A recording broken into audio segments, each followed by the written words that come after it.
Hello everyone and welcome to Jimmy Broadbent's Race for Mental Health 2 here in Zolder. A 23-hour race awaits us here in Belgium and we are incredibly excited for it. We are also enthralled to have you along for the ride. My name is Connery Maddock and I'll be commentating with Justin Prince for the first 6 hours of this broadcast. Great to see you, Justin. How have you been? Been very good, and I can't wait to see how these drivers race today, especially for a good cause. This is a pretty talented field, to say the very least.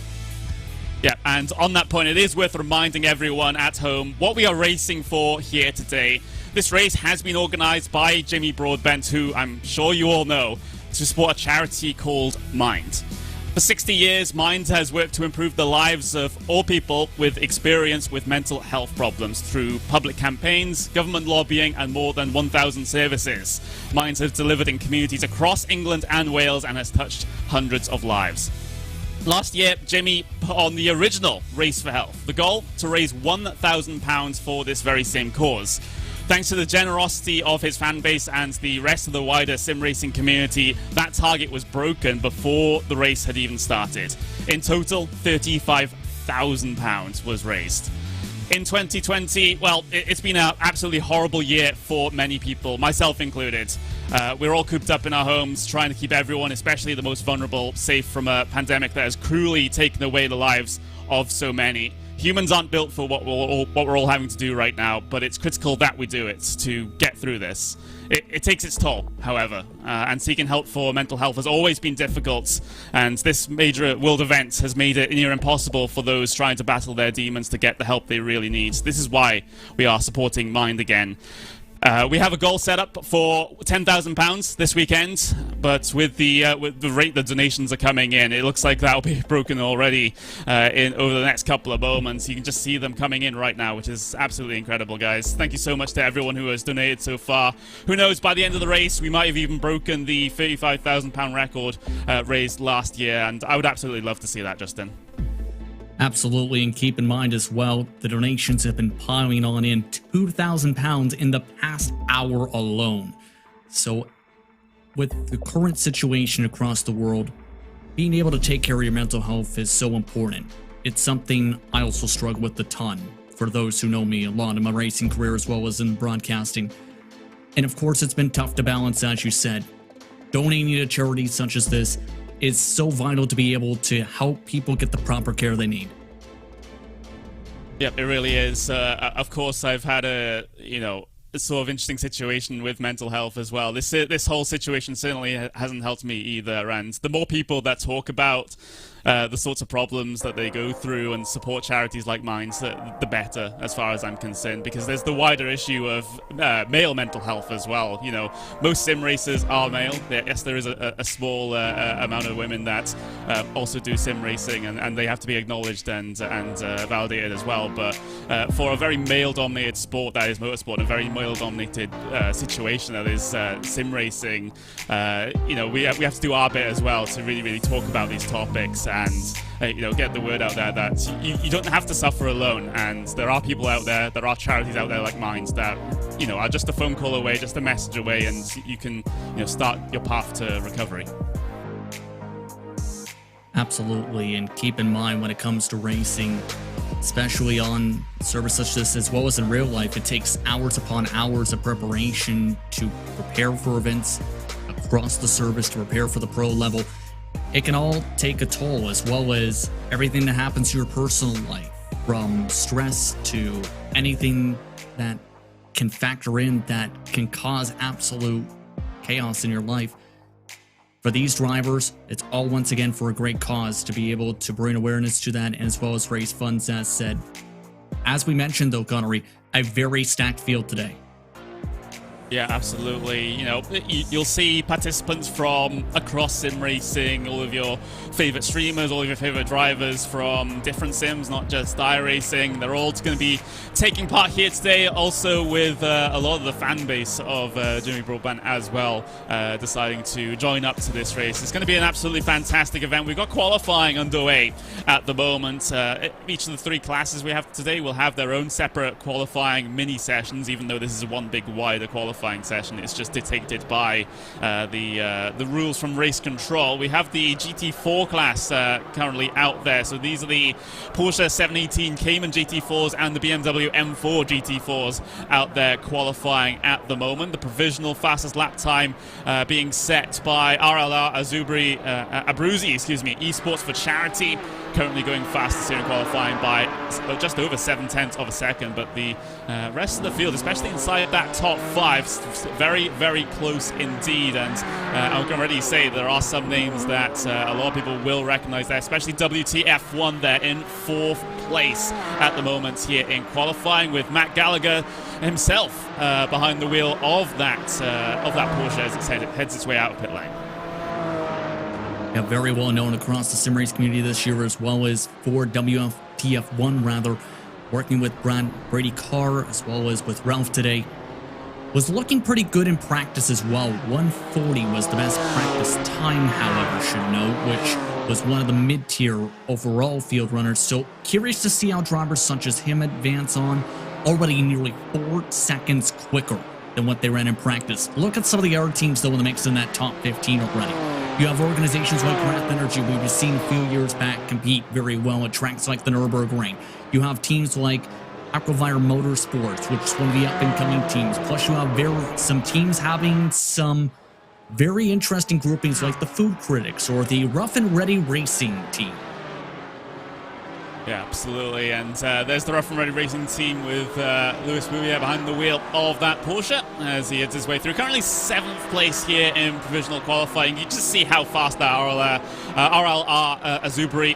Abruzzi car is. I'm going to butcher the pronunciations of many of these team names here today, so I might as well start off on the good foot.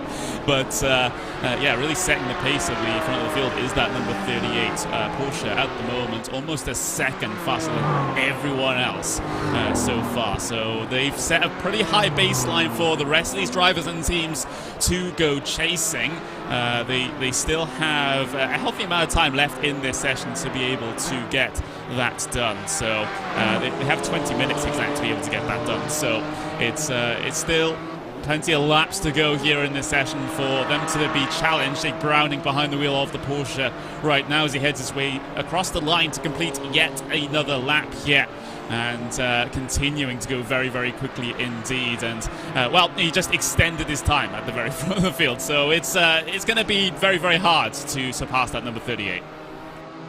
Yeah, they've been the quickest driver on the track and the quickest team rather on the practice for the grouping. You can see already as well, fairly cool racetrack today. 19 degrees Celsius the track temp, 18 the air temp. That's 66 Fahrenheit, 65 for the air temp for clarification's sake. Very clear skies, very windy though, currently gusting to the southwest. That's currently a headwind down the front stretch, and this is a unique racetrack to hold this type of event at because it's one where you don't see too often official racing at here and there, but it's also a fun track. It's one of the top tracks in the country outside of course, Circuit Spot Francorchamps, where you have good passing zones, but also very tight S sections and chicane corners, which can catch drivers off guard and can cause some trouble today. So as we continue to watch the Abruzzi car head its way around with Jake Browning behind the wheels, currently heading his way out of turn 7, down towards turn number 8, the hairpin at the circuit. So expect a lot of big looks down the inside coming down into this corner, trying to make those passing opportunities happen. But of course, this is qualifying. We've still got about 50 minutes before we see the drop of the green flag here for the 23 hours of Zolder. But we're riding on board with the Abruzzi team as they head their way through into the pit lane. So that's not going to be a completed lap there for the number 38 Porsche. So they'll get themselves back down towards pit lane and perhaps get a fresh set of rubber on that car to go back out again for the very end of this session. But a great early part of the qualifying for that number 38. Let's have a look at BS competition. Of course, one of the, well, now you can say probably top esports teams here in iRacing, with Ryan Barneveld behind the wheel of the number 52 BMW. And of course, those guys doing very, very well in the likes of the VLN, I believe, and of course across the iRacing special events as well. But Ryan Barneveld, that isn't exactly the most ideal line into the chicane. I gotta say though, these chicanes here at this circuit can be pretty dangerous considering the size of those curves on the apexes. In practice, I've seen a couple of Jettas actually launch themselves up and try and do barrel rolls off them. So, yeah, be careful. I've seen a couple actually in the GT4 class too use them almost as a ramp. Specifically, the Klein chicane, that's turn 5, is going to be one of the massive danger zones today where several different drivers snapped around. Then you have Jackie Xbox, which is turn 10 going off towards the start and finish line, where it's very tight, where we've seen with there being the pit lane entry right in the braking mark, that can catch several drivers off guard where they may be not expecting someone to necessarily go into the pit lane and run into the back end of them today. But there's also the good passing opportunities once again more, where I can see drivers diving to turn 8 today, the Boulderberg Hospital bomb, or whether it's into Earth down the front straightaway with someone trying to make a bit of a lunge there as they go through the sweeping sector 1. There's a couple great opportunities, at least in my opinion, Connery, for drivers to make positions, but it's also one where you need to be so in fluid and so in line with the rhythm of the racetrack, where if you mess it up at any point, it could take several laps to recover. Yeah, it really can. Very momentum-based track, this one. We're looking at the Motorsport Racing BMW. Currently P4 here in qualifying, and not too far off the car ahead of them, which is the Wraith Energy Sovereign Sport car. That's a little bit further down the road when it comes to the timing. It's, well, definitely less than a tenth of a second. It's almost around about hundredths of a second between those two cars at the moment. So very close run thing for P3 in qualifying. But can Motorsport Racing improve on their time of 1:36.658 is not going to be quite enough to be able to improve position. They need to get below a 1:36.5 flat to be able to get themselves up into P3, and the car spun in the middle of the circuit is probably not the best thing for their lap time. The funny thing is, the team that was spun around the middle of the racetrack was the Reddit subreddit, rather, for WEC. Their team name specifically Spin and Continue Racing, so they spun, but they unfortunately did not continue. In the bright side, though, look at the bar on the bottom of the screen. It's already reached the goal, and we're only about 10 minutes into qualifying. Well, we're still about 450 pounds off of the goal. Around about, well, just a handful of percent to go. That's incredible, guys. I gotta say, you know, it's the same thing. It's a very similar thing to what happened last year with Jimmy's stream and his Race for Mental Health, where they reached the £1,000 goal before they even started the race, and it looks like we'll reach this goal before we even start the race as well. That's incredible support from absolutely everyone here. And, well, we'll be hitting £10,000 shortly. We've still got 46 minutes left to go in qualifying, so it's basically confirmed that we've hit our goal before the race has even started. Again, thank you so very much. But I'm just looking at the spreads here in terms of the manufacturers here in qualifying. It's the group of 3 Porsche 718s at the very top of the timing screens right now. Then it's 2 BMWs in 4th and 5th, and then a smattering of Porsches in the mid-pack, then some BMWs bringing up the rear. So it does look like there's a decent representation for both makes and models here, but it looks like the Porsches are coming out on top for the moment. Yeah, and keep in mind, these are not easy cars to drive. I was testing them out at some various different tracks throughout the past couple weeks or so. These things, it can actually potentially crack your wrist trying to turn these cars around. So it takes a lot of practice to be able to be used to how they drive and how you have to be able to be on the throttle and on the brakes and how comfortable to be able to send it on in. That's where you see a lot of the top teams have that preparation come in. The crazy thing is, though, the 52, once again, BS competition yet to set a time. They've had several off tracks already in qualifying. Yeah, so now maybe the panic starts setting in for BS competition, because we know they are a team that is expected to be fighting at the very front of the field here today. But if they start from the back of the grid in qualifying, well, that makes their race certainly a little bit more interesting, let's just say that. But Ryan Barnfeld will be hoping that it doesn't come to that situation for BS competition. Hopefully this is going to be a clean lap for Ryan. Got a little bit of traffic ahead of him, but I don't think it's going to concern him too much by the end of this lap. Time is starting to tick down here in the GT4 qualifying. Remember, we have to fit the the TCR and the Jetta qualifying in this session as well, so the 44 minutes left remaining is deceiving. But there's the lap time for BS Competition. They put themselves onto the second row of the starting grid here today, so that's more like it. Yep, it got a little bit of a toe as well there from Grid Talk Racing Team. So finally getting to a bit of a rhythm here, to say the very least. Just about every single driver in the class, in fact, has already set a time. The difference mark, though, is pretty surprising. 9 seconds from the top of the board to the bottom of the board. It's the 86 Brokey Racing who is at the bottom of the board at the moment, with Lucas Sundell on the track for comparison's sake, compared to the drivers up front. Yeah, absolutely. So there was no rating requirement to be able to join this race. We have everyone from Barnveld, who is currently sitting at 8,443 iRating, all the way down to, I suppose, 2 members are actually below 1,000 iRating. So that doesn't mean anything in the grand scheme of things, but there is quite a difference when it comes to outrate pace here in this race, which is kind of what we expected to see. It's a fun race. It's a charity race. It's not a very highly competitive race, even though some drivers and teams will certainly take it that way. But there we go. We've reached the goal, everyone. £10,045.71 has been raised, and we are still 43 minutes left to go in qualifying. That is absolutely amazing, everyone. That's absolutely crazy. And for an amazing cause as well, supporting mental health in what is a very difficult time for many people. That is absolutely awesome. And now I guess the sky's the limit, Justin. Let's just see how high that total can get. Absolutely. And every single pound counts, right? To help with programs, to help with supporting others. It's going to be important to be able to continue to grow that target higher and higher and higher.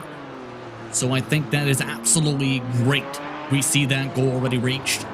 Just about 15 minutes in qualifying. The thing is, for some of these drivers, they need to try and reach a little bit higher on the board still, because the time difference from P2 to P15 is about 1.5 seconds. You find any time in the next 5 minutes or so, it could be the difference from starting at the back of the field or in the middle of the pack to starting in the second row. Yeah, it is. And with a field with such a widespread such as this, you don't really want to get caught up in the mid-pack chaos that tends to happen even in top split racing as well. Even when it comes to iRacing special events, where you have some of the best drivers and teams in iRacing and in sim racing all battling it out. Sometimes even the mid-packs of those fields can be a little bit crazy. But BS Competition still residing on that second row on the starting grid here today. Let's see if they can promote themselves any higher as they head into the final chicane for one of the final times here in qualifying. The time on the GT4 qualifying session is about to expire once it hits 40 minutes to go. So BS Competition across the line at 1:35.859 for them. It's good enough to improve. Actually, I don't think that lap counted because that didn't update on my timing screen. So maybe a little bit of an off track there for Ryan Barnveld. And, at least he's got that BS Competition car up into a decent starting place, because if they had to start at the back of the grid, that would be a very, very big surprise.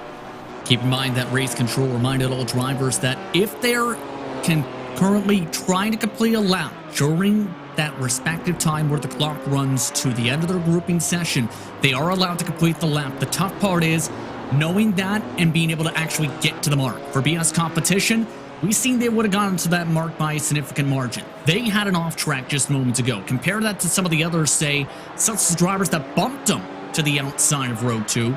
They can potentially run one more lap if they so choose. Now, they're already cooling down the tires, you see. They'll have a good 30 seconds or so to be able to cross the line and get one more attempt. Yeah, so let's see as far as that goes, with 40 minutes 24 seconds left on the clock.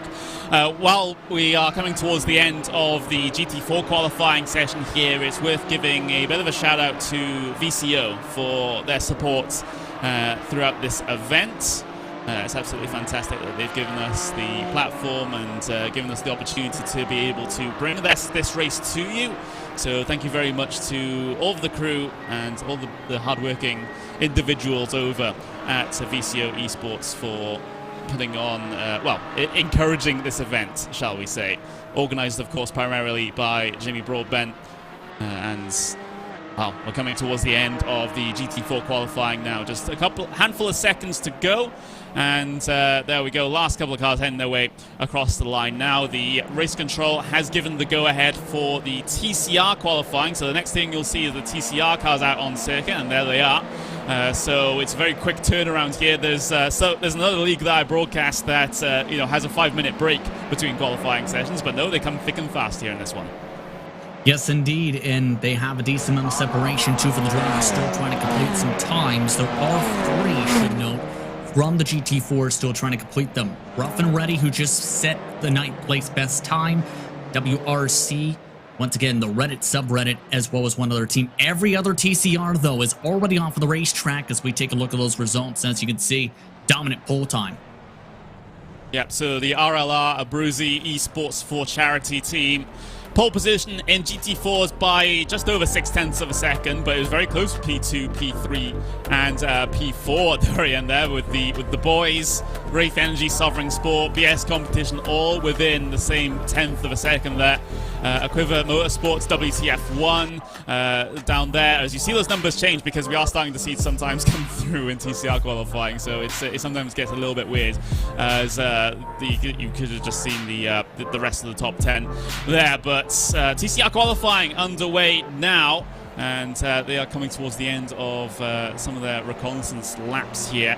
They'll get their flying lap started in just a couple of moments' time. I'm just having a little bit of a laugh and a little bit of a chuckle at some of these team names. Some of the liveries are great as well, as I see someone commenting in the YouTube chat. There's Team Wrong Car, which I hope they aren't in the wrong car. That's in the Jetta class, in fact. Some of these Jetta names are absolutely amazing, but we'll focus on the TCR at the moment. There's Struggles Racing in the number 55 TCR machine, which is incredible. There's Red Dragon Racing, which I always improve because I am, I grew up in Wales, so there we go. We have a Red Dragon on our flag, so there we go. Keyboard Motorsports TCR. That is a pretty inventive team name, all things considered. And, well, there we go. So TCR representatives certainly memeing it up. Yes, a little bit, absolutely. And that's some of the fun, right, with some of these organizations and raising money for good causes. It allows them some freedom for groups of friends, let's say, or groups of personalities to be able to have some fun with it, see what they can do against some of the best, and try and drive around the racetrack. With Red Dragon Racing looking nice and comfortable, compare that to some of their fellow competitors. Some of their competitors are currently in the midst of drift sessions, trying to keep it on the racetrack. As mentioned, not easy, and not easy to turn this. What I talked about with the GT4s, guess which car is heavier? This one. And the fact that this TCR car is front-wheel drive does complicate things somewhat if you're not used to front-wheel drive cars. Of course, it does, when you hit the throttle, tend to really want to understeer, excuse me, on the exit of these corners. But, you know, it's both a blessing and a curse, because if you do get that back end out, you have one very simple way to save yourself, and that is mash the throttle. Yes, indeed. And as someone trying that out a little while ago, it is not easy to do, especially when you're used to using the throttle as an oversteer almost. To be able to have that feeling where it wants to plow to the grass is going to cause, I think, a couple drivers a little bit of trouble here and there. But for Red Dragon Racing, looking comfortable in this Q run, for the first times, I think, are starting to come into Connery. 140.1s already at the top of the board. Yeah, absolutely. So we are just waiting for the bulk of the runners to head their way across the line to complete their first flying lap. Red Dragon Racing coming out of the final chicane to get themselves a bit of a banker lap in as well. A 142.859 for them promotes them up into 6th place in the provisional TCR order right now. So, you know, we're waiting for about half the rest of the TCR field to come through and set their first qualifying times here. And, you know, despite it being a relatively long qualifying session at 20 minutes, so you can get plenty of laps in there, it's very good to really be able to set the pace early on, because you really want that banker lap, you want that baseline to really build off of in the final moments of the session. If you're like PS Competition in the GT4 class, for example, and miss out on all those early opportunities, you're really putting the pressure on yourself later on in the session to be able to get those laps in, and that's when more mistakes start to set in. 100%, and you have to keep in mind as well, tons of support was brought in for this event too from Team Hoichinville. We're seeing the Works car, for example, several different cars featuring their respective logos. They are also a big part of some of the various opportunities the drivers will have today if they run well today, Connor. So incredible support from basically every single aspect of the sim racing community coming into this one. Zufazi heading his way across the line, a 1:39.438, and that is a fantastic time there from the number 30 TCR. So they'll go provisional pole position here in this class. Struggles Racing also set themselves a good lap time just a couple of moments ago to go P2 in TCR qualifying for the moment as well. So faster time starting to come through here in the TCR class, and that is to be expected considering it does take a couple of laps for these tires to get up to their optimal temperature range and their optimal pressures. So it's not like a one and done situation. It does take a couple of laps under your belt to try and get the best out of the car.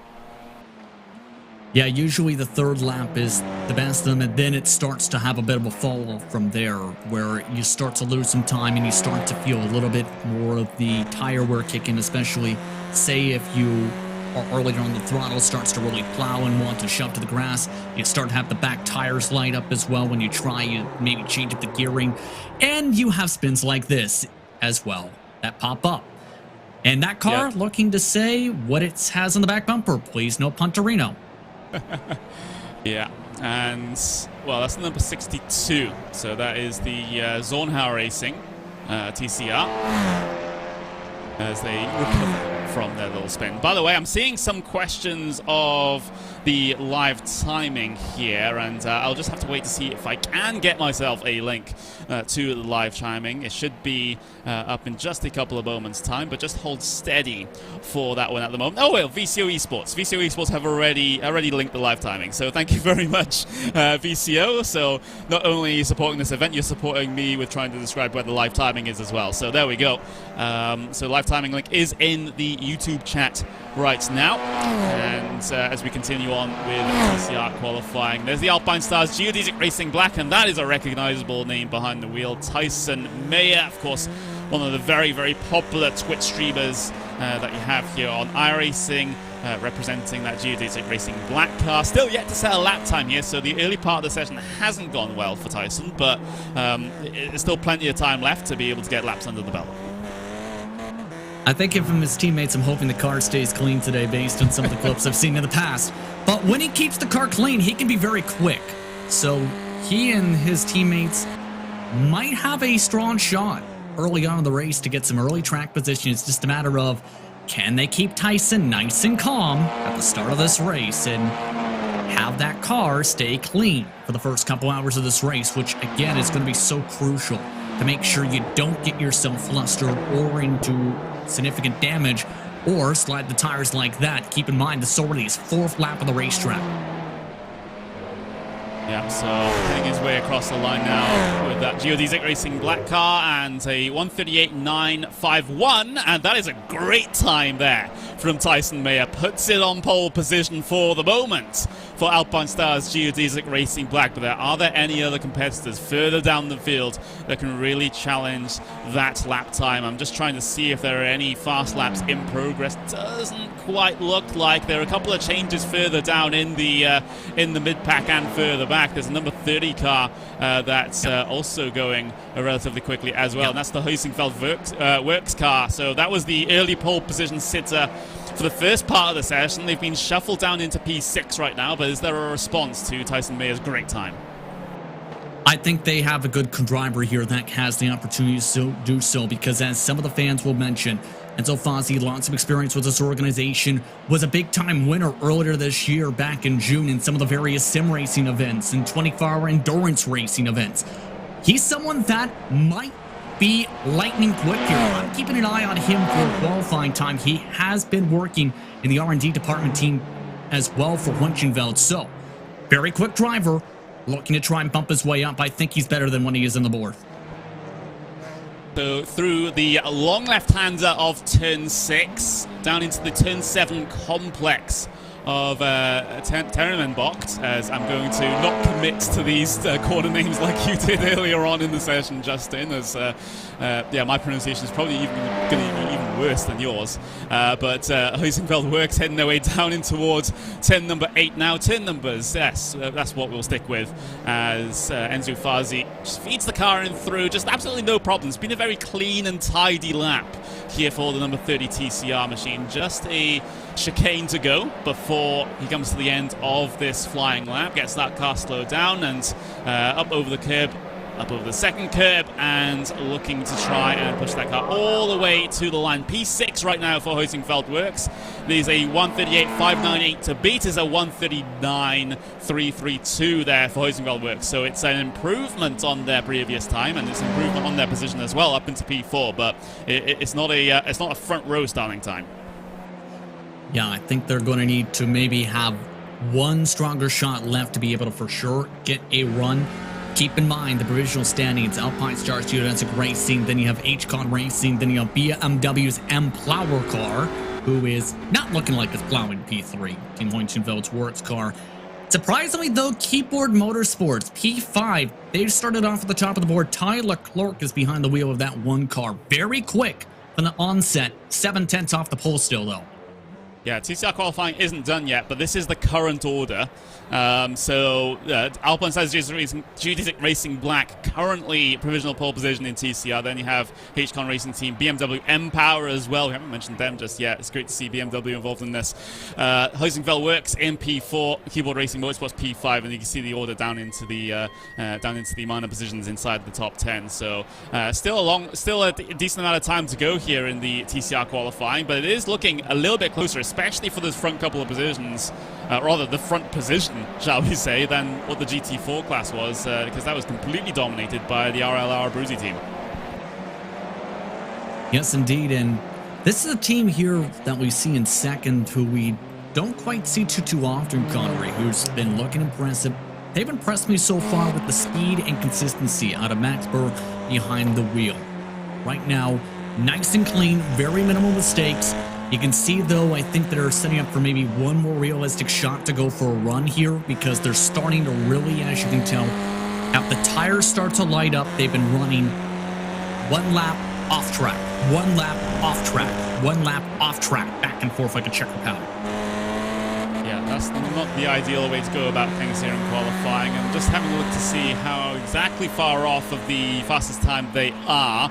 Currently, that's sitting at around about just over half a second between themselves and GT Racing Black. So a lot of room for improvements for Max Boré to try and work with, to try and get that HCon car up into TCR pole position.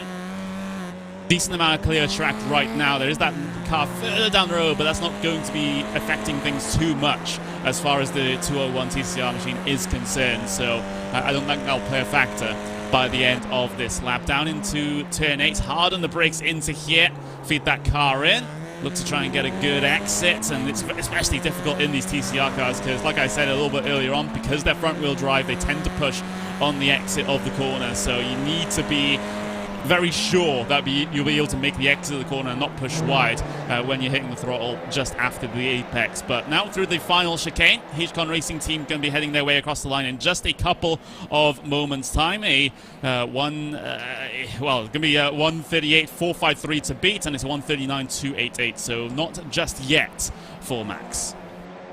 2/10 slower than their actual time as well, but the BMW M Plower, that is Plower, not Power on that car, really taking the fun route with the team name. You can see it with the banner too. They very much committed to this one, but still very quick, very consistent as well. They've had very minimal off tracks compared to the car in front, and it helps maybe a little bit that they'll have some tow. The tough part is going to be some of the aero push that can pop up at times on iRacing. Yeah, maybe not so much in the less aerodynamic reliant cars, but it's an effect that exists. But Just having a look at the donations right now, because we are almost at £12,000 donated, and considering we had a £10,000 goal for the entirety of the race, I think that's a job well done. As far as I'm concerned, 119% of the goal has been reached already. This just goes to show how generous every single one of you are. Thank you very much to those that have donated so far in this one. We still got a very, very long way to go when it comes to the events going on this weekend, but to be able to reach the goal already is absolutely fantastic indeed. And it's going to a very good cause as well. Of course, Mind is the charity that we are supporting here today, supporting those who are struggling with their mental health in England and Wales. So, you know, especially during a time such as this, where we are all having to do lockdowns and social distancing and not seeing our friends or going out and doing amazing stuff and parties and all that is off limits. So a lot of people are taking it very, very having a very, very difficult time at the moment. So all the support is very, very much appreciated here in this one. We've got 4 minutes of TCR qualifying to go, however, and before we'll get to our Jetta qualifying in 4 minutes time. But in TCR, it looks like things have stagnated out just a little bit. It looks like the vast majority of the very quick times came very early on in the session, so it seems like the drivers are struggling to improve as the checkered flag nears. Yeah, it's looking like Tyson is very, very comfortable, to say the very least. And like I said, it's not a surprise. The interesting part is going to be, can he keep it up in race trim? As in, once the green flag drops and once everyone starts to battle for positions, can he keep a clean start and pull away from the field? We've seen in the past, Connery, I think, especially if you look at some of the strings, he has the speed to do it. It's just a matter of, if he has anything pop up, let's say, I believe he's had a cat pop up on top of his monitor at one point. He's had stuff fall on top of his head before. That's where you start panicking if you're his teammates. Yeah, that's when you start to get very, very worried. But, you know, there's also the element of the curse of the commentator here, Justin. So you do have to be very, very careful when you have such power when it comes to the racing events here today. But Tyson May is hoping that we aren't going to influence anything that happens to the Geodesic Racing Black Car. There's Struggles Racing, certainly not struggling here in this one, as they currently reside in 4th place. As that livery is amazing, I gotta say. It's the Struggle School, apparently, and there's a dog on the back of that Audi. I can't quite see what the text is at the very back, but I'm sure it's insightful. I think it says unlawful to pass when the red lights flash, as in it doesn't want you for passing. The fun thing is, though, you see that little strap that's used for the towing? I think they used it as a tongue, so an interesting dynamic of a design on the back end with the school bus. Got the stop sign on the door as well. So I guess when that car is spun in the middle of the circuit, they're warning the other drivers to slow down and perhaps stop. It's like they're the embodiment of a double waved yellow. It's prepared to slow down significantly or stop, and that's what the door of that car is representing when it's spun in the middle of the circuit, which we'll probably see at some point during this race. I'm sorry. Yeah. The interesting thing is, I think the school bus is on the left side. The right side, I kind of want to see a bit of a closer look here, where I think they tried a different dynamic, where I think they didn't went with one of the split designs. Yeah, I can't quite see what the red side of that TCR is like, because all of our cameras on the oh, there we go. Oh, Struggle City. That works. Struggle City. So yeah, so the Struggle School Bus on one side and the Struggle City on the other side. I'm amazed that we have all of these camera angles. Hugo, you're doing an amazing job in the production right now, as he just seems to be ready for absolutely everything at the moment. But 1 minute left to go in TCR qualifying before we get the Jettas out there.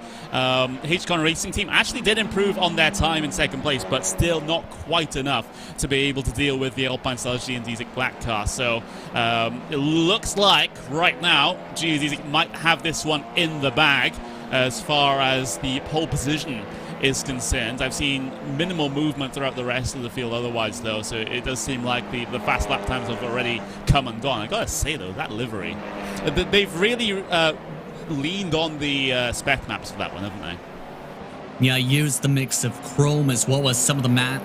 It's a very beautiful use of the design. And on top of that, there's the fitting moments of the Mind logos on there that seem to blend fairly well into that paint scheme. The reason, though, I'm also keeping on that car is not just because the aesthetics is, it just said its fastest lap. This is the one shot here. I think they might have a shot here on trying to bump this up as long as there's no more off tracks, because for the first time on qualifying, they had back-to-back official recorded times.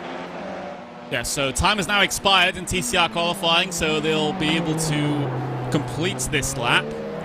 So it's going to be the interesting situation where we have TCR cars and Jettas on track at the same time for the opening minutes of this session as the TCRs are trying to complete their lap.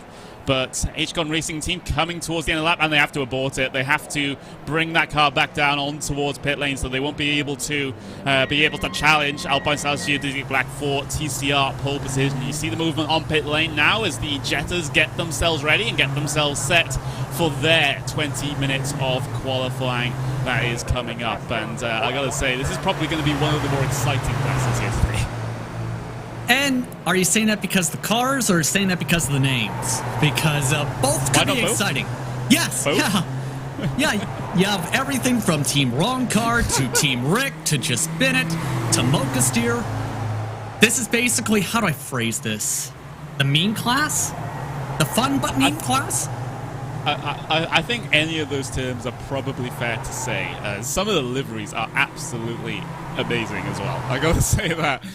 So we'll recap the TCR qualifying results. Alpine Stars GT Racing Black, by 0.4 of a second, have taken pole position in that class. HCon Racing Team second place. Sunshine Autos in third place. Hoisingveld Works in fourth. BMW M Plower in fifth. Struggles Racing in sixth. Shrinko Motorsports Green, Keyboard Motorsports TCR, VRE Motorsports, and Back Marco Racing Orange bring us down to the top 10 in the TCR starting grid.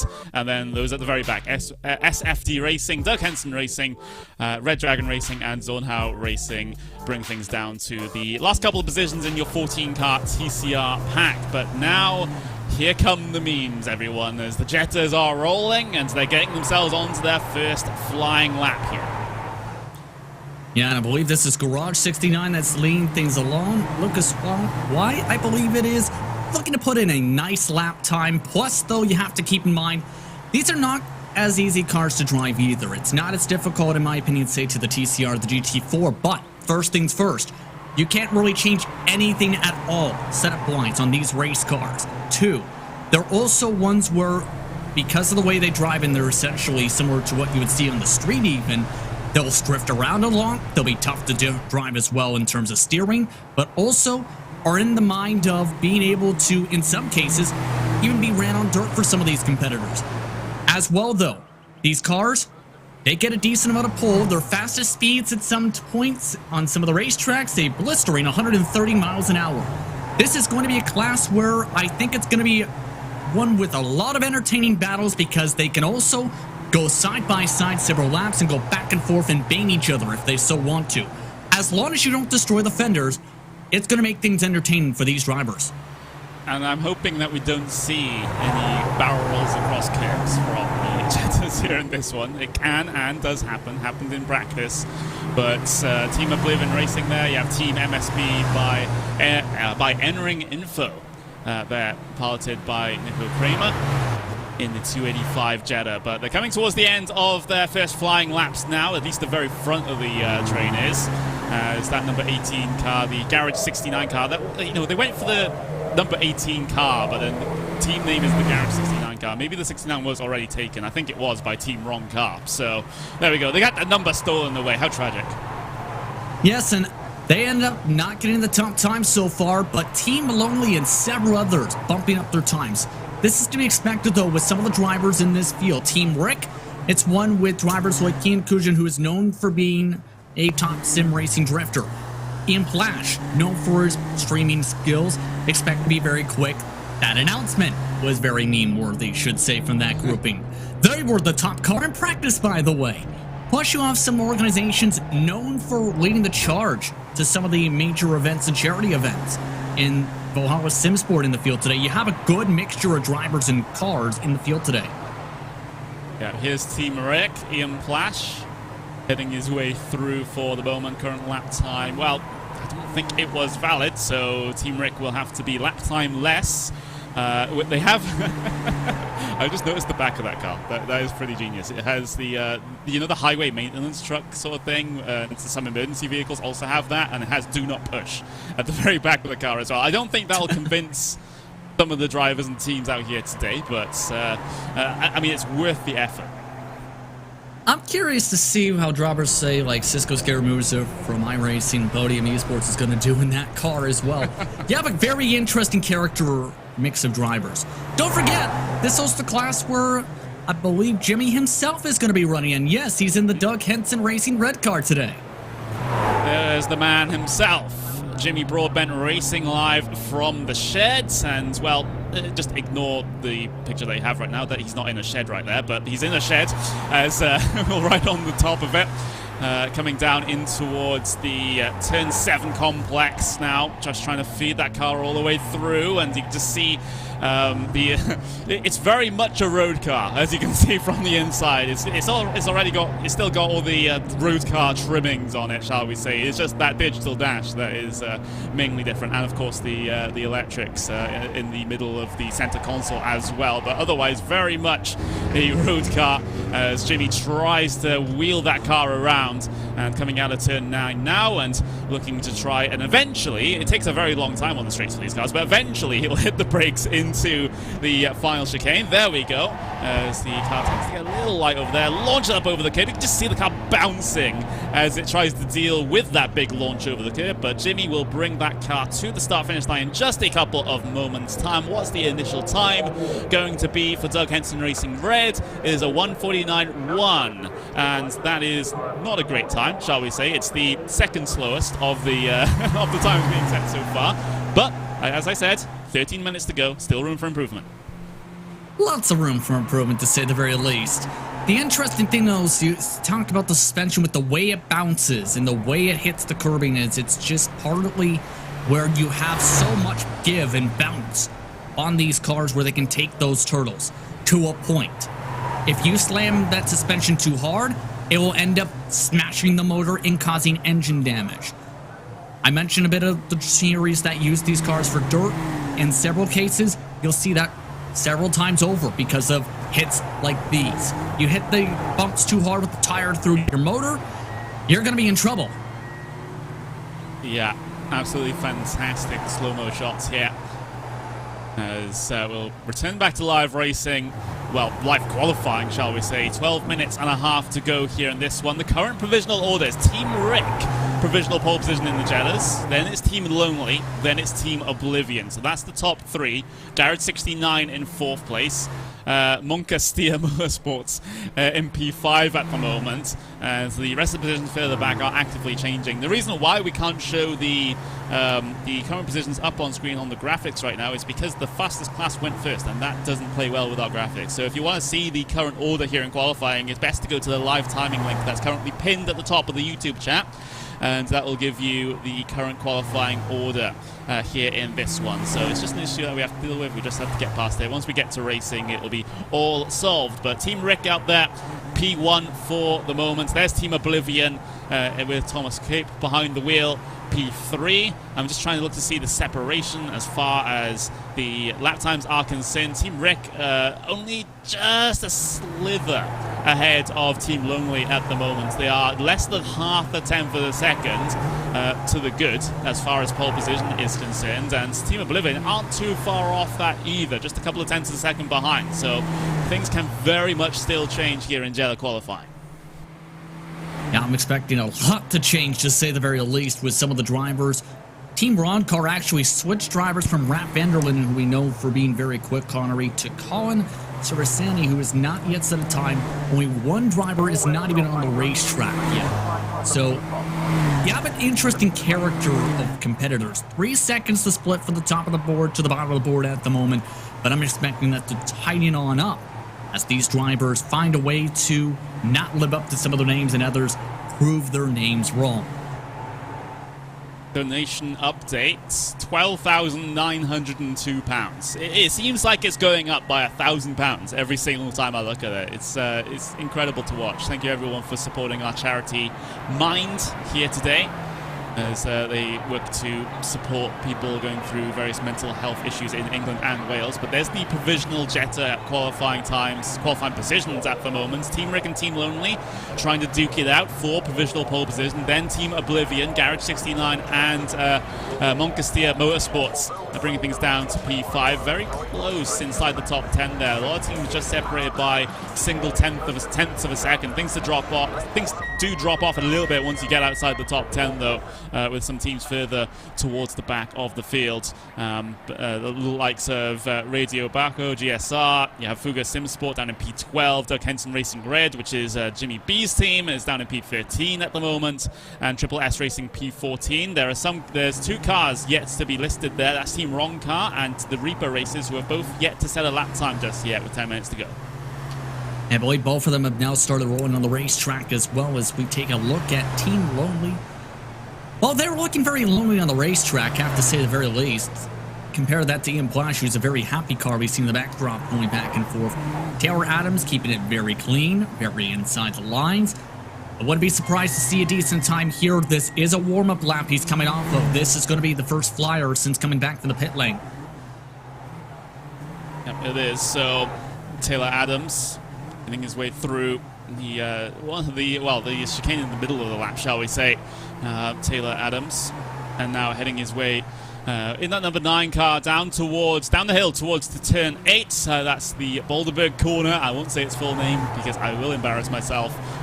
On the brakes into there, try and guide it in, careful. You have to be so careful in these cars sometimes, even though they're so low power.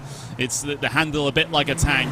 You still have to be pretty cautious going down into some of these corners. And Team Lonely actually going to have to abandon the lap there. They must have gone off track a little bit earlier on. That has invalidated their lap. So they're going to have to take the tow back to pit lane and get back out there. There's still 8.5 minutes left to go, so still plenty of time to get those laps in. There's Team Wrong Car as they finally set themselves a qualifying time and they go P3 with it. So fantastic stuff for Colin Kazani in the number 69 car, and I see a couple of faces on the back of that Jetta as well, so, and on the front there's one on the hood as well, so there we go. Again, the paints are very, very creative here today. I'm not going to be reading the text on that, by the way, let's put it that way, but it's a very creative paint scheme and very fun inspired. There is that talent on that team, as we mentioned, so I'm expecting this car to be fairly quick once the race gets going.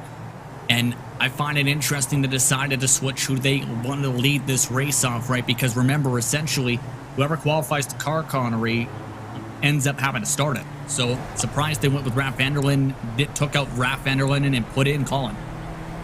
Yeah, so across the line, a 146.772 for Team Wrong Car. That's not going to be an improvement on their fastest time. I see there is Danny Drunkadella, Youngkadella on the foot of that car. So, I appreciate the memes. But Moncastia Motorsports, as you see Mitchell behind the wheel of that number 36 Jetta, down in towards the... Oh, look at that! Big moment up over the chicane, and that's what these Jettas can do. They get very, very... You show them a curb, and they just get scared, and they jump like a cat. If you put a cucumber behind a cat, and the cat turns around, they just jump all over the place. That's what the Jettas do when they see curbs. I've actually never tried that before. Wait, how do you know that if you put a cucumber behind a cat? It was a viral internet trend a couple of years ago. That's the only reason why I know that. It was people filming their cats and putting cucumbers behind them and getting them scared. Either way, I don't think he's thinking about cucumbers behind his car right now. Let's put it that way. Okay, on that note, the 36, looking very clean for the most part. Very calm paint scheme, very calm laps, very consistent right to their qualifying laps and practice laps. Mitchell and his Scrabble board of a name looking very clean this lap. I'm glad you mentioned it because I didn't, but across the line he goes. That's not going to be a valid lap time for Moncastia Motorsports, as still attempting to try and get themselves inside the top 3 here. But P4 start from second row, still not too bad when when push comes to shove, especially if you want to start ahead of the potential craziness that happens in the mid packs of these classes. VRE Motorsports still out there in the number 27 as well as Olivier Verhagen. Heading his way through towards the end of the first sector and towards that very treacherous chicane where, he's more tidy through there than our previous attempt that we saw from another driver. So no launching up over the curbs this time around. And it's possibly the faster way through if you do avoid that one. I find it interesting, though, how this is going to go and once we get things going here, because we're talking a difference for the fastest times for the Jettas to the fastest times for the GT4s, about 10 seconds. Once the fastest classes get to the back end of the Jettas, I think it's going to be calamity central in the first 15-20 minutes of this race today at this rate, because you get them into the wrong spot, they might bounce and launch up onto your hood. I mean, that's a possibility. Are you trying to foreshadow the start, Justin? I'm just checking. Maybe. Maybe, just maybe. But VRE Motorsports, they're hoping that they are able to improve position, and that one isn't a maybe, but drive to the line then across those grid spots, a 1:47.1 for VRE Motorsports. It is an improvement, but there's no improvement in terms of the position, so they just improve on their lap time and close the gap to Team Oblivion Racing. 4 minutes left to go in the session. Just been it in the 14 car. Garibaldi, really tempting the curse of the commentator by naming their car something that we would curse them with. But P9 for the moment, and hopefully they don't do their namesake in the final couple of minutes of this session. No, it's okay. I believe it's in lowercase, so I don't think that curse works as effective when their name's in lowercase. After all, it's Windows 98. Well, their name's in lowercase, but it's on our graphics. It has to be all, it capitalizes everything. So I mean, the car is actually designed after a Windows 98 background. Yes. I honestly just noticed that. I didn't clock onto it initially, but yes. Oh, the Jetta's always the meme-tastic car. As I see that now, they have the little Windows icons. That is amazing. As you see, Microsoft Windows 98 on the back. That is absolutely awesome. Whoever came up with that idea, you're awesome, and that is confirmed. Just been it. That's incredible. But 3 minutes left to go here. They're still sitting in P9. We are still attempting to do a semi-serious broadcast here, despite all the memes that the Jetta class are throwing at us. But right now, they're starting to run out of time. Yeah, this is going to be very tight, I think, in terms of the timing, in terms of how these drivers will run, because several of them, I think, are comfortable. I think they're right now reaching towards their best times. The track itself has stayed fairly stable in terms of the temperatures, in terms of everything else. But for drafting groups such as this, I think there's an interesting mark.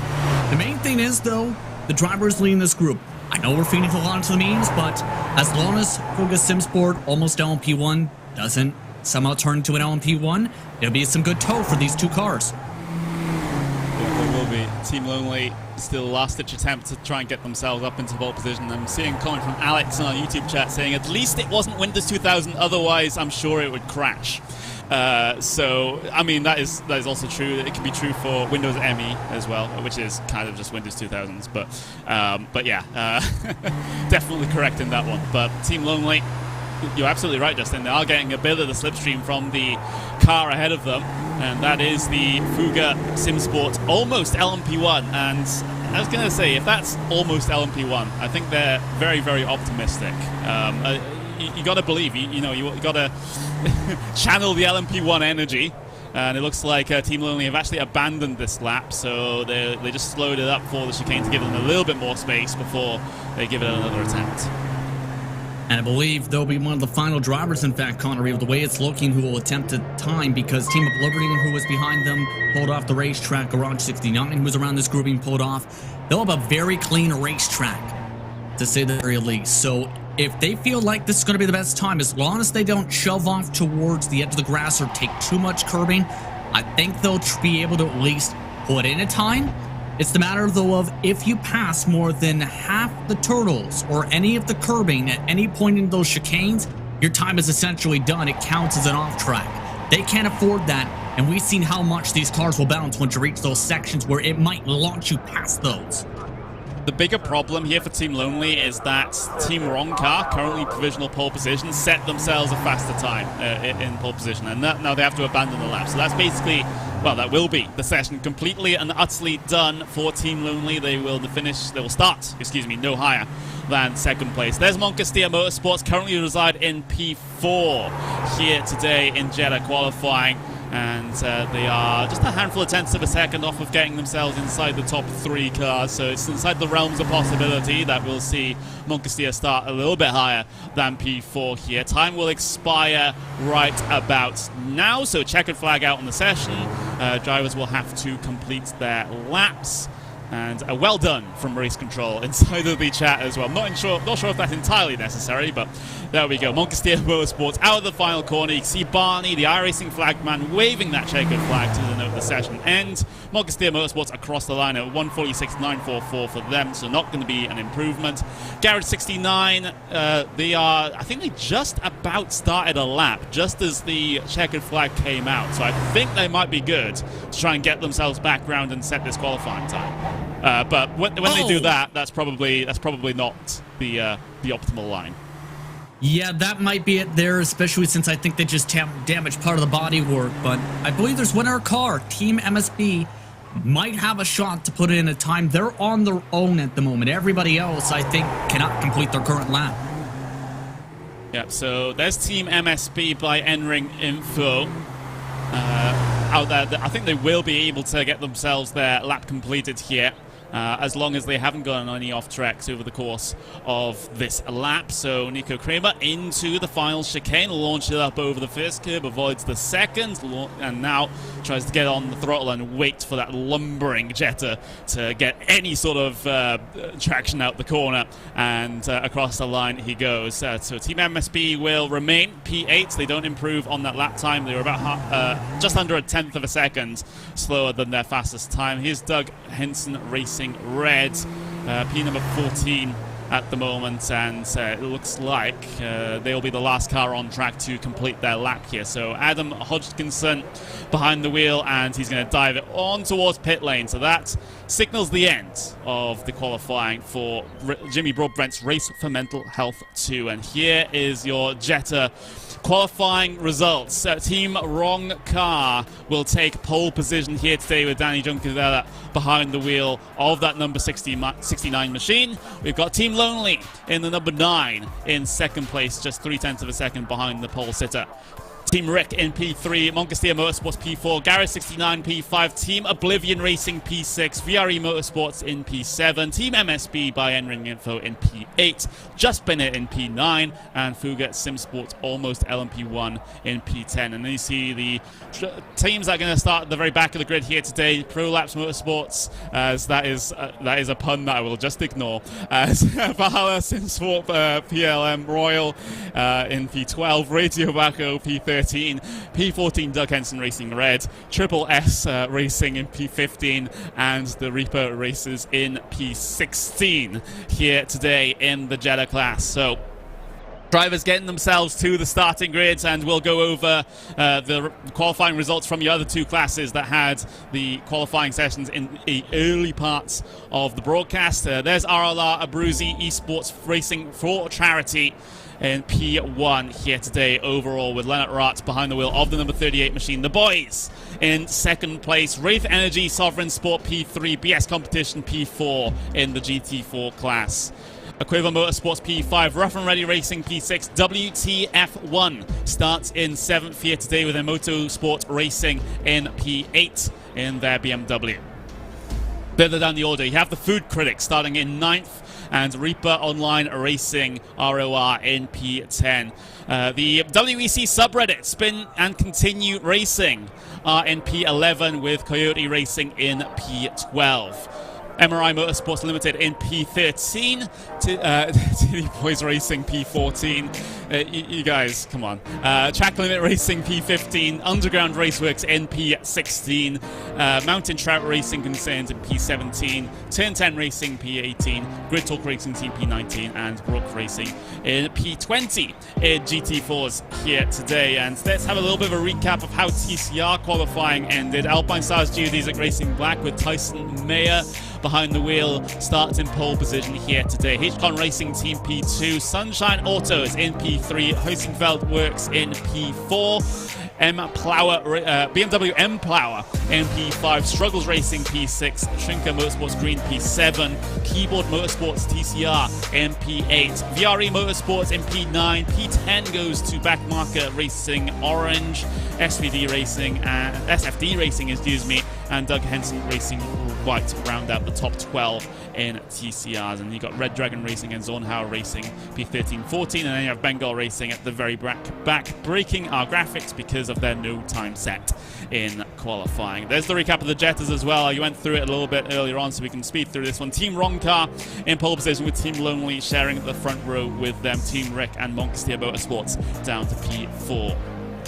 Dara 69 P5, Team Oblivion Racing P6, VRE Motorsports P7, Team MSB by N-Ring Info P8, and Just Bennett are in P9. Fuga Sim Sports almost LMP1 in P10, and the Prolapse Motorsports P11. And Valhalla Motorsports in P12. Radio Banco GSR in P13. Doug Henson Racing Red with Jimmy Broadbent behind the wheel P14. Triple S Racing P15. The Reaper Racers in 16th here today, and they are the last car on the start here today. So it's a full pace lap here at Zolder. Just then the drivers will be able to get themselves separated into their constituent classes, and well, I guess everyone hold on to your hats. Yeah, this is going to be a crazy start, to say the very least. I believe Team Oblivion already went off the racetrack in the Jettas. That's how crazy this start's expected to be. Overall, the main keys for every endurance race still come into play. Keep the car clean.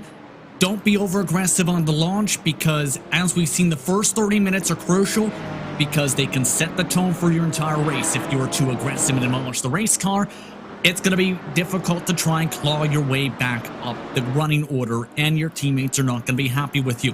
As well, making sure you have your pit strategies down to the T are going to be crucial to make sure you know the exact limitations and mark it down to when you're going to pit, whether it's on the hour or whether you're going to try and save fuel and try and save as much as you can to have a shorter pit stop at the end of the race. In other words, everything's on the line. It's just a matter of racing for a good cause today to see who can take the checker flag. Yeah, absolutely. So we are just about a sector away from starting this race. RLR Abruzzi Esports for Charity will be your overall pole position sitters. Thank you everyone for your support already so far this race. We've already reached our donation goal, and we're just about to get the green flag here for Jimmy Broadbent's Race for Mental Health 2. It starts here at Zolder. 23 hours of racing are underway as you see the GT4 cars head their way down into turn number 1 for the first time. BS competition already looking to try and improve position over the Wraith Energy Sovereign Sport cars. They will continue the battle down in towards turn number 2. Wraith Energy on the inside, just about able to squeeze themselves back ahead. But let's have a look back down to TCR, because Tyson Mayer looking to try and get that class start. But look at that, shooting down the middle. Enzo Fazi for Heusenfeld Works brings it 3 wide for the race lead down into turn number 1. Here, the first lap of the race is absolutely crazy here in TCR. Tyson Mayer is able to hold on to the race lead for Geodesic Racing Black, but that was a big challenge there, and a big moment. 3 wide on the start of the race. Here come the Jettas then, as they are having a bit of a scrap as well. Team Rick involved in the thick of things here, trying to fight with Montgolfier Motorsports, who try to find some ground around their outside coming through turn 2. There's been a bit of a crash inside of the GT4 class, I believe. There's the City Boys racing car that's had a little bit of a tangle with Reaper Online and Turn 10 Racing, I believe it was, as they have had an early problem here today. They get themselves back going before the TCRs arrive, but the TCRs have had their own spin as well, involving the Shrinker Motorsports green car. Here's what happened in GT4. Yeah, this was absolute madness. Yeah, 3 wide on the first lap's not smart, to say the very least. You could see it coming with drivers trying to migrate to the preferred line. It took some of these cars 30 solid seconds to get their car started. That could have been disaster. You mentioned the TCR incident. There are several now mixed in with some of the Jettas as a result of that trouble in the same corner complex just about. Compare that to GT4s and they're nice and happy. Yeah, GT4s, apart from that incident, just got themselves, picked themselves through relatively okay, and it's important that that GT4 incident actually got itself back on circuit and back going before the TCRs actually arrived, because otherwise there would have been GT4s streaking across the circuit as the entirety of the TCR pack was arriving on the scene. So thankfully that didn't happen, and we didn't get to see any sketchy rejoins when it comes to that, but pretty frantic start to the race here. And look at this. This is the personification of frantic at the moment, because look at this. The fight inside the top 5 in TCR is absolutely crazy. Huizenveld Works trying to defend position from the HCon Racing team. In fact, I think that's actually them improving position in through the first sector. So they put Enzo Farsi up 1 position. He was the driver that looked to split down the middle 3 wide at the very start of this event for the TCRs. Alpine Geodesic Racing Black still lead in TCR from Sunshine Autos, then Huizenveld Works, so the 3rd in line as they head down into the Kleiner chicane for the 2nd time. Very careful with those curbs, and I think they've gotten themselves through relatively unscathed. But the top 7 cars here in TCR are still in their one big leading train. Yeah, fairly clean for these drivers outside of that one incident, and still Minor holding on really well. The Jetta's also nice and clean. There have been a couple corner cuts here and there, but no massively aggressive moves. There is a note that I believe there might be a penalty in line going on the racetrack to the 404, where here's one of the main things I think discussed in the race meeting, and yes, you're going to hear this right. You either have to donate $5 to charity, or £5 rather, to charity, or you have to sing Twinkle Twinkle in the pit lane in regards to them. It's been something discussed.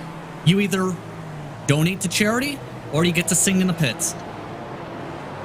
Well, there's an easy way out of that, and that's just pay the money to charity, isn't it? So, meanwhile, I think we had the 86 spin, 86, which is the Baroque Racing team, because I think they started from the pit lane because they obviously wanted to avoid all the carnage on the start, and I think they've got themselves involved in a little bit of a situation. They've gotten off that turn 4, I believe it was, and a heavy impact with the wall, so not exactly ideal for the number 86, and in fact they're still out there causing a bit of a local yellow at turn 4, so there they are, trying to get back going.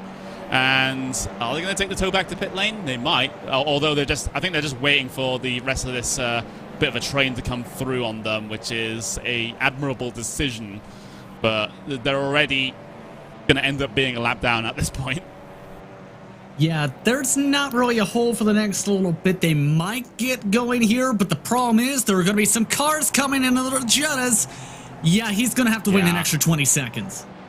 Yeah, so here comes the Jetta field on him, so he's going to struggle to get back. There's a battle for the Jetta race lead right now, though. Team Lonely versus Moncastia Motorsports, looking to go side by side into the Kleiner chicane. That's certainly not going to work, so they will go single file through there instead. It gives the momentum to Team Wrong Car that had started pole position here. Look at that, they're trying to look all over the back of the Moncastia Motorsports machine up into turn 7, but not quite going to happen. There's a lot of hopeful windows for moves here, but none of them being securely taken for the moment. The Moncastia Motorsports looks like it's just trying to push the Team Lonely car through the exit of that turn 7 complex there. And now Moncastia Motorsports looking down the inside for the race lead into turn 8. They're going to go for it. They're going to commit on the brakes, and it looks like the number 36 car is just about being able to squeeze its way through. But Team Lonely are still in this one, and here comes some TCR cars, or rather a TCR car that had problems earlier on and let the Jetta field through. They're just coming back through on them now as this trio head their way in towards the final chicane. But there was a Team Roncar almost run into the back of you two race leaders there. That was Daniel Giocadella, who just hit a bit of the grass there, and their penalty, by the way, you see that's the 55. They have to sing Twinkle Twinkle Little Star as a result of some trouble. Can we get that on broadcast? Can Hugo make that happen? Because that would just be legendary. I'm expecting no, but you never know. Hugo works his wonders sometimes. We'll get news on that in just a couple of moments, but as we continue to watch this Jetta race lead battle between Moncastia Motorsports and Team Lonely, Team Roncar has fallen off the back of this one slightly, so Danny Juncadella, with that mistake coming up towards the final chicane, has lost a little bit of time in this battle, but I think he'll be able to get up through there, up to try and fight for the race lead in just a couple of moments' time. Of course, these are the very early battles. We still have 22 hours and 53 minutes left remaining in this race. How many classes are running? VCO Esports has already answered your question there in the chat. 3 classes, TCR, GT4, TCR and Jetta are the cars featured here today. It's not, especially the Jettas, are not often cars that we actually get to feature on these sorts of broadcasts. Look at this, battle for the race lead in GT4s though. BS competition looking to go down the inside. Oh, RLR's gone straight across the curb there, and that's going to be a slowdown penalty for sure, as PS competition will now be able to come through on them and take the overall race lead there. Jake Browning got a little bit scared by the looks of the inside that PS competition had coming into the Klein chicane and went way too hot into the corner. Yeah, I think they may have thought there was going to be a lunge coming in from BS competition, but they pulled it on back when they realized they weren't going to get the massive run or a chance to really realistically get underneath there. Now for Jake Browning, has to try and reset. The difficult part is, if you remember back, I think it was a couple months ago, where we've seen in some different races, the BMW is very quick in straight line speed. The Porsche is more preferable for the corners. So for the short run, the BMW is going to be lightning quick. It's the matter of how that car reacts in the long run. And especially since how they're going to react to those Jettas is also going to be very important. Alexander Veldman is going to be the first of them that we're going to reach. Yeah, so this is going to be your first actual lapping procedure here in this race as the GT4 fields start to come up on the tail end of the Jettas, and this is where things can get a little bit spicy in these multi-class racing endurance events when you're having this first lapping procedure where everyone is still within one big train and always looking to try and improve track position because the positions are right there in front of them. But looks like BS competition has been able to get through on the first couple just fine, catching them in the right places as well. You want to catch these Jettas on the straights here to be able to get those passes done simply. There's been a spin inside of the final chicane, I believe it was. That was the number 32 car, the Mountain Trout Racing Concerns car, and that's a little bit concerning that they've had actually a little bit of contact into the final chicane as turn 10 went straight into the back of them. But meanwhile, we're still looking at the race lead for GT4s. There's BS competition, and RLR Abruzzi Racing has really reeled in that gap after that mistake. So they've been having a pretty good time here as far as the traffic is concerned, but there's a string of 4 Jettas ahead of them that might be a bit of a problem, especially coming down into the final chicane. Like I said, the Porsche is really good in the corners, but you can see just how much toe the BMW gets down the straights. Wrong spot for BS competition to reach a whole pack of them right there. This is going to allow Jake Browning a chance to try and shoot up, possibly. Yeah, possibly, but I think BS competition has gotten a good run out of the final corner so they can get yet more Jettas done on the pit straights. And now down in towards turn 1, it might be a bit of a concern because there's Team Oblivion Racing that's right in front of them. BS competition trying to find a way through, a little bit of miscommunication with the lap traffic there through the first couple of corners, and that has made RLR Zubri Racing got them into a position where they can really capitalize on another mistake like that now. They weren't close enough to be able to capitalize that time around, but now that gap has come back in once again as they're having to deal with this constant traffic. Yeah, that's going to be a bit of a cat and mouse game almost, I feel a little bit here, where RLR Abruzzi Esports for Charity is going to close up in the corners. Then down the straightaways, I think BS competition is going to be able to pull it on back. It's not going to be easy, I think, for Brownie, at least as the tires are fresh, to be able to close back in or maybe even go for the lunge. But in some races I've seen in the past, Connery, especially on tracks known for its technical corners or its tighter braking sections in some parts, with its mix of speed, guess what? Usually the tires go off after 30 minutes, so there's a chance this flips back the opposite direction. Compare that to the Jettas, well, it's still carnage. Yeah, there's a battle down in the Jettas here with Just Bennett involved in this one. They are down in P10, P11 as far as Jettas are concerned. And now, you know, with the GT4 traffic heading its way through, it might give an opportunity to some of the Jettas that have been stuck in traffic to be able to find the gap on their opponents and just try and follow through on one of the GT4 cars trying to... Oh, there's been a crash inside of turn 8 there, right at the very back of shot. I'm trying to see exactly who was involved crash in front of them. Yes, another crash in front of them. There's Coyote Racing involved in that. They're out into the gravel. And who was that with, I wonder? I think they're still crashing. Let's watch this one run through. Whoa, big wreck. Someone's gone over the pit wall. What in the world? That is crazy, crazy stuff. I think it was the Team MSB by N-Ring Info that hopped up over the pit wall. Let's have a look at that carnage from up above. And that decision-making from that Porsche wasn't exactly great, was it, to try and split them down the middle? And look at this. It's such a narrow portion of the track, this pit straight, so there's not a lot of room to try and avoid a Jetta that's bouncing up all over the place and finally gets to the safety of pit lane, albeit on its roof. Wow. That is...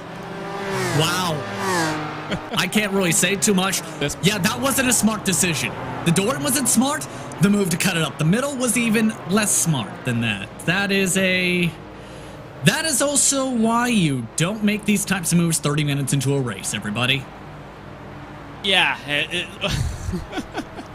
The Jetta just hopping over the pit wall. I love that this is sim racing and we can just laugh at that, because if that was real life, that would be a little bit more concerning. But since no one gets hit here in sim racing, unless you have like a direct drive wheel and someone hits you pretty hard and you're still holding on to it, you can damage your wrists that way. But that's probably the extent of any sim racing related injuries. Meanwhile, look at this battle. Team Lonely here trying to fight it out with Monster Motorsports, and now they've given the run to the Team Roncar as they're looking to try and go get all over the back of them and try and make this move happen down in towards turn number 1. Let's see if they're able to make it work. Team Roncar down the inside of Team Lonely, and they have been able to secure the position. So great work there from Daniel Juncadella. And now, next car on his list is that Monster Motorsports car that's currently having to deal with that Porsche trying to get through on its inside. This race has been absolutely incredible, let's put it that way, but there's been some incredible fighting too through all this. I've been entertained to see all this scrapping. It's been nice, clean, well, carnage-filled racing, let's put it that way. By the way, we have heard a first confirmation with the penalties you see here. Our first driver to take a song is now coming down the lane. Turk 10 has taken the song. Yeah, so... And there was also a situation where the number 55 had paid for race control to look the other way. So totally no corruption here as far as the race stewards are concerned. P5, P6 here in TCRs looking pretty close as well. That's VRE Motorsports versus HCon Racing Team. HCon Racing Team have the draft coming down in towards the Kleiner chicane, but certainly not close enough to be able to go through any dive bombs, although I wouldn't be surprised considering how this race has gone so far. But look at the run that HCon got through the chicane. That's absolutely brilliant stuff indeed, and they might be able to make this pass happen now, perhaps into turn 7.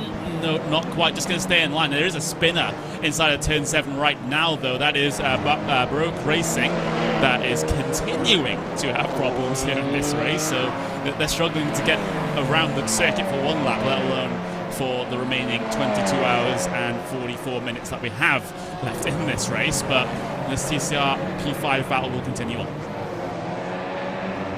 By the way, for the 37, Joshua Breen apparently did not know the lyrics for Twinkle Twinkle Little Star. How can you not know the lyrics? How can you not know the lyrics to Twinkle Twinkle Little Star? I'm not quite sure, but it's a charity race. You can have fun with it.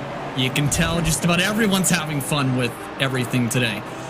On the bright side, if you're in the battles for positions, you're having some fun. On the dark side, if you are one of your top qualifiers, it's already -4 for HCon.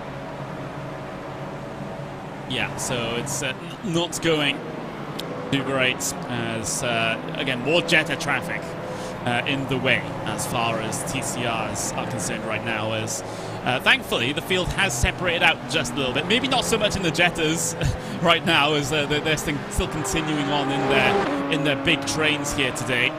Continue to look at some of the GT4s trying to head their way through on them as well.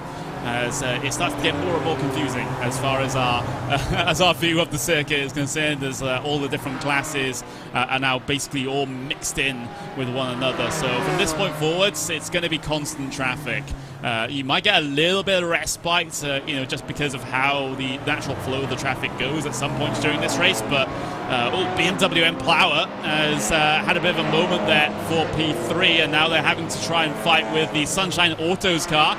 Sunshine Autos trying to go around the outside, can't quite make that one work, but BMW M Plower certainly on the defensive right now here on lap number 10 of this 23-hour event. Sunshine Autos not going to make the move down into turn 8. They'll just bide their time from now. We have another spinner out on circuit, as that is the 021 car, I believe it was, and that's the Backmarker Racing orange machine that has had a spin. So I think there might just be a constant yellow flag on this race right now with the amount of spins that are happening. I think that's probably the best decision that race control can do, because, you know, it is pretty crazy out there. Honestly, this is one of the crazier races I've seen, and that's saying something. But BMW Plower, keep in mind, the reason they were in that position, though, with Hinchlifeld Works was they tried to lunge up the inside of one of the chicanes. That wasn't going to work with it being one line. I think that's now cost them a ton of time, to where it's taken them this full entire lap to even regroup. As I talked about, Connery, at the start of the race during qualifying, it could take you a couple laps to get your rhythm back together, and guess what? They had something break the rhythm. Now they're up for grabs for several cars, and keep in mind, they also have Joshua Breen coming off his Twinkle Twinkle Little Star rendition, trying to cut through too in traffic. Someone mentioned in the driver chat they want to pay £500 to charity for a safety car. I'm not sure if the race stewards would be on board with that. Of course, £500 for charity is going to be great, but it causes a bit more carnage. I think that's what they're planning, though.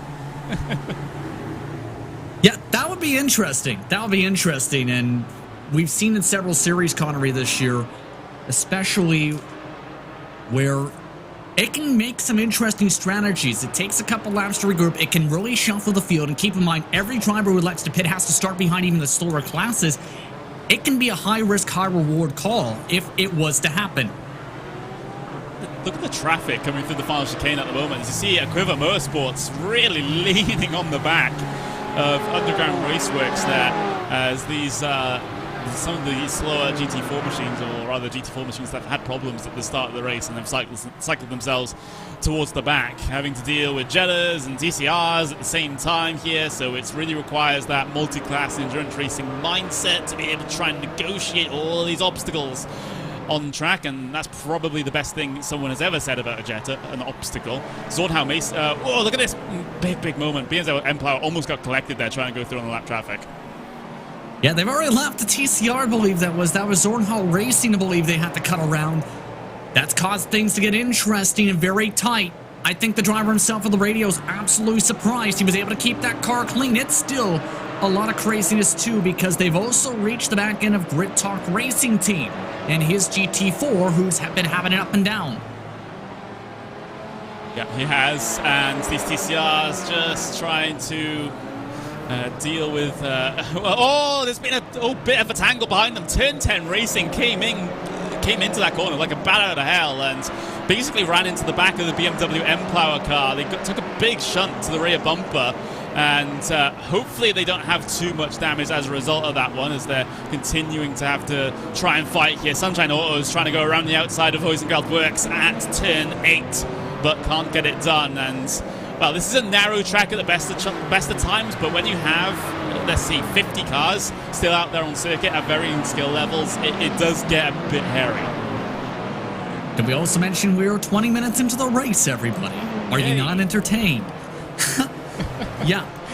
Someone suggested we should do F1, F2, F3 multi-class. Well, there's no F2 cars in iRacing, unfortunately, but I guess you could do the McLaren MP430, the F3, and maybe the Formula Renault 3.5, perhaps. That'll give you very similar performance for F1, F2, F3. But yeah, I mean, these are the car combos that we've gone for, but that's not a bad idea for a fun race either. Yeah, 100%. You can see some of the cars being held up with some of the traffic, but keep in mind, with this being a fun race and a charity race, there are, keep in mind, 5 faster pairs available. That's why you may have seen, say, someone flip over the wall, as we've seen earlier, and come back with a fresh race car. That's where the fun is, and this looks like it's not going to be quite so fun.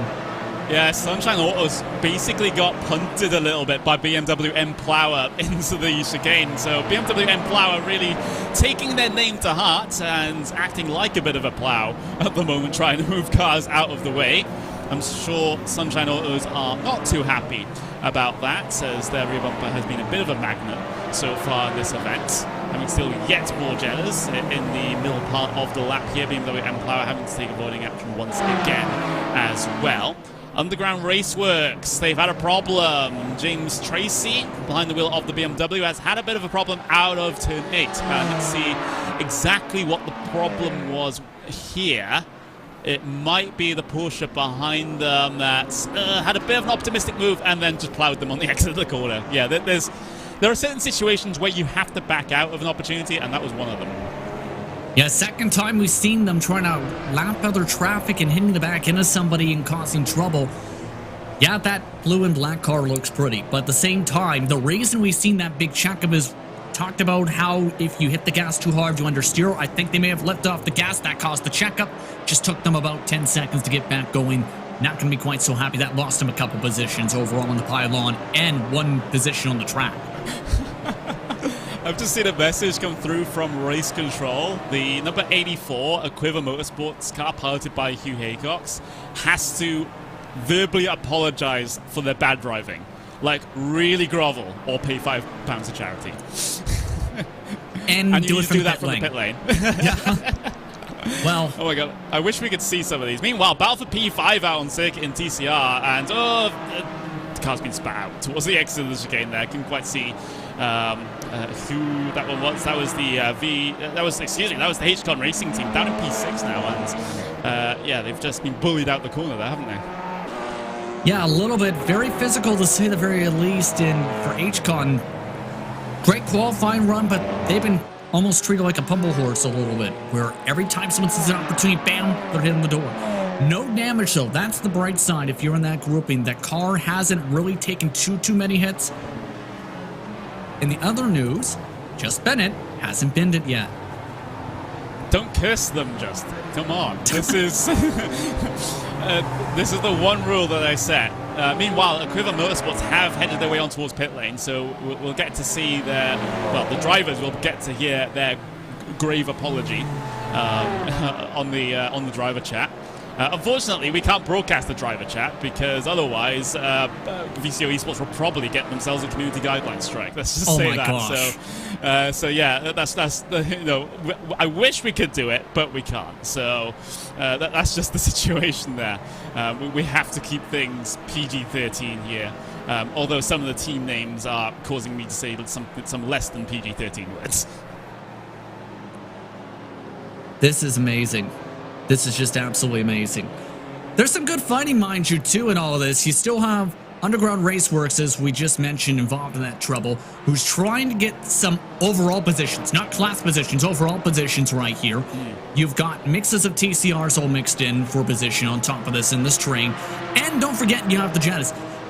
I can see kind of why they chose Circuit Zolder, because it's quick lap times, it's tight, and with the chicanes, it causes, well, fun moments, let's say.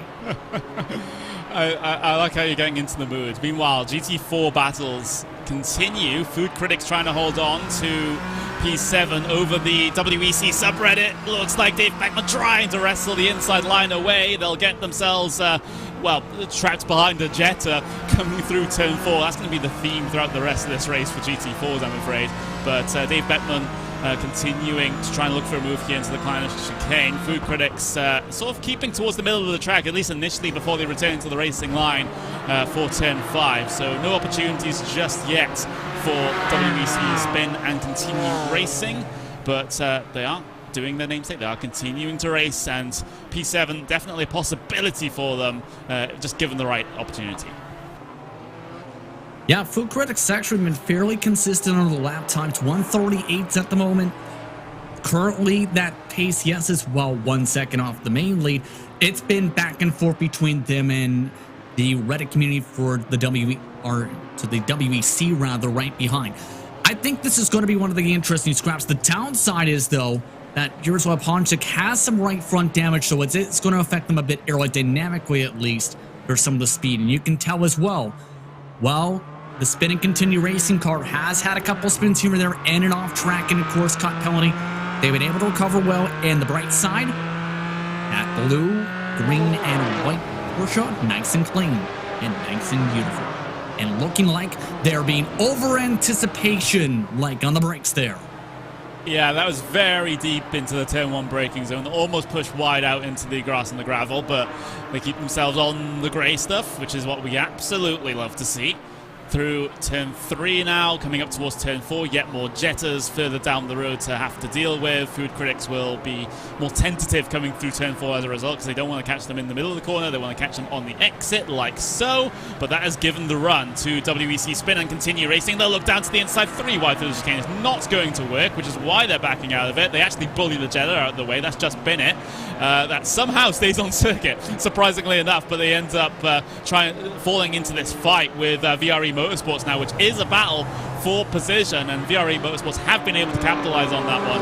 As just Bennett were basically, again, bullied out of the racing line by a couple of GT4s. Yeah, Leo Garibaldi, the streamers in today's race, just hasn't had trouble like that. But still, again, if you have an opportunity, drivers, as we've seen, have been willing to even physically make a little bit of a scrape. The tough part is, though, you get bad enough damage with this Jetta, it can absolutely demolish you down the straightaways. There's already right front damage on the VRA Motorsport car. Meanwhile, one of the TCRs is having an adventure.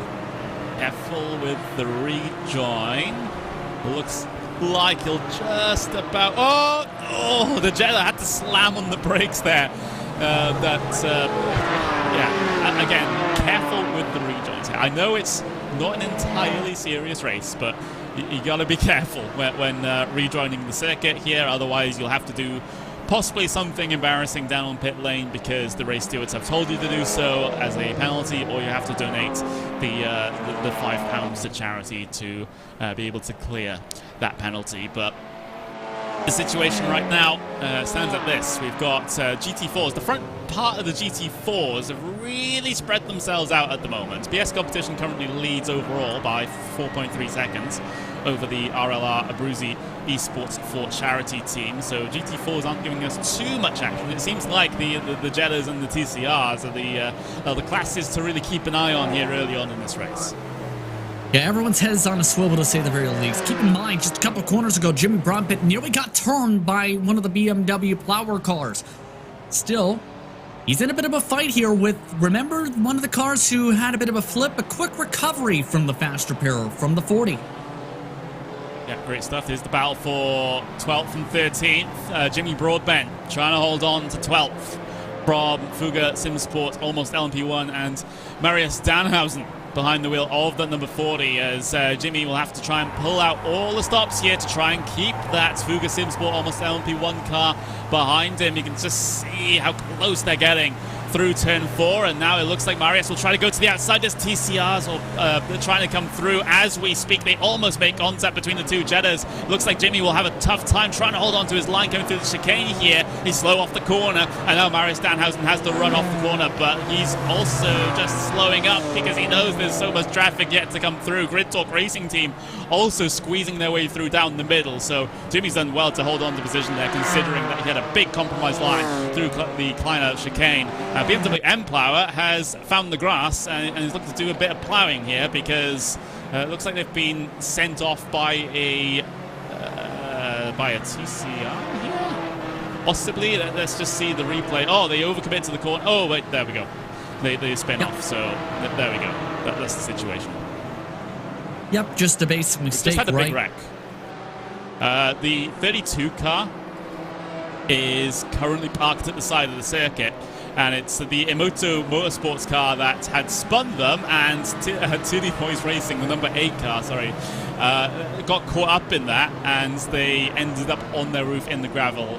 Thankfully, they were able to carry the momentum and get back on all fours, but again, we have these bursts of carnage here, it seems. I mean, that's kind of the ebbs and flows usually of an endurance race, right? Because when you think about even the biggest of the biggest events, first 30 minutes are crazy with moments like this. Yes. So a bit of a ride there for the number 8 car, all things considered. Oh, yeah. I've just seen it. I've just seen Race roll again. The number 62, which is the Zornhauer Racing number 62. Please enter pit lane and sing Humpty Dumpty, or pay £5 to charity. I mean, the song selection gets more and more interesting here. I have to hope that we'll get to see Aqua's Barbie Girl at some point. Is it bad that I don't remember what Humpty Dumpty's song lyrics are either? Humpty Dumpty sat on the wall, Humpty Dumpty had a great fall, blah, blah, blah, blah, yes. What about the after the ba-ba-ba-ba? I don't know. It's been what? It's been 20 years since I was 3 years old, so it's it's fallen out of memory, and I don't have kids of my own, and I don't have younger nieces or nephews or that I have contact with or anything like that. So yeah, it's a situation. Speaking of situations, someone said, "Hang on, Humpty Dumpty isn't a song; it's a rhyme," and I'm like, "True, true." We're steadily starting to go insane here. That's all I'm saying. I think there's a battle going on for P3 overall, though. Look at all this craziness. Look at this then, as it's involving the boys and a couple of other representatives. Oh, as the Immotor Motorsports actually headed their way down towards the pit lane. And so they are going to have to, I think it's a penalty. It might be. Yes, it is. It's a twinkle, twinkle. It's a twinkle, twinkle, little star penalty. So it's instead of a drive-through or a stop-go or a time penalty, it's a twinkle, twinkle, little star penalty that they have to be taking right now. Continuing to see these fights coming down the pit straight, though. Coyote Racing involved in the thick of things here inside of P6, as it seems like a lot of the GT4 cars have actually closed up on each other. I did say a couple of moments ago that they all spread out, but it looks like they've just had this big old accordion compress, and now they're all close together again. Yes, indeed, and I believe all the drivers getting their cues, by the way, you see for the penalties to be able to sing their songs. The 15's already completed theirs. I think Zornhauer Racing may be forgetting how to sing, unfortunately, because they have said nothing yet. For Food Critics and Company, though, they're still in the mix of all this craziness. They've been in a mix of a fight just about every single minute for just about every single position in the top 10, it seems. Dave Beckman is coming and quick behind them again. Yeah, he really is putting in the hard yards there as the carnage continues out there on circuit. Food Critics sitting here in P7 for the moment, and Jaroslav Honzik, of course, one of the famous names in sim racing, looking to try and slide his way through on these Jettas, and is doing quite well at it right now. He has a group of the fellow GT4s both in front of him and all over the back of him. He almost shoves the P8 car up onto the grass there. That's not exactly kosher.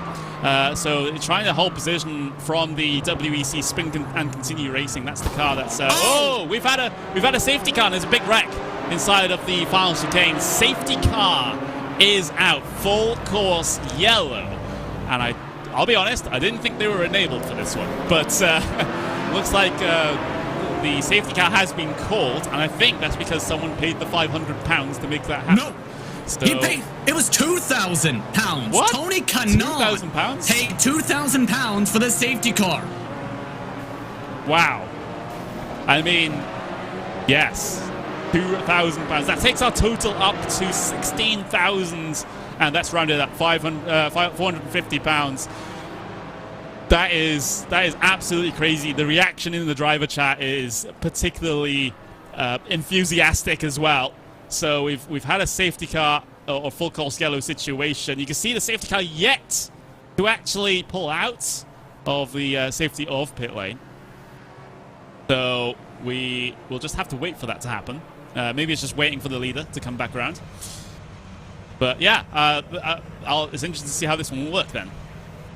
Well, I seen Tony Kanaan practicing, of course, the IndyCar driver. Well, he definitely just threw a curveball and a half for today's race. All right, safety car's moving, so they're going to pick up the leader. Sometimes these full course yellow safety car situations act a bit weirdly here in iRacing when it comes to multi-class, so we'll have to see which leader it actually does pick up. It should pick up the overall race leader, but the order behind them might be a little bit weird because they won't be able to separate into their constituent classes unless there's some manual management of it from race control. So under full course yellow now, and it looks like it's let's see, I'm just gonna go to pace car and I'm gonna see who it's picked up. Well, it's coming through on a couple of these TCRs and Jettas right now. So there is BS Competition, who's the overall race leader. So there we go. So it's picked up the overall race leader. Everyone's gonna stack up behind them in the order that they're in right now. They won't separate out into classes. So this is going to be interesting. And if I'm hearing the official clarification is Tony Kanaan, from what I heard, is supposed to be a part of this event today, Connery. Okay. I believe it might have been a wave to get Jimmy Broadbent back in the lead lap, if I heard correctly. Well, this is a fun race for a great cause. Someone's not happy about it. I just saw in a driver test, someone's not happy about it. So P1, P2, P3 gets a lap on the rest of the TCR field. Great. So it's fun, guys. It's fun. It's a fun race. Don't take it so seriously. But in this situation, we're looking. I mean, it's going to be a long full course yellow, a long safety car here, because that's just how they work in iRacing when it comes to the road courses. So we're going to have quite a handful of laps here under the full course yellow. But right now, it's going to be more of an interesting situation for those drivers that have never had this happen before, because there are some leagues in iRacing, some private leagues, that do run with safety car in multi-class, but they have their own sort of management of the order behind the safety car. In here, I'm not sure if we'll actually get that. So it's going to be weird as far as the start is concerned. Let's just say that, this restart. Yeah, I believe it's Ivor you're referring to, which it took them several races to get used to that procedure, mind you, and get everything buttoned up for their fall seasons right now. It's something where it can take 4 or 5 laps, possibly. There have been some cases where it can take 30 minutes. This has opened up the floodgates for strategy, though. I mentioned if we got one, that drivers might take the chance to pit and try and take an early stop. Several of your class leaders have done so. Yeah, I think so. Yeah, I'm seeing a lot of activity on pit lane. RLR Bruzy Esports actually heading down towards pit lane right now. So it might shake things up in terms of the strategy here. I'm seeing Keyboard Motorsports also on pit lane, taking their service right now. And I saw a Jetta come in as well, I believe. But I think that they're out of the way right now. But you can see some cars deciding to visit pit lane under the full course yellow. It's weird here because with the way full course yellows and safety cars work in iRacing on the road course, you cannot come down in as soon as the safety car is called. So you actually have to stay out. You can't capitalize, quote unquote, on a safety car by coming in just as the safety car is called. That's just because it's using the oval rules. Yeah. And keep in mind, if that is indeed the case, you pit with the pit lane closed. Usually it's a drive-through under green conditions on the oval side, Connery, which can be costly big time for this type of race, because we're talking at least 40, 50 seconds, the pit delta for some of these cars today. Yeah, so Barney the flagman holding the yellow flag out, and the lights on the pace car haven't gone out just yet, so we'll just have to wait for that to happen. We'll get the 1 to go mark once those lights on top of the pace car extinguish. So that's when you know that the racing is about to resume. But it's basically the entire field now all snaked up behind this Porsche 911 GT3 Cup pace car, and they're all mixed in with each other. So there's no order in terms of the class here, and which is why I said this is going to be interesting. This might be slightly more chaotic than even the race start was, because you have so many different classes all involved with each other. Well, we mentioned some of the things I talked about before. Well, Tony Kanaan, it seems to be very entertained on this stuff, so... Yeah. I'm hoping that he's in the YouTube. If he is in the YouTube chat, that would be absolutely amazing. He is an absolute mad lad, as Bram Jacob has already said. Some claims that TCR is corrupt as hell. Oh, there's a car spun around already. The 8 car. Someone spun under the safety car? Really? White McCoy is spun on in the middle of the racetrack. How did that happen? Oh, it wasn't just a spin. It was, I think, Keyboard Motorsports TCR running into the back of them as they were trying to catch the queue. What is Twan Vandenbeld doing? I'm not sure. We'll have to try and get the replay of this one. I think Hugo's has found it. Here comes the TCR. Oh, Lord, he come in. And that BMW is going to be having a very dented-in rear bumper. There we go. Yeah, that just... What in the world? He just floored it into him. Like... Maybe there's some bad blood between those two teams and drivers right now, so... possibly could be the case. But you can see the pace cars lights have now extinguished, so that means that we will be able to get... Oh, this is the lap down cars, because the lucky dog rule's in effect, I believe, unless all those waiver rounds... yeah, this is going to be... oh my god. the cars that are looking to try and unlap themselves, and they have been allowed to do so by the iRacing system, but they have to try and pick their way through on the cars that are in position. So... yeah, this is going to be a bit of a weird altercation. I think they're just trying to get all the TCRs, all the leading GT4s, excuse me, at the very front, and then everyone else behind them. A little bit confusing here, unless they're trying to go double file. That could be the possibility. Yeah, I think they're starting double file here. They're starting double file to add on the craziness.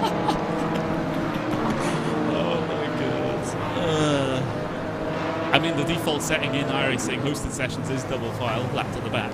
So, yeah, let's see how this one goes, everyone, because we usually only get the single file starts when it comes to road course restarts under the safety car, but we're going to have a double file restart, apparently. Lord help us in this situation. But through turn 8 and turn number 9 now, it will be a BS competition. That's as the race leader. Will restart this race. They have the Wraith Energy Sovereign Sport Car, then they have the boys and Coyote Racing, Rough and Ready Racing, Food Critics behind them. So the GT4s are at least in some kind of vaguely sensible order, but here we go then. We're going to go back racing with 22 hours and 16 minutes exactly left on the clock. BS competition brings us to the green flag for the second time here in Jimmy Broadbent's Race for Mental Health 2.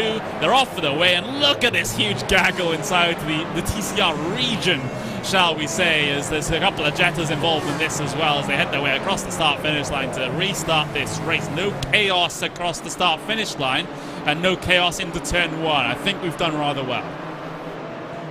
Give it a moment. Give it a moment. Not to jinx it, but once again, Food Critics, they've been busy all race. Now they're trying to pass Rough and Ready all of a sudden. This is a chance to get them to the top 5 if they can complete this.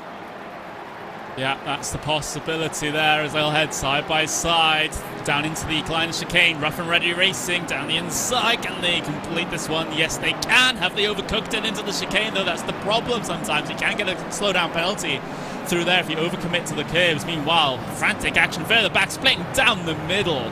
3 wide into the chicane there. That is always a big concern. There's a TCR being spat out towards the outside, and the rejoin's absolutely terrible to the racing line and spins the Jetta around. That was the Team Wrong car. So Team Wrong car have been absolutely deleted by that one. That was the Keyboard Motorsports TCR completely taking them out. And that was one of the front-running Jettas. Did I mention that they were just penalized for the caution incident where they had to sing the national anthem? So I guess they now might have to sing 2 of them. Still on the bright side, Tyson Mayer, he's in a good fight. The downside is he's lost the lead in all this craziness.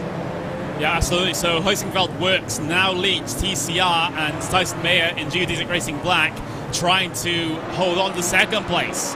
So Shrinker Motorsports Green looking to try and go down the outside into the down the inside, excuse me, into the final chicane. They're just going to back out of the move though and fall back in line. Sunshine Autos are also all over the back of this one as well. It's actually Shrinkers are lapped out on these guys, so I'm not entirely sure why they were going for the move. That was the green trim on the front splitter there of that number 12 Audi, just in the back of the shot, trying to fight with Sunshine Autos, and Sunshine Autos have to get the elbows out and just try and squeeze their way through, because there was no way that lap traffic would give them the position.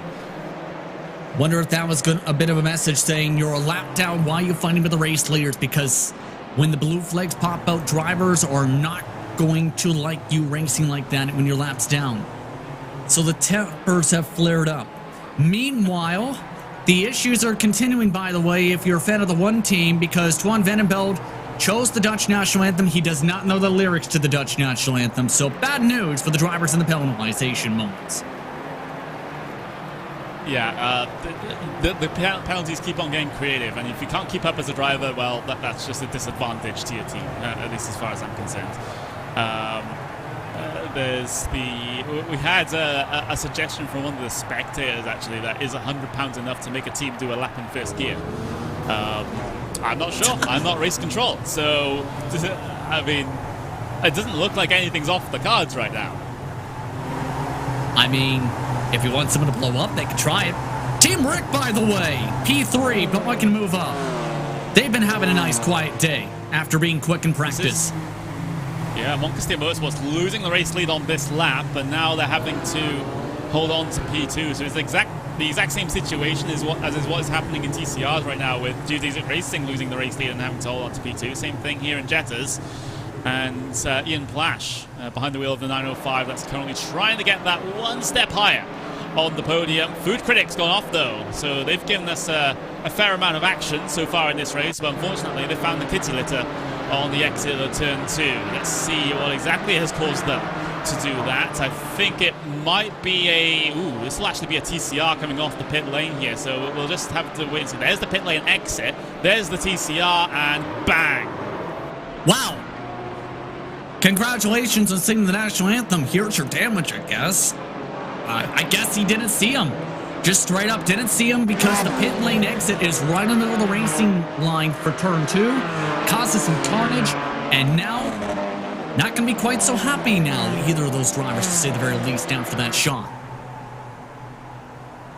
Yeah, not very happy indeed. And here's the battle for the race lead in Jetta's, though, because Team Lonely and Montcastir Motorsports still very, very close together. And Team Rick's also involved in this as well. They're the third car in line down in towards the Kleiner chicane, the small chicane, and 3 wide in and amongst another group of Jettas ahead of them. It's Jetta on Jetta action here. Laps down, leading lap. Who gives a damn, as Team Lonely trying to hold on to the first position. Montcastir Motorsports looking down the inside to try and go for that race leading position, and not quite able to get it done. So it's Jetta trying to lap Jettas at the moment here that's causing this whole entire situation. More national anthems, by the way, for racers in that grouping who have been on the lonesome, but Team Lonely, have to say they haven't been lonely throughout this race. They've been somewhat clean in the racing. They've been fighting well. They've been quick. They haven't had too many incidents so far. This isn't going to be an easy pass to try and make for any of these cars in this grouping, because as we've seen, several of the drivers pin laps down are not quite good as your sacrifice to the blue flags. If they feel like they're quicker, they're going to scrap. And the more these two for the race lead scrap, the more this allows Ian Plash and Team Rick to close right back on up, especially with this whole train of cars. The tough part's going to be, can they get to the train of these 4 in front, because there's a whole drafting shooting train. Yeah, Team Lonely diving down the inside of the lap traffic, but they can't get the pass done on the lap traffic. Team MSP are trying to hold on to position here because they don't want to lose too much time to the cars further down the road that they are fighting with, so they're not going to give the leaders an easy time. And look at how much Montcastir Motorsports has been able to close up now, coming through the first couple of corners. And this just keeps getting from bad to worse for Team Lonely, as they're still stuck behind the lap traffic and stuck behind the rear end of that Jetta ahead, which is probably not the best thing to look at coming down into some of these corners. And Team Lonely, I mean, they're still going to stay in line here, and Montcastir haven't been too threatening down into the chicane, but again, it's just complicating things for them. And keep in mind, Ian Plash is very quick in these Jettas. We've seen in a couple of events in the past, if you allow him to have some clean laps, he will close up and pull off in a way if you give him the chance to make the pass. So in other words, for everyone being held up in this battle for the race lead, there's going to be a lot of frustration towards Nico Kramer here, unless he leaves some space. And again, as we've seen, the space isn't going to be given quite so easily here today. In fact, these cars haven't even really gotten a pull on him. If anything, because the draft off the Valhalla SimSport car, this has all just got them all draft locked. Yeah, it's a really tough situation to be in, just being trapped inside of this draft train, and it seems like there's no end in sight here, especially for Team Lonely, as they are definitely not lonely, because look at how in the middle of everything they are. There's a car spun to the outside there. That was Zonhao Racing that had a spin through turn 10, and they're still stuck on the access road there. Careful with the rejoin. I think they've been able to find a space there, so they've just about been able to get their way through. Meanwhile, battle for the Jetta race leaders just changed, because Montestia Motorsports have been able to pull off the pass on Team Lonely, and now Team Rick are looking to try and get themselves involved as they try to go the long way around at turn 2, but get crowded out of road a little bit there as we're riding on board with them. And Team Oblivion in P4 are also involved in this battle as well. So it's a 4-car fight, 4-car pack for the Jetta race lead. And Team Rick looking to try and get a good run out of turn 4, and they have. So this might potentially happen down into the chicane, but they're losing a bit of ground now. So it's really give and take as far as this battle is concerned. There's a car that's gone across the chicane there. That's the Valhalla SimSport PLM Royal car that has had to completely and utterly bail out of the turn 5 chicane. But it's absolutely fantastic to see this battle. The Montestia Motorsports having to dive down the inside of the lap traffic. They all have to dive down the inside of the lap traffic to try and not lose position and not lose draft. Yeah, and now finally they give up the ghost, so to speak, to let by the race leaders. But the result? It's now a 4-car battle for the lead, where it was just 2 before with 2 lap cars. Hey, I think the race controller listening to me here on the broadcast, because number 41 as their penalty song, they have to sing Barbie or a karaoke song of their choice. Are we talking about a song for 2 minutes straight that they'll have to sing? That's a big penalty. Yeah, it's a very long penalty indeed, and yeah, I mean, I think they'll get crazier from this point forwards. BMW M-Power, by the way, BMW M-Plower. I keep calling that BMW the name it should be called, and not BMW M-Plower. I keep calling it BMW M-Power, which is an actual BMW thing. But they're in P2 now, as they've been able to complete the pass in the TCR machine, on the P5, excuse me, in TCR, as they've been able to complete the pass on VRE Motorsports 65. So continuing to try to go forward here in this race. But just having a look at the chat, LB 1973 says this is really distracting from F1. Look, is this more exciting or not? I think it is. So you're right to be still watching. Well, this is the most entertaining race I've seen in a while. TCR lead has closed up there. Tyson Mayer, now that he's got some clean track, finally has gotten into the rhythm that we know this team is good at. Is once you allow them a chance to breathe, they'll hit their marks and close up quickly. Tyson Mayer, same when he's nice and calm. If he makes an over-aggressive move here, this is going to be where the clips are going to be very busy. The main thing is, too, he's got, as we said, Enzo Fozzi, who is known for explaining how to run these types of tracks, leaving a wide-open mark. Yep, down the inside then, Tyson Mayer looking for the TCR race lead into turn 4. And Enzo Fozzi continuing to try and fight around the outside. They make contact, they tangle, hard impact for Geodesic Black into the tyre barrier on the exit of turn 4. And now Tyson Mayer has to wait for a gap to rejoin the race. There was not a lot of room given by the two drivers there, just trying to lean on each other's doors. Fantastic TCR action, but maybe that was a little bit too much leaning on the exit of turn 4. I don't know if he expected the Hunchveld Works car to back off, or he just started plowing tight when we've seen where it can get tricky for the side-by-side off the corner. It just seems almost like quintessential Tyson Mayer, unfortunately, in that result where he quirkatized himself. He did. He really, really did.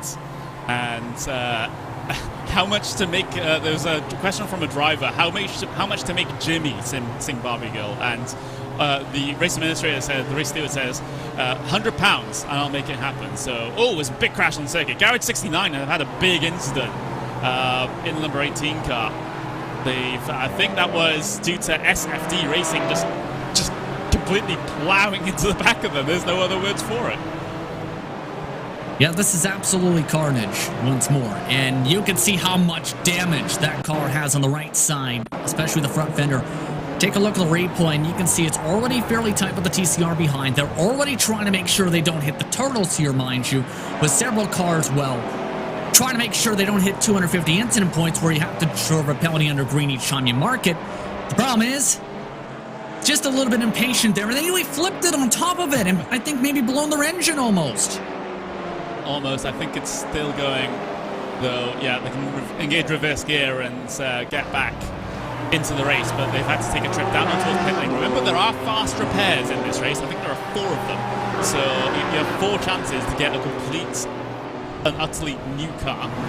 And then after that, you're going to have to take those optional repairs to be able to rejoin the race. And I hazard a guess, a good couple of cars have already taken the vast majority of their fast repairs. Oh, and remember that contact for the class lead for TCR? Enzo Fossi's now required to have to sing Barbie Girl or donate to charity. So that now has ramifications. They are giving the cause to the Huncheveld Works car on that, while other cars are still trying to sort themselves out as a result for the overall race leaders. Yeah, so, yeah, the penalties continue to pile in. Stuart Adams saying the team lonely driver is doing the whole race on his own. And that is kind of to be expected, considering, well, we've had a lot of drivers in previous iRacing special events that have done the race on their own. And it looks like Taylor Adams, team lonely, is going to do the race all on his own. And I can confirm that because there's no other drivers actually registered for that team. Hosingwell Works, so down on towards pit lane to serve their sing-song penalty. Yep, and can confirm from the team, he has confirmed that he is taking the song. I wish we could hear these. Like that's my only gripe about this entire thing is that I wish I could hear these songs go on. I mean, maybe it'll give the VCO Esports a copyright strike, but at this point, I don't care. As I think VCO would care. I think they would, but I think it's worth it for the memes, you know. Sure. That was the quickest Barbie Girl I've ever heard, by the way, for them to get cleared. Did they just take the, more the trouble. £5 then? Oh, car's coming. Oh, careful with the rejoin. Zornhau Racing. I think Zornhau Racing has spent more time off the circuit than on the circuit, at least as far as things I've seen them involved in right now. Is this all on their own, or is this influencing by someone else? I mean, the car looks completely unstable coming down to the corner, and yeah, you have to slow down sometimes for corners. Yes, that's kind of how they work. It's a good idea, usually. Yeah, it's not like an arcade game where you can full throttle it and somehow get up even quicker when you launch off the turtles and somehow magically land in the race late. No, it's not like that. It's like real life. It's a simulator for a reason. P6 up for grabs.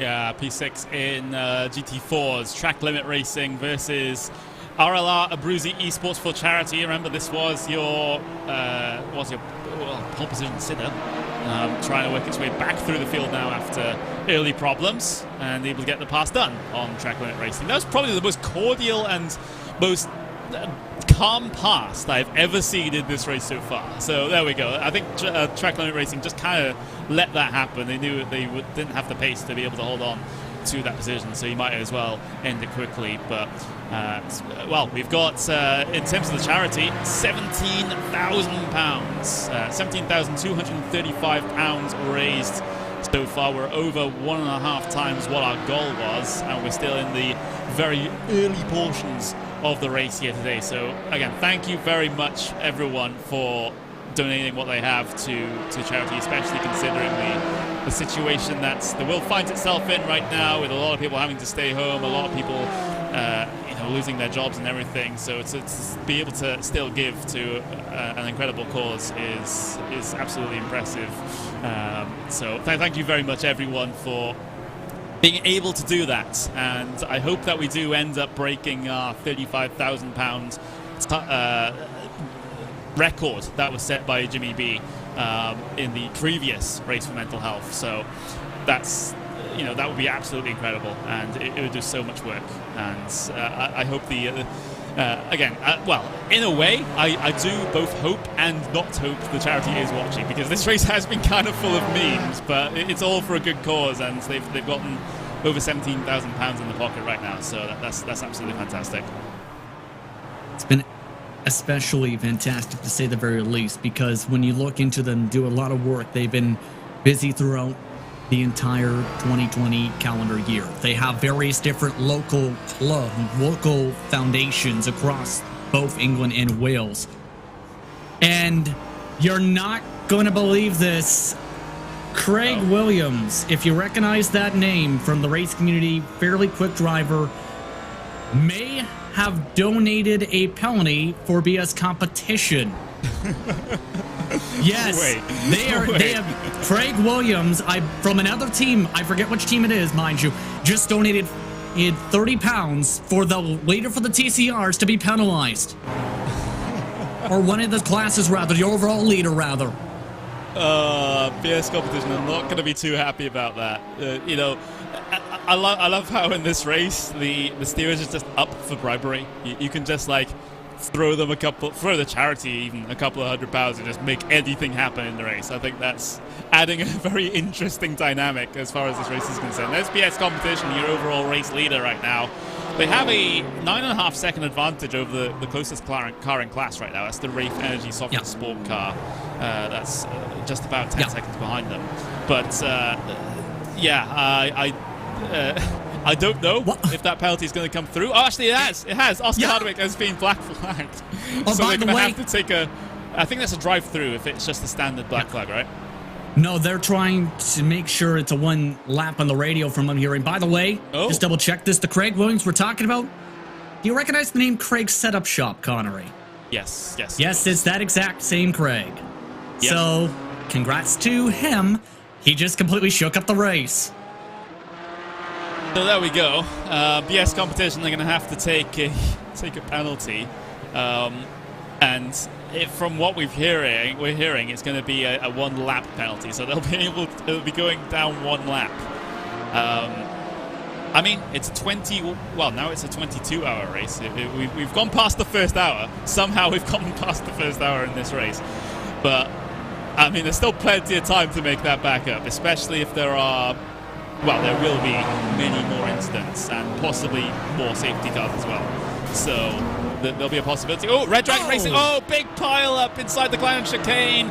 And, well, if there's a reason for a safety car, this might be one of them, as there's a bit of carnage there in the chicane. And I didn't quite see initially who caused that one. Let's have a look. So Red Dragon Racing got a huge piece of it. Let's see exactly. Oh, they got onto the grass. Red Dragon Racing got onto the grass on the entry to the Klein chicane, and it just spins the car right around. And that's a thing that does happen in iRacing. The grass is like wet grass. You just don't want to put any of your tires on there. I know they've been working on grass, but again, the best way of saying it, grass is like hot lava. You hit the lava, it snaps back and basically lights you on fire. That is the weirdest bounce I've ever seen, though, for TCR. I have to say that. Because, that was a major mistake. Good job by several of the cars to be able to avoid it. For Valhalla Simsport, good job by being hit from behind and being able to save it without smacking an arm cut. Okay, so the 086 has been given a penalty, so they have to give them a national anthem or a donation. So that's for the VRE Motorsports car. And then we have Twinkle Twinkle Little Star shouted, or a donation please, for the number 40.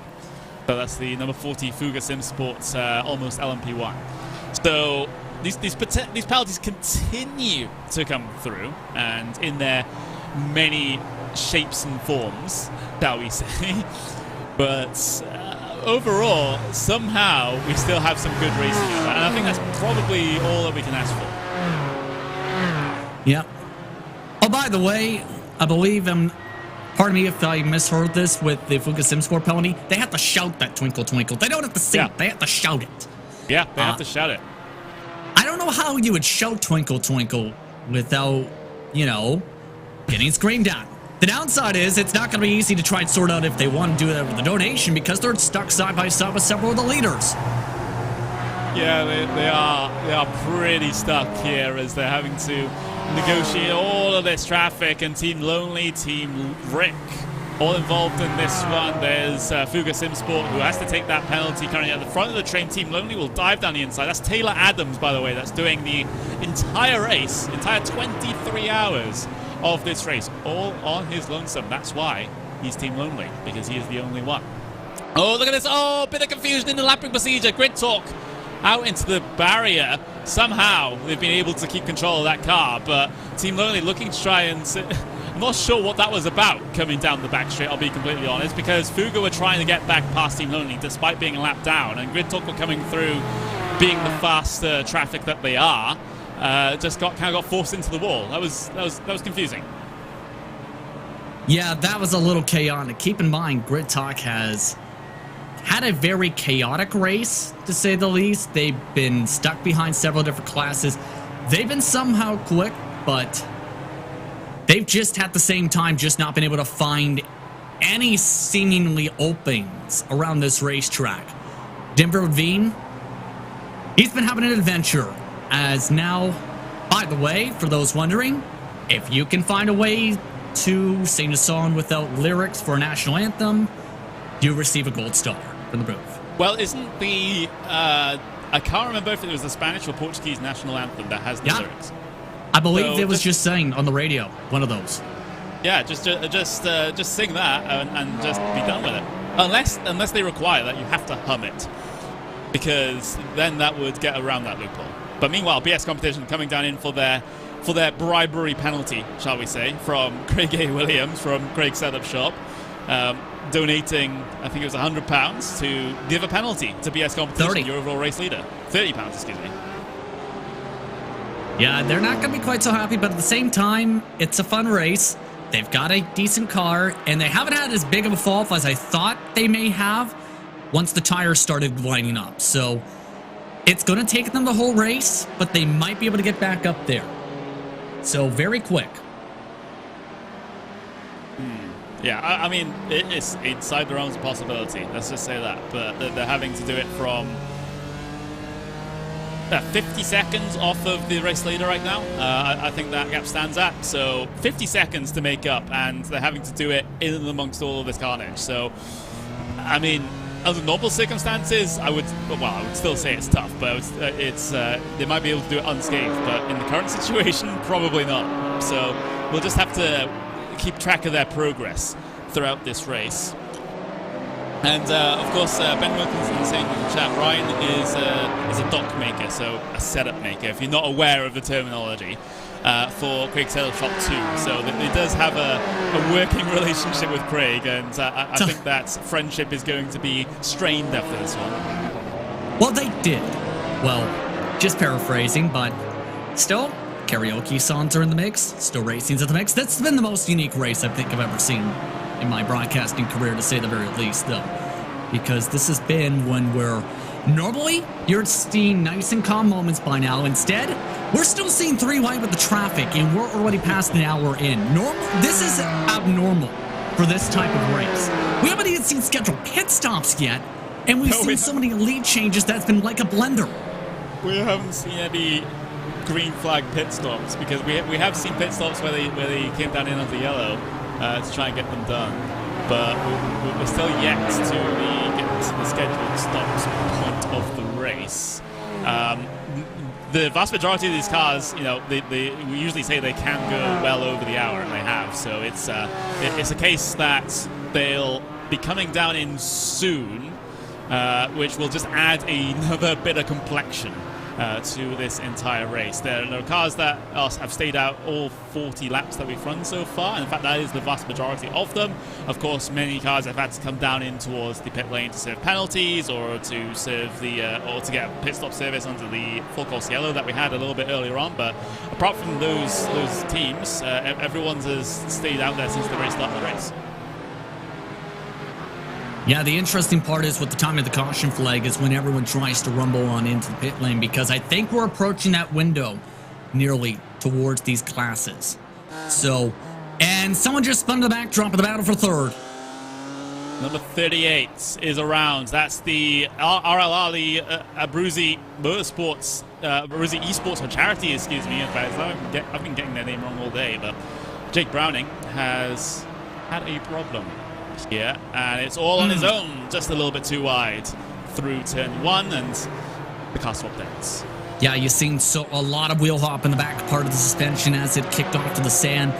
Just not going to be able to get the grip back time. By the time you get to the sand, the traction was already gone, as we've seen.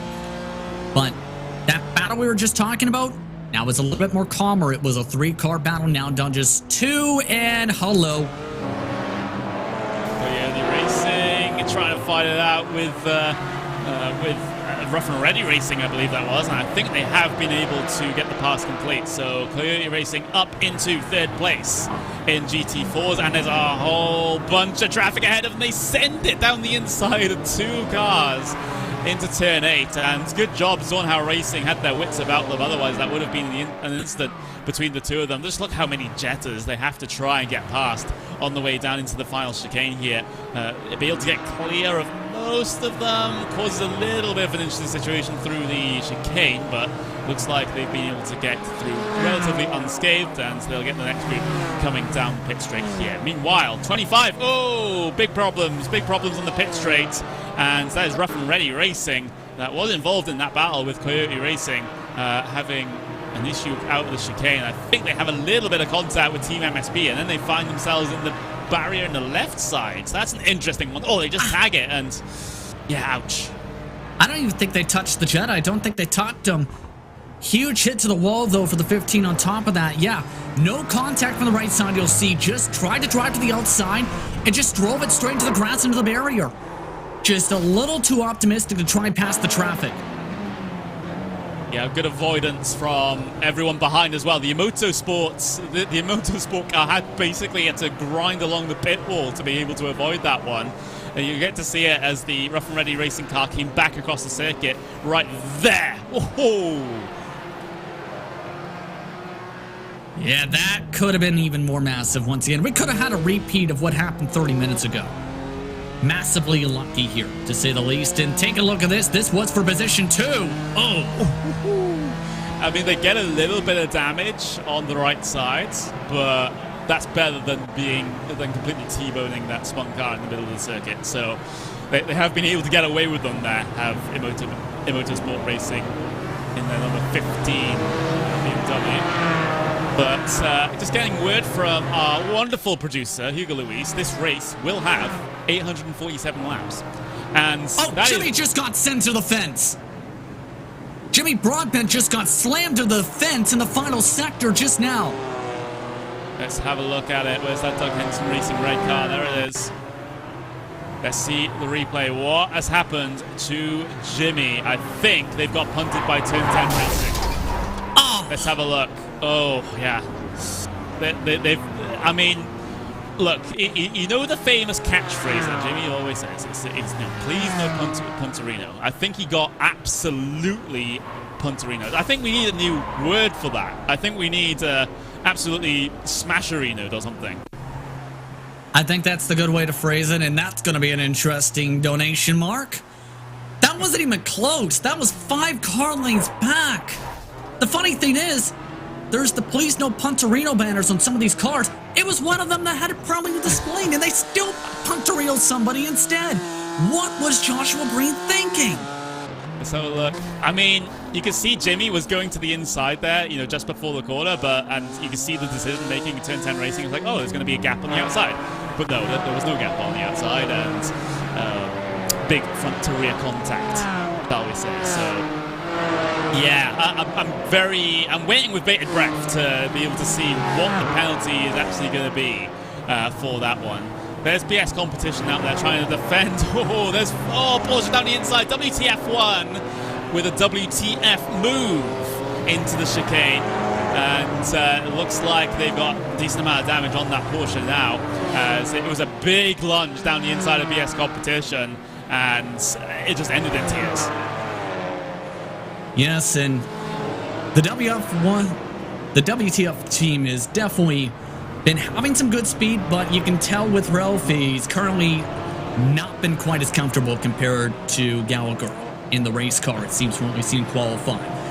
Still, though, they've kept them inside the marks. They haven't gone to too many crashes yet. All right, I just seen a penalty. Okay, so for that punt, that Jimmer was on the receiving end of. Turn 10 Racing they need to change their paint on Trading Paints to have a word I can't say on the broadcast. I am expletive.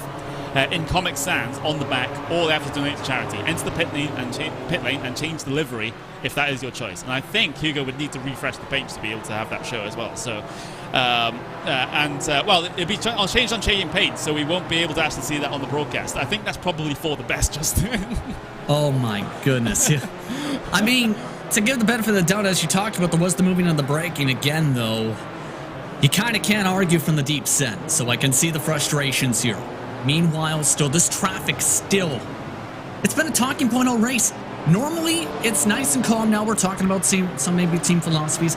It's to where you are at this moment where if you're a competitor, you have to be prepared for anything to happen in front of you. You might have a car drop on top of you at one moment at the rate this is going. So, in other words, you can't afford to panic. If you panic, well, there's still 5 faster pairs available for the race today. Okay, you know, I don't usually read a lot of the chat when it comes to early portions of the race like this. Usually it's more of a middle of an endurance race thing that I'll start to rely on the chat, but it's the, you know, there's a couple of good people in there, a lot of F's for Jimmy. There's Alex Rick says, please give us some screen time, please. We're P2 overall, and it's the boys. There's the boys out there in the number 44 car, trying to channel the Lewis Hamilton energy by picking that number, I suspect. So there we go. You've asked for screen time, and now you're getting screen time. So there we go. 17k donated already. It's amazing. Yes, absolutely. It's crazy. We're almost at £18,000 right now, which is just crazy stuff.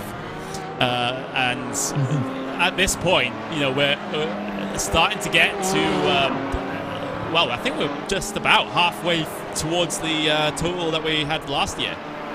So, yeah, and we're not even a handful of hours into this race.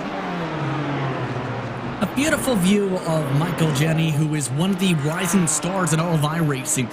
Just started this march on the service, mind you, behind the wheel of this car, based out of Maryland.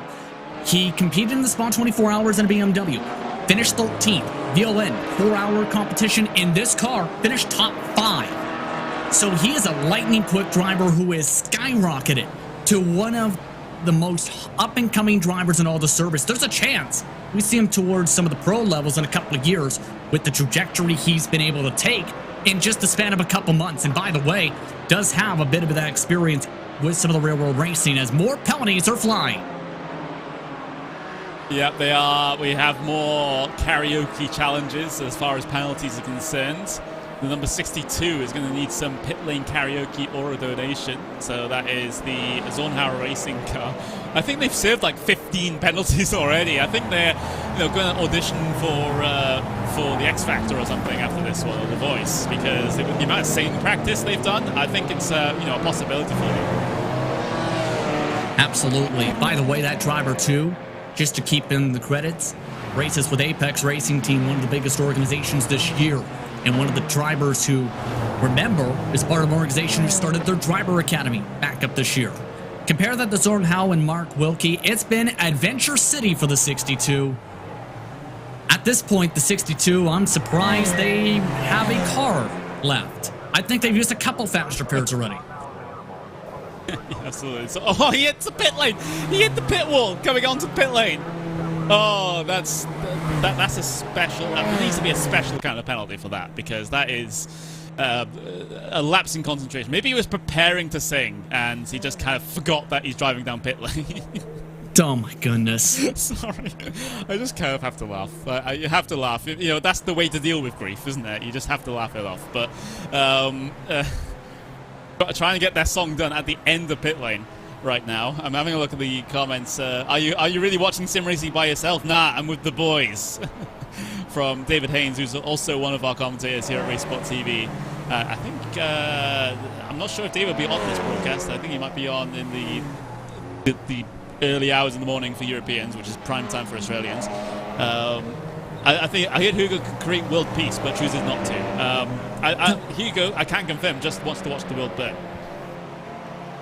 In other words, Tyson Mayer is currently trying to charge to the field and light it on fire, because guess what? He's recovered from his incident before. This is unbelievable. He's recovered about 20 seconds to get the Sunshine Autos.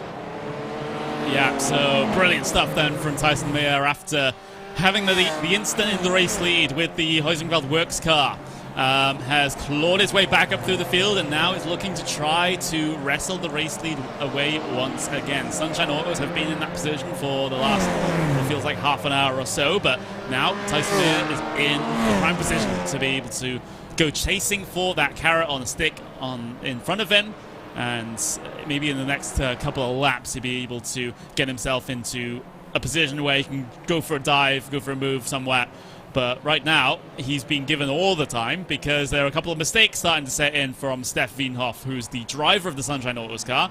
A little bit of a sketchy moment coming through turns 1 and 2 means that gap just comes down ever closer, and now it's within half a second.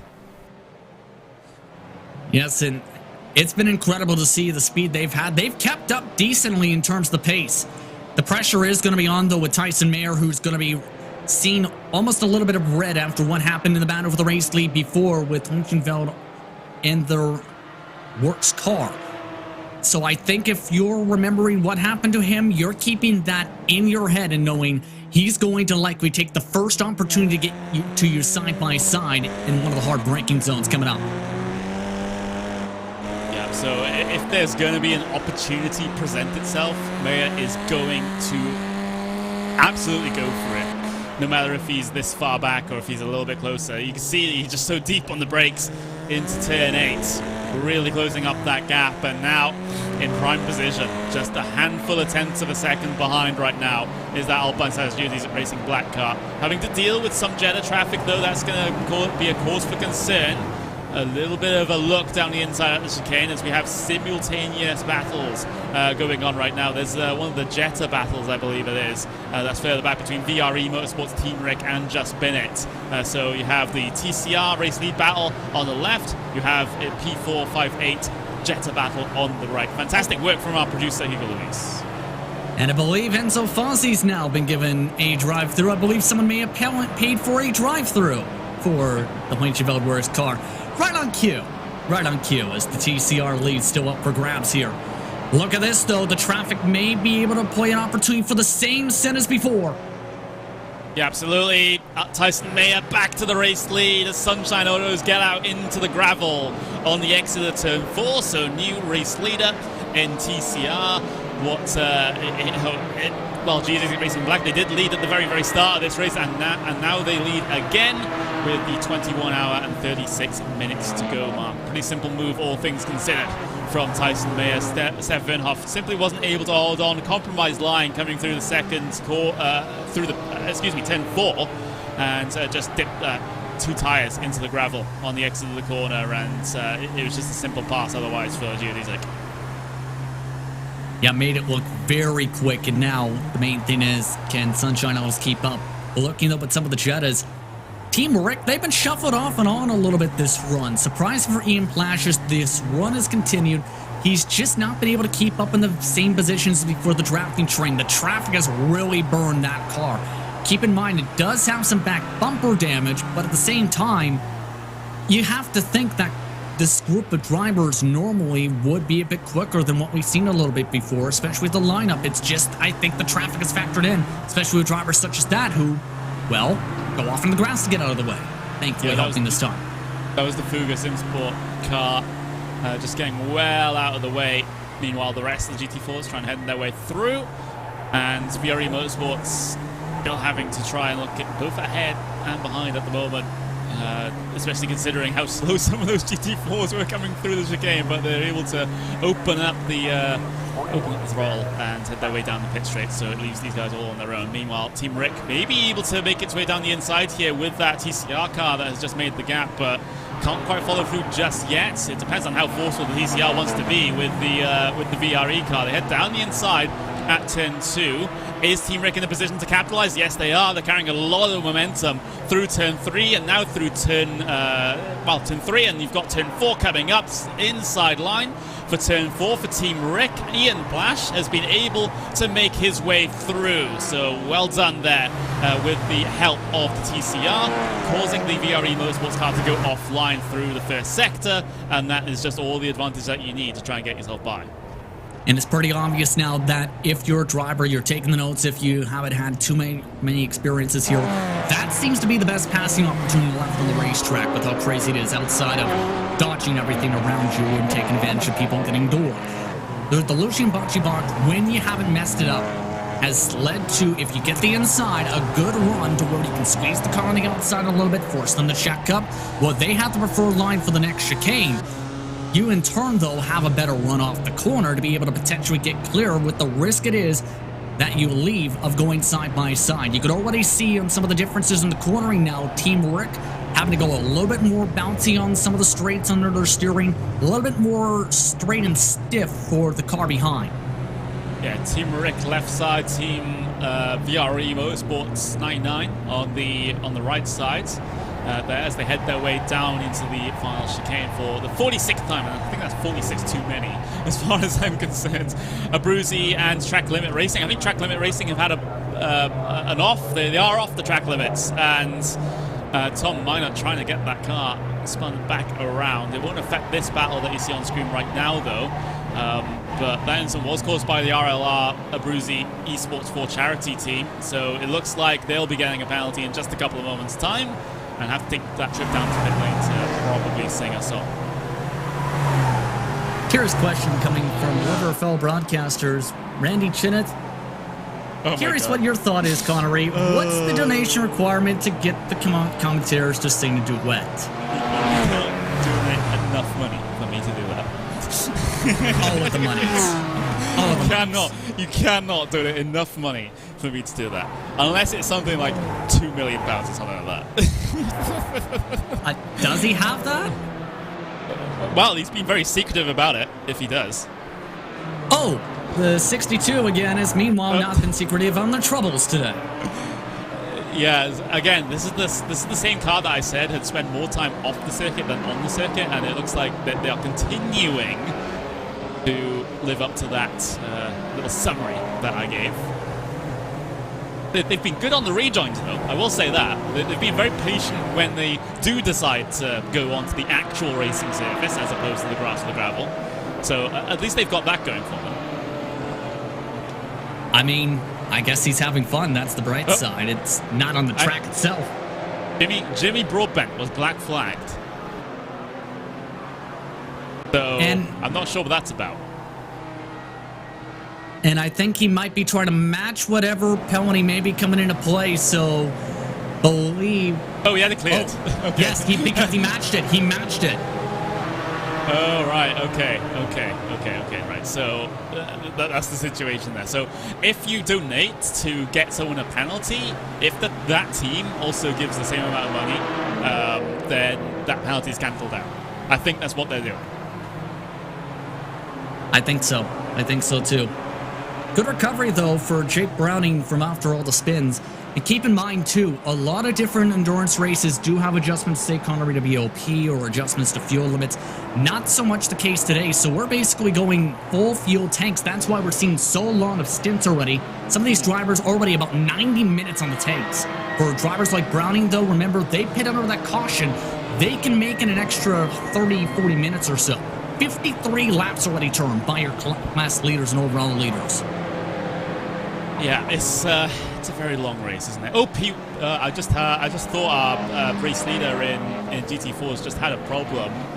In fact, they are coming down on towards pit lane, so this, I think, is a scheduled stop for them. Because it seems like around about that time that GT4s will start to come in at about 90 minutes on the stint. So I think that is just a scheduled stop. And yeah, I think Ross Adamson, he was in two minds about coming down on towards pit lane because he was going to go for the chicane and then realized, I might not make it on fuel, so he's just going to dive it down on towards the pit lane. So Wraith Energy Sovereign Sport will give up the overall race lead and come down in for their first scheduled stop.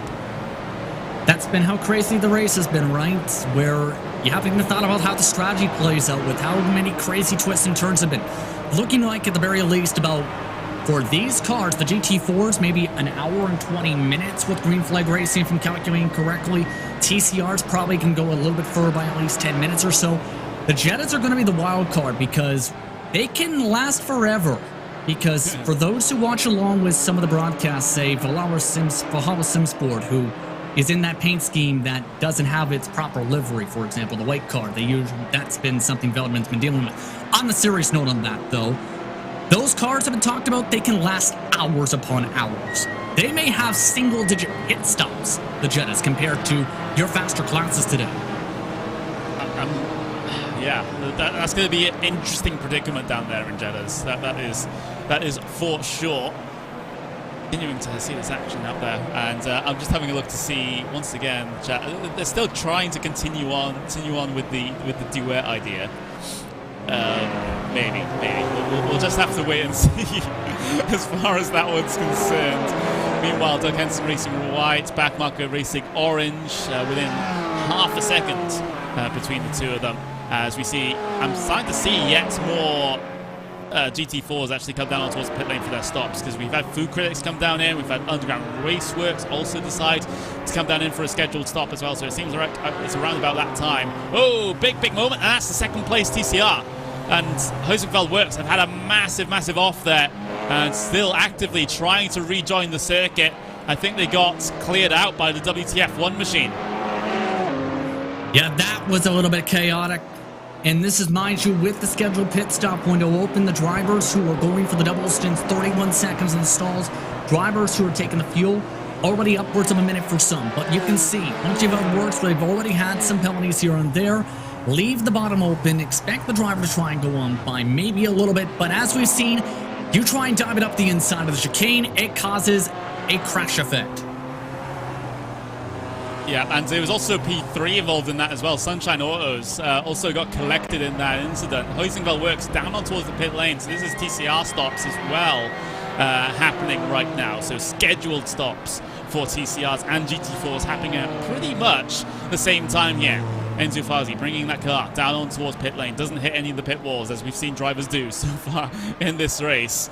And looking for his pit stall to get that stopped. So there we go, up on the jacks he goes. Tires on that TCR being changed as well as the fuel going in. So the people have come down on towards pit lane in drips and drabs so far, but slowly but surely we're getting this pit lane window over and done with. Yeah, and of course these cars can't make forever rain. This is where the importance of being able to plan things out for a race such as this come right into a factor. If you don't do this planning, it can cause some problems. If you also don't practice your pit entry like Coyote Racing, you become stuck nearly and smash your entire car. Yeah, that's not ideal. VRE Motorsports has had an off. They are in the barrier right now as Coyote Racing struggled is the word, trying to get on towards pit lane. Yeah, you're going to need to slow it down a little bit more than that, and now they have pretty significant damage to that BMW. Meanwhile, VRE also had their own incident in the Jettas coming through turn 1 and found the barrier as well, so it's been a bit of a chaotic past couple of moments as these pit stops happen for basically, well, the front two clashes, I would say, because the Jettas can go on for a while. Ross Adamson, by the way, we mentioned him pit last time by. He ended up getting hit in turn 9 just a few moments ago as we were showing that replay. 3 different cars were knocked off the racetrack, and now he's in another crash. They're stacking up in front of him. Let's have a look. And, well, Rafe Energy, Sovereign Sport, able to pick their way through on this. And, yeah, as I said, I don't want to jinx the cars, but I think just by mentioning that we've had a bit of a chaotic moment, I think I've kind of made one happen. But Wraith Energy Sovereign Sport able to get through on all that traffic. Absolutely no problems. We have yet more cars down on towards pit lane. We have WTF1 has come down in. Coyote Racing, Rough and Ready Racing, and the GT4s also coming down in as well. So some of these cars are actually able to push the fuel a little bit further than others. And well, there's a handful of cars that are still out, that have been still out since the very start of the race. But also you've got those cars that had come down during the yellow to get refuel as well. Oh! That's what I just talked about. Who was that Porsche? Because they just pumped a Reynolds and then some from at least a couple car lengths back. Ross Anderson, I don't even think had any idea that was coming. I don't think they had any idea either. As pit lane beckons for a couple of other cars. I'm surprised Wraith Energy have gotten through that one though, because that was a pretty big hit, and it doesn't seem like they are significantly damaged by that altercation.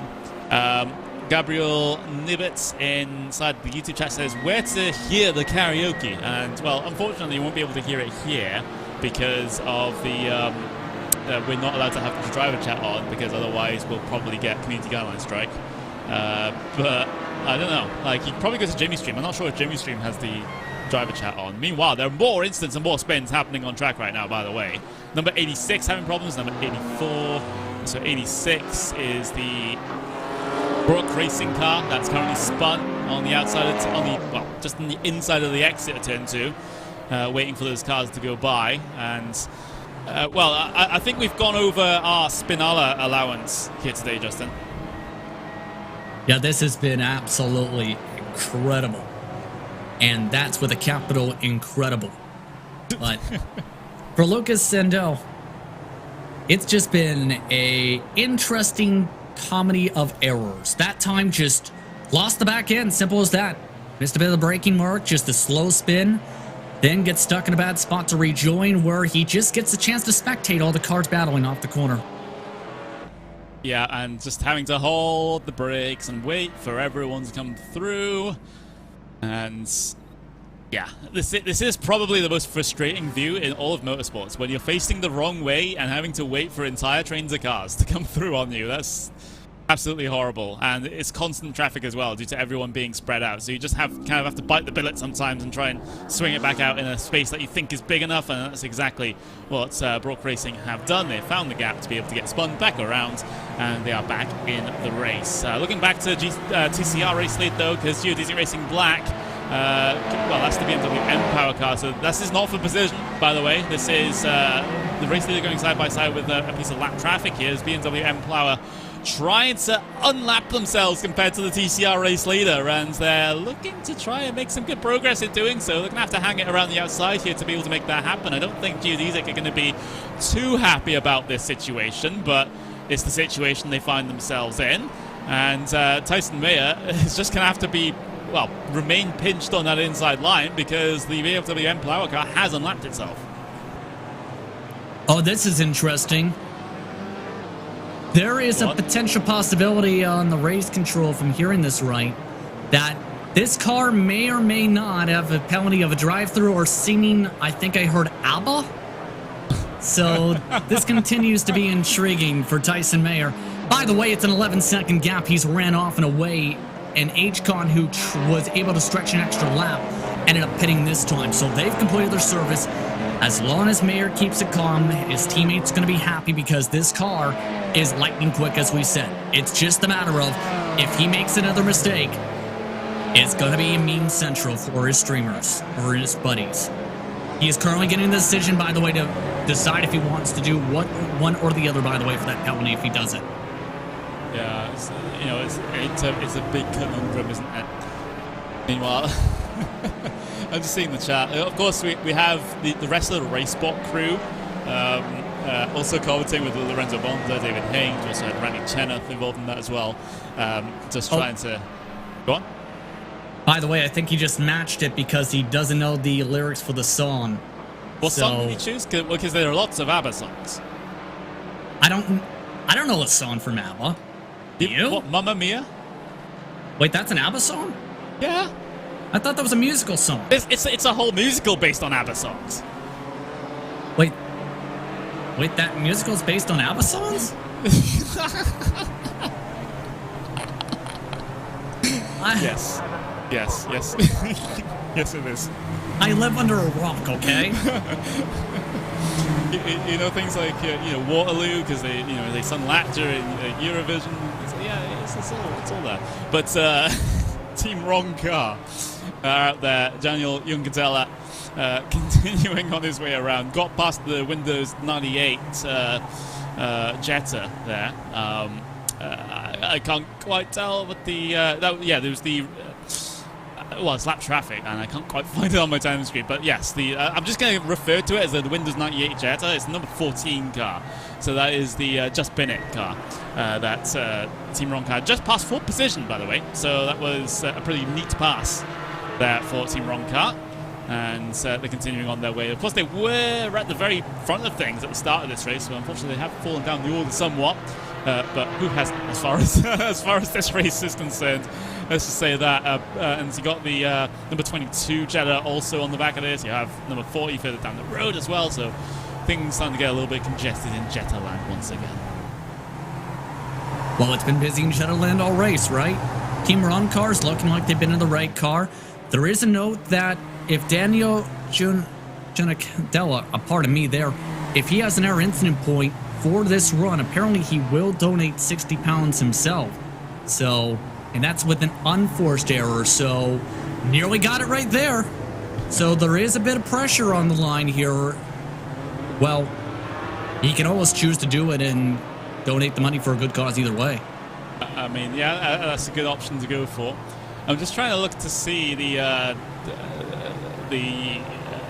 well, I was looking at the event details in the info tab of iRacing, and I just saw instant count penalties every 250 incidents. So if you hit 250 incidents, you will have to take a penalty. So yeah, that one just kind of made me giggle a little.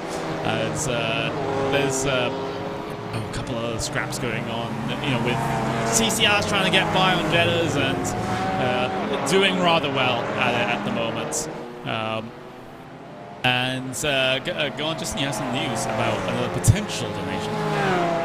Yes, remember Tony Kanaan and the safety car? Well, as you know, many of these drivers have streaming personalities and have various different platforms.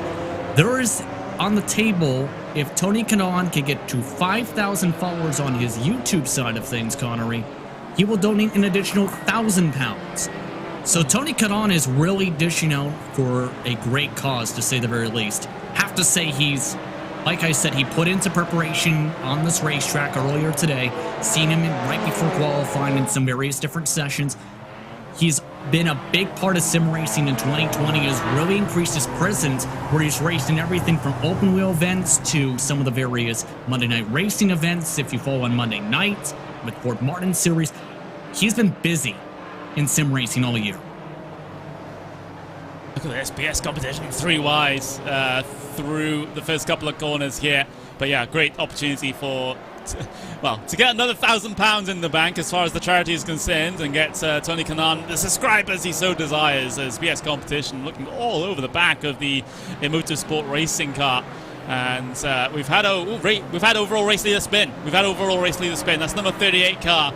RLR Azubi Esports 4 charity. They've had a moment coming through the Jackie Xbox, the very last chicane, I believe it is, and they are still in the overall race lead by about 44 seconds, but it's mostly because they are off cycle right now. But let's have a look. Is it with this TCR car? It is. Oh, just too close for comfort. And well, they recover the first bit of contact, but they clatter the curb a bit too much and unsettle the car and go for a spin-out.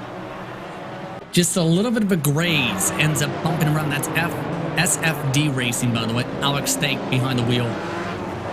Good save there for the most part to be able to keep it on going. But want to touch upon this with Abruzzi and its esports team this year, Connery, because they've been increasing their investment a ton as well in 2020 in various different organizations. They sponsor several different teams on all across iRacing, as well as starting up essentially a major sponsorship with the team they're with now in RLR. So not only do they have good gloves, they also have been big investors in 2020 in all of iRacing. By the way, the battle for P4 is on because BS Competition's recovery sees them coming in quick. There's the battle for P3 right now. The gaps between them, the boys and PS Competition. As PS Competition are recovering from that bounty that was placed on them, or that bribe that was sent to the race stewards to give them a penalty. So now they're going to have to, well, they're making some good progress in trying to, get their way back to the GT4 field. So it's been a good run for them. They have to go in and out with the TCR and the GTR and the. I was going to say GTR. That is a good car, but it's not. It's not. But Jettas are not GTRs. Let's just say that. I mean, You're right. They aren't. So Look, am I wrong?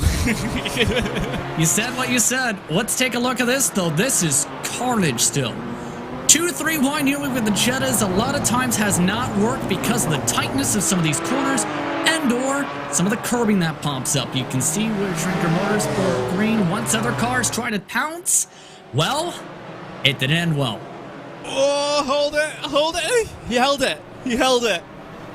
Shrinker Motorsports held that car somehow, and I know it is a TCR, just smash the throttle and you're more than likely going to save the car, but you just see how wiggly that car was, and good job for Daniel Vidal to be able to save that car. That was pretty sweet.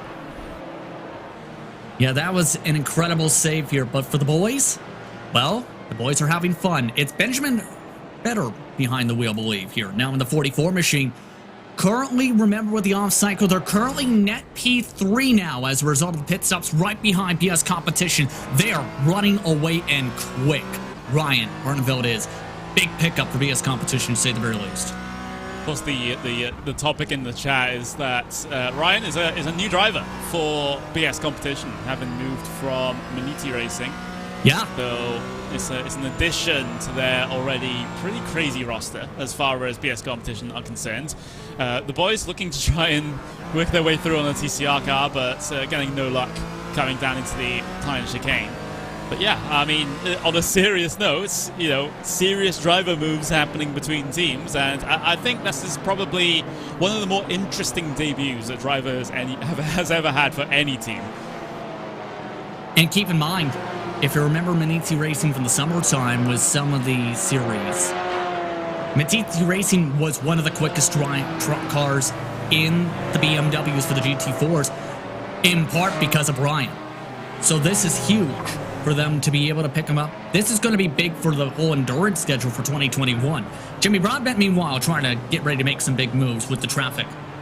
Yeah, Doug Henson Racing Reds, Jimmy B's team. You're not going to believe this. To live to the memes, Jimmy Broadbent, remember, keep in mind, 100 force feedback is not good, right, Connery? Guess who's running with it right now for 2 laps? Or a few at least. Oh no. Okay, so Jimmy, of course, he has a direct drive wheel, so it's going to be very, very difficult for him to be able to wheel that car around, maybe for half a lap, but for 2 laps, I think we're causing damage to his arms at that point, as he's having to try and haul that car around. Wait, I'm not supposed to run with 100? I have a direct drive. But do you just reduce the force feedback in iRacing then? No. What are you doing to your arms? That's all I'm asking for. But I'm tearing them apart. In before that, you're just have a bodybuilder figure and it's just fine for you. But for any mere mortal, 100% force feedback on a direct drive wheel is not the most fun of situations. It can be at the same time. If you don't have a direct drive, mind you, even too, with 100% force feedback, it can be outright painful. It can smash your entire wheel apart.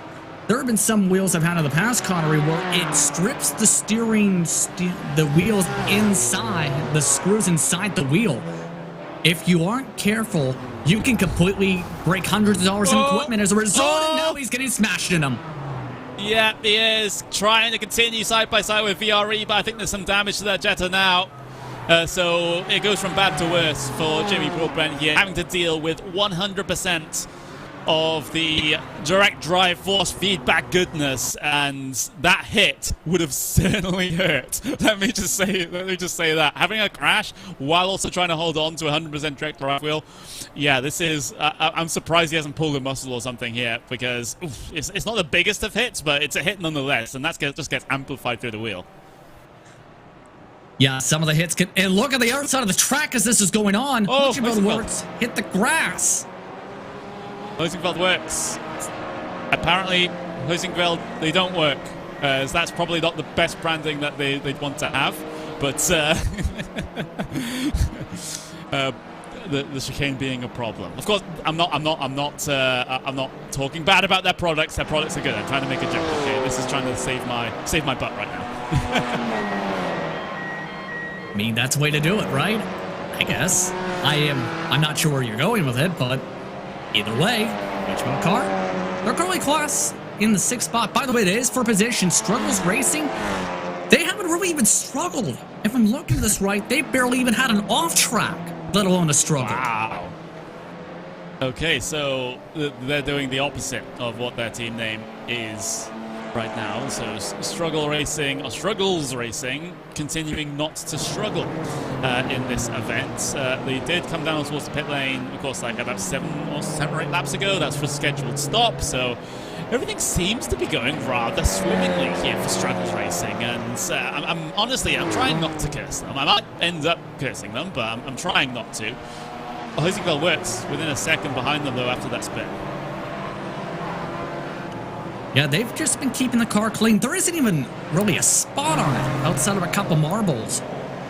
This has just been a nice day for Tim Durkot to start off. The interesting mark is going to be how the air drivers for his team respond and how they plan out the rotation, because we haven't even gotten to that point on how you plan your entire driver lineup for something like this. You don't. Because of how...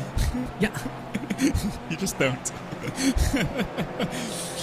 I will say that. I guess you have a vague sort of, you'll be driving during the graveyard shift or whatever, but I don't think any team has really planned, apart from that one guy running on his own, has really planned what's going to happen here. Yeah. Liking what I've been seeing, though, to say the very least, though. The thing is, they're actually pulling away as well, I think, now a little bit from Jordy Van Oosten.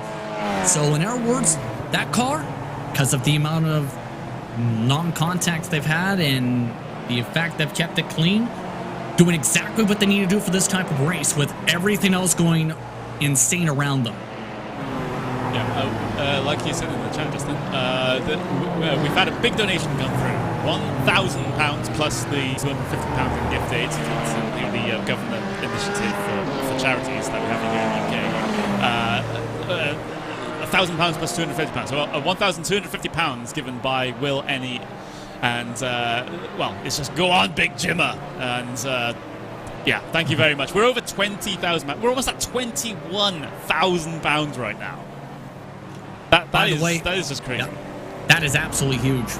By the way, Will and E, more than 4 million subscribers on YouTube, so the personalities are definitely coming out for support for this event and for the festivities. Several different drivers, too, and several different teams have talked about already penalizing themselves for donations in some cases. The 22, for example, Carl Townsend has been one of those drivers we've seen a little bit a while ago.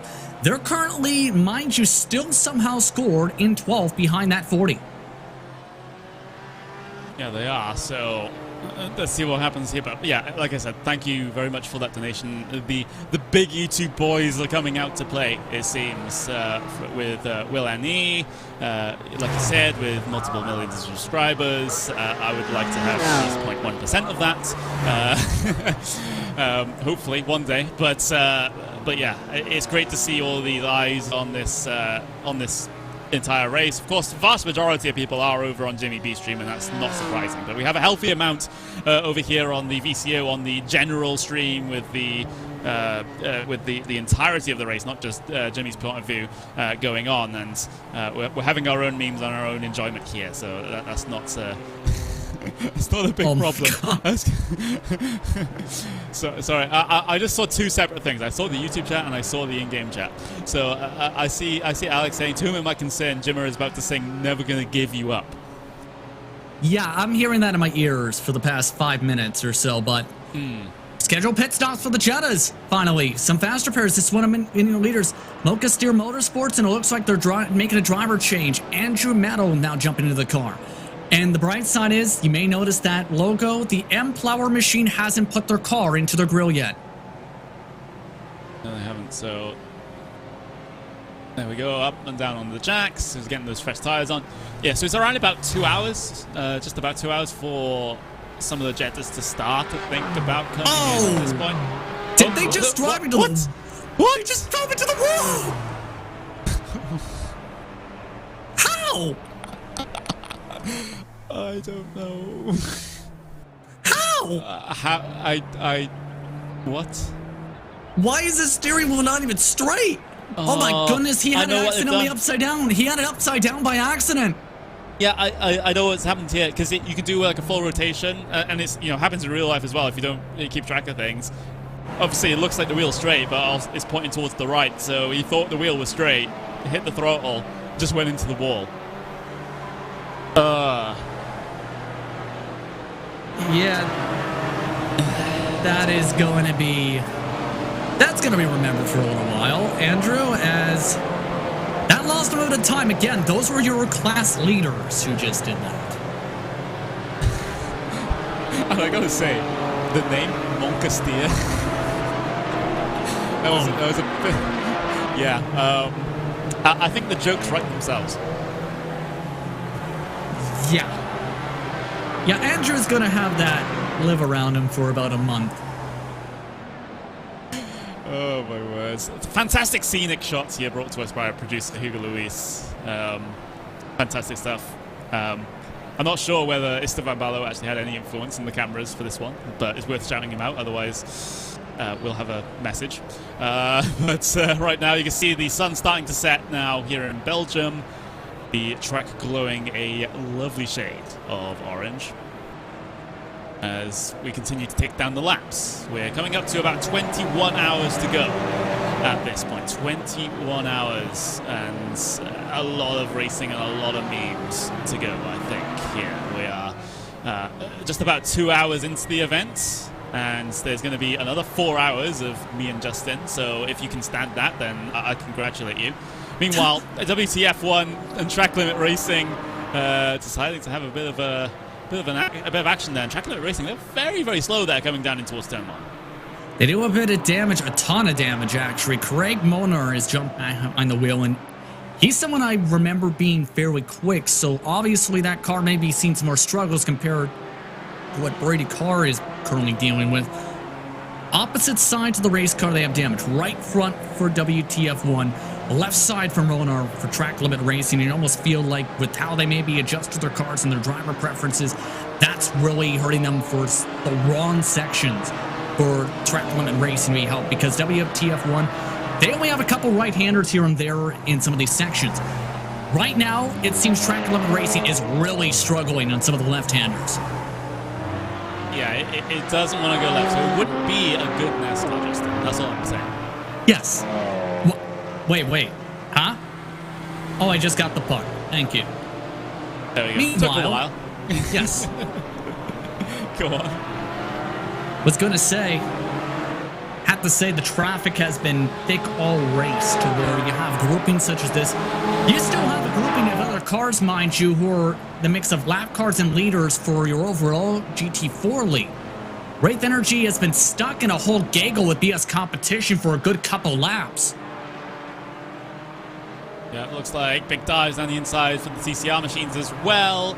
And some of the lapping procedures here have actually been pretty good. I will say that. A lot of them have been horrible, but some of them have been pretty good. And I applaud the drivers being able to make their way through unscathed. But here's the onboard with Team Rick then in that Jetta class with not a lot of positions up for grabs in front of them. It's all cars laps ahead of them further down the road at this point. So it's going to be a bit of a struggle here for Team Rick, as you can see those jets just launch up over the Kleiner chicane's curbs. Again, I'm surprised I haven't seen anyone do a barrel roll coming through the Turn 5 chicane at this point. But we will say, though, that Team Rick, we got Francisco Scaramuza behind the wheel of the car. So this is an iRacing staff member, everyone, working on the creative video content and the broadcasts for iRacing on their normal channels with the World Championships and some such, and all their promotional materials for everything they're going to be releasing. That's a lot of that work is Francisco's, and let's see if he's able to at least keep on the grey stuff here. I'm not saying that all iRacing staff members are bad at driving, but I think it's probably fair to say for Cisco. Don't forget, Francisco also commentated in the past for RaceSpot, also still does directing for Podium Esports for several different series. Don't think I've ever really seen him on the racetrack, though, so no pressure, Cisco. All the cameras are staring at you. Yeah, we're all keeping that. I think Hugo's got the hint. He's going to do the dramatic zoom in. Let's see how far we can zoom in. Oh, yeah, he stopped it. That's disappointing. I was going to say, like, our eyes are on you, and it's just like just a single pixel that you can see. But there we go. Getting closer, getting closer.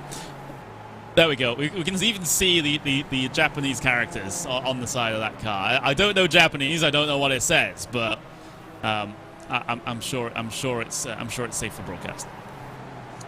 Yeah, and if you checked out some promotional materials Cisco made for this team, it was meme-tastical, who was announced for the roster. And again, we talked about the drivers behind in this car. They're expected to be fairly quick. It's just this entire past hour or so, it's almost like everything's fallen off the car, including the tires in terms of the pace. They're in the back half of the field right now with everything that's figured out. They've already had to come in twice for pit stops, mind you. Yeah, it's been a bit of a problem, hasn't it? As I will be very careful in saying that this race has calmed down. I will be very, very careful in saying that. So there's the battle for P8 in Jettas. Garage 69 versus Team MSB. As they're close on circuit right now. It is, you know, the actual battles for positions are a bit few and far between at the moment due to everything happening. I think we might need another safety car out soon to try and bunch everyone back up. I won't tempt fate. And Team MSB looking to try and get the run out of that final corner. And Garage 69, they were really wide out of that final corner. They really struggled to get the power down, if there is any power in these Jettas. There's not a lot of it, I will say. But Team MSB looking pretty good to try and get themselves up into P8 now. Yeah, I can see with the door damage, though, I think that's going to really hurt them a little bit for that speed. But Team MSB, they've had some adventures for some of the moves. I think as long as they follow their bumper sticker with the same one we've seen from several incidents today, as long as he doesn't punt Torino the car in front, I think, again, can try and capitalize. It's going to have to be smart, though. They haven't been quite so smart at some points of this race today, especially on the fresher tires. Yeah, it sometimes is a bit sketchy for them, but just a couple of tenths of a second between P8, P9 as they launch over the curbs through Kleiner chicane. I have to keep stopping myself from saying the Kleiner carousel because I don't do many races here at Zolder in terms of commentary, and I do a handful of them at the Nürburgring Nordschleife. So to not say the Kleiner carousel is a bit of a task right now. But Team MSB looking like they're going to be locked onto the back of the Garage 69 car. In fact, they'll go side by side, but there's traffic coming. 3 wide here. WTF1 looking to try and get themselves by while this side-by-side battle is happening. Garage 69 on the inside here, trying to hold on to position. They'll get the run through the middle of the corner. Oh, they get into a tangle on the exit, and Garage 69 find the concrete. What was he thinking? He was not even close to getting clear on that. I'm wondering again if he thought there was going to be a chunk up. He sent it on to the inside, just about got the pass clear, but as soon as he went to go and complete it, Team MSB was still across their front nose, and they just sawed it off right into the barrier. They went.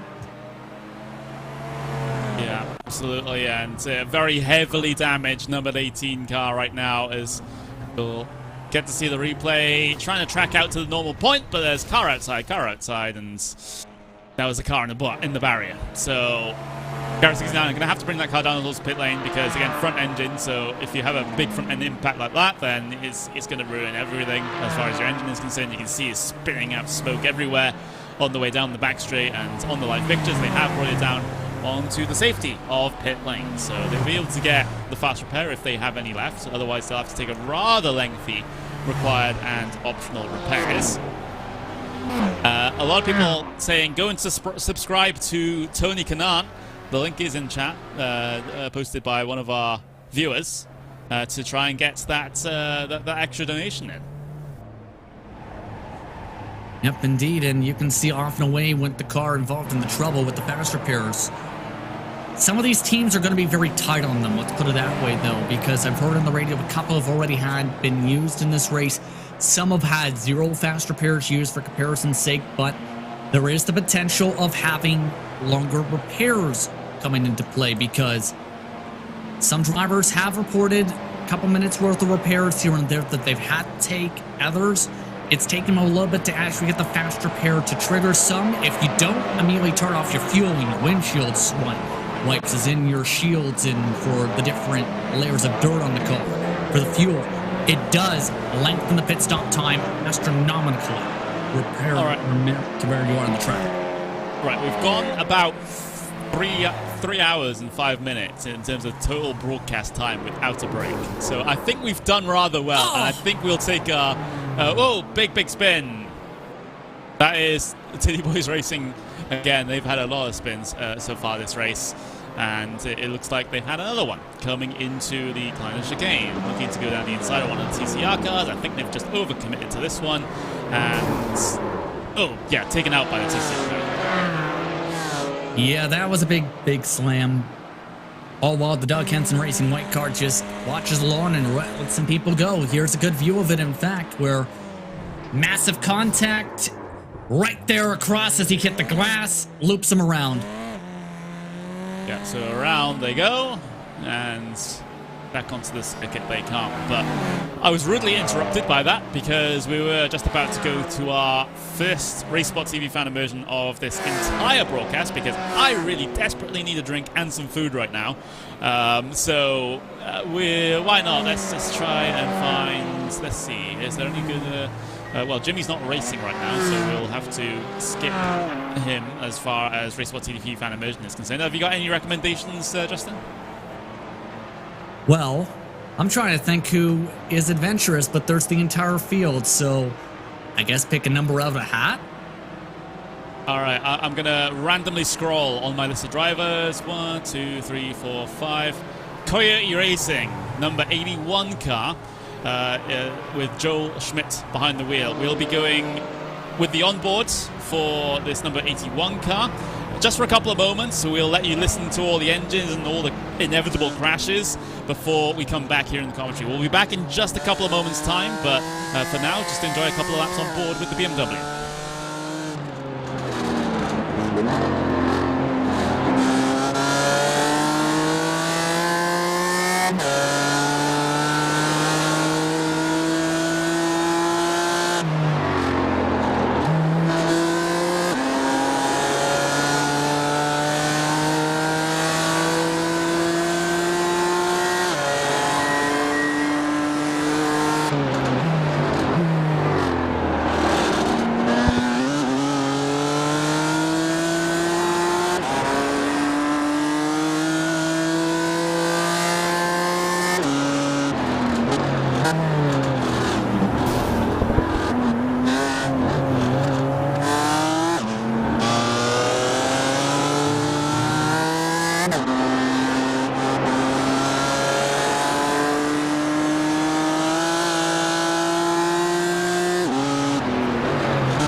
Race for Mental Health 2. We are a couple of hours into this 23-hour race. My name is Connery Maddock. I've been joined by Justin Prince for the opening portions of this broadcast. We've already raised over £22,000 for charity here today. The charity is Minds, mental health charity here in the UK.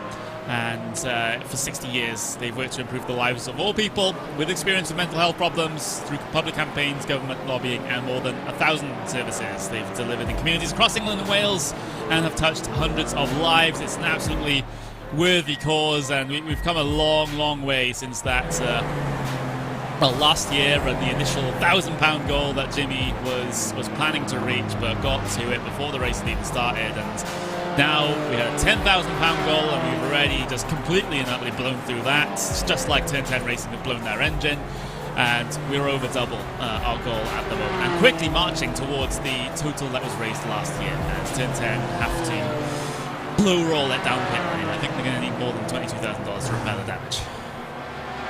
Yeah, that car very, very toast. It might not even make it to its pit box. It might lose an extra 30-40 seconds on tow here.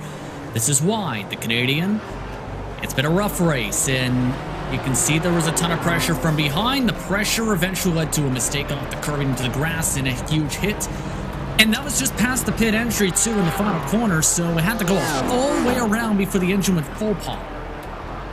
And I think they're just about going to reach their pit box, and they do. So they were able to get the fast repair. So they were very slowly crawling towards their pit box, but they've been able to get themselves into it, and now they can take the fast repair. And they'll even take a driver change with it as well. But right now, with this race going as it is, it's calmed down just a little bit. We've got BS competition now in the race lead as far as GT4s is concerned, but again, there's a little bit of an off-cycle situation here in GT4s, considering some of them came down on towards the pit lane during the full course yellow that we had, and some of them stayed out the entire distance, so it's kind of a little bit of a topsy-turvy one as far as GT4 race lead is concerned. TCRs has been pretty interesting as well, but that's still being led by Geodesic Racing Black, the team that Burke is in, Tyson Mayer. Is doing very well inside of the TCRs, and of course in Jettas we have Team Oblivion Racing that's currently leading. So we've had a lot of race lead changes inside of the Jettas, and I think we might even get an interview with Jimmer himself in just a couple of moments. Yeah, his team and his car's been having some adventurous moments, to say the very least. It's Povias, Kunis behind the wheel at the moment, currently several laps down. He's been trying force feedback. He's been punted around a couple times. That car, though, still keeping on chugging currently. Still, anything can happen right with this race. Who knows? They might have a chance to be back in the race lead with all the craziness that's happened the first few hours of this one. All right, and we get the word that Jimmy is ready, so I'll drag him up into the commentary booth. Jimmer, are you there? Hello. Hello, welcome to the sort of overview broadcast, shall we say, on the VCO Esports channel, and it's been a bit of an eventful first couple of hours, hasn't it?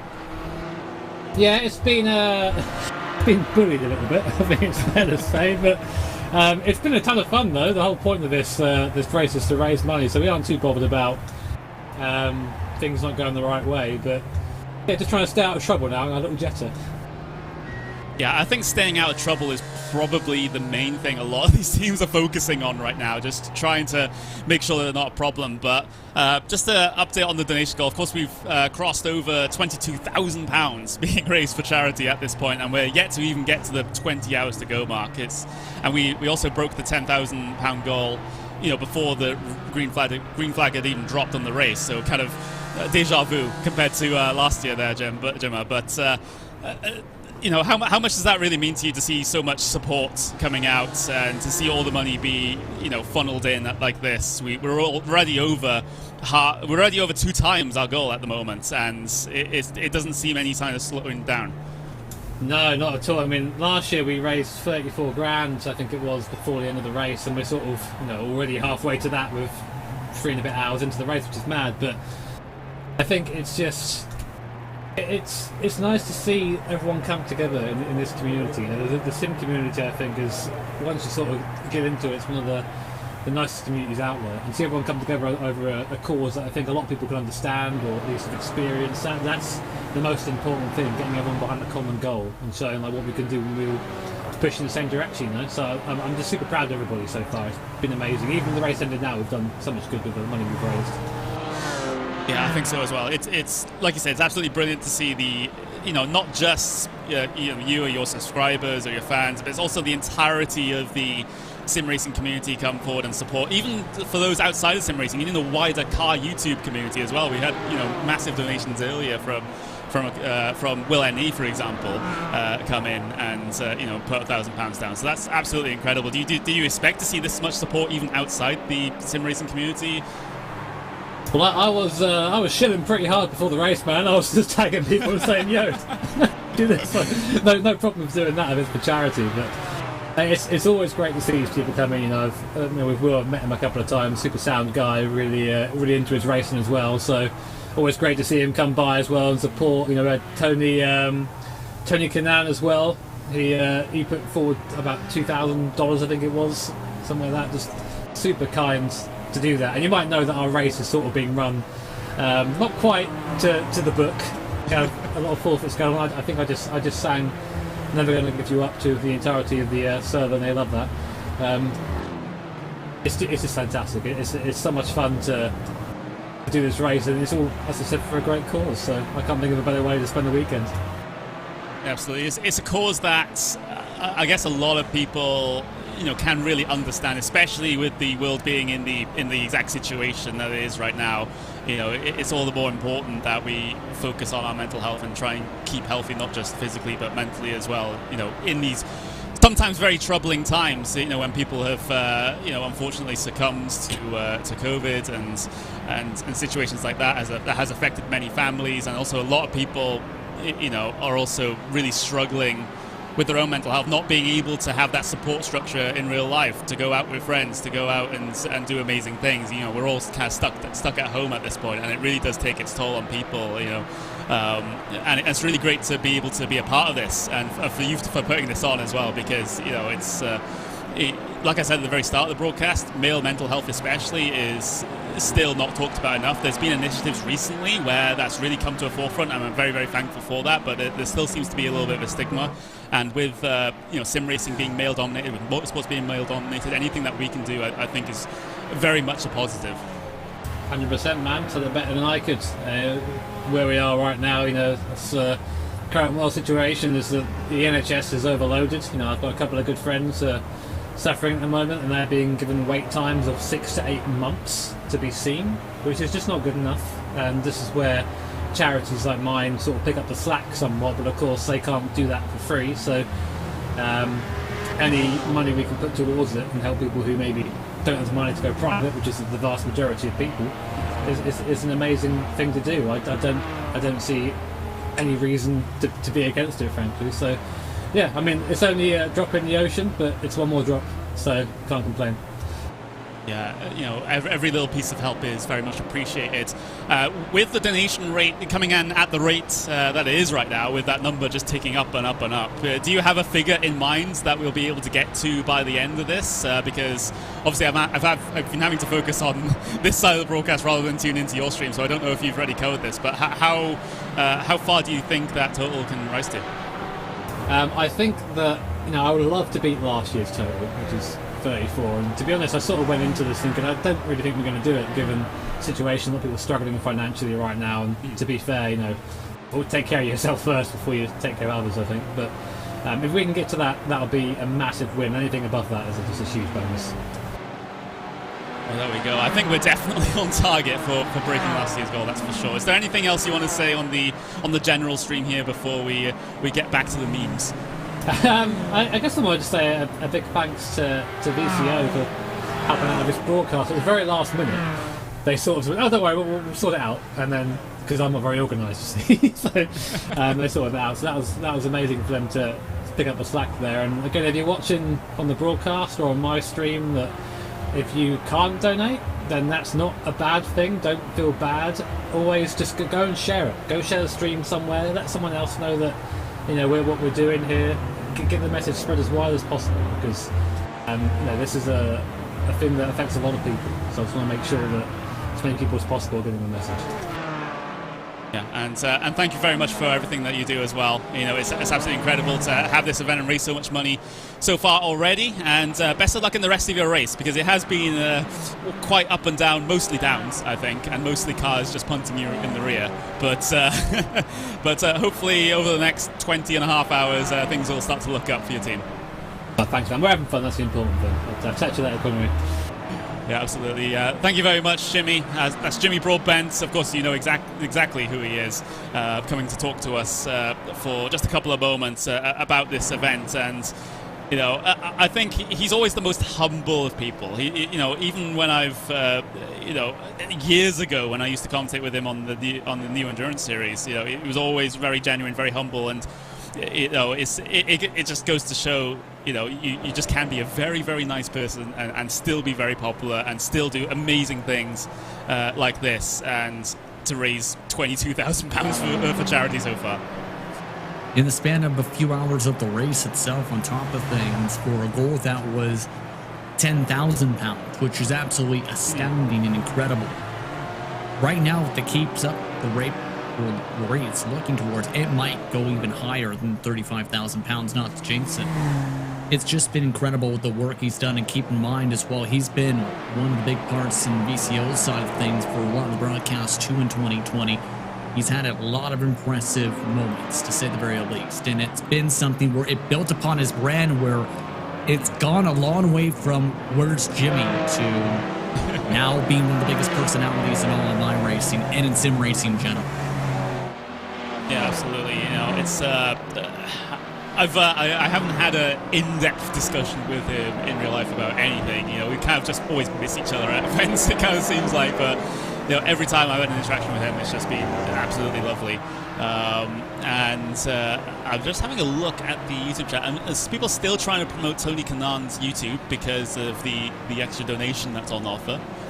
We need another 5,000 subscribers to Tony Kanan's YouTube channel for another big donation. So people are trying to look to get the link in there. I haven't been given any mod permissions on the chat to be able to actually send links, but if VCO Esports can do that, then that would be absolutely fantastic.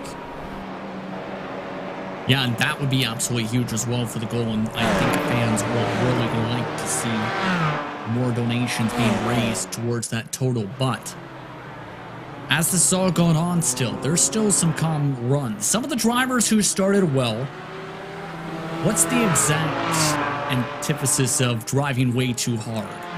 They've recovered from that. If you're Aquafire Motorsports, they've calmed down. They have Jonas Beckman behind the wheel. And in turn, they are now looking much more positive momentum running compared to how they were before. The car's quick, we've seen that before in Connery, but every time it's had some good speed, the first couple hours ended up hitting somebody. Now, they've gotten some space.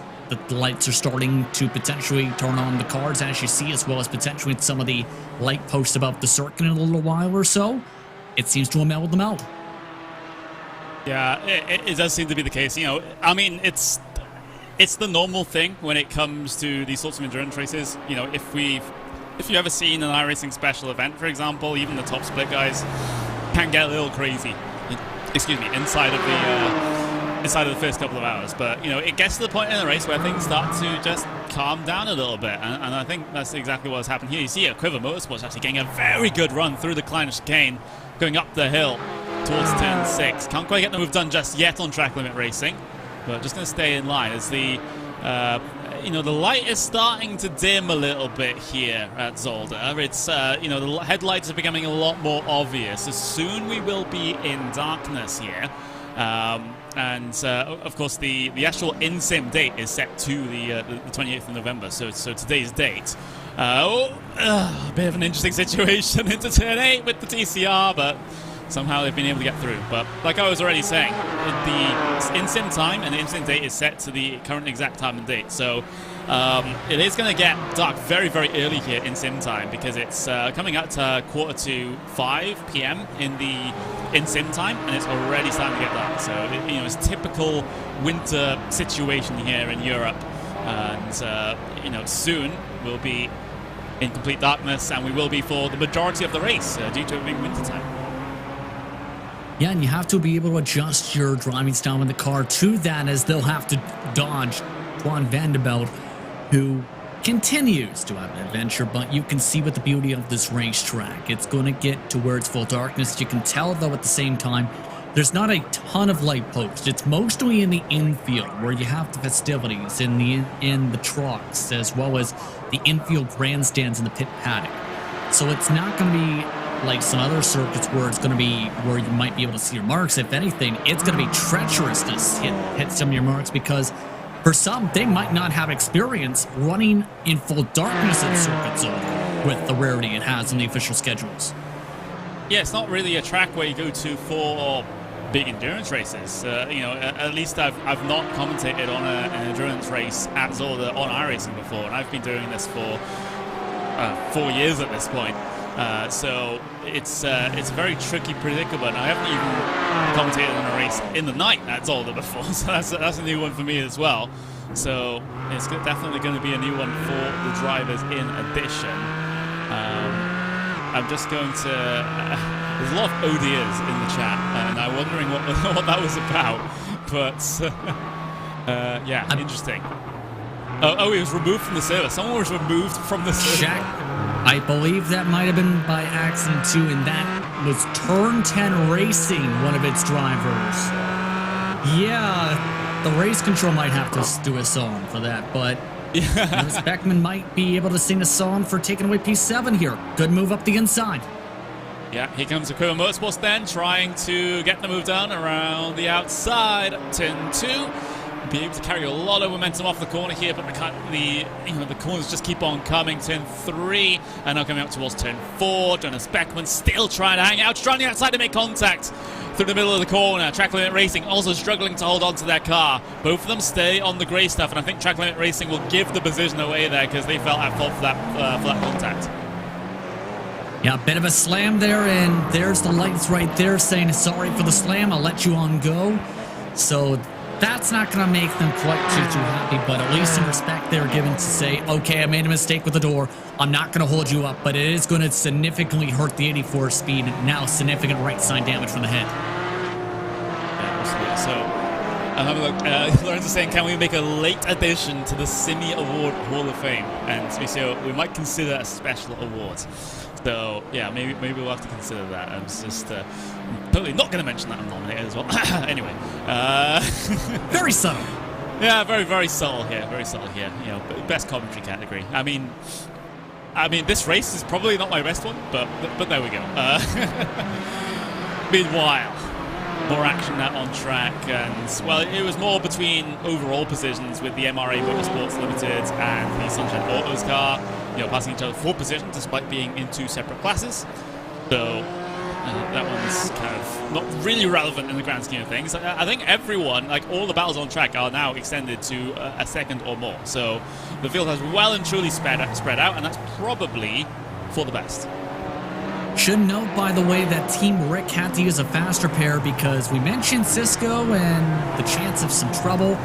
Well, he just used the faster pair a few moments ago because there was a car crash in front, and he, well, went full throttle into the back end of several cars, crashing heading to the final chicane last time by.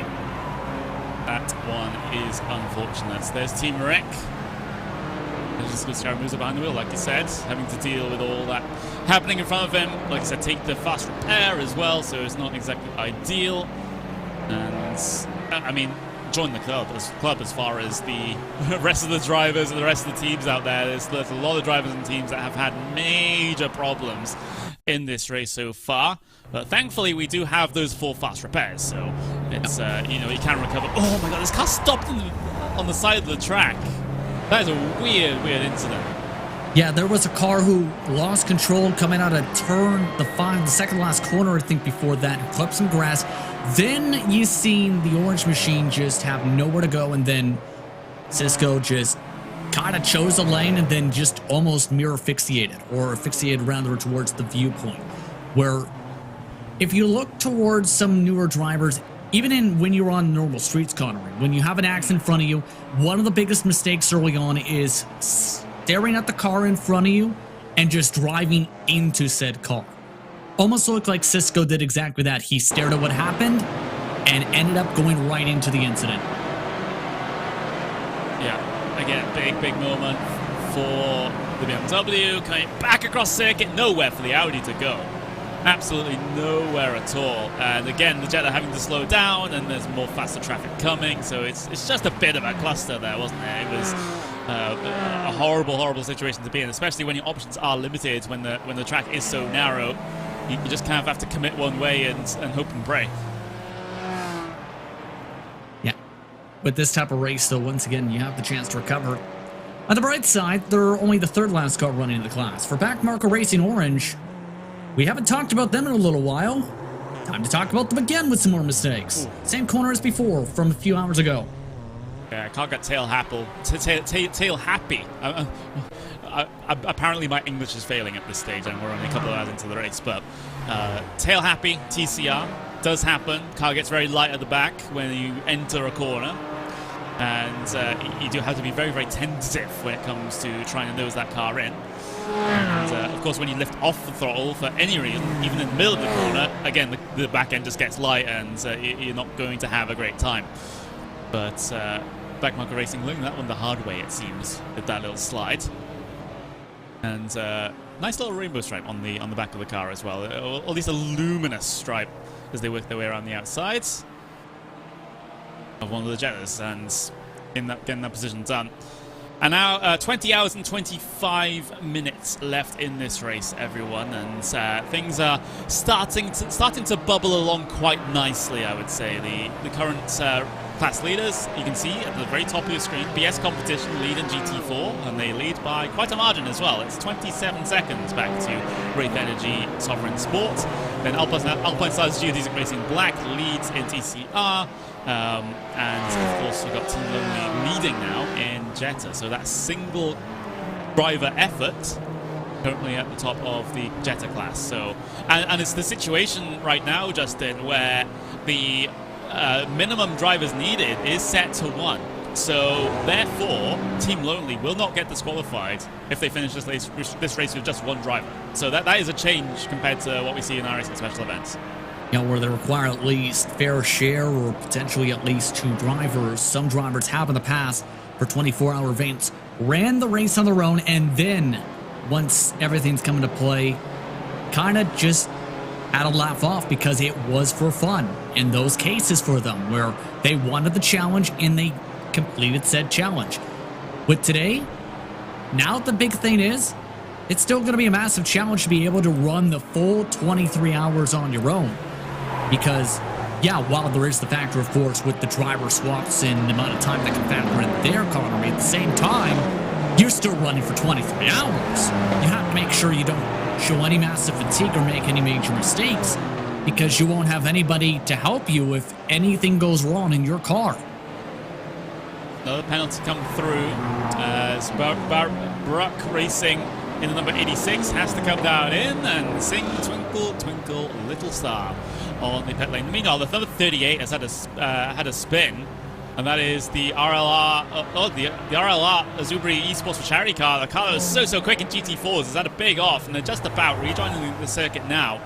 This is an instant through the Kleiner chicane, and they are optimistic about going down the inside of a TCR, and then they just launch it up over the second curb. Watch this on the onboard. You can see the car just BAM! Up into the air, and there's no way you're going to save that.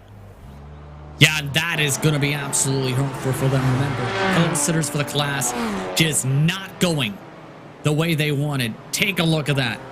Not the best smart move there, and at the same time, then bounces hard off the curbs and does that turtle launch we talked about. Point where they smack the whole suspension hard, nearly flipped the whole car over. Yep, all 4 tyres off the ground. All 4 tyres back on it, so they don't do the roll.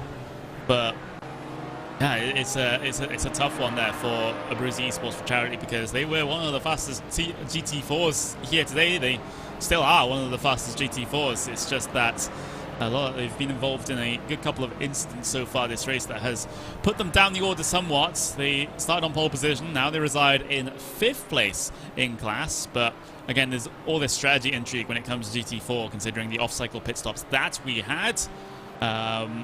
We have to go on, Justin, because I see RC National Anthem. Well, remember what they accidentally did with one of the teams where they no longer have a driver in the last several minutes?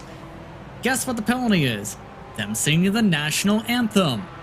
And of what country? Whatever country they want. So race control will have to sing the national anthem over the intercom. By the way, Team Rick, they've had to use a second fast repair in the past 5 minutes, because a couple laps ago, you see this big check-up effect right here. Another crash and another hard hit. Yeah, car spun in the middle of the circuit, and nowhere for Cisco to go there, unfortunately. His hand was forced, he had to slam on the anchors, but yeah, still had front-end damage. And another fast repair having to be taken by Team Rick. Remember, you're limited in terms of your fast repairs here. You only get 4 of them throughout the race, so you've got to keep some in spare in case you have problems later on in the race. And yeah, is the number 151 TCR that had spun, which that's is underground. Yeah, that's Underground Raceworks that had their moments through turn 8 and 9. Rejoining the circuit. Caused a little bit of carnage behind them, though. Yeah, just that little tap, and they're still going on with the hood. By the way, it's 5, but the thing is, I would be surprised if most teams have already used 1 already. So it might end up being at least 4 minutes. So the interesting mark is going to be how this all plays out strategy-wise, and how this all plans out here. Meanwhile, battle is on. Brady Carr is now under pressure. Yeah, so WTF1 versus Aquiva Motorsports.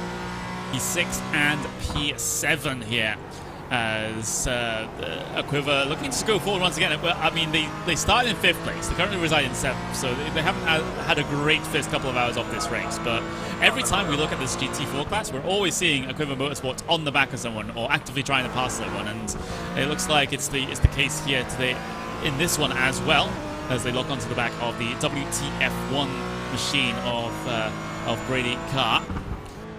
And it looks like Aquiva Motorsports, they're having a decent amount of pace right now, because they went about, well, almost 2 seconds faster than WTF1 on that previous lap. So that's a very rapid number 84 Porsche at the moment, and it's only going to be a matter of time before this pass happens, unless WTF1 can put up an immense defensive drive. I think part of the issue is for the pace, by the way. Brady Carr has completely demolished his car to the point where I almost feel like Brady's trying to wheel a boat, because his left front tire is barely even tapping the ground, just the inside tread of his left front. So when it's not looking like that's helping him steer, his straight line speed obviously is affected. At the pace currently being ran, Jonas may be able to get up to the top 5 as long as he doesn't get too tangled up with some of the traffic, because things have gone completely calm to the point where this is the most separated anybody on the racetrack's been in 2 hours. Apart from this battle for P6 and P7 in GT4s. The asterisk. But Jonas Beckman continuing to try and just sit in the slipstream for the moment. It's not much in these GT4 cars, I will say. The slipstream isn't a big factor as far as this particular class is concerned. But Aquiva Motorsports with a good run out of turn 4. Forces WTF1. I thought it was going to go defensive there, but no, they just had to go down the inside of a Jetta, and they both are able to squeak their way through by the time the Kleiner chicane arrives. But this is getting a little closer every single time, having to go around the outside of another Jetta on the way in towards turn 7. And this is the big dive from Aquiva Motorsports. That's a huge dive. That's a huge send. And they haven't come together at all. They're going to continue to fight fair and square through the exit of the turn 7 complex. And somehow WTF1 is still ahead. It hasn't worked all day. That's the thing, Connery. Unless you've made contact, you're not realistically making a pass in that section. Just, you have to be more patient. It's been today either turn 1 or turn 5, which have been the most optimistic sections. You've also seen several cases, the dive in the final corner. There's a chance they get the chance to reset here, but that was a bad decision to try and pass at that moment. Yeah, it was a hopeful move, and thankfully the car behind the... Well, I was going to say, when you have a name like Brady Carr and a last name like that in a motorsports discipline, you're going to have puns. But Brady, good job to have his sort of wits about him there and aware of what's happening behind him. Otherwise, he could have just turned into the corner normally and there would have been a very big incident. But is there going to be another attempt here from Jonas Beckman to be able to get his way around? It looks like he's sizing up for a move coming up towards turn 4. No, just going to stay in line for now. Yet more traffic ahead of them. Jetta's further down the road, and here comes the move then from Equivalent Motorsports. They got a very good drive out of turn 4. Now they bring it side by side down this little mini straight towards the Kleiner chicane, and that's the position gain for Equivalent Motorsports. WTF1 just decides to back out of them. It's not worth them fighting, and so, my word, Equivalent Motorsports really wanting to try and break through in the traffic. I think that's just a big picture move, knowing they're absolutely demolished. Just want to get to pit stops to the point where some of the cars saying, you know what, I just want to go to the stand to get out of the way. This is all while they have a tough moment where, if you can hear race control right now, they are having a musical soundtrack for their penalty right now. I wish we could listen into this. Let's just say that. But I can output it to stream. Okay, we'll get it. Come on, here you go. Put them on the stream. I think they just finished the song. That's the thing. So it's unfortunate. I will say it can be difficult, and when you have singing going on in your ears, to focus on the battle zone. Oh, Equivalent Motorsports turned around by a Jetta. That is VRE Motorsports. I mean, VRE Motorsports trying to climb up and over the curb to be able to make that happen. They were pinched down to the inside as well by Equivalent Motorsports, so you know they're both as bad as each other as far as I'm concerned. Now we'll get to see the replay of it. Again, there's just no space given by either car. And on top of this, you have Craig Muller. Oh, wow! That just destroyed Craig's suspension.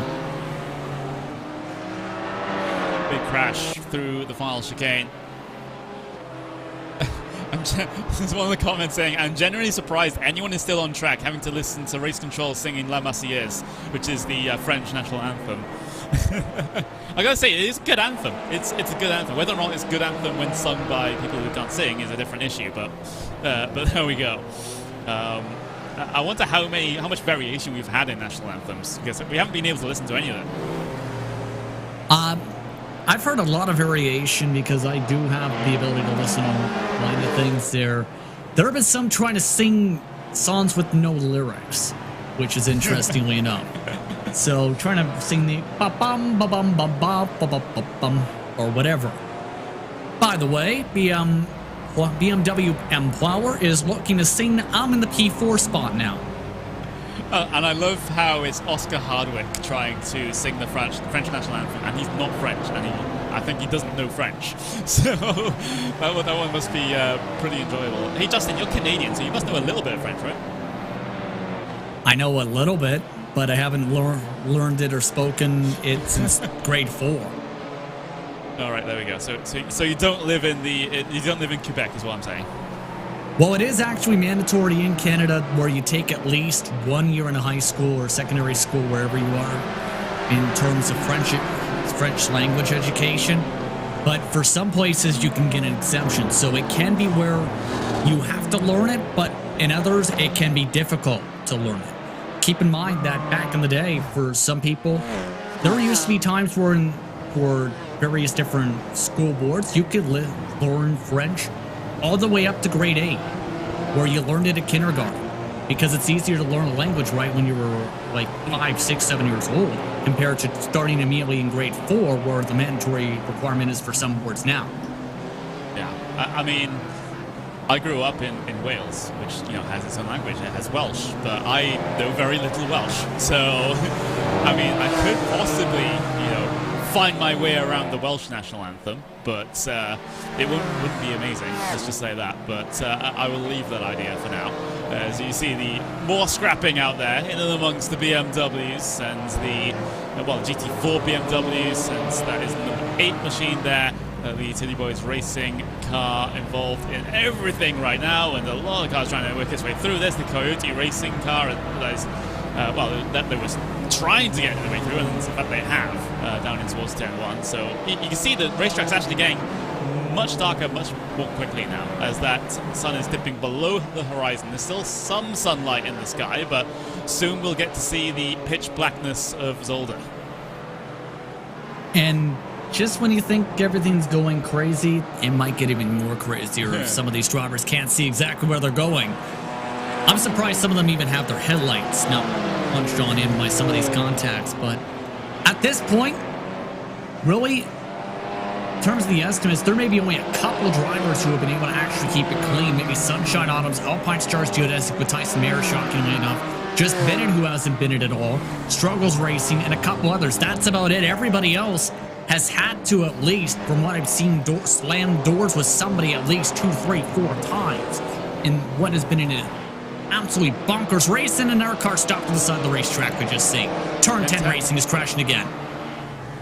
Yeah, they've been in the wars so far in this one. I think this is done all on their own as well. They got a big slide and caught the grass a little bit, and then a heavy impact with the barrier on the inside. That's exactly how that happened for the BMW. Yeah, it's just a lazy slide, getting the back end out through the exit of the corner, and yeah, you're not really going to save that.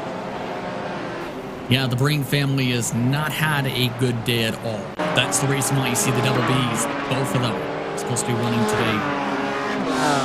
That's going to be likely another faster pair having to be used, and we have a new song. So much rhyme for penalizations. That incident a little bit a while ago, Quiver Motorsports now has to sing 3 Blind Mice. Yes. I mean, I was wondering if like someone's going to be pretending and say, but that is also a nursery rhyme because we had the Humpty Dumpty situation a little bit earlier on. But I guess there is an actual tune that goes with this one, I suppose. But yeah. Meanwhile, live timing is available. You can see VCO Esports have been diligently working to try and get their bots working in the chat, and it looks like they have actually been able to get that working. So fantastic stuff. So live timing is available at RaceSpot.tv/endurance if you want to keep track of all the craziness that's going on. It's probably a very useful tool considering how this race has gone so far. And of course, you can see the pictures from the race as well. That's also been linked in the chat. So if there aren't at least like 15,000 different variations of Jettas being absolutely pulverized, I'll be unhappy.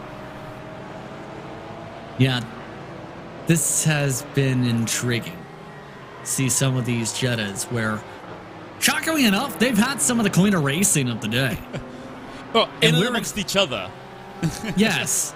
With everyone else, it's been absolutely chaotic, but there has been a major incidents from them since now they finally have feathered things out and calmed things on down. It's just the problem, though, of with the Jettas being so slow down the straightaways compared to some of the air classes, that's caused these quick maneuver scenarios where you see here, you have 1, maybe 2 seconds to make the darting move in some of these corners. If you reach the wrong spot, it can cause a crash. Yeah, wrong place, wrong time, and all of a sudden you find yourself in the barriers sometimes when it comes to lap traffic. Well, we're getting into actual topics that we talk about during actual endurance races now. That's surprising.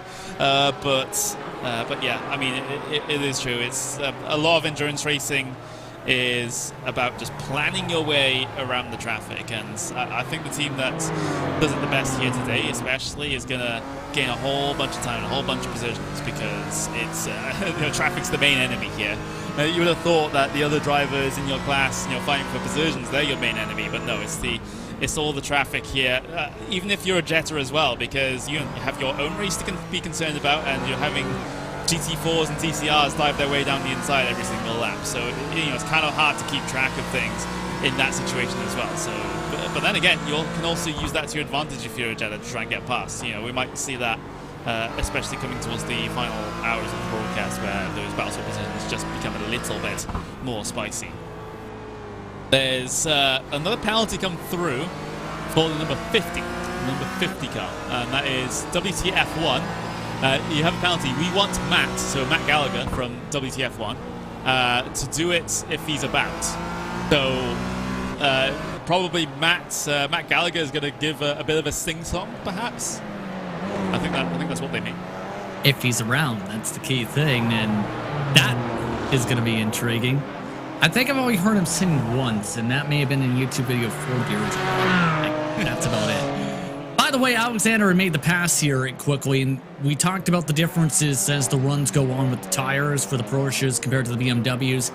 I think for some of the Porsches, it's really starting to flex its muscles for mostly everyone, except for a couple front runners at the very pointy end of the field, to the point where BS competition, remember that penalty before? They've recovered to lead by 47 seconds.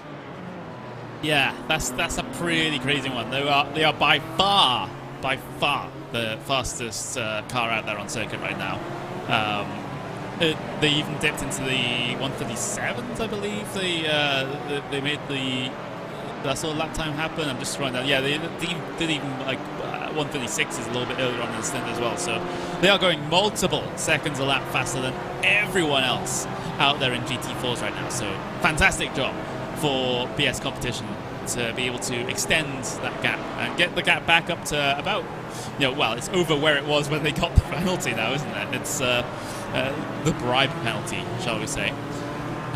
But we've also got the donate keyword out as well. So exclamation mark donate to get a link for donating to the charity and contributing to that total that you see at the bottom of the screen. We're almost at £24,000. £24,000, everyone. We are just about £10,000 off of the total raised in its entirety last year, and we are still 20 hours from the end. So I mean, we're gonna absolutely demolish last year's records, but it's the case of how far can we go.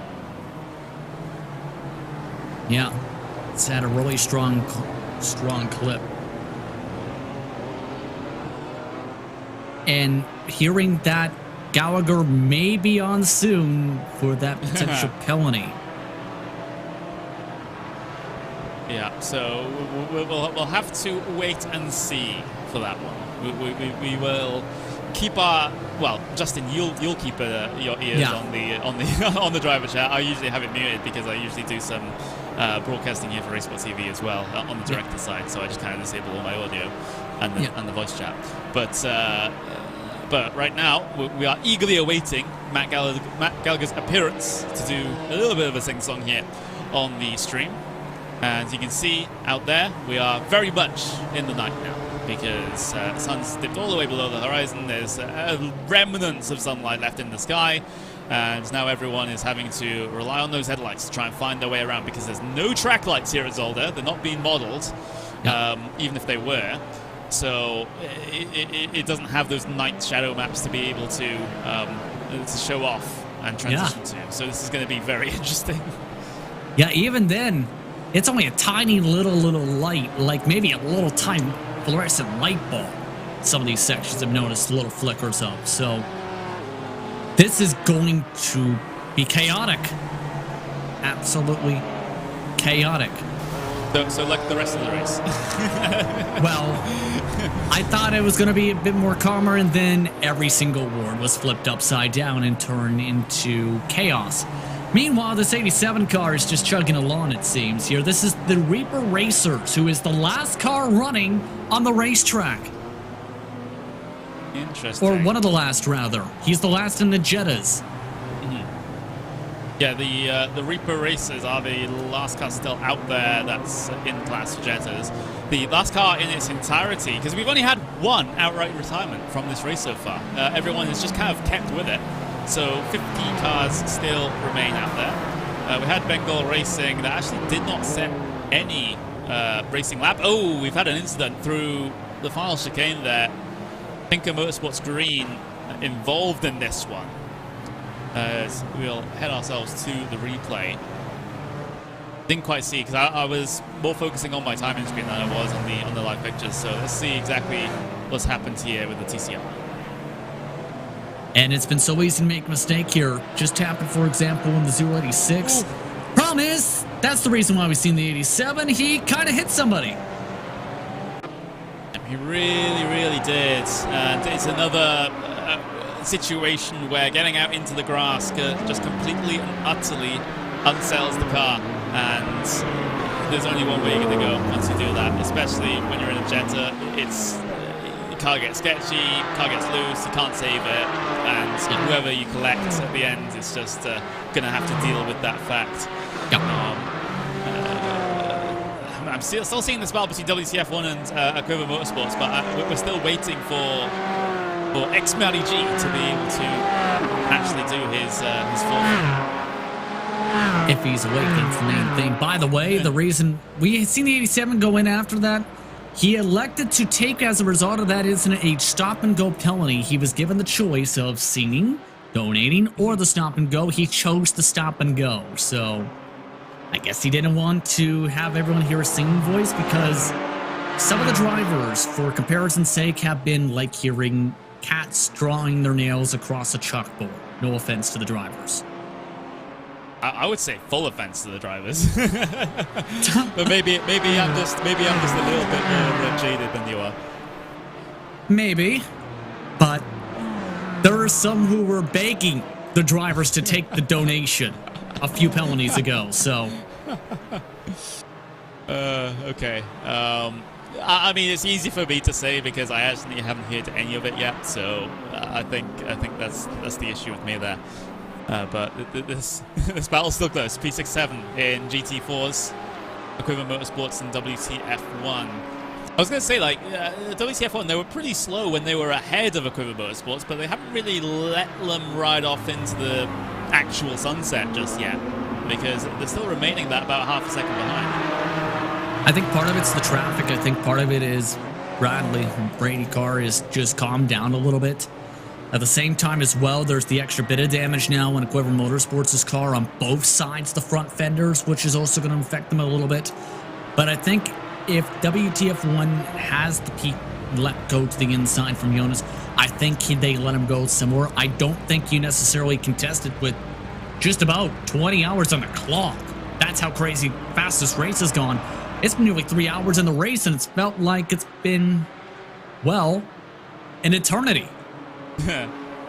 Yeah. Or just about the entire race, rather. I mean, it's been 4 hours since we started this broadcast, so we're going along well right now. But like I said, it's 20 hours to go. We're almost exactly 20 hours to go here in this one. So, and that's a position in front of them, too. So this is partly why I don't think they just are not as backing off. They've got some help here to send an interesting dive. This is not going to work.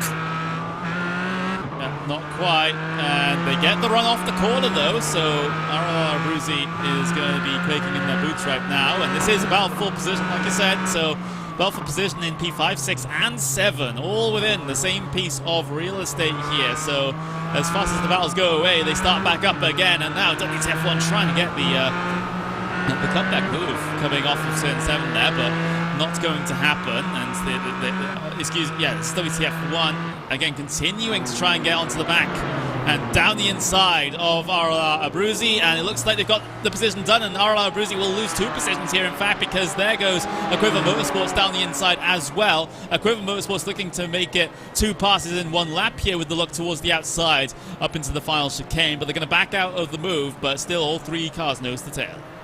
I don't know if they're going to be quite too happy with that move towards the right side, just as they started the braking line, started to move a little bit there. But I think, again, with what happened to them and what's been happening to this car, you can't afford to be overzealous and aggressive here. You pounce too hard, you're going to be likely sent around with the way this race has gone. Don't forget as well, you see that up the road, they're 2-3 wide with the Jettas, and they're reeling in several inter-class traffic cars. So this is going to get even worse for these drivers if they are over-aggressive here.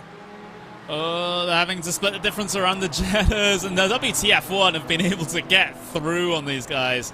Absolutely fantastic stuff, and, well, that's the Jetta battle, I don't think is it is a battle for position that they just passed. So the Team Oblivion and the Radio Banco, Radio Banco up across the chicane.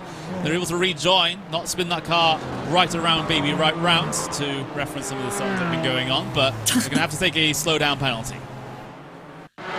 Very, very subtle, I say sarcastically, but this is also very, very unsmart. Try to cross over in the braking zone, hit the back end as he hit the brake lights. That likely is the need to slow down with them cutting the corner. Yeah, and having to deal with yet more Jetta traffic.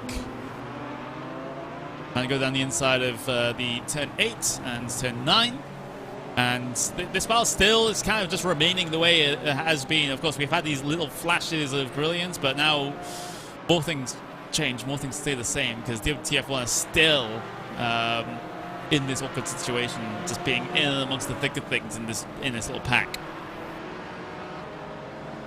Yeah, this is where, keep in mind, they will have the chance to pounce on some drivers pitting. The window is open. I did the math with some of the totals I've seen on lap times and distances.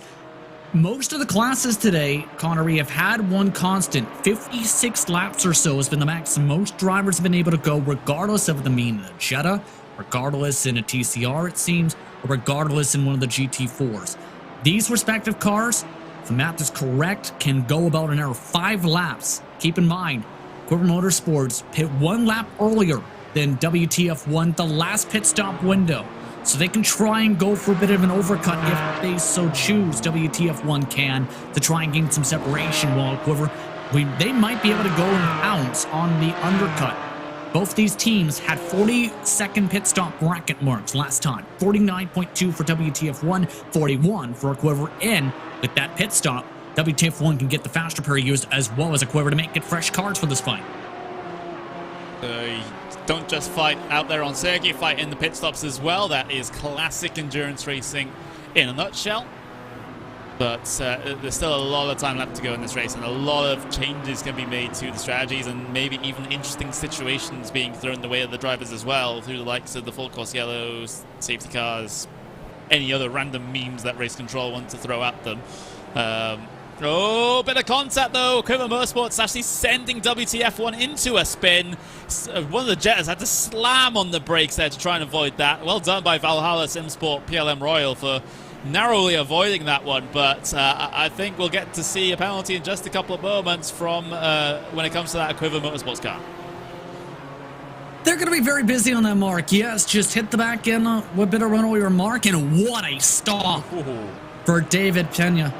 Keep in mind, he's on his own for the next few hours. Several different drivers are going to have to be able to race Connery in an event in just less than 3 hours from now in one of their own organized series. So, David, if he hits the back end of that car, that might be major, major trouble for the rest of the event for that team. What a time to be able to lock it on up. Yeah, it could be. You can't afford to really throw away those fast repairs due to silly little incidents, and incidents that perhaps you're not your fault when push comes to shove. So that's kind of really separated out that little battle that we were watching inside of P5 and back.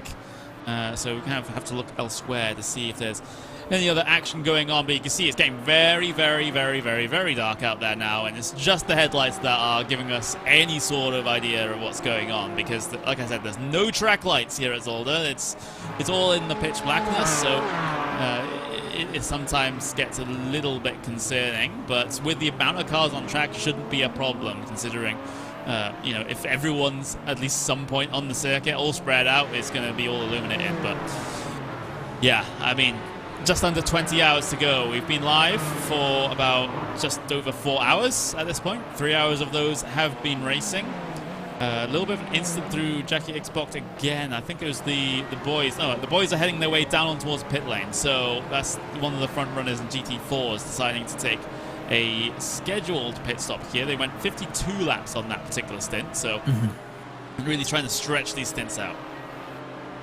So a little bit more on the shorter stick. Some of the R cars in their class, mind you, I believe some of the BMWs have actually stretched it already to 54, coming up to 55 laps. So they might have calculated with the safety car how long they have to be able to go and be able to calculate.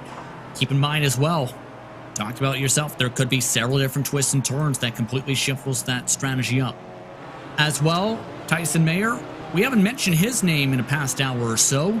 He had his cleanest stint yet. He's finally come in for his scheduled stop at the TCRs as well. All while Brady Carr has Matthew Gallagher, who is now about to join him on the box, possibly.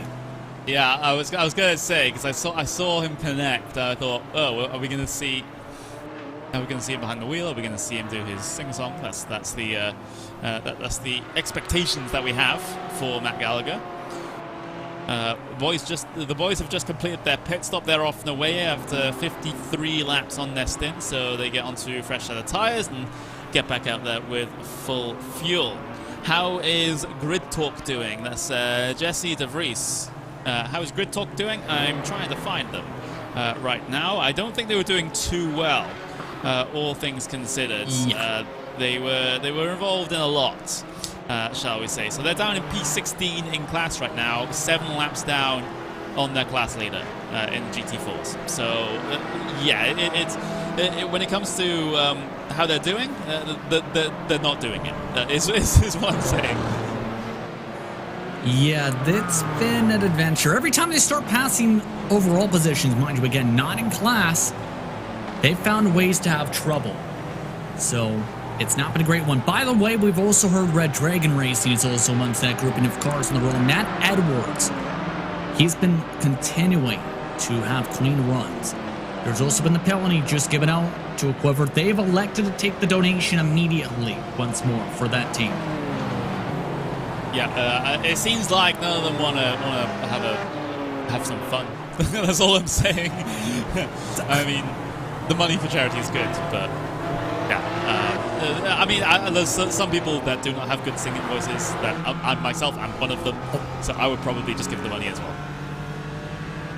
Oh, there might be something to listen in, Matt. As this is all getting hairy for the official race leader, Matthew Gallagher is now in his car. Okay. So well, I don't see our little radio communications beep user in the actual TeamSpeak right now, so I don't know whether we'll be able to get to hear it. They're all telling him they have to sing it over the official in comms. They've been trying to negotiate to say it only in their stream. He has to sing it to every single driver from the car. Yes, that is the rule. You can't just do it in private on your own stream. You have to hit that driver all chat button, and you have to sing it to the entire paddock. That's what you have to do. And there's no leniency when it comes to that. There's absolutely none. And hopefully we'll get to see it. Yeah. Part of the issue is he's trying to figure out how to get his talk buttons to work while driving, apparently. So keep in mind, some drivers have varying levels of sim experience. If you don't have your key set up for that, Connery, it's not going to be easy to actually sing when you don't know how to press it. I mean, most wheels and pedals will have a default button. But of course, if he has a particularly fancy setup, if he has a fancy straight drive wheel or whatever, then that might not necessarily be programmed in. So we will just have to see when it comes to that one. And yeah, as people say, yeah, I gotta hear it. But we'll keep you up to date when it comes to that. The race leaders haven't really changed over the last hour or so. BS Competition are continuing to try to extend that gap at the very front. We've got GT4 Racing Black that, despite a pretty troubling opening hour, they've been able to really solidify their position in first in TCR, and Team Lonely, that single driver team, still leads in Jettas. That's Taylor Adams trying to go the entire distance in this race, all on his own. So 23 hours of racing. I mean, it's a big ask for a lot of people, and I hope he's looking after his health while he's also trying to do this, because the last thing you want is like a blood clot or something to happen. Oh, look at that behind him, though. That was Food Critics who just looped it. Big moment. Having to wait once again for everyone to come back around, but yeah, big slide. Back and just got out from underneath them. And so they hit the barrier on the inside pretty hard there. That's a hard one. And you know something? If he's trying to rejoin, Obviously, there's no lights on the side of the car, right? If he cuts across the track at the wrong moment, he might the drivers coming up may have only a couple seconds reaction. Look how dark it is.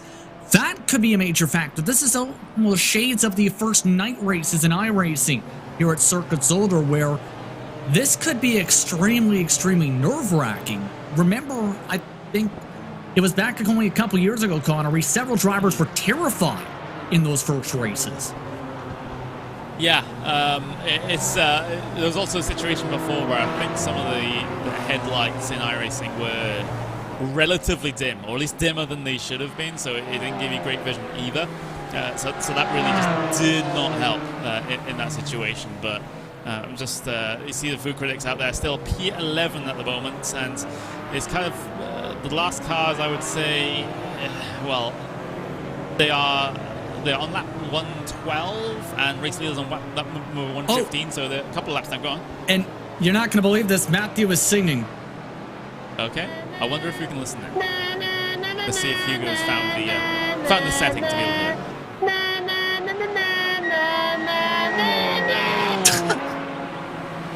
Oh my god. I think they just all heard that. Wow. Like I said, they've been finding ways to sing songs with no lyrics. He's singing the F1. He sang the F1 theme. So I mean, not quite a national anthem, unless you think Formula One is its own country. But I mean, that was a thing. That was a thing that just happened, Justin. Yes. I think there are people still giggling in the cars.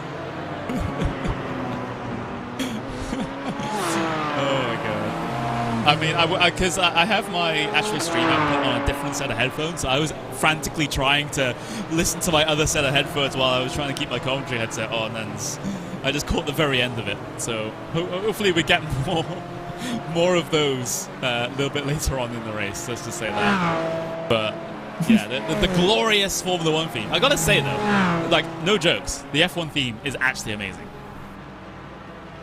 I have to say, it is absolutely an inspiring theme. It's actually a really strong theme that punches in and causes you to almost get your goosebumps up from hearing it. And if you are able to have an intro as a broadcaster, have a musical intro in general like that, you know you've nailed it. You know, every single time Crofty does his intro with the music, I'm like, it's so cool. Like, it is so awesome. And one day I want to be able to do something like that, because that is absolutely crazy. It just gets you hyped up. And how the music changes when you go to the starting grid as well, it's like, oh, it's so tense and so awesome. Yes, we need a theme like that. Hugo, can we commission a RaceSpot theme like that so we can use that on our broadcast? I think that would probably be a good plan, to have our own theme. Okay, he says in the text chat. Okay, I think I've convinced him, Justin. Might take some time. But man. Can't guarantee we'll get Brian Taylor, Avengers music composer to do it, but we'll get someone. I'm curious about something. You talk about some of the, meme challenges almost, I think is the best way to put it. Would anyone dare turn off the lights on all the headlights and see who can make the car survive? Sorry, I'm sorry. I'm just seeing BS competition really get sketchy with some traffic there, as they were heading through the first sector, trying to get around the food critics car that we saw that a little bit earlier on. They got very close. They even went 3 wide with the Doug Henson Racing red car. Just for a couple of moments. So it's almost a situation there where your race leader was potentially involved in an incident. Yeah, this is getting really chaotic once more. Well, that phrase has been worn out and then some today. Oh, yeah. But they've lapped the field. Really?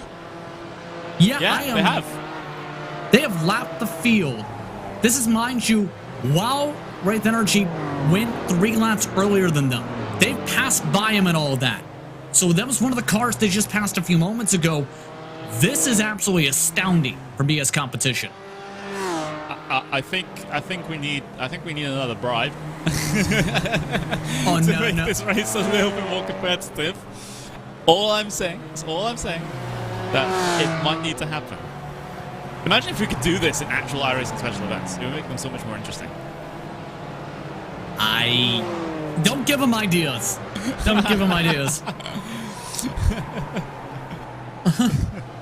But yeah, Lorenzo has an idea in our YouTube chat. I can't wait for this amazing idea.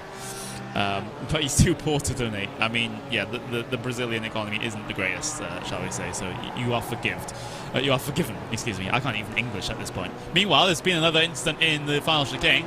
25 is involved in this. Rough and Ready Racing. I think have they been involved in this? I'm having trouble trying to get my bearings here. But yeah, it looks like they were involved in an incident, and it was a high-speed incident as well, with the VRE Motorsports car completely plowing them off the road into the chicane. Look, this is awful. This is absolutely awful. You get to see it on the screen for you right now. Watch this. Rough and Ready Racing. They don't even brake. They don't even brake, and the VRE car just has nothing to do with that. I almost wonder if they were trying to come into the pit lane, and this is one of the dangerous parts. We talked about, Connery, where the braking mark and the pit lane entry are the exact same lane. If you want to pit, you have to basically floor it in. I think they just wanted to come into the pit lane and just completely botch that up, not expecting someone to brake for some reason.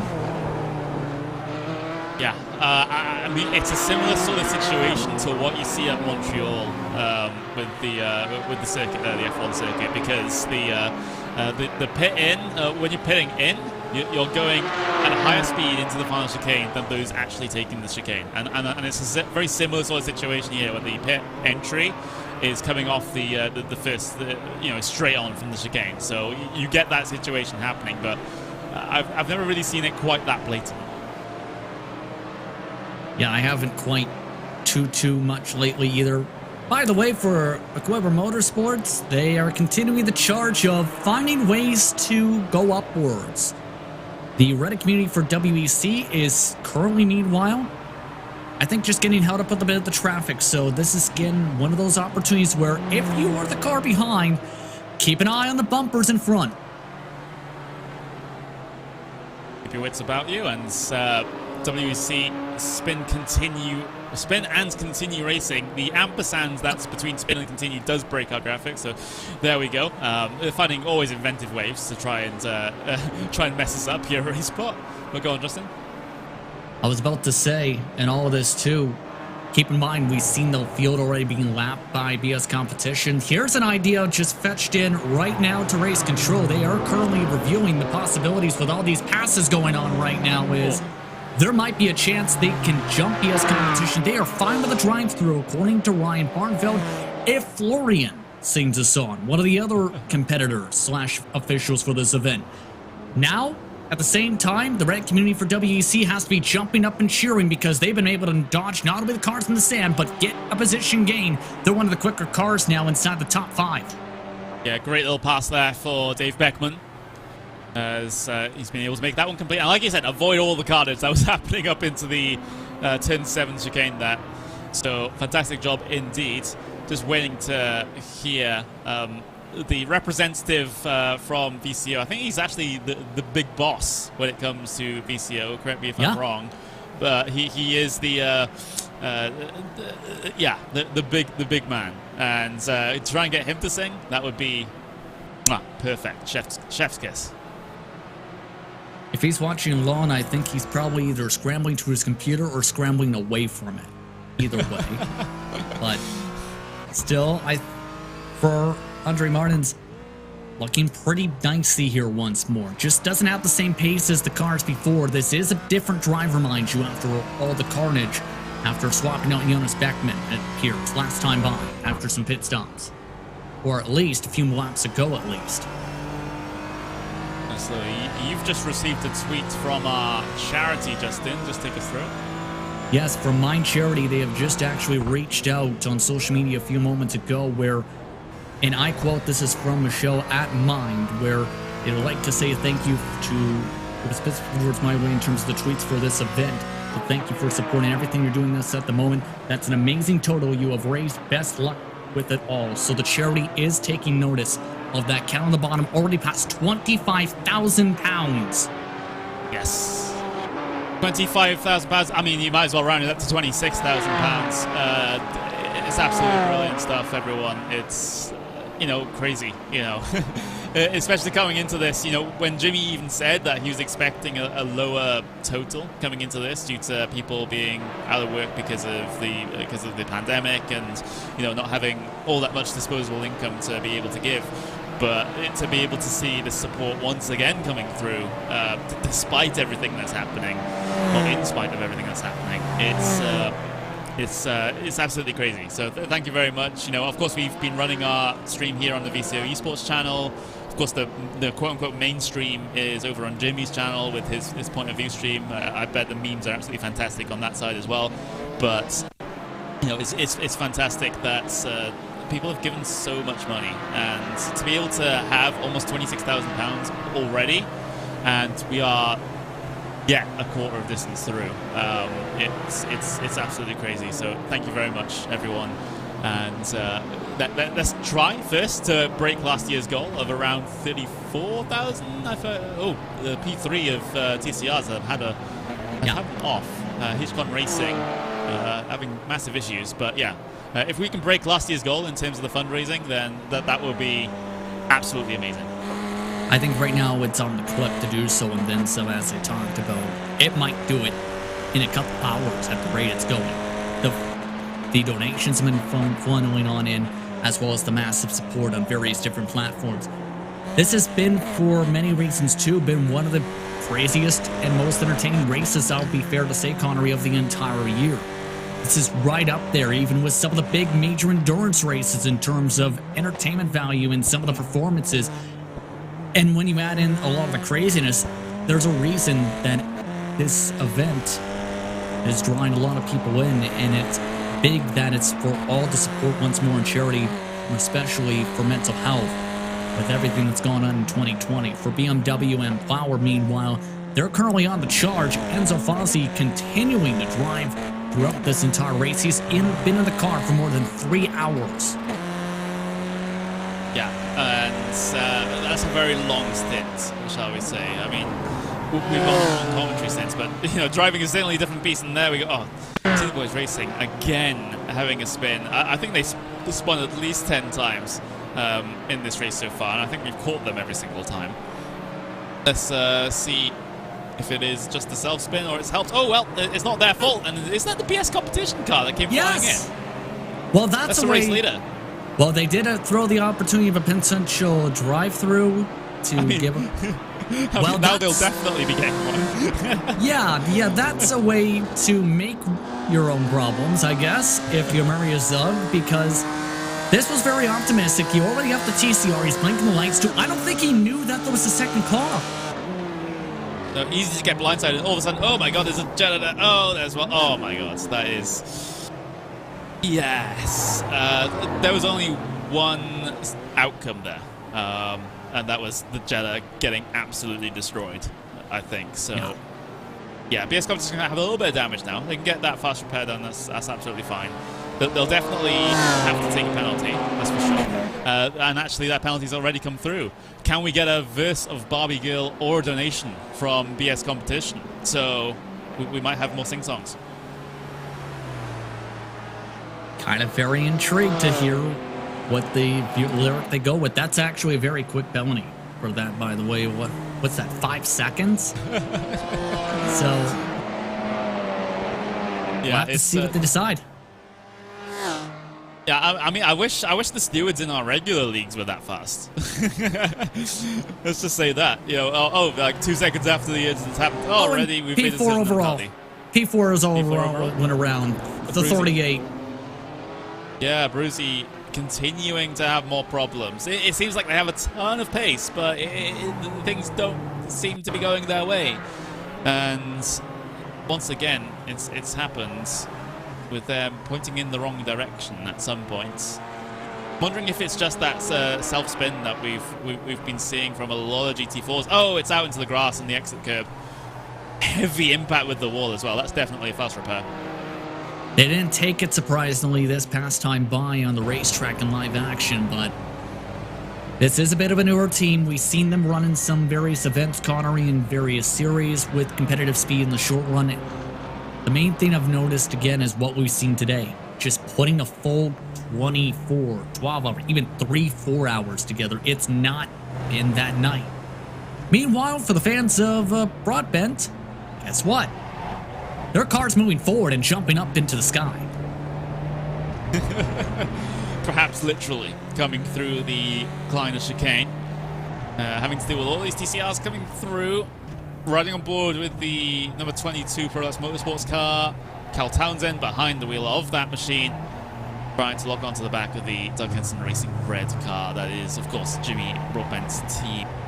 His teammates, the driver of Havilas Mikunas, behind the wheel of that number 10 at the moment.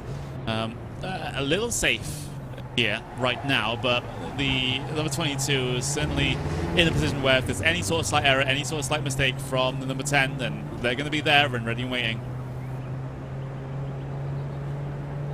By the way, 2 penalties have led to 2 donations for BS competition. They've elected the £5 donation. Same penalty was coming up for the boys. They responded within 5 seconds for that response. So, a couple different things popping up there. It's been busy. But, honestly, I'd rather... Actually, I don't know how to phrase that. Because, of course, all the donations go to a great cause, but at the same time, if you want to win the race, I would rather take the sing penalty almost, where, I don't know. That's actually been a dilemma, it seems. If you can pay it off with £5 and not have to come down towards pit lane, you might as well just do that. I mean, BS competition especially, they're an actual full-fledged esports team. A lot of these cars are not full-fledged esports teams, so BS competition definitely have the money to be able to donate. Especially given their sort of the whole with who owns what when it comes to VCO and BS competition. You know, if you go back far enough, it's kind of the same parent company. So it's like, or it's support from the same company. So they're kind of just on behalf of the sponsors of this event, VCO, giving money to be able to pay off their penalties. So, but yeah, it's kind of a roundabout way. Don't try and follow the money trail. I mean, I guess. We'll have to see, though, at the same time how this continues to all fare. Keep in mind, not to hint this along, but there hasn't been any safety cars in a while, and some drivers are mentioning that on the radio, so there's that, too. We've seen how crazy that can get. So, and with several drivers on different various lap cycles, that would put everything in a blender, especially if your BS competition still with it. Still 1 lap advantage, and they've nearly lapped the field twice because their competitors in class continue to spin. Quiver Motorsports having an off-track excursion once again. It's just a self-spin. It's another self-spin, and it might be influenced by the grass again here. Maybe, just maybe, they parked on the apex of the corner, trying to get spun back around, out into the gravel they go, and back onto the circuit. But it seems like a lot, as I think maybe as the track temperature's cooling off, a lot of these GT4 Porsches are having huge problems trying to keep that rear end not swap around. And it's difficult to try and find that balance. We talked about a little bit before, right? With some of the tightness under some of the throttle points. Once you lose those back end tires, it can be treacherous under the braking. It can be difficult to quickly maneuver, and as well, just being able to let it roll on the off throttle time in some cases. It is where it separates the good teams from the great teams from the best teams. Not just finding the separation for the setup side, but also having the talent to be able to keep the tires underneath you. And for some, you can have the fastest car in the world, but if you don't know how to turn it, it causes problems. And there's a potential penalty there as Zornhall Racing got squeezed a little bit. Mark Wilkie continues to have a nightmare. The elbows are out, it seems. Meanwhile, in the chat, S5 Pictures. Hey guys, can someone update me on all the penalties that has happened? Last time I was here, Bobby Gill was stunned for the first time. Well, I think the most notable thing that's happened in terms of penalties was Matt Gallagher having to scream the F1 theme over the over the driver chat. So that one happened. But apart from that, we haven't gotten too creative as far as the actual song choices and things like that. Yeah. So I'm not trying to directly call out race control, but I am. Should note that Wilkie crashed just a moment ago yet again, but it's to the point, by the way, we mentioned all the penalties, that people are preemptively submitting the donations now to prevent the singing. Once again, this is after the squeeze. Mark Wilkie. My goodness, how is his car still even running? I don't know. Like I said, that's been our rallycross car for today, I think. It's with how many incidents that it's been in.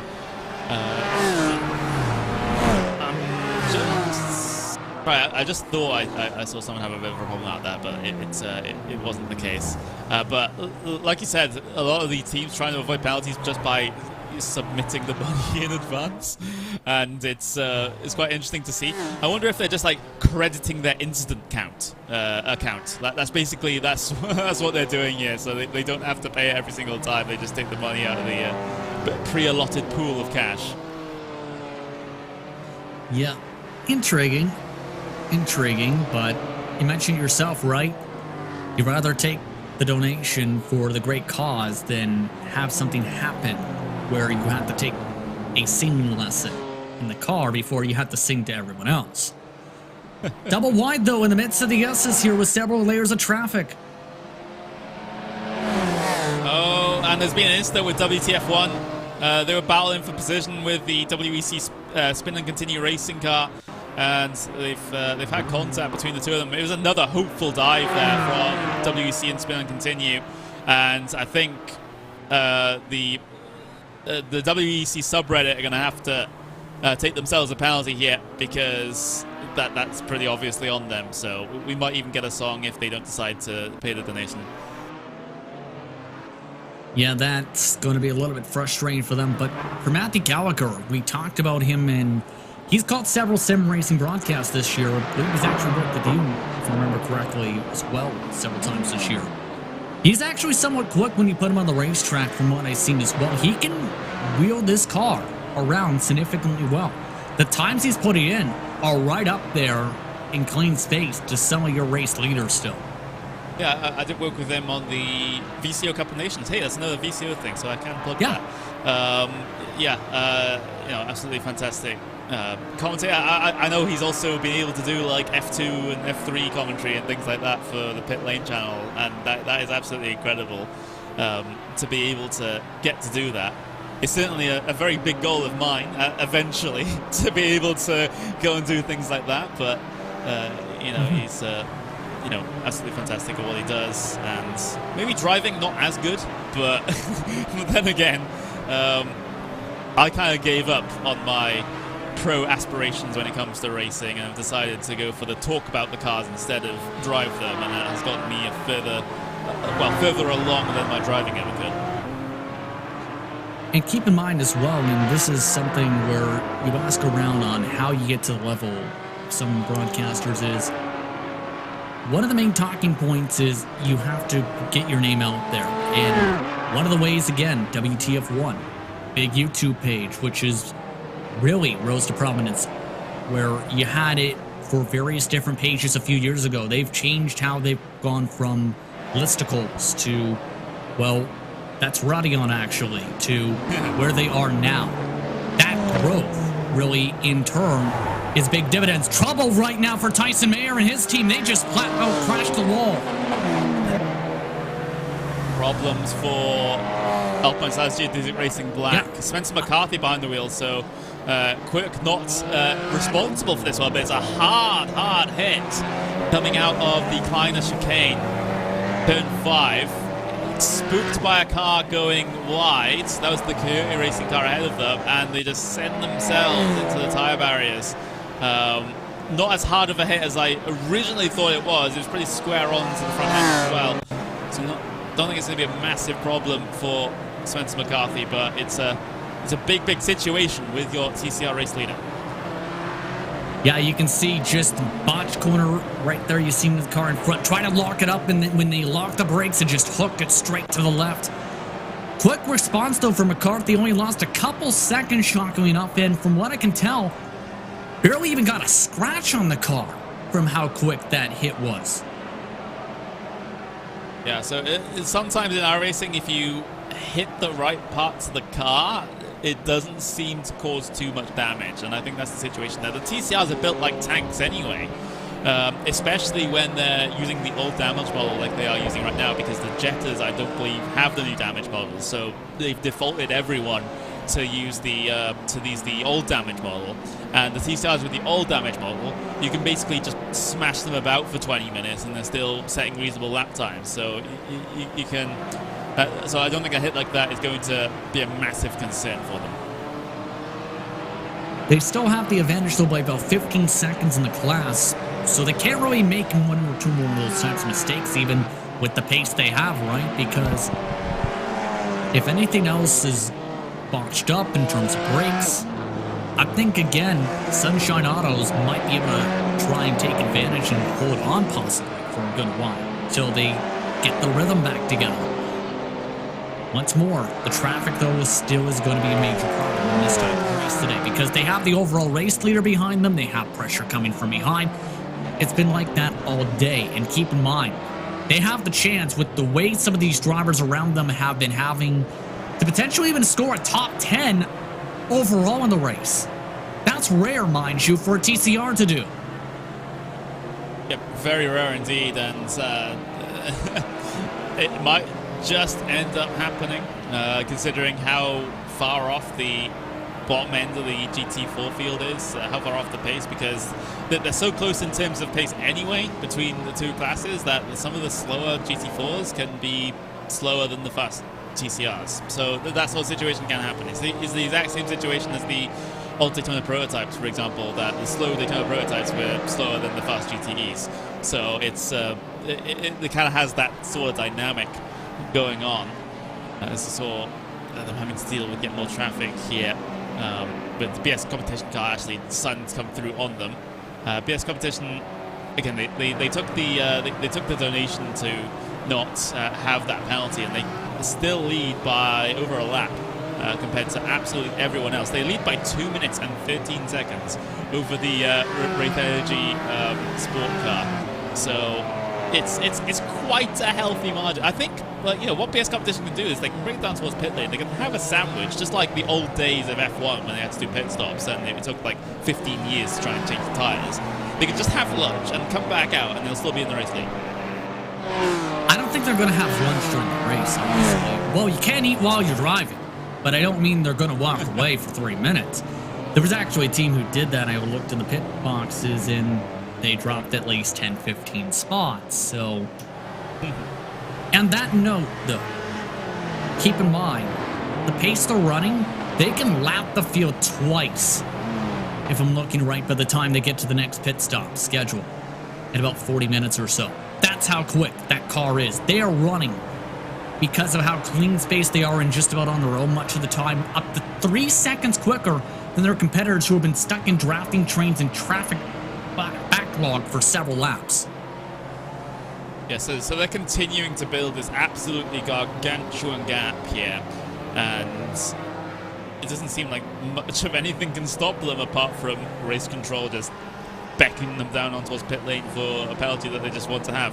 But at the moment, we've got everything else has kind of calmed down. I will say that it's Team Lonely still leading in Jettas, by the way. As I have to say, if Team Lonely ends up winning this race, if Taylor Adams ends up winning this race, despite being in the car for 23 hours, 24 hours if you count qualifying, well, 23 hours and 20 minutes if you count qualifying, then that would be absolutely incredible.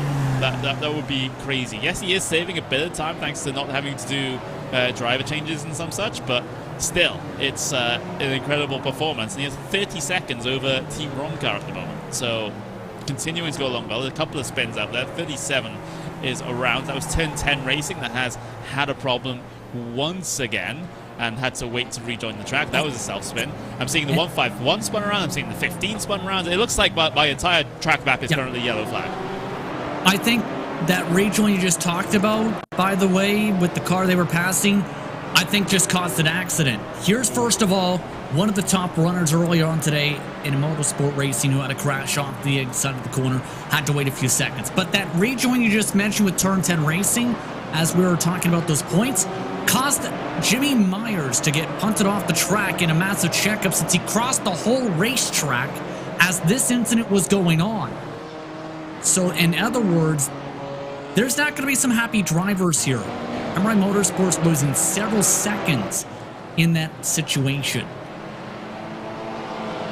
A lot of time lost, and you know, it might not immediately matter, but sometimes when it comes to like the end of the race, for example, you know, maybe a couple of seconds matters. And there we go. It was just a big stack up. It was just a big, you know, all the cars collapsing in on each other. And I'm also seeing another car have problems out there right now. That is the WTF1 car that's had a spin into the gravel in the final corner. It's 2x2x2 like Noah's Ark coming through here, and it looks like they've gotten the wrong end of the stick as far as the WEC subreddit Spin and Continue Racing is concerned. Straight into the side of them, or rather they go straight into WEC goes straight into the side of WTF1 and cause both of them to have a massive issue. We're taking plans towards that direction still in all this with the single filing. You can see that pounce up there with the 3 wide and right nearly there, just about getting through some of the cars. Keep that in mind. They've now gone themselves towards some cleaner space since then for Matthew Gallagher. By the way, some unscheduled stops are coming in and taking place as a result for some of these cars with some of these incidents we're starting to follow along with here. Yep, right there. Oof. Yeah, big incident. Big spin. Luckily, no barriers were hit by any of those cars involved. Currently on the live pictures, though, they are still trying to go side by side. Our WC Spin and Continue and WTF1. They were side by side just briefly. They're heading in towards turn 7. And we are also waiting for a penalty to come through, and it will be for the WEC subreddit car. It's that time again. Barbie Gill in the pit lane, or a nice payoff in the form of a donation. So Dave Meckman has a decision to make. Continue on fighting with WTF1 and make that donation, or come down towards the pit lane and give us his best version of Barbie Gill. And the 013 is now being told they have to sing Barbie Girl. Yeah, that's them. Yeah. Yep. Yes, indeed. I believe that's exactly, yes, pardon me, what you said. So, and they're blinking off the lights. Matthew Gallagher obviously showing his frustration from before. Yeah, I mean, he's completely entitled to do that. There's no rule against the overt flashing of lights when it comes to this race, like there is in some real-life series, for example. But in this situation, I kind of want to have someone to have another little sing-song on pit lane, so we actually get that on broadcast, because we only had one of them so far, and one of them was Matt Gallagher screaming the F1 theme, so it's not really a representative example of how the penalties have been going, at least at the very early portions of this race. But we're well into the swing of things now. By the way, we've got a £26,647 raised for the charity Mind at the moment. So absolutely incredible stuff. We're continuing to try and march on to the grand total that we raised last time around, last year. And I think we will reach that by the time this race is done. We probably will break it, but by how much, I don't know. But either way, it's still money that's going to an absolutely brilliant cause, and you know, it's really desperately needed at this point. But meanwhile, you see Wraith Energy Sport and the boys within a second for P2 overall. Yeah, the boys have really put the Pep Boys up on the dash, to say the very least. Just continue to plow on in pace-wise, continue to fly on forward, to wheel on forward. We talked about the talent on this group, and it's been surprising that they haven't had the pace, say, to dubious competition, but again, they just haven't had the luck as everyone else in some cases had. Keep in mind, they're on different pit stints and cycles as a result to everything. Yeah, so we'll continue to keep an eye on this one as Wraith Energy, Sovereign Sport try to hold on to positions for P2 in GT4 category. The boys 0.2 of a second behind. Little look just there, slightly into the Kleiner chicane, but again, no committal just yet, and you can't really afford to go for very committed moves down the inside there, because it's just going to end in tears if you get it ever so slightly wrong. Even up into the turn 7 chicane as well, that's also been a big trouble spot here today. Bad timing for the boys, by the way. That's why you see the interval up to 1.4 seconds, because they nearly doored Jetta, trying to keep up with the rhythm there. This timing of where these cars are being reached now is going to be very, very crucial for either Wraith Energy to be able to get a cushion, or for the boys to be able to close back in quickly.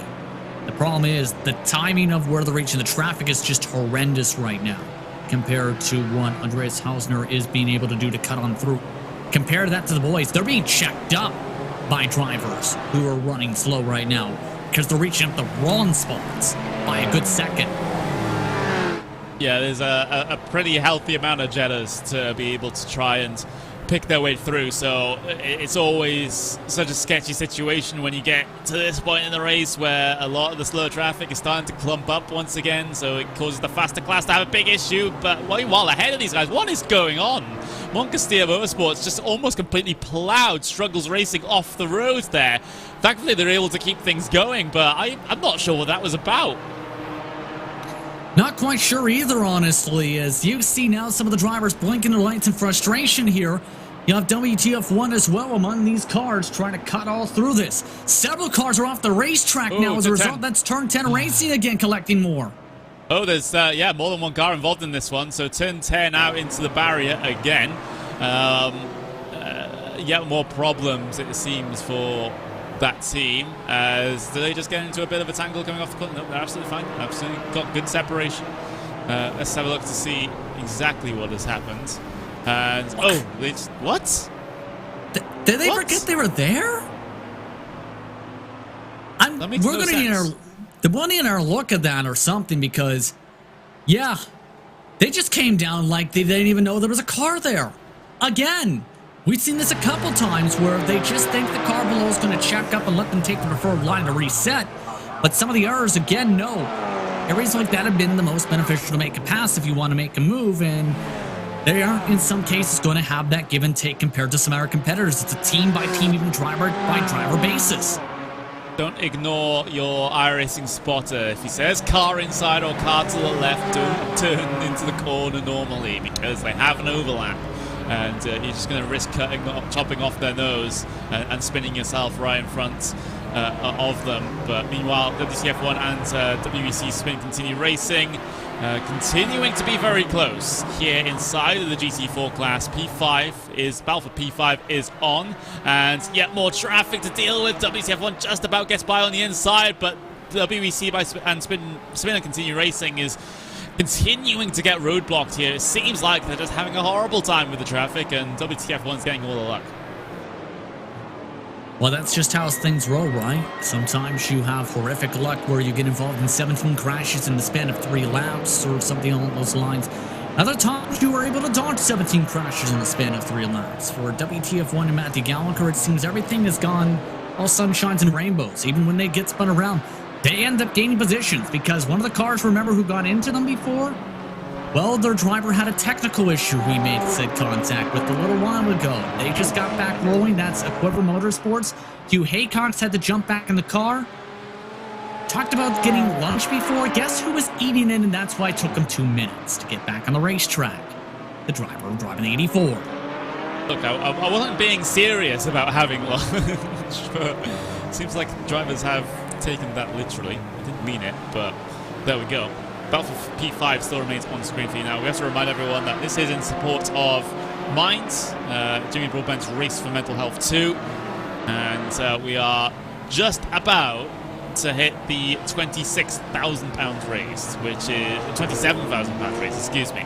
That is absolutely incredible. Remember, this is a charity that has been around for more than 60 years and has done so much when it comes to mental health work here in England and Wales.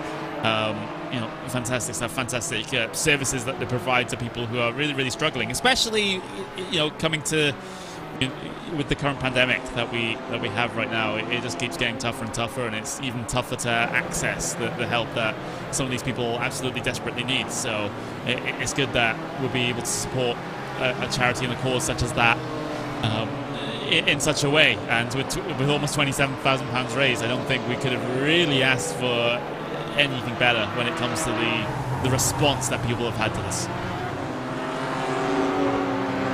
And it's something, again, we talk about so many drivers in the sim and people across the globe go through, and with some of the programs include everything from networking to campaigning for change for a range of issues for mental health, to professional training and consulting, to various different self-help groups in the depression alliance. They help in so many different ways. For some of the competitors, though, they are just not getting any help in terms of their look. Pun very much not intended, of course.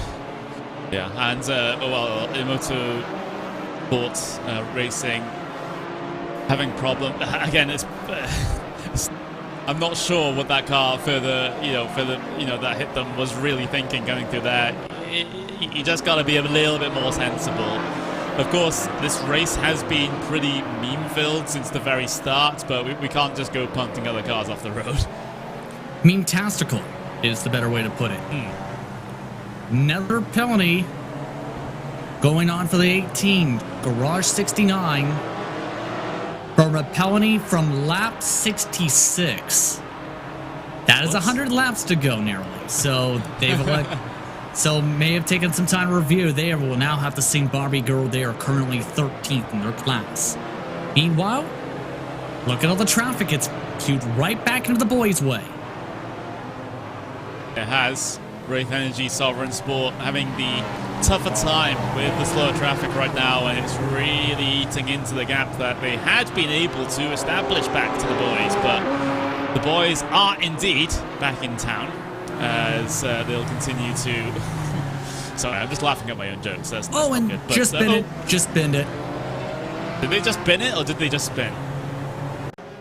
Well, mixture of two, I guess, because they went to try and make a pass in a non-passing zone. Yeah, and that's going to be a fine. $5 to race control to the charity. And WC Spin and Continue Racing, we're riding on board with them at the moment because they're still involved in this relatively close fight with WTF1. It seems like the GT4 class is really giving us some pretty good action at this point in the race. So the other two classes have really kind of spread themselves out when it comes to battles for actual position on track, but GT4 is seeming to deliver at this point, and hopefully we get some crazy action. Now keep in mind, penalty by the way for Matt Edwards, who's driving on his own, mind you, where he's going to have to sing a lullaby. Some of these drivers don't want to be put in that situation with how tight this is all going. Look at that whole train of Jettas. This is going to be where, if you want whether the battle for second or the battle for fifth, you're going to need to be able to time this up near perfectly now. Or should I say the battle for fourth, because these Jettas are not going to be easy to even dive underneath. We've seen already. Yeah, you really, well, sometimes have to be pretty forceful, but you just gotta have that mutual respect between the two different classes to be able to get those sorts of lapping procedures underway in an efficient manner. And Dave Beckman will be hoping that the traffic helps him a little more here, because he is getting close, but still no opportunities just yet to be able to do anything about passing that WTF1 car. So still remaining in line coming through turn 8, and yet more Jetta traffic further down the road as well that might spell a bit of trouble for this battle. Yeah, I think Beckman, we've seen, is if you give him a chance to get a run, he's been fairly consistent on the mark, but Gallagher at the same time, he's not been easy to pass when he's been behind the wheel. He was quick in practice in preparation for tonight. He's been wheeling this round fairly well. He was the driver who put in their qualifying time. In other words, it's not going to be an easy cookie to crack. It's just, I think, going to be where Matthew Gallagher reaches some of these Jettas to check them up. Keep in mind as well, Food Critics, they've just stayed as a buffer car in that battle for second, which is even going to be more frustrating if you're the boys because, well, that's an extra car you have to pass because they haven't necessarily been given a chance to even try and get by them. Yeah, it's a bit of a struggle right now. Maybe they can get some advice from the struggle team, the struggle racing team down in TCR to see if they can try and negotiate the situation. WEC continuing to get stuck behind here as well. So it's always it's kind of a very similar situation in both pairs of battles here inside of this GT4 class.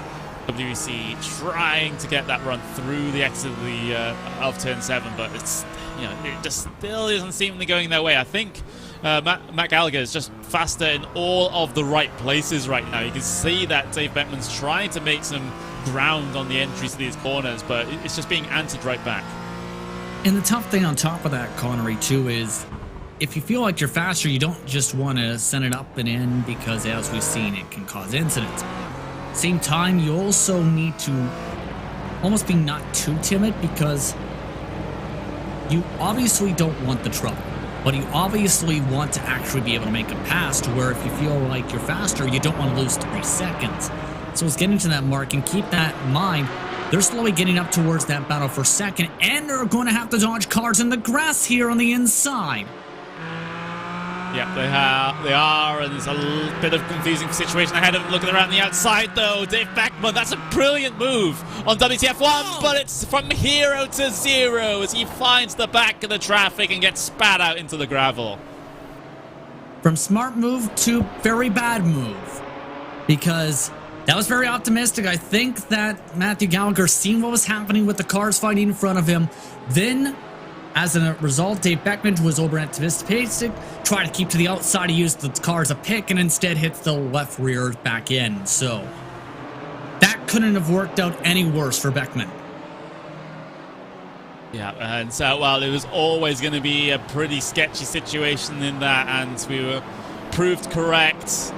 Again, just a close run thing, trying to go around the outside, and it just ends in tears as far as WEC's Spin and Continue Racing are concerned. But they have to draw on the energy from the latter part of their name. Just have to continue racing, and the opportunities will open up for them in the remaining 19 hours that we have. We're coming up towards the hour mark, though. BS Competition is going to have a really big moment. BS Competition, they went into one of the pieces of that traffic there. That is incredible. Somehow they've been able to hold on to the car, but the traffic maybe not so much. As Team Oblivion Racing caught a bit of contact from your overall race leader. Oh, and they're really playing with fire here. Went to the curbing to dive in underneath some of these cars. Keep in mind, some of them are having some pit stop scenarios, so there might be some who might be diving in and now they're punching into people. Ooh, yeah, more problems. And BS Competition have to be careful here because that was another incident they caused. So they caused 2 incidents on the same lap here, trying to eagerly get through on the traffic. And you can see, there we go, inside. And just, again, T-Boys Racing, they're punching back for the rest of the field at this point. I can't count how many incidents that I've commentated with them involved so far in this. And having to wait for the rest of the traffic to go through. But yeah, BS Competition, they're gonna draw the ire from the stewards now. I think this might be a bit more of a hefty penalty. It was 2 penalty-worthy crashes within the space of about 15 seconds. Give or take. Still waiting in anticipation to see if they elect to do anything on that regard. So drivers have been told in their respective team managers for race control, they have to provide video proof, not just text proof, but video proof, Connery, of the incident. Not necessarily via replay file, of course, with the race control in the sim, as in actual video files for them to be able to witness and see of said incidents. So in other words, it's up to some of the teams to be able to fully protest that, to be able to trigger some more twinkle, twinkle little stars under the nighttime skies. For them, BS Competition outside the contact is really not making too many major mistakes. Again, right now they are 1 2/3 of a track ahead of the rest of the field. Yeah, it's incredible stuff. But again, they've been punting cars at least on that last lap, so it's there comes a situation where race control might have to force their hand in terms of penalty. But just having a look at the update on the money raised, we are over £27,000 now. So £27,220 and 59 pence has been raised so far, and we're getting very quickly up to the point where we can say we've raised triple the goal here in this event, and we've had another moment, it seems, with Prolapse Motorsports. Yeah. Oh, this is not safe for work. There we go. They're back. They're back going again. Did I mention that is the 5th ever race on the service for Adam Burrow, who is behind the wheel of that car? I'm not going to go there with the puns either, because it's obvious where the puns go, but still, that is not a good 5th race. Apparently, he just got out of rookies, too. And down towards pit lane. And, I mean, maybe a fast repair available. Trying to get it stopped in his box. You know, even the best drivers sometimes miss their box, so I'm not going to call that one out too much. But yeah, getting back out there now, having taken that fast repair and back out onto the circuit comes. It's worth saying that I am seeing he's not well, he's the number 22 car, of course. I'm just trying to find that on my timing screen right now. He is not the he's not a rookie, though. We actually do have a driver with a rookie license in this race, and that is the driver number 86 Brock Racing car, currently Zolder. Currently sits at well, I'll round it up just to be nice, 1,200 I rating for Lucas Sondel, sorry. Yeah. Still keeping on going, but here is an interesting penalty. Our Roberzi Esports for Charity has been having a rough race. The penalty is a new one up for the night. Okay. Race Control is saying they need him to find and read a Rally Silly Lawn F1 question that was done years ago from the pit lane, or donate to make it go away. Maybe that was the a long time, long ago, blah, blah, blah, you put a monkey behind the wheel sort of situation. That question, that meme question. I think that's what they're talking about. Have you seen that, Justin? It's a pretty popular F1 meme. I think I remember it from somewhere. I just don't remember where. It would have been from a YouTube video. Here's also another one. Turn 10 Racing has had a nightmarish race as we've seen Connery. Again, they are somehow still running. They, as a result, are either going to have to serve a stop and go for multiple incidents or a £10 donation. Oh. They nearly just had another incident just now as we were looking at them with the Jetta behind, as they nearly snapped it off the corner. I gotta say that really long F1 question. If that team's not going to do it, I'm going to do it here, right now. So, gentlemen, a short view back to the past. 30 years ago, Niki Lauda told us, take a trained monkey, place him into the cockpit, and he's able to drive the car. 30 years later, Sebastian told us, I had to start my car like a computer. It is very complicated. And Nico Rosberg said he pressed, during the race, I don't remember what race, the wrong button on the wheel. Question to you both, is Formula 1 driving today too complicated with 20 or more buttons on the wheel? Are you under too much effort, under pressure? What's your wishes for the future concerning the technical program during the race? Less buttons, more? Or less and more communication with your engineers? What was the question? That is the exact reaction the drivers had. It sounded like you asked 7 questions at the same time. Yeah, I'm surprised you haven't heard that meme, Justin. It's a pretty well-known one, but yeah. That was a thing.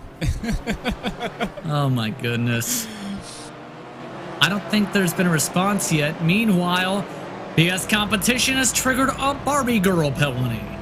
Oh, have they? Are they going to donate it away again, though? That's the question. Well, they've already done it a couple times, and I think the drivers in the field want to see them do it. So, in other words, we'll have to see. It's up to the team manager. They already have it in big enough of a lead where they can be still lapping the field by the time they serve the penalty. I was gonna say, like, they could sing it twice and come out, and it's gonna be absolutely fine. So, but yeah, we might possibly get it. There's the Reaper Races out there. Something's happened to them, apparently. Ishmael Martinez. This Jetta has had some adventurous moments. How about completely missing the corner? Yeah, there was an apex there, and to use a Martin Brundleism, he was in a different postcode compared to the apex. Oh!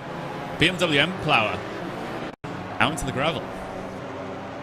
That's Joshua easily rather behind the wheel and got plowed into the back of somebody from behind rather.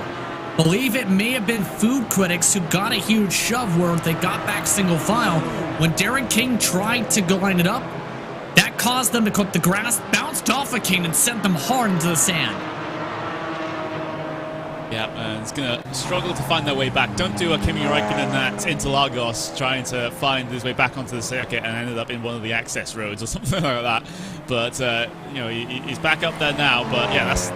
As we say in iRacing, it's the grass kills, and some drivers are very, very quickly learning that if you touch the grass by any means, then you are going to find at least a spin, but maybe even a barrier in some instances. Meanwhile, Sunshine Autos out there, still P2 in TCRs. A decent amount of time behind. They're about 20 seconds off of Geodesic Racing Black, and they're about a country mile ahead of Hoisenfeld Works. So it's a little bit no man's land as far as the passes for position, but certainly not in terms of the lap traffic, as it's getting quite congested there. That pass with Sunshine Autos, by the way, was for overall position on the racetrack with all the craziness. I believe we have an error look here going on with Mountain Trout Racing concerns. Dwayne Huffman, I believe here where... Ooh. Wow. That was a rookie. Yeah, that was Lucas Sandell, who's the only rookie license in any of the cars right now. Yeah, I think he might have took the grass, and well, that just kind of was all she wrote. There we go, grass on the right side, and yeah, just what I was talking about. Just it's exactly that. I'm surprised at the guy who just decided, you know what, I'm just going to run over his headlights, and then they just ran into him. There's a car there for a good 5 seconds, at least look at the yellow flags and say, oh, maybe the track is full. Yeah, I mean, there's also a certain element of target fixation as well. If you look at an incident, you're more likely to actually just go into the incident rather than try to avoid it. I think that might be the case for some of these. It is a phenomenon that does happen, so yeah, just don't get distracted by looking at an incident, otherwise you'll be in it. Yeah, we talked about it a little before. It's definitely been a massive issue today. Some good battles, I think, are starting to pop up a little bit with all this craziness. Still, RLR Abruzzi Esports is still yet to respond on how they want to go with the penalty, it seems. Craig Monar, meanwhile, we've seen him get bounced around, had to use a fast repair for a broken suspension. Still is battling hard for a top 6 position here in all of this craziness. And he just got blown on by like was standing still. Yeah, he really did. Abruzzi still trying to extend that gap at the moment. Yeah, we've been going on for a very long time. If someone asked that, how long has it been? And at that point, too long. It's probably the fair answer to give. Yeah, we really do still have a very, very long way to go in this one. I'm not entirely sure when we'll actually get ourselves swapped over to a different commentary team, because we've been going since the start of qualifying, and there's seemingly like there's no end in sight. But the 38 has submitted, Justin? Yes, they have submitted the donation. We are still, though, race control has warned BS Competition and the 37 that if either of them don't respond in the next lap here, they will have a stop and go penalty. They have not informed race control if they're going to do scene or donation yet, which is going to be very critical to them. It could really shake things up here with some of these running order positions. Not so much with the cars we're following along with per se, but it is going to be a bit more substantial compared to, say, just singing outright. Yeah, it is. I mean, but if you're BS competition, you can just take that stop-go penalty and you'll still come out by far in the race lead. So it's not a hugely pressing issue for them. The thing that worries me about them, though, is the accumulation of penalties over the course of this race, because the race control might start being a little bit more harsh as the penalties rack up. And there we go. They have responded, it seems, but I don't know what the response was. I think race control is completely clarified. In fact, once again, for a second time and a second warning, that exact thing. Okay. So, still looking here in lesson 4. Go ahead. Yeah. BS competitions still haven't come down towards the pit lane for anything. So they're coming through the first couple of corners right now. So still yet to have that decision be made on the part of that particular team. Here's the problem. Here's a problem. One of the drivers we're just mentioning, hearing that there is the payment in from BS competition, but the 37 may have a broken Mike Connery. If that's the case and he's on his own, you kind of can't answer to the penalty if you're in the car. No, you can't, unless you decide to try to type while you're driving, which I know I've seen people do before. It's not the best idea. It's under caution, it's normal. Under a caution, you can do it.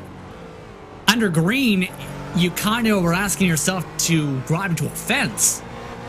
What you can do is the quick chat. The driver stewards could say like, "Oh, you say pass right for singing the song, and pass left for like donation or something like that." Like that might also be the option that they give them. That's possibly. Possibly, yeah. I know BS competition are going to go for the donation, but again, because they want no fun, apparently. I just want to see one member of that team do the song. Give them a couple hours, or maybe Tony Kanaan can force them. We've seen Tony come into play a couple times. No offense, Tony, if he's listening along. Someone in the chat says, I think a broken microphone is a valid reason for a safety car. I mean, possibly.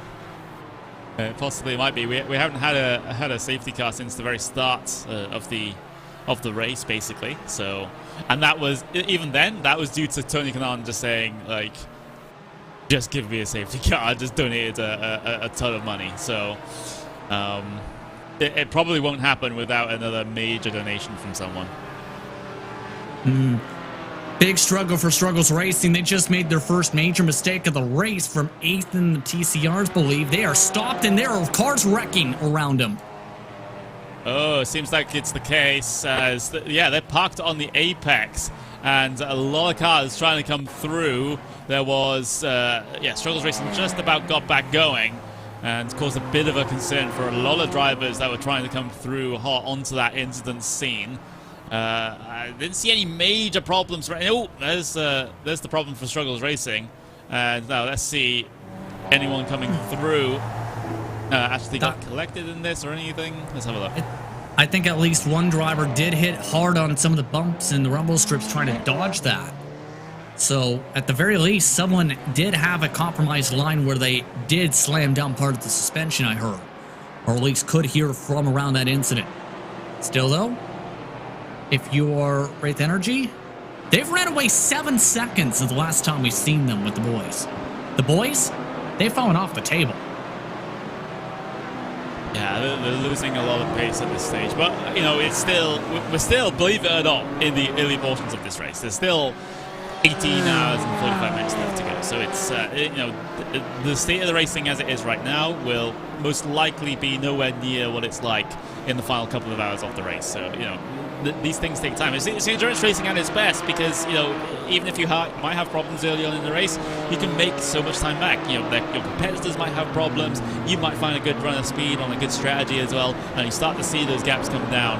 And all of a sudden, inside the final hour, you might be in a position to try and go for podium positions, for example, or something like that. So it is definitely not over at this stage if you're having some hard luck.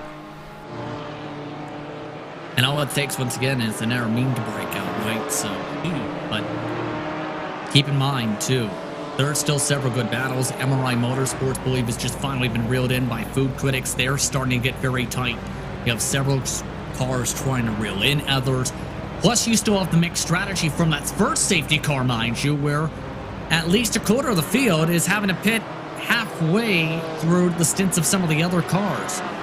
That's just the mixture of all the calls, right? And for some teams, they've played it to where some of them may be thinking, since it can be tighter on the fuel at the end of some of these races we've seen in the past, Connery, for some of the endurance races, that they may be taking a short, they decided, you know what, I want to take the short stop early, take the long stops later on. Struggles Racing, meanwhile, has taken the struggle bus into the sand. They have, which is a shame because they were having such a good time early on in the first couple of hours of the race, but looks like the struggles have now started for Struggles Racing in the number 55 TCR. There's the overall race leader coming through. That's BS Competition, and they lose it behind the leader. Ooh, that could have ended so much worse. That could have been very disastrous. At the same time, believe the boys and food critics doored each other because there was another car stopped in the middle of the racetrack. It was Ross Stewart who stacked them up at the same time as we were having that happen at the end of the speedway. Tempers are absolutely starting to fly up. That's another 3 seconds lost for the 44 car as a result of what just described there. Yeah, so yet more time hemorrhaged in that situation. I'm seeing the food critics and MRI Motorsports are now close together as a result of some of the carnage that has been going on. It has to be said. Food critics, of course, did gain the position over MRI on that last lap, but they're still within the same piece of track right at this moment. So as we are starting to, I hope, we are starting to come towards the end of the commentary stint, unless someone has just surprised me with another extra hour that I'm going to have to deal with at this point. I'm just double checking the thing. I think we might actually get an extra hour of this. So there we go. It's going to be a long stint, and my voice is destroying itself. But we'll go RaceSpot TV fan immersion on board with someone, because we haven't done that in a very, very long time at this point. And let's see. Is Jimmy actually in the car? No, Jimmy's not in the car, so we can't go on board with him. I'm just seeing. Why not? Let's just go on board with the race leader, BS Competition, overall race leader, TCR GT4 leader, Marius Zook behind the wheel of the M4 BMW. And let's try on board with him just for a couple of moments. We'll be right back in just a couple of moments' time, everyone. But don't go away, because this race does continue after this.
Welcome back to Jimmy Broadbent's Race for Mental Health 2, the 23 hours of Zolder. Well, it has about 18 and a half hours left to go. My name's Connery Maddock. I've been joined by Justin Prince through the opening portions of this broadcast. We are getting quite deep into the night time now. It's all dark out there in Belgium at Zolder, and we've raised over £28,000, £28,500 to be exact. That is 284.7% of our original goal. We actually reached the original goal of £10,000 before the green flag had even dropped. We did that inside the qualifying session, so thank you very much for everyone that has contributed so far. It's been a interesting race, all things considered, considering the amount of ridiculousness that we've had so far in this one. We've had our own fair share of memes. We had a random safety car get pulled out of the bag because Tony Kanaan willed it into existence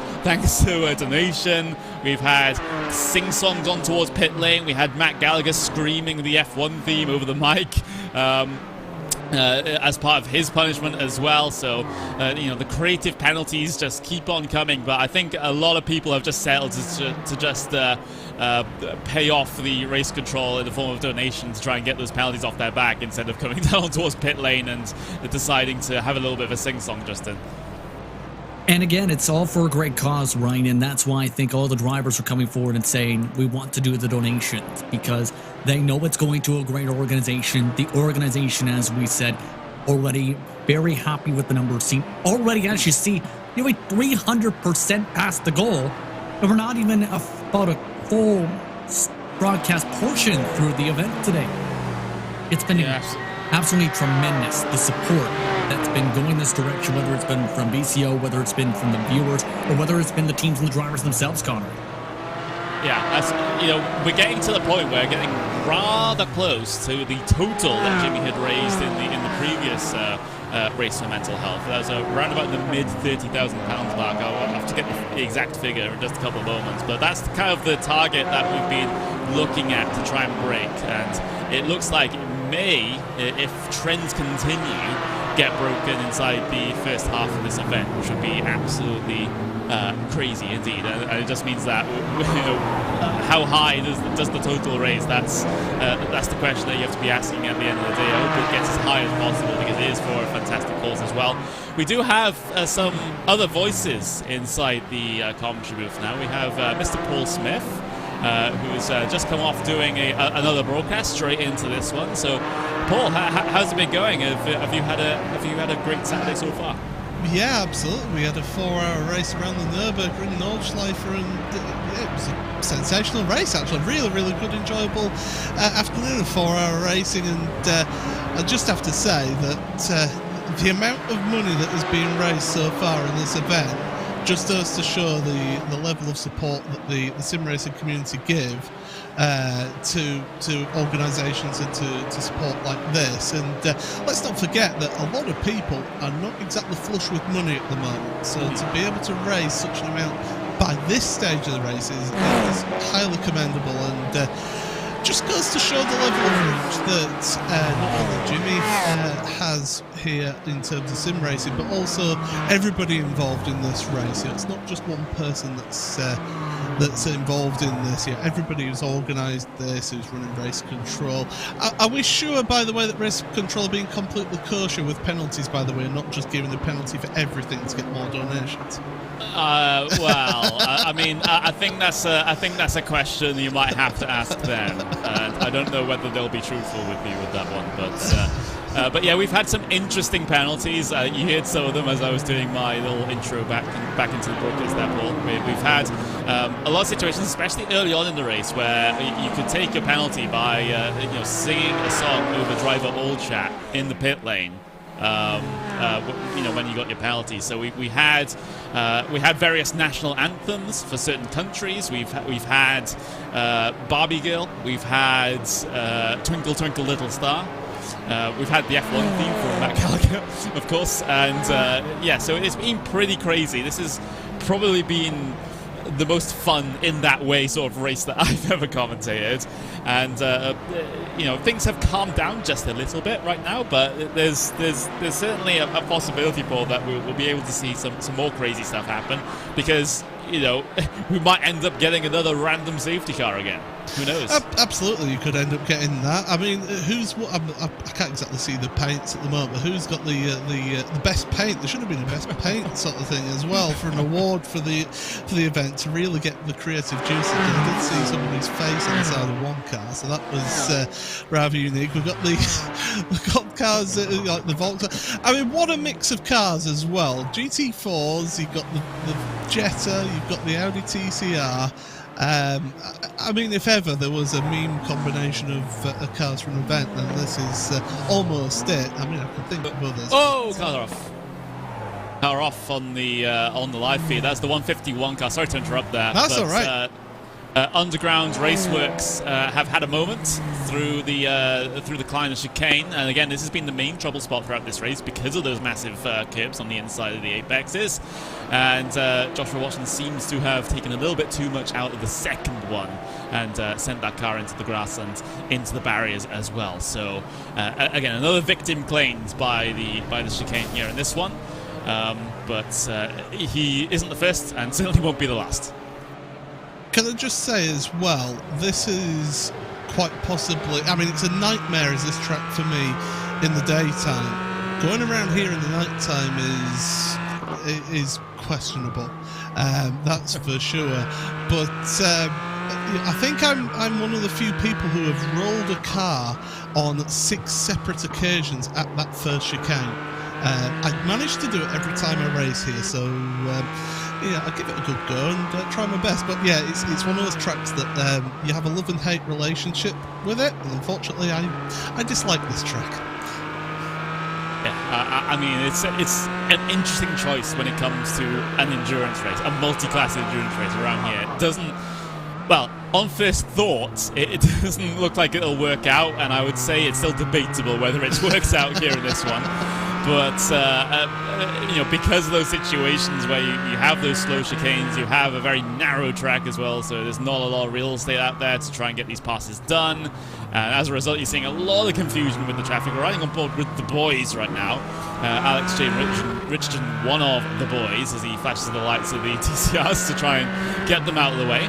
But we've had some creative team names as well, Paul. I don't know if you've gone through the list, but we have the boys, which is the car we're on board with right now. We've had the WEC car. Can I just say that I've seen enough adverts for the boys on Twitch from going through various different Twitch channels.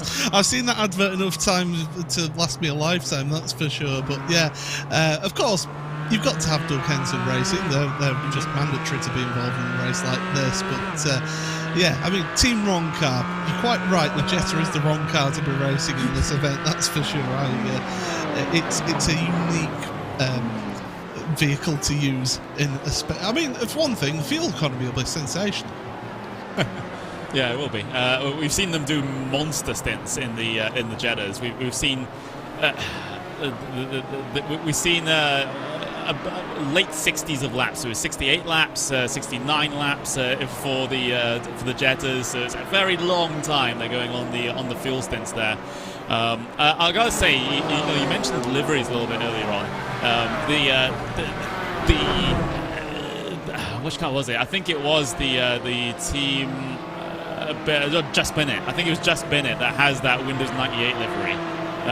Yes, which is absolutely awesome. Of course, you can't quite see it because it's so dark out there right now, but it is pretty cool. I'm going to show my age now by saying that the first PC that used Windows that I used was Windows 3.1. So, yeah, that's showing my age a little bit there. But Windows 98, I think it's one of the greatest operating systems that they've ever made there. But there you go. Yeah, thank you, Hugo, for mentioning that. But I will say, Lorenzo also in the chat trying to get people to donate $350 for me to sing.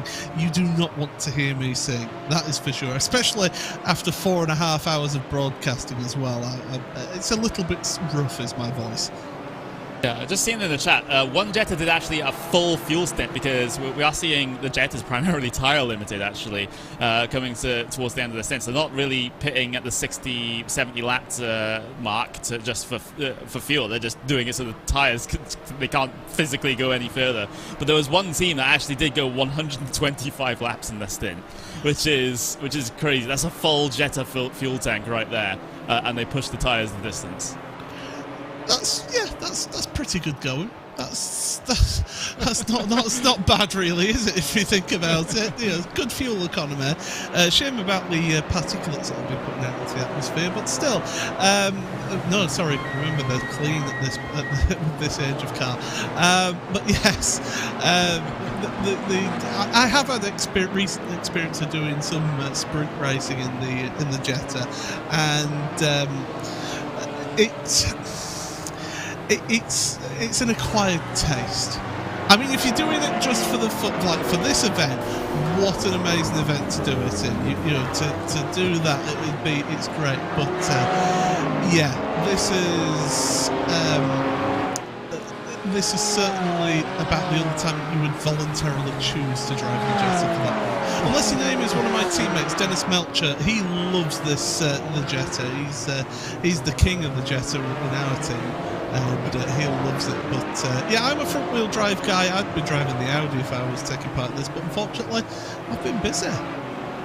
Yeah, busy with other broadcasts and not taking part in what has been an absolutely, I was going to say wonderful, but it's been a pretty crazy race so far. It's kind of calmed down a little bit because we had all of our memes and all of our jokes in sort of the first couple of hours of this race, and a lot of drivers are just content to just log the laps at the moment. And well, all endurance races get to this stage. It's not necessarily a bad thing. But what is a bad thing for a lot of drivers out there, Justin, right now, is that BS Competition now have 2 laps over the entire field.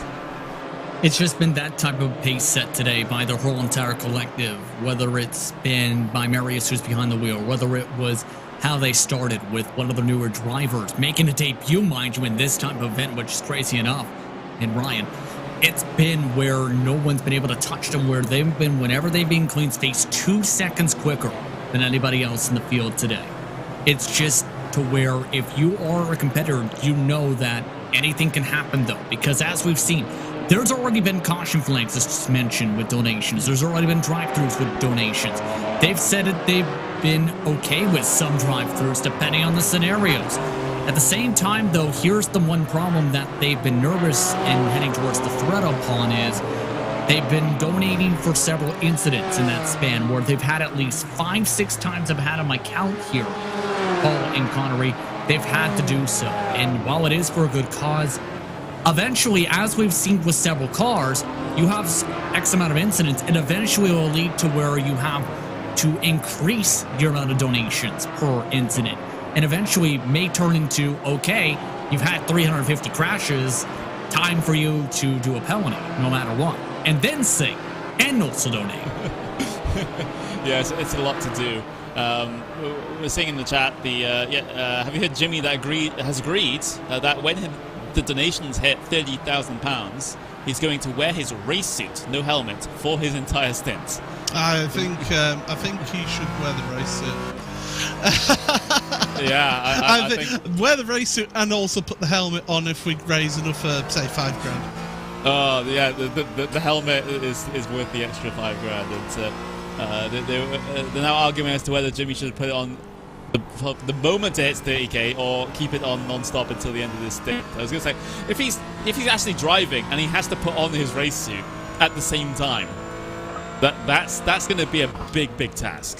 I mean, if ever there was an event to try and accomplish that, then this is the event to try and put on a race suit and drive at the same time. You could do it. It's not recommended. No, it's not recommended. Absolutely, and I would say not to do such a thing for say an official series or anything like that. But for an event like this, where it's for charity, come on, Jimmy, give it a go. Yeah, I think so as well. Of course, he did grace us with our presence, with his presence, excuse me, towards the start of the race, where he came in and had a couple of words, and yeah, of course, it was a bit of a tough early portion of the race for him and his team, but it looks like they've gotten themselves into a pretty good rhythm at this point. We'll get a replay of, I think it's the WEC subreddit team having the issue here. It's the grass. 2 times in the grass. Oh, and a big smash. Big smash as they come back across the circuit with one of the TCRs. Yeah, an ugly, ugly incident for Alex Clark and company. We've seen a couple of those today. It was more so towards the first hour, but once per hour since we've seen trouble like this, where it's a massive clip of the grass to the point where he had no time to even try and save it, let alone hit the brakes. Once he hit that grass and sliding through it on top of it through the middle part of the chicane, it was like a double whammy. First the whammy to get you loose, then the whammy to send you just full speed into the rest of the cars. Yeah, that was a big, big incident, and this BMW M Plower, that's the one that got plowed in that situation. Now, here's the perspective. Here's their perspective. Look, just going around the corner, right-hander, right-hander. Oh my word! Yeah, that's unfortunate. That's gonna give you a brown trousers moment. And to steal a line from RaceSpot TV commentator Lorenzo Bonda, the grass is lava here on iRacing, and that's exactly proving why that is. Yeah, especially, losing control of the car into a situation where you're coming back across the circuit with slow traffic. It's absolutely awful there. Apparently Jimmy is being told he has to put on the suit now. Joe's in at the moment. It was being said that someone else was going in for the following stint and Jimmy was going to be the one after that, but we're not sure if that's still the order.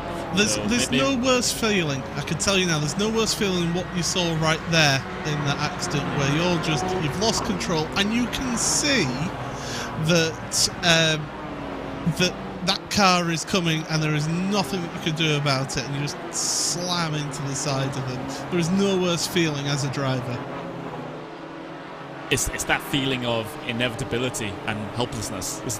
It's like, oh well, this is going to happen. I just gotta hold on and then apologize afterwards. That's the situation there. We are very quickly heading towards £30,000, by the way, raised. So we have 29,230 pounds, and we've got 17 pence in addition to that as well. So we had a donation from Paul as well. So Paul, thanks for your donation.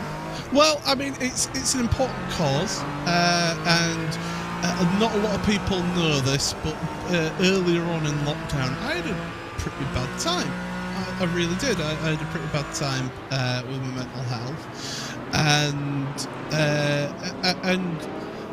I sort of worked my way through it. So I will more than happily support an event like this where it's raising such an immense amount of money for such a worthwhile cause, and Mind is a fantastic charity, and I really encourage anybody who has yet to donate or is thinking, I'll hang on to my donation, make the donation now, and then you can watch the race guilt-free. You don't have to listen to you don't have to pay attention to us when we encourage you to donate.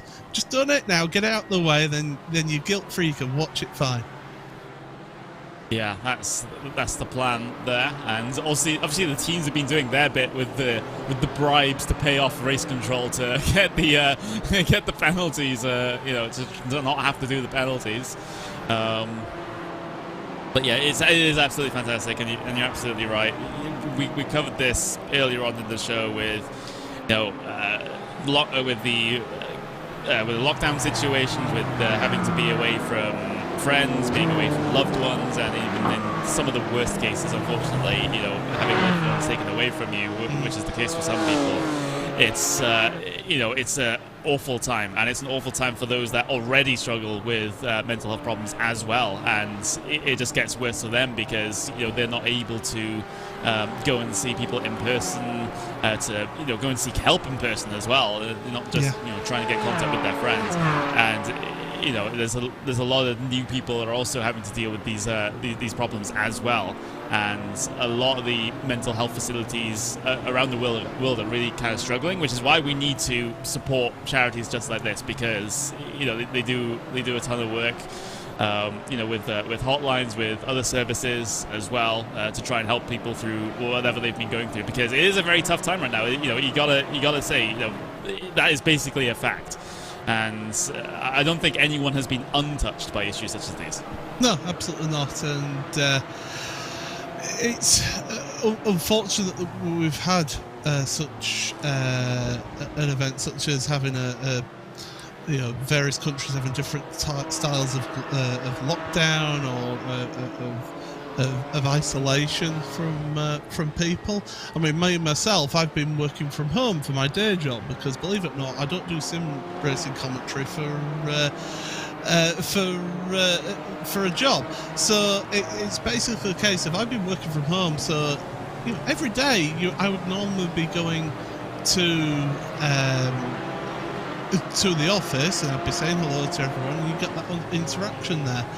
Right now, I'm literally going from my bed to my computer, and that's it. I'm not seeing anybody, and you only got like a instant messenger chat as an interaction with your people in your team. So it is being quite a different experience for people, even just those working from home. And it's humans are quite a social bunch. They're a social being, and they need that social interaction for the good of their health. And unfortunately, all this isolation has certainly not helped that. We've seen many ways, though, of people using electronic methods, using sim racing, things like that, to really help actually to interact with people and to stay in touch with people. So it's definitely been an interesting time, and it's great to support this event. And look at this, all these people coming together for a great cause. Yeah, it is brilliant. We've been watching the battle up on screen right now while we've been talking about this. The RLR as Ruby Esports for Charity versus the boys, within a second of each other right now. And we did actually have another penalty come through from the WTF1 guys, and Matt had to sing Barbie Girl down on the pit lane, which I think a lot of the drivers really enjoyed, judging by the reaction in the driver chat. But yeah, I mean, going back to the topic, you're absolutely right. And so when it's a situation where even in sim racing, I've mentioned this at the start of the show, and I mentioned this when Jimmy was also on the show as well. It's also about male mental health as well, and how stigmatized it still is. Of course, there's been great progress, especially over recent years, to get more people to really understand the issues. But there's still so much more work that needs to be done. And when you come to motorsports, when you come to sim racing, or even gaming in general, vast majority, male dominated. So it's so for us to be able to sort of shine a light on those issues and try and support the charities that help with those issues to an audience that might be unwilling to talk about their own issues, and to try and encourage them to talk and to try and get help for whatever they're dealing with. I think that's a very noble goal. Absolutely. I mean, I again, a lot of people don't know this, but I started off my commentary career in rugby. I was involved with rugby, which is very because I used to play rugby. You're always trying to mask what's going on, and you're always trying to give off this air of domination and that you're infallible. Well, you're not. And what you find is that a lot of those people, they don't get support that they need from that. So you see that in that environment, and I've seen one of the guys that I used to officiate with when I used to be a match official in rugby. He actually helped set up a charity supporting mental health in rugby, and they don't just deal with just rugby. They go into various different workplaces, to different to do corporate events where they're really bringing attention to the mental ill health. And And it's great that you've got these organisations being able to go out there and educate people, because there's a lot of people who still have that mentality of, grow up, or get over it, you'll be right. No, I'm not right.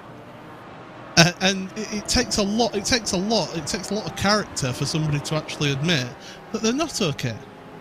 And that's the hardest point of dealing with mental health issues, is being able to actually say, do you know what, I'm not all right, I need help.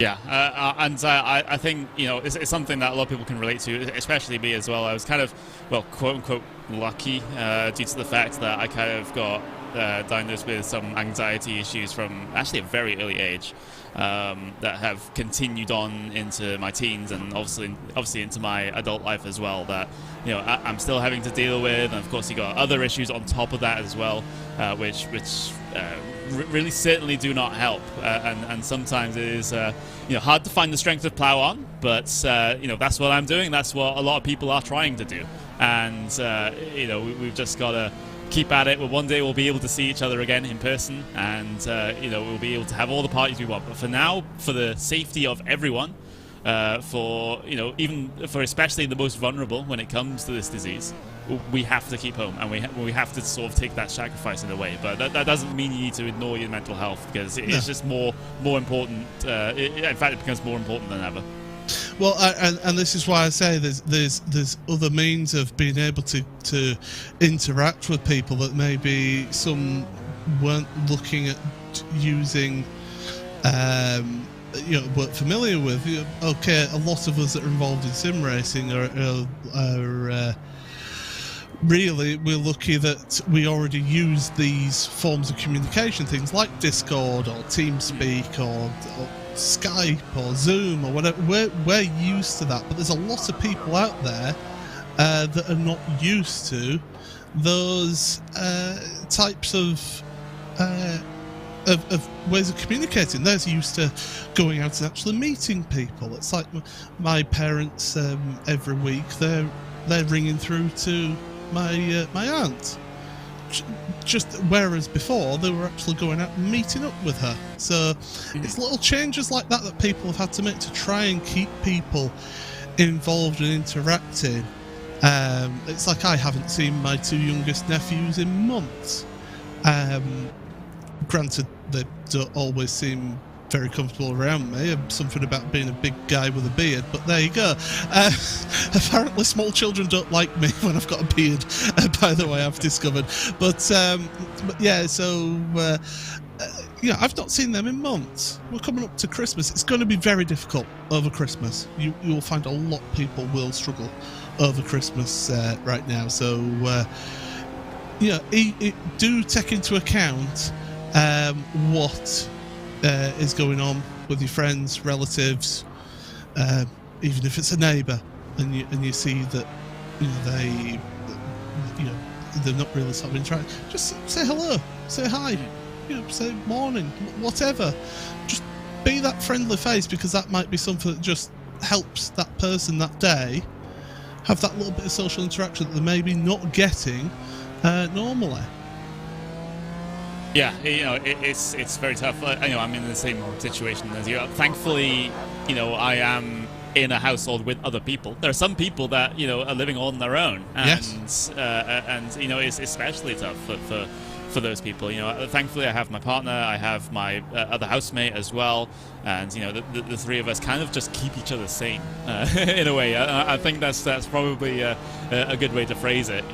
But remember, there are some people that don't have that luxury and having to rely on their support bubbles and things like that, to use a UK government term. But it's always very tough, and I would have been in that exact situation if I hadn't moved down here to live with my partner. So it's something that I can really understand myself, and it's a situation a lot of people are in. And Justin, you've been pretty quiet over the past couple of moments. How well have you been dealing with the whole situation at the moment? That's actually something I haven't really talked to too many people about. That's actually a tough one to answer because honestly, the exact opposite of well, very, very disastrously bad. Because there's been moments where I absolutely have screamed into a pillow for hours and have had fights personally. And I'm not talking about on the racetrack, I'm talking about in my personal life with emotions and with stress and feeling like, is everything going to go back to normal? And trying to manage the stress. All that builds up, and I've been fired from sim racing teams before. Like that's where I lost the opportunity with the oval team I was with because of everything that happened this year.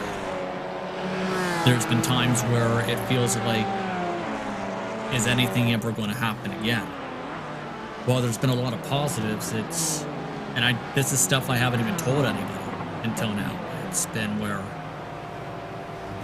been extremely, well, to the point where I don't even know how to even respond, because it's been a disastrous year health-wise, to the point where I've been nearly thrown out of my house.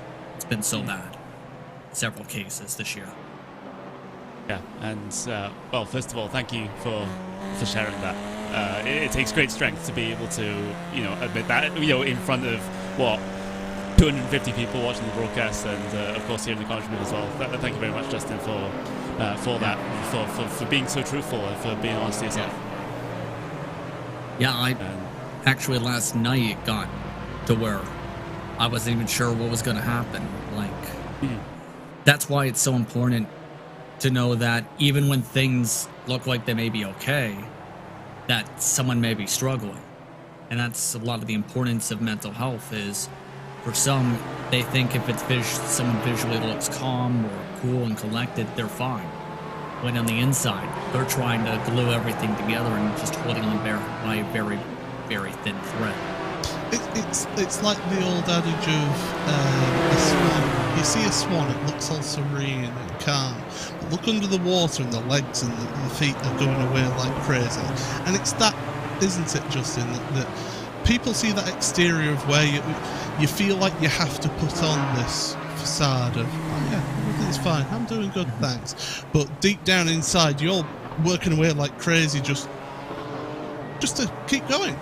Exactly, and that's just the type of person, for those who know I am, where I'm the type who tries to work to the point where I don't have time to think about everything else.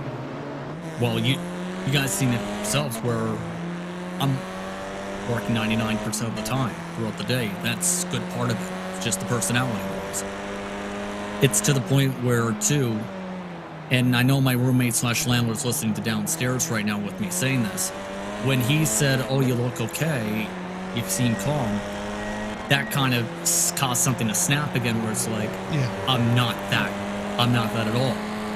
We had a bit of a heated discussion last night about it, to where he said, "Oh, I was going to reach out to get you some help for counseling, but you look fine, so I said otherwise." Yeah. That's not how mental health works. Yeah. Absolutely. It's the situations where you see, even the most seemingly happy-go-lucky people, maybe in private they're dealing with some stuff that they're continuing to struggle with, and you can't take like first impressions as the actual truth as far as how someone is going, which is why charities like mine are so important, because Exactly. it's those people need help, but they might not admit that they need help to themselves or something like that, but at least there are options there, and there are options to at least start on the journey of getting better. It's a long process. It doesn't happen overnight. It's sometimes takes months, years, even decades, but in the end, as long as you're just getting a little bit better, I think that's overall an achievement. Absolutely, and it's great to see once again all the support flowing on in, to the point where we're just about at 30,000 pounds gathered throughout this entire event. We're probably seconds away from the 30,000.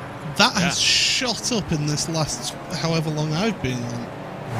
That That was below 28, just below 29,000 when I joined. So we've raised almost £1,000 just in this last 25-30 minutes. That's incredible, and the support that the sim racing community. A lot of people say a lot of bad things about people who game or take part in esports, things like that.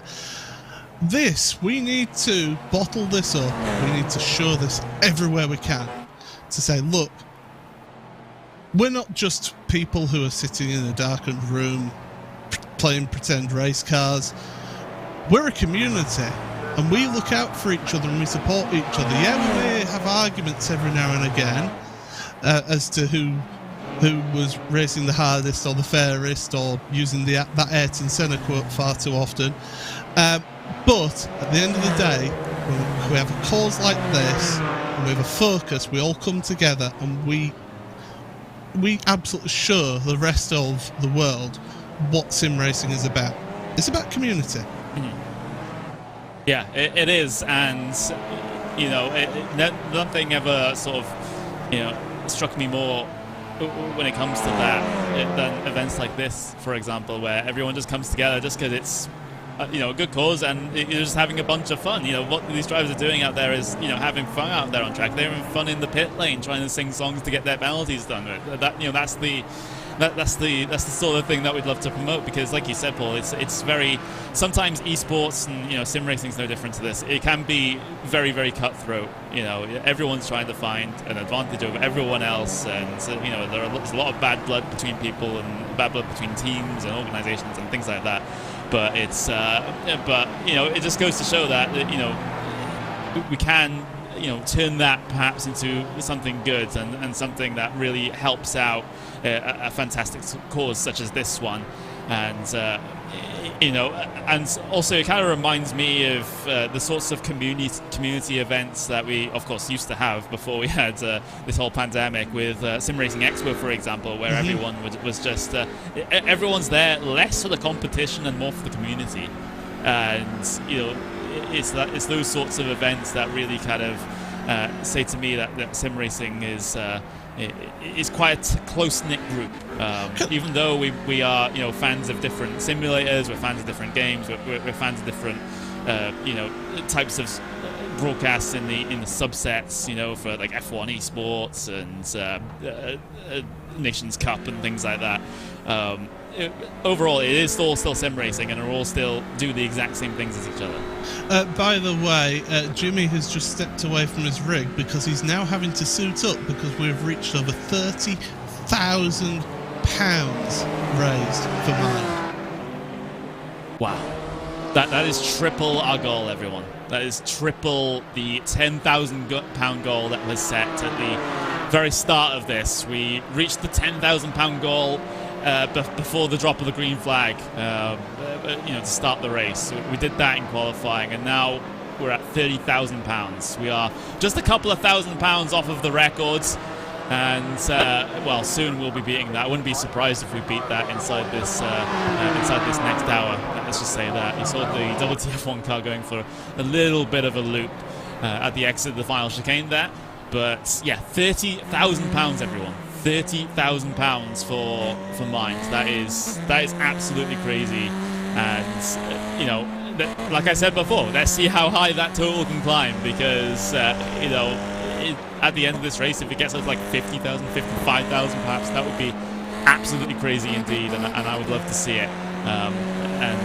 Justin, we've got this battle going on right now with SFD Racing and the Red Dragon Racing car for P8 and P9 in the TCR class, as the TCR has kind of been a little bit docile so far this over the past couple of hours. And look at that good run from Red Dragon Racing coming out of the final chicane, able to launch out of the corner and try and make an opportunity into turn 7, but it ends up not happening. They have to duck back in line, and that's the sensible option.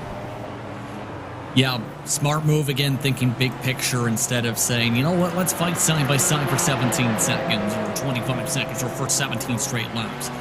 Again, that's how we've seen some of the incidents, but I think just waiting for the right moment to pounce, just be able to find the traffic and holes to be able to build up the run again. Alex, they had that bad run GT4. He's struggling a little bit down some of the straightaways, but at the same time, you had to, I think, wait realistically for Darren King to move out of the way. Keep in mind as well, Nick Anderson is now serving a penalty C, and he may have to sing Baby Shark. We might be getting it now because they've brought it down on towards pit lane. I wonder if Hugo actually has the technology to be able to do it. Not hearing it right now, but it might be a possibility. I believe he's ready. Yeah, we'll just have to see. Maybe readying up. Baby shark, baby shark. There it is. Mommy shark, mommy shark, mommy shark. That's all you get. Well, it's still enough, I think, to wake race control up. Yeah, I mean, they did specifically ask for that to wake them up. So I think the mission accomplished, I suppose. I guess. So, but they started top 5, Connery. The crazy thing is this team has just fell backwards for 2 straight hours now, from the edge of the top 10 to 17th. Yeah, it's I mean, a relatively poor last couple of hours for motorsport racing after they were really looking to try and fight in amongst the top 3 cars in this field. We will have to say goodbye to Paul Smith. Thank you very much for joining us, Paul. It's been amazing, and thank you for just going over what is a very sensitive topic sometimes. Well, I'm going to leave you all with my mimic of a famous moment which ended up being a t-shirt from RaceSpot TV, but I'm going to change it slightly just to say Zolder race car, race car, race car. Yes, I'm bringing it back. Take care, have fun, let's raise lots of money for charity. Well, there we go. Thank you very much. That was Paul Smith, RaceSpot TV commentator, and of course, he runs his own streams as well on the Smileable channel on Twitch. So there we go. If you want to see more Paul Smith action, then you can go on over there and join his streams whenever they happen. But yeah, at this point in the race, we are 17 hours and 51 minutes left to go here in this one. So still plenty of time left in this race, but we've gotten through the bulk of the very start of the the very first third, or rather quarter, of the race that is now starting to be in the books. We started with 23 hours to go. That was in reference to an error that Jimmy had made in the original race for Mental Health, where it was meant to be a 24-hour race, but instead it was a 23-hour race. But we'll just have to roll with it at this point. And we've got around about, I would say, not too long left in our commentary stint. We've got about 45 minutes left of both myself, Connery Maddock, and Justin Prince in the commentary booth before we'll be moving over to a different crew. That will be Iona Kankapati, you got Jonathan Burke and Daniel Harris going to be making their appearance for the next 6 hours of the broadcast. But I gotta say, this is probably one of the more fun endurance races I've had in a pretty long time this time. Yeah, just the mixes of craziness, but at the same time, the battles and storylines, and again, the charitable cause. It's just flown on by these past 4, 5, 6+ hours of action clinic qualifying, where it's been non-stop intense action to the point where the second you think it's going to calm down, you have somebody getting bumped and nudged out of the way. It's just been that time of the day all again. With already more than 30,000 pounds raised for charity, it has been an amazing year. Look at this battle, though. The boys versus the Wraith Energy car, I believe it was. No, it was the it is the Wraith Energy car they're trying to actively fight with. So it's Porsche versus BMW action up on screen right now, and it doesn't look like it's calming down anytime soon, because Wraith Energy have gotten the run out of turn 3, and now they'll make it to the inside for turn 4. The boys still trying to defend on the outside. They'll be absolutely neck and neck on the way into the kind of chicane now. The boys still on that inside. It's always going to be very sketchy coming into here, and Wraith Energy just simply have to give the space. There's no way there's going to be 2 wide through that. Yeah, not going to quite stick with the way we've seen it today. And again, the passing zones, turn 1, turn 4, and sometimes the run out towards turn 10, depending on how brave you are, just all factors in. It's just not been a place where if you go side by side of the chicane, that you haven't worked out well at all. 99% of the time, it's caused an incident. Yeah, it has, and we've seen plenty of incidents coming down into there over the course of this event. But yeah, like we've already covered, we are now over the £30,000 raised so far in this race, and we are still a very, very long way from the end of it. So yeah, incredible stuff from everyone involved. You know, thank you for Jimmy for putting on this event. Thank you for VCO for their support here as well, and thank you to everyone that has donated so far in this. It's very, very, very, very much appreciated to be triple the goal right now with so long to go. We're running on board though with the Wraith Energy Sovereign Sport Car as they continue on this pretty exciting battle that they've had with the boys, but the boys are still trying to pull the gap at this point. I gotta say, Alex Richardson behind the wheel of the boys' car right now, only 1,000 I rating. So with the 2,000 of Andreas Hauser that's currently piloting the Wraith Energy car, so you know, double his I rating, but certainly able to hold him off.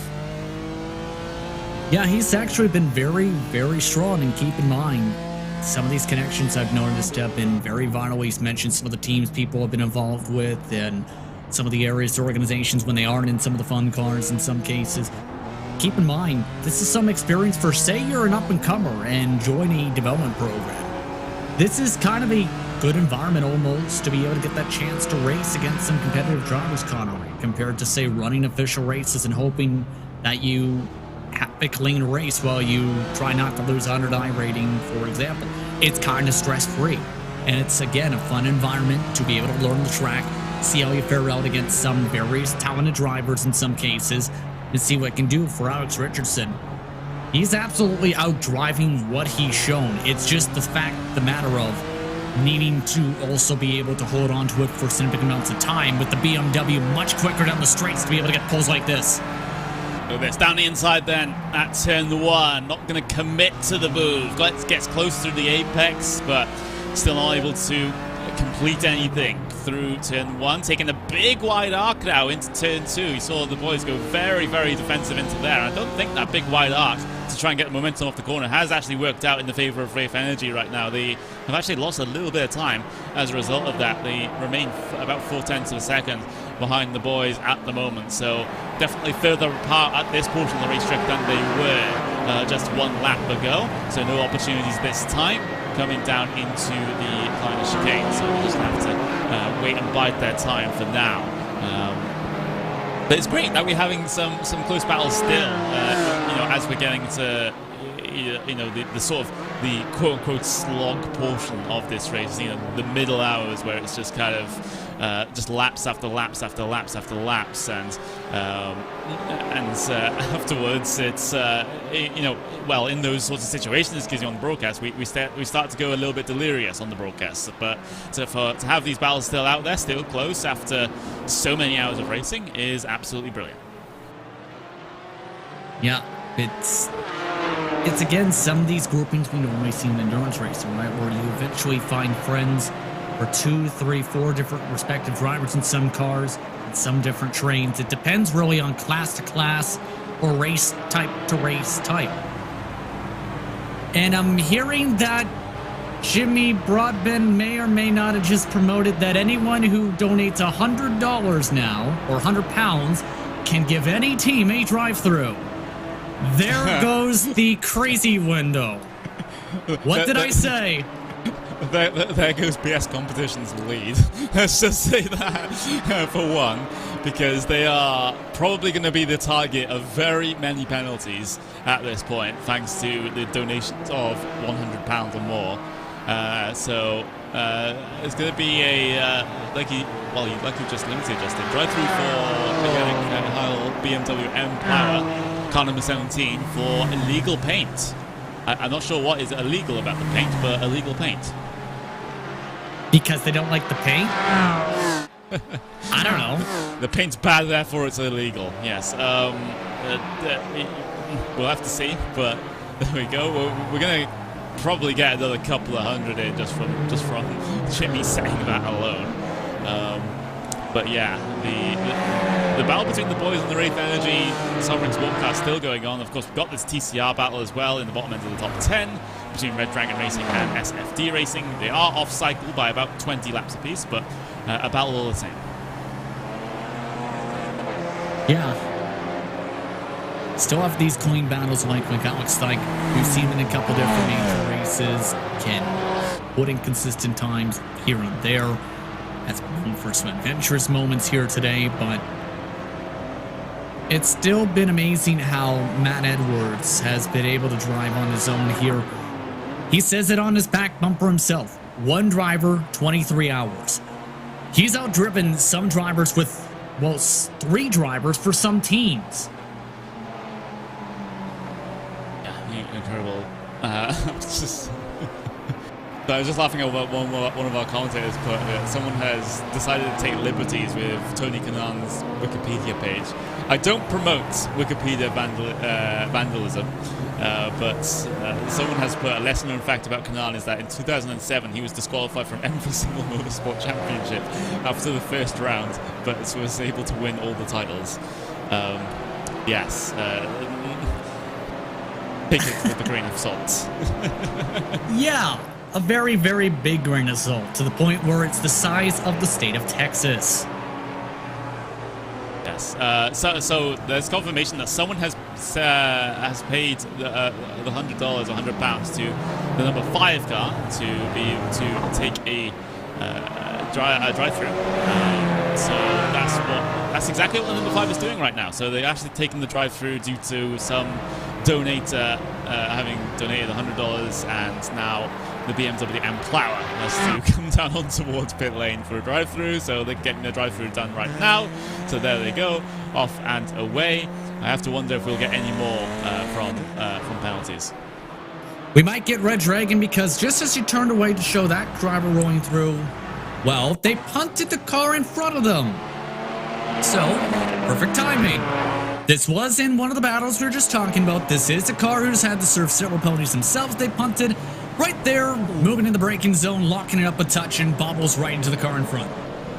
Yeah, that's what happens in these front-wheel drive cars. You get on the brakes, and the back end just feels oh so light. It starts fishtailing about, and you can just see that's exactly what was what happened there. And there's just a little bit of consequential contact that happened between the two of them, and there's there was sorry spammed in the chat from that one, which is probably reasonable given the whole situation. There's the battle for P3 though, still going on between the boys and Wraith Energy Sovereign Sport side by side. Oh, big moment there from Wraith Energy, and they've just about been able to get the pass complete, but will they be able to hold on to this one as they head their way through turn 6 into turn 7? The boys nowhere near to be able to make a move back on them, but it was a big committed move there from Wraith Energy that has gotten them up into the final podium spot. Yeah, I don't think this is going to be over yet, though, because we've seen with Wraith, as soon as they seem to get into a rhythm, they outbreak themselves. It's happened a couple times. It's been into incidents a couple times as well. Plus, there's still more Jettas and TCRs and everything in between. I'm thinking about a lap or so. It's going to be the biggest one, where if they get through a whole Gago, it's a clear bit of space for a good half a racetrack. They get through these cars coming up here very quickly. I think that Wraith at least holds on for now. If they get held up at any point, I think the boys is immediately going to try and pounce, especially with Alex Richardson looking to show that he's worth more than what the numbers show on his license plates. Yeah, and well, he's getting close to the back of the boys of the Wraith Energy car. Again, is Alex Richardson, and again, shallower line coming through turn 3 through turn 4. Or coming up to turn 4, and I mean, it's not outside the realms of possibility that the boys will be able to get themselves back past here. That's for certain. But from about just over half a second back is probably a slim chance. But if you can maybe the traffic falls in his favor once again, then maybe there might be an opportunity opening up soon in that respect. Just having a look, 17 hours, 40 minutes left to go here in this one, and lapping procedures underway still for these GT4s as they deal with the Jetta traffic. The boys are going to get trapped on the exit of this corner, and they're going to lose a little bit of time as a result. Yeah, the real world go-kart racer just slowly reeling in. There are several penalties coming in, including for the 24 and the 34 as well in all this, which I believe are some of the cars in this mixture too, where they either have to repent for bad driving or serve a penalty. The downside is some of those drivers currently have their teammates in several various events across the service where if they don't serve it or end up having a problem, they may be on their own, very lonesome. As, hello, here's the traffic. This is not looking pretty. Yeah, beep beep on their way through, and the boys continuing to catch the worst end of the traffic here. But yeah, the 24 and 34, I'm going to need you to enter pit lane and repent for your poor driving, or donate £5 and I'll pretend you didn't. Oh my words. I'm surprised that Race Control is able to keep this up for so long, because at some point you would have thought they'd start to get tired of things, but apparently not. We are a good few hours into the race and they're still going strong. It's just a matter of if they'll have to continue like this for the remaining 17 and a half hours. I believe it's Oscar Hardwick who's leading the crew with Jimmy, and I think he's going to have a lot more people interested in his race control skills in the future, because he's held a tight ship, but also a ship that likes to be very fun.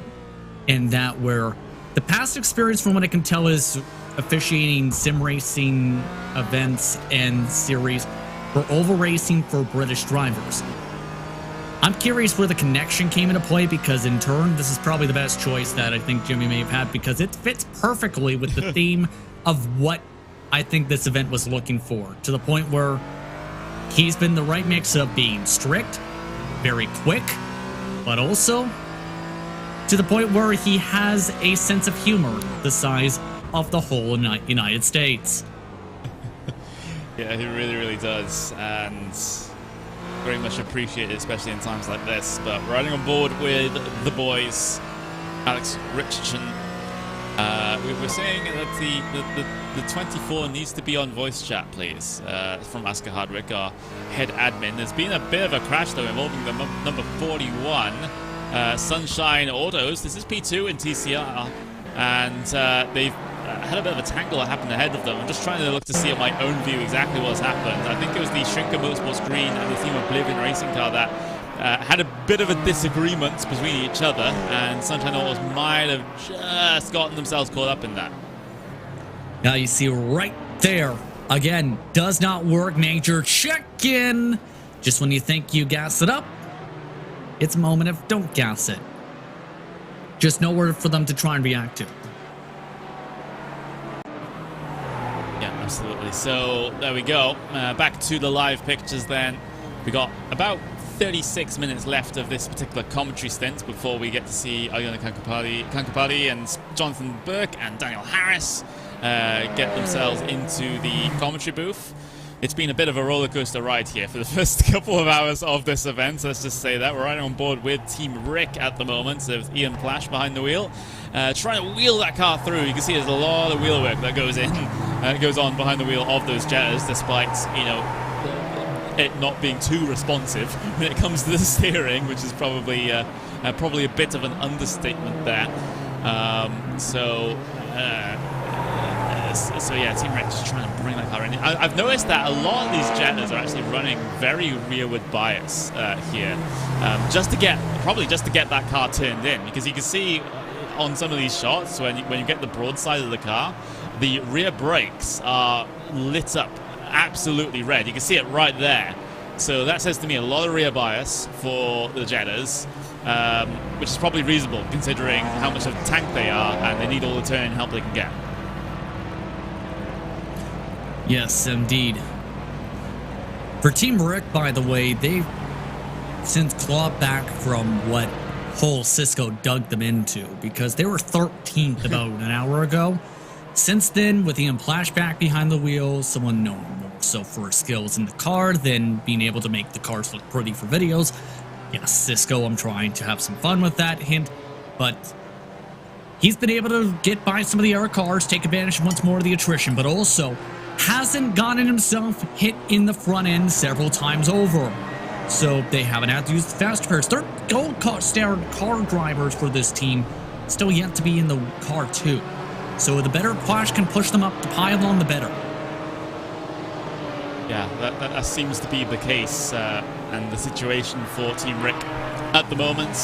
Of course, you know, it's an element that a lot of other sim racing teams also have to try to manage as well. You know, when to put certain drivers in the car, when to, and the decision of you know exactly who you want for each stint as well. Because, like it or not, they're going to be strong drivers in a team, and they're going to be the weaker drivers in the team. That's just how things work, as far as you know, just overall pace goes. But it's where you put each driver in each of these stints. That's really one of the important factors when it comes to at least the iRacing special events. I don't think it's going to be as important in a race such as this, but it's certainly something to think about. And you also got to factor in, once we get to the middle portion of this race and you know into the sort of the graveyard hours, you know, the fatigue starts setting as well. So you know you want to be managing the rest of your drivers as well. 100%. And it's just, again, we talked about trying to plan it out. We talked before is someone's got to do the night shift before. Now it's to the part where it's not as crazy as it was before, where you're probably expecting a safety car to pop up out of nowhere, or someone to say, okay, it's time for everyone to go backwards for a lap. It's kind of gone towards the more serious route for how this race has played out, with the goal being shattered and donations increasing and the nighttime starting to pop up. By the way, for Pascal Ebner, we see there, welcome to coming out of the pit lane. I hope you enjoy those fresh tires because they're very cold. Yeah, they can very much be that, as we saw that. Oh yeah, just snapped on him, didn't it? It just it was fine, and then all of a sudden not fine, and he's out into the gravel at turn 4. I think he caught the grass again with the left side tires, but how do you make that type of mistake? I'm not quite too sure right out of the pit lane. It just seemed like almost a lapse in judgment with the TCR in front, following the line of the TCR, and almost focusing so much on trying to get them move gun next corner. That just made a more basic, simple mistake. In other news, things are getting tight for some of the TCRs again. 25 Works, once again, slowly but surely getting back into position to battle the team we haven't even mentioned too much. Well, several laps down from the class leaders, Keyboard Motorsport rather, with AJ Marston. He's been doing a stellar job, him and his whole group, where since he's jumped in the race car and they've took out Twan, who is still up and coming and is an adventure based on my experiences early on in sim racing career on the world side with him. They've calmed down. Yeah, they really have. What certainly hasn't calmed down is this battle for P2, though, because Wraith Energy, Sovereign, and the boys still stuck together like glue. You're not going to separate these two easily, and despite the attempts of certain bits of the lap traffic, the boys closing up into turn 8, but there's simply no room to be able to make any moves into there, especially when the Jettas are in the way. That was Team Wrong Car, which is the current Jetta leader that they just went past. So this battle will mean that's maybe spread out a little more. There's a look to the inside for the boys, but that was mostly to get past the Team Oblivion racing car more than anything else. More than challenge the P2 car at the moment. But you know, it's nice to see this battle still raging on. They are starting to come towards the ends of their stints here. Maybe in about 10 to 15 laps time they'll decide to head their way down in. Although there have been pretty short stints. Some teams have been pushing to 55, 56 laps. Some of them have been doing laps in the stints in the 40s as well. But it looks like it's all mostly over 50 laps in the stint. So it's still going to be around about that baseline 10 to 15 laps before these guys head their way in. Yeah, the numbers I've seen drivers being able to stretch as long as 57 laps now, depending on what's going on around them. And keep in mind, you can just try and tuck up behind, save a little bit of fuel by going earlier on the brakes and be able to stretch things out. The difference on the marks, once again, is it's a 5-lap difference. We're going to likely see Andreas Hausner earlier, for sure, since he is now entering his 41st lap, as you talked about a little bit. Alex Richardson, the Birmingham-based driver from the UK, he can just tuck up behind knowing he's going to eventually get some clean air. As long as he can take advantage, he's in a good spot. And I think if you were some of the higher-level teammates for that group today, you're reminding them, you don't need to immediately take this away because you help the driver you end up passing as a result to help save fuel for their stint. And you burn up an extra lap or so where eventually those numbers come back to bite you if you don't get your calculators out. There's a reason some teams like PS Competition or some of the main organizations and some of the major events for endurance racing have their calculators and strategists out calculating this stuff every race. Oh, they got so close down into turn 1, and the flashing of the lights in frustration as well from Alex Richardson. He really didn't like how that whole situation unraveled there into turn 1. They just basically doored each other through the corner, and you know, they were trying to go either side of one of the Jettas, I believe it was, and it just made contact into turn 1. That could have ended up being a lot worse than it was. Both drivers are able to keep a hold of their cars and keep it on the grey stuff, but maybe that just makes this battle just that little bit more spicy, because, well, maybe the red mist descends and Alex Richardson wants to get some revenge. A little bit, but I find at the same time you think, oh, I've got to pass this driver. I feel like I can better than this driver. I can pounce on said driver. I'm going to do everything I can to pass the driver. Guess what? 9 times out of 10, at least in my experience, that car goes in the fence. Big mistake, though. Yeah, big error, as we'll see that Wraith Energy car still trying to struggle, and now they've lost the position, and now it was a free position there for the boys. So the boys are back through, and well, they perhaps have to be on the defensive once again. It was a big overcommitment to the corner for Wraith, as they had to go out into the grass. So they were caught by the grass, but the most important thing is that they weren't spun by the grass. They just went out into the grass on the exit of the corner, and they came back on. So thankfully they were able to do that and not point in the wrong direction, but they have lost this P2 now for the GT4. And like I said, if they didn't get by quickly in some of the traffic a little while ago, I thought eventually that the boys may pounce back. Well, they allowed them to pounce back, but another botched corner apex there from Richardson might allow Andreas Hauser now to be able to pounce back in the next couple laps. Again, we've seen how quick the BMWs are in this class in a straight line with the toe. It's quicker than the Porsche. The Porsche, though, is going to be able to pounce better in the corners and under braking. Now, if I'm knowing that and you're thinking about that, yes, you want to remember the fuel save marks. But at the same time, if there's going to be a dive, it's going to simply be in the next couple laps again from this 710. There's someone going on about testimonials. I haven't been given any testimonials to read out, so I'm not sure what the situation is there. But if there are, and if someone needs me to read something out, then I'll read something out. But until then, I don't have anything at the moment. But yeah, we'll just have to see that. I mean, if I'm understanding where they may be saying is, I've been keeping track of all the donations as they came in, whether it's been 10 pounds, 12 pounds, some hundreds of pounds in some of the totals. There's been a lot of stories coming in from various different members of sim racing, whether it's been how they got into sim racing because of people like Jimmy Broadbent, or whether it's sim racing helping them mental health wise, or for people in the mental health community who end up supporting others, whether it's through counseling or through group therapy, who find the donations raised for an event such as this absolutely beneficial. they have been flying on in every single donation, really, when you look towards the Just Giving page and scrolling through.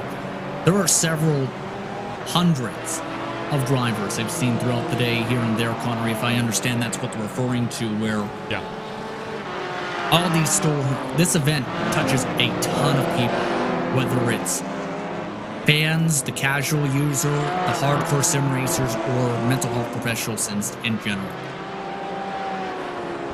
Yeah, it really does. And, you know, like I've covered already, it's something that a lot of people can relate to.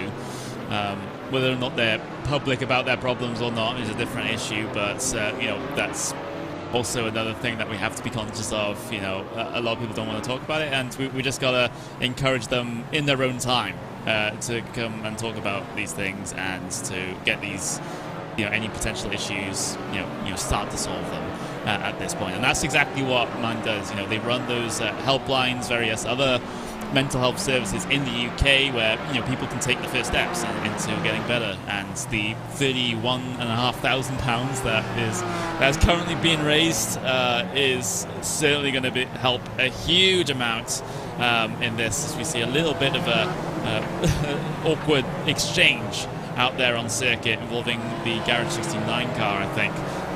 That got spooked a little bit coming into the chicane, but yeah, it's you know, an absolutely fantastic cause. Of course, we've had our discussions on this already. You know, our own personal experiences with the whole topic as well, and you know, it just, people just gotta realize it's okay. It's okay to talk about things like this, especially when it comes to male mental health, for example, where it's stigmatized, and you know, the overall attitude is like, oh, you know, just suck it up and, you know, just try and get on with it. It's not the case at all. Things need to be cleared with a little bit more sensitivity. Hold on. Go on.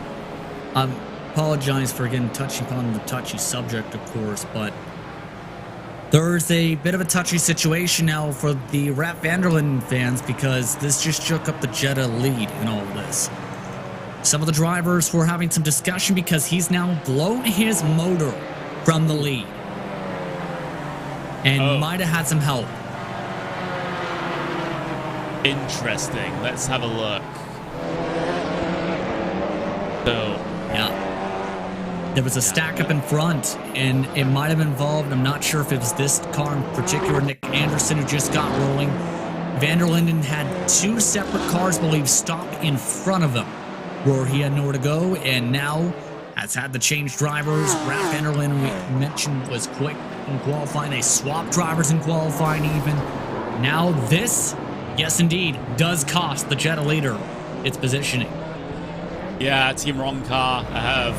Oh, it's not even their own incident. It was some of the other Jettas having a bit of a tangle into the Turn 7 chicane complex, and they just came up on that like a array of knots, and they had absolutely nowhere to go once those two cars are tangled. We'll get to see it up on screen in just a couple of moments. Down into this little complex here with Chris Nolan behind the wheel. Oh, there's no way. There's absolutely no way you're going to be able to react to that, and due to the fact that these cars are so sensitive, you know, any shot to the front end there is just going to destroy the engine. I talked about it a little bit before, where in a rallycross situation, you can use these cars, mind you, Connery, for that, and series have, with competing drivers organizing said series. You slam the engine hard enough, it busts.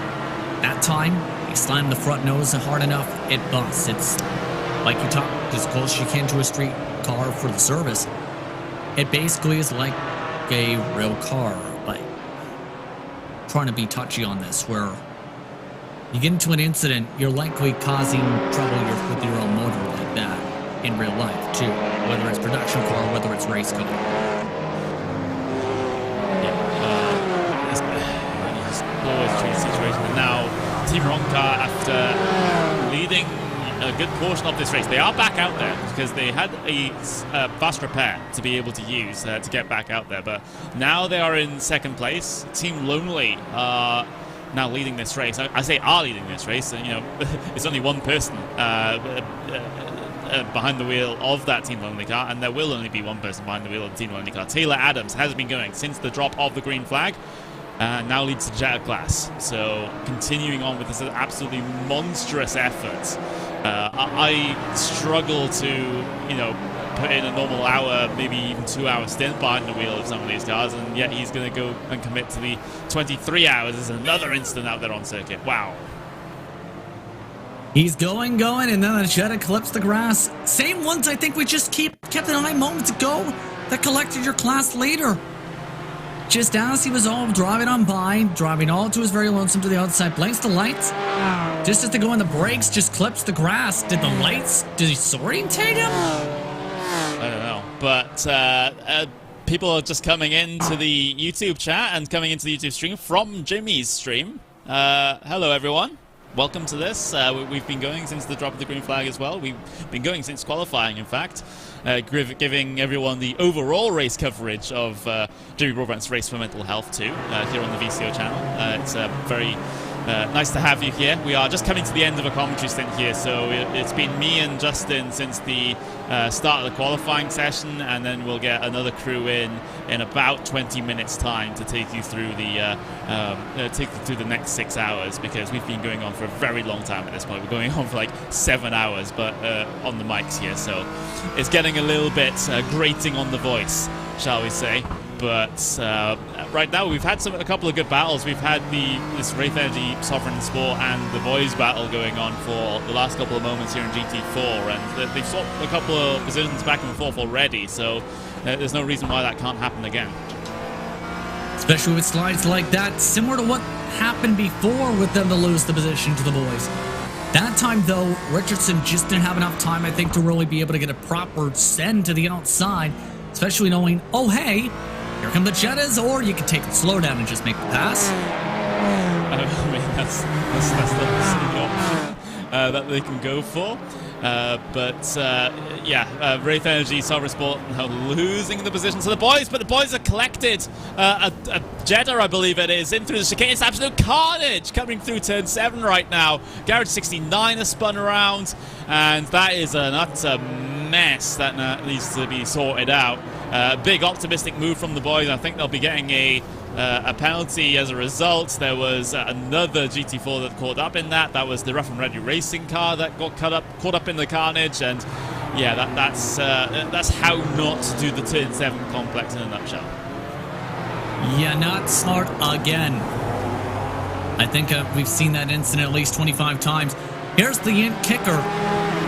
One thing that didn't quite show is the race leader, the overall leader, nearly just about came into them with that rejoin across the racetrack. And 1 second later, and that's going to make it more tricky. Keep in mind as well, with all these incidents involving Jettas, remember Team Rick? Well, the Team Rick drivers are definitely shining among the fellow competitors because they are taking advantage of all this. Yeah, the Team Rick spam in the drivers chat is real, and Team Rick continuing on out there as they're still trying to recover. I'm seeing another incident in the Kleiner chicane, by the way, involving number 37, turn 10 racing car. They got tangled up in a bit of a situation there, multiple cars off. Luisenfeld Works actually got themselves involved in that as well. So it seems like we're having a bit of a silly moment here in this race, because, well, we had that one big old multi-hour long silly moment at the very start of the race, but it'd been pretty calm up until this point, and now drivers are starting to go insane again. If I can read correctly and can tell correctly in the rotations, Kevin Breen is supposed to be running with Joshua later on. I wonder what's going to happen when he jumps into the racing action and realizes, oh hey, our car is absolutely demolished, where's our front clip? Especially with moves such as this. I'm surprised still this car has been moving, and they're still, mind you, trying to pick off official positions on the pylon. Not just with the classes once more, with how many slides and nearly caused a massive checkup from behind BMW Plower nearly plowing to the back end. Yeah, VRE Motorsports was the car that had a bit of a moment there through the final chicane, but the car's coming across the stripe right now, down in towards turn 1. Sometimes these bits of traffic just do clump up all together, and you get these big long traffic trains that some of the faster classes really have to try and pick their way through. But at the moment it seems like no dramas, at least immediately, although saying that, whoa, car's flipping car flipping up in the air. I couldn't quite see who that was, but they're still flipping. Triple S Racing have had a massive moment. They were off in the sand just a moment ago, and I think all you can do if you're in that car is laugh.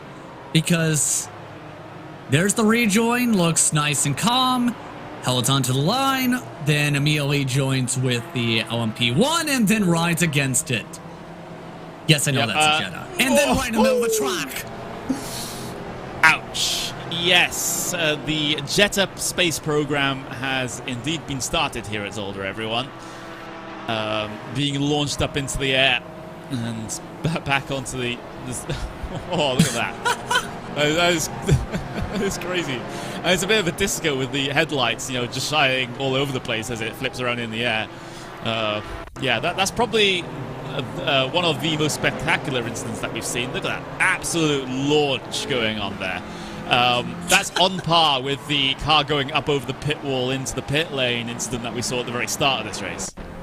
You can't have an endurance race without someone joining the iRacing space program, right? Like, look at this. I just like the lights. It's just like swinging around. Oh, yeah, that is a big F. A big F in chat for the spinning Jetta. Doug Henson Racing Red. They came up on that. That's Jimmy B's car. They came up on that one, so that might have been on Jimmy's stream as well. That is a pretty crazy launch, and it's been a long time since I've seen one on a broadcast, but there we go. The launch is real, and Oscar Hardwick is saying in the chat, saying that any instance from the last 10 to 15 minutes, please post a clip to me on Discord. I think he's going to get a lot of Discord messages now. Yeah, that... I wouldn't be surprised to see at least 10 messages, maybe 15, with 2 of the same incident mixed in. I'm just quite guessing. The boys, meanwhile, might have been amongst those mixtures, remember, and the boys are trying to make sure they don't have any more contact in the chicane. They haven't learned their lesson yet. Yeah, this is an awkward one.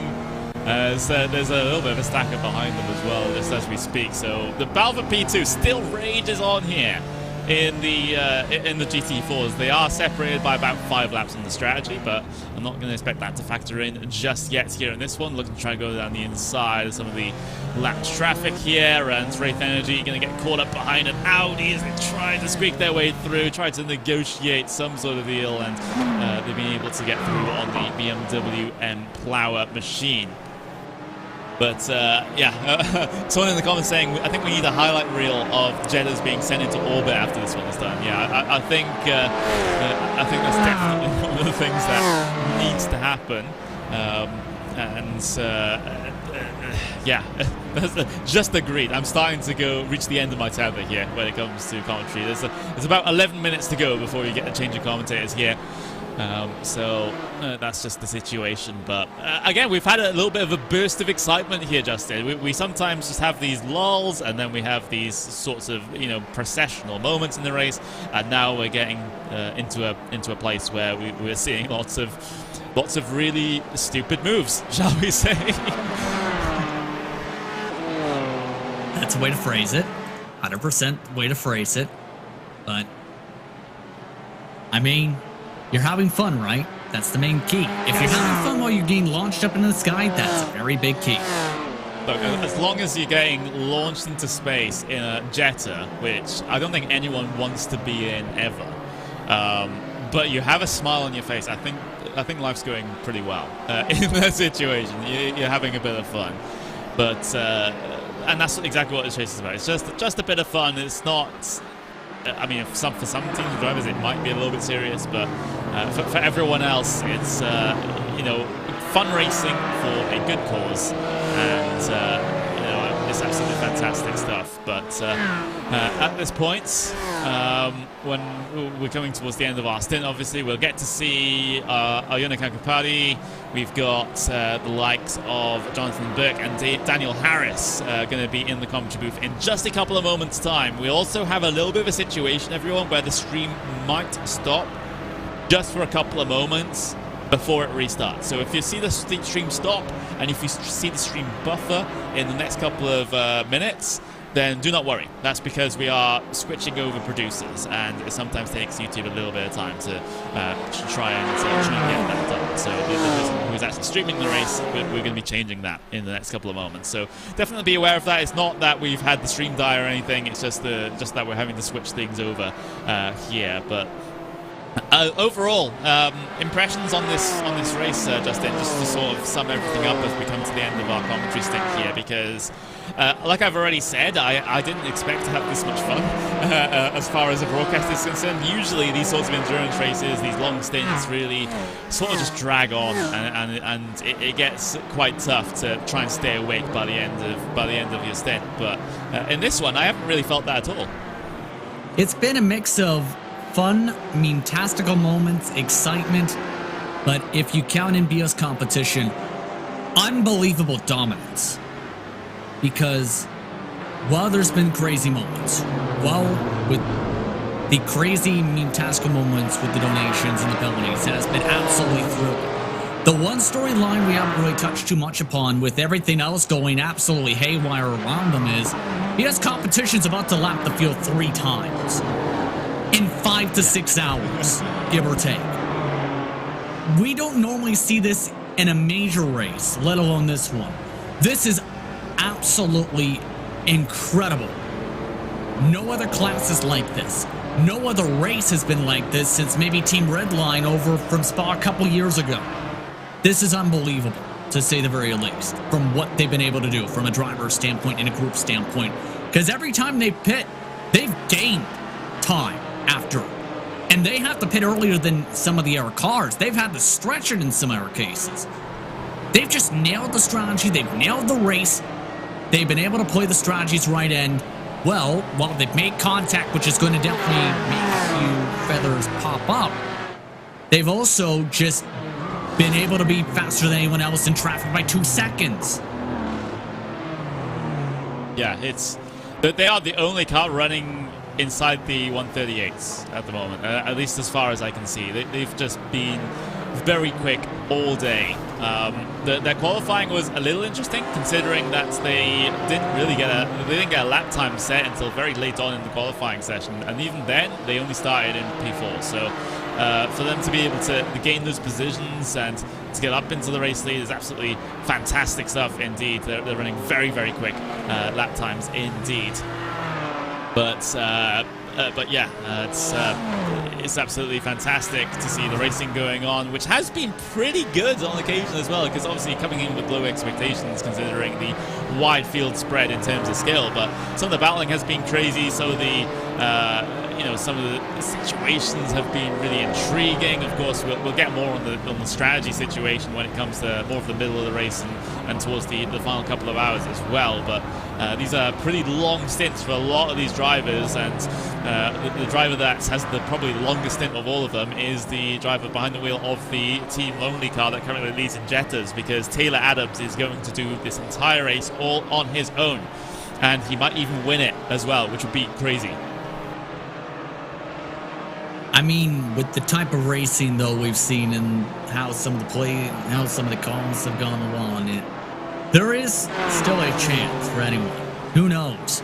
You may have Tony Kanaan say, "Oh, we want 7 waiver rounds, please," or have, well, the car launch up into the sky like a moon bounce.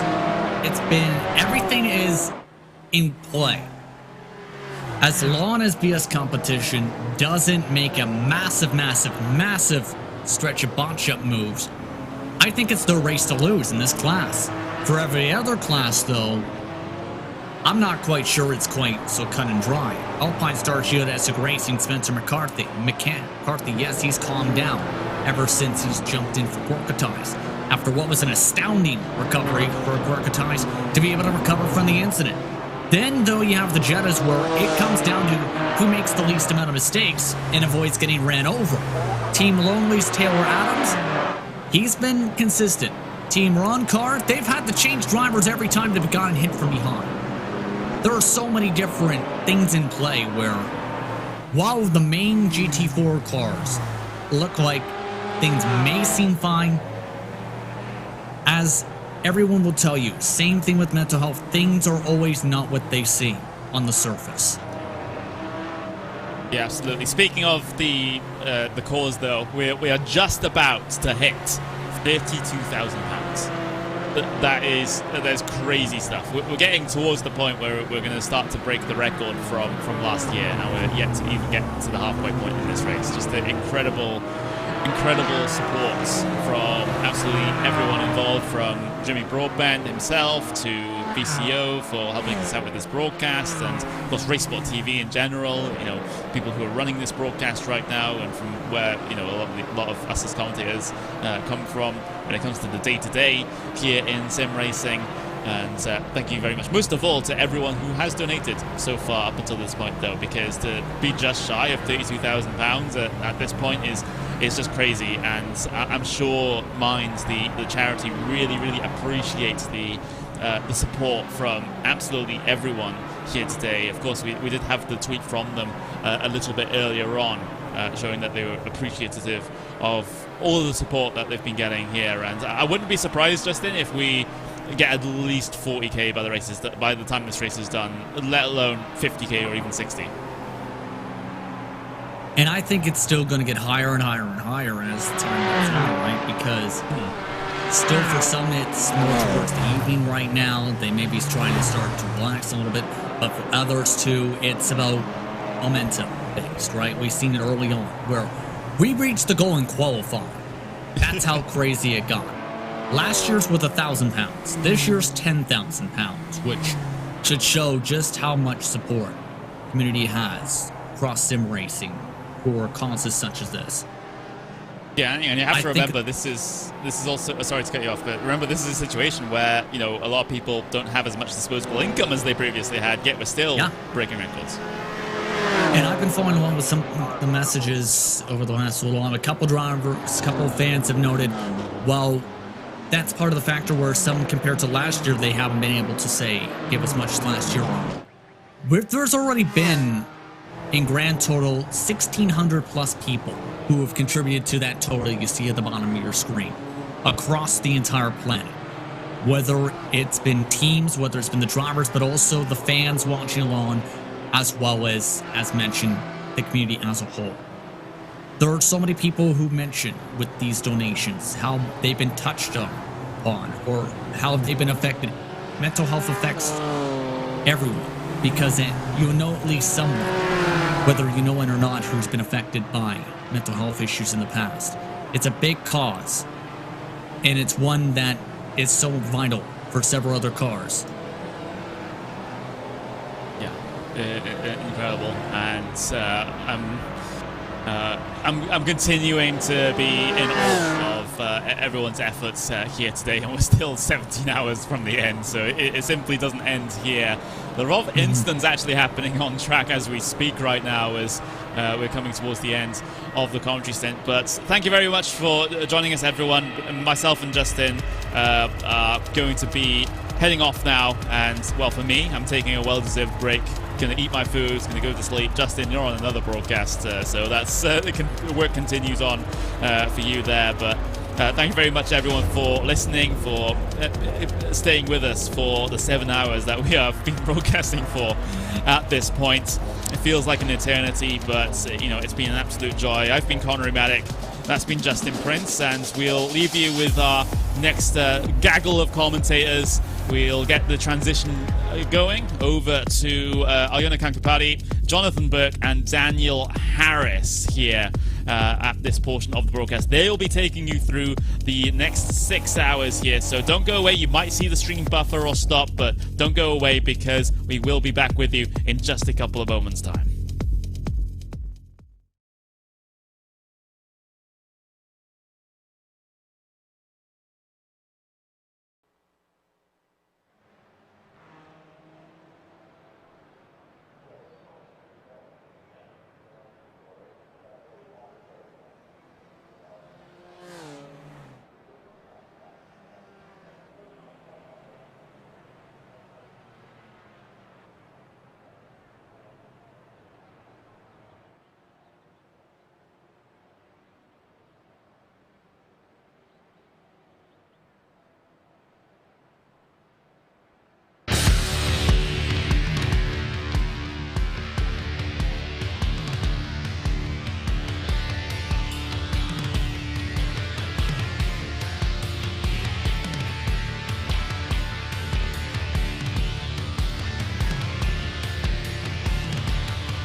Hello everyone and welcome back to Jimmy Broadbent's Race for Mental Health and the 23 Hours of Zolder, a second year that Jimmy and his incredible community have banded together to raise money, all for mind and mental health. Happy you can join us here as we tick away another hour in the night at Belgium's other national racetrack. My name is Arjuna Kankipati, joined as always by Jonathan Burke and Daniel Harris for this one. TV cameras brought to us from Istvan Ballo and Track Cams 22, Tyler Maxon providing additional car cameras for this event.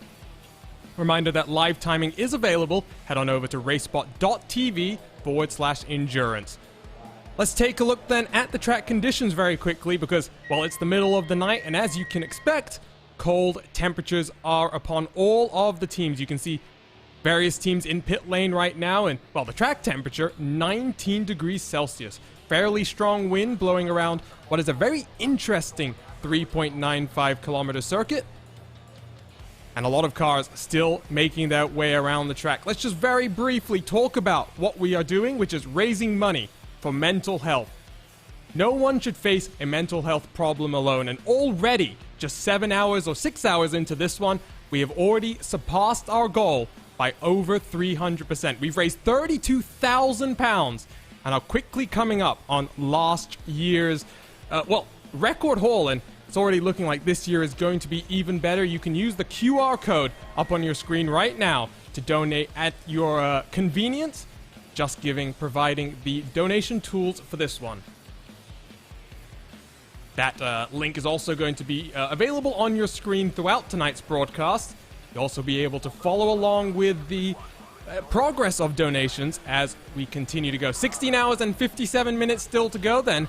Let's bring in my broadcast partners for the first time. Jonathan, it's been a week since we've seen each other, and well, we're back for some more endurance racing. This time, though, the attitude around the entire event a bit more lighthearted than it was before.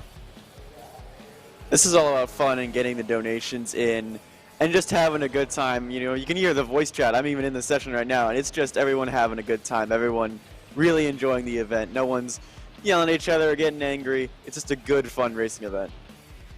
So let's quickly walk through then the top 8 standings in our 3 classes of competition. We've got 3 interesting classes, 3 different classes than you might be used to seeing out on track.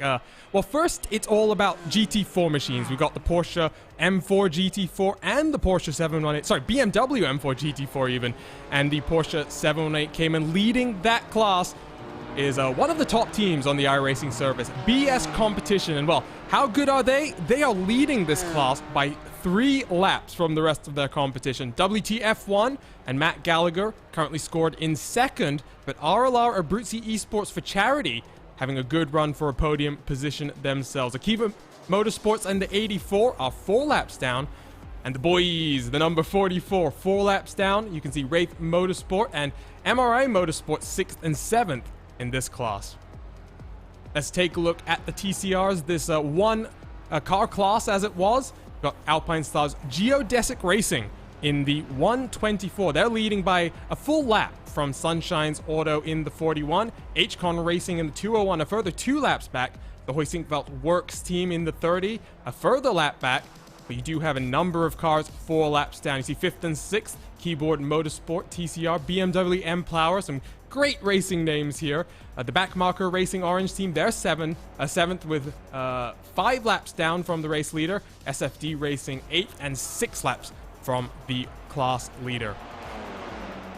The final class and the most entertaining class, if you were to ask me, you've got the Volkswagen Jetta. Wouldn't be out of place on the road, but instead they're out there on the track. And Team Lonely and Taylor Adams out front by 56 seconds right now. Adams doing the unenviable task of trying to do this entire 23-hour race solo. Doing pretty good right now. A full 58 seconds clear from the Team Wrong car and the number 69. Got the Radio Baco GSR car there in 3rd with the Monkastier Motorsports car in 4th. Doug Henson Racing wouldn't be a Jimmy Broadbent event without one of those cars. They're in 5th place. Team Rick in 6th with Fuga Simsport in 7th. VRE Motorsports rounds out the top 8 in this class.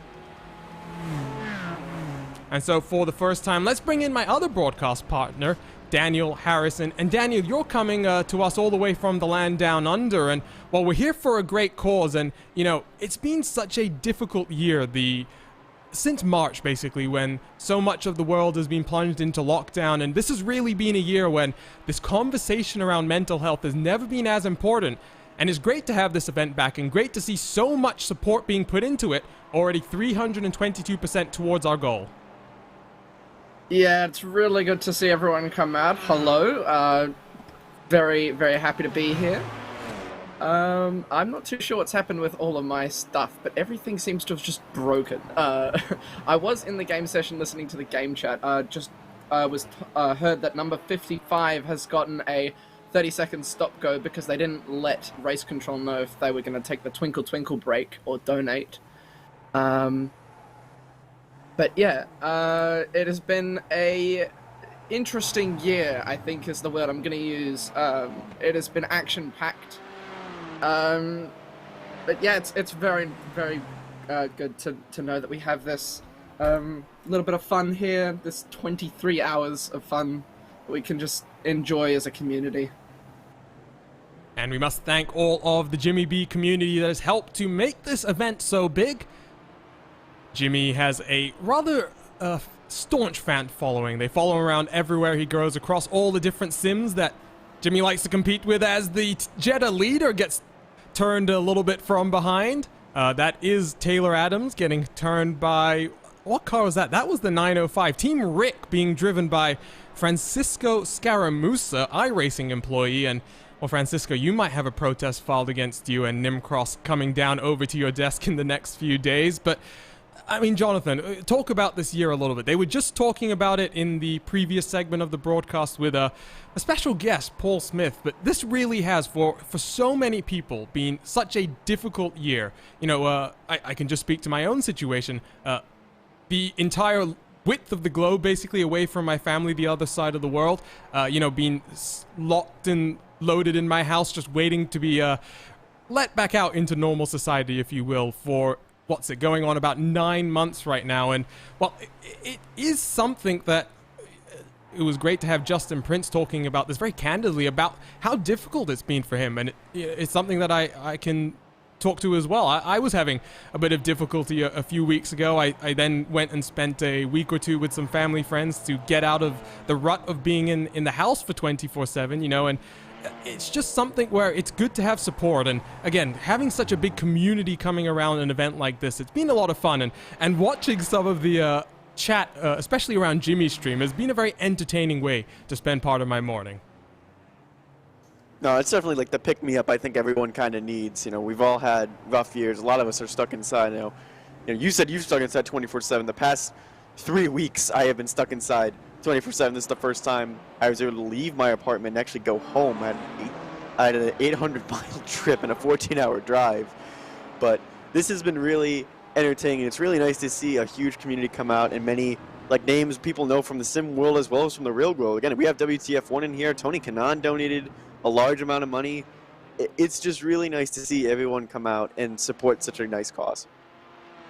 Well, Tony Kanaan didn't just donate some money. He was looking for a targeted donation, if you will.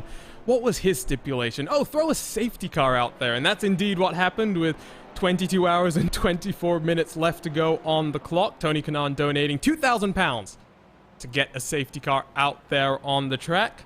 There's been some other fun little tidbits. Matt Gallagher screaming the F1 theme across radio in lieu of a penalty from Race Control. I got to hear a wonderful rendition of Baby Shark as well. That was music to my ears. Maybe we'll get one of the commentators to sing that in the next 6 hours. Jimmy said that anyone who can donate $100 can send a drive-through to anyone out there on track. That is something that I'm thinking I might head out there and maybe submit a donation. Maybe we can get this BMX competition car maybe back into 12th in class. That would be quite nice. There was also just a brief moment right before the switchover where one of the Jettas went into the spaceship status, that I like to say. Went true ISS orbit mode, and, well, never what you want to see, but in the spirit of having fun, I'm sure the driver was laughing through that entire ordeal. Watching, by the way, the 41 and Henry Patakian as he tries to chase down the race leader. The gap to the race leader is upwards of about 41 seconds right now. He does have a rather lovely paint, I must say. Some very interesting paint schemes up and down the field. And while he's got one that's got a bit of cartoon to it, Daniel, but it's also got... It's interesting. It's like home-drawn cartoons mixed with animation. Yeah. Jesus, sorry. It's very cool to see some of these liveries. They're really, really cool. Some of them are really cool, and then sometimes you just see that these blank white cars, and it's cool to see everyone, I don't know, maybe people commissioned even to charity to get these liveries, but they're all seem to be themed around Mind and the charity, and it's really good to see everyone supporting the charity by making their liveries cool, I guess. Well, reminder as well that bottom left-hand portion of the screen, there's a QR code. You can scan that on a phone, get directed straight to the donation page where you can add to the total of £32,347. That is a remarkable sum. Last year, the total sum of money was almost £35,000, and we're not even halfway into this one and looking like we are going to smash our way through that. Would be nice if Tony Kanaan wanted a few more safety cars, maybe a few wave rounds as well to get that car back onto the lead lap. Maybe a more sizable donation is what's required from the Brazilian. I did notice that the Indy 500 winner and his Wikipedia page had a bit of vandalizing done to it. We're not condoning Wikipedia vandalism at all, but nevertheless, in the spirit of this event, and this is the spirit of this time of the year as well. It's a very festive time of the year. It's good to have Tony, who is actually I've had the opportunity to work with because he works with my IndyCar team, Powerslide Motorsports. He's a super nice guy. One of those faces, Jonathan. I know you're a big IndyCar fan, but it's always nice when you meet someone who seems like such a nice guy on TV. As you've seen something. There was a collision towards the back of the field. I think a Porsche has gotten into someone. There is a big wreck into the last chicane down that straight. So we'll try and figure out exactly who is involved there. I think the 30 car may have potentially been involved. Nope, the 30 car seems to be A-okay. Are you guys... There it is. Oh, there it is. It's still going on in the background. Oh, my word. Another Jetta nearly being launched into over to the space station. Yeah, the problem with a circuit like this is it's very thin, and the Jettas are not fast machines, so coming out of these chicanes, oh, they're still going. There we go. We finally managed to figure that out. That is... Oh, watch the rejoin there. Oh, boy, that was close. And watch this here as well. Watch just 4 cars now have to swerve their way past the BMW. We'll catch a replay in a few moments' time, by the way, but watch the trade of cars still working their way past the number 15. 2 more cars will get on through before Nick Anderson finally able to get going. Let's take a look at this RaceSpot TV replay and see exactly what happened here. So Anderson through the hairpin gets stacked up with traffic. Now we might need an aerial look at this, but that seems like it might be an issue. The 15 tries to go. Oh, there's contact with a Porsche in there, and that's not a good sign. That is not a good sign there. That Jetta was really just a passenger there. Couldn't really do anything. They tried getting out the way.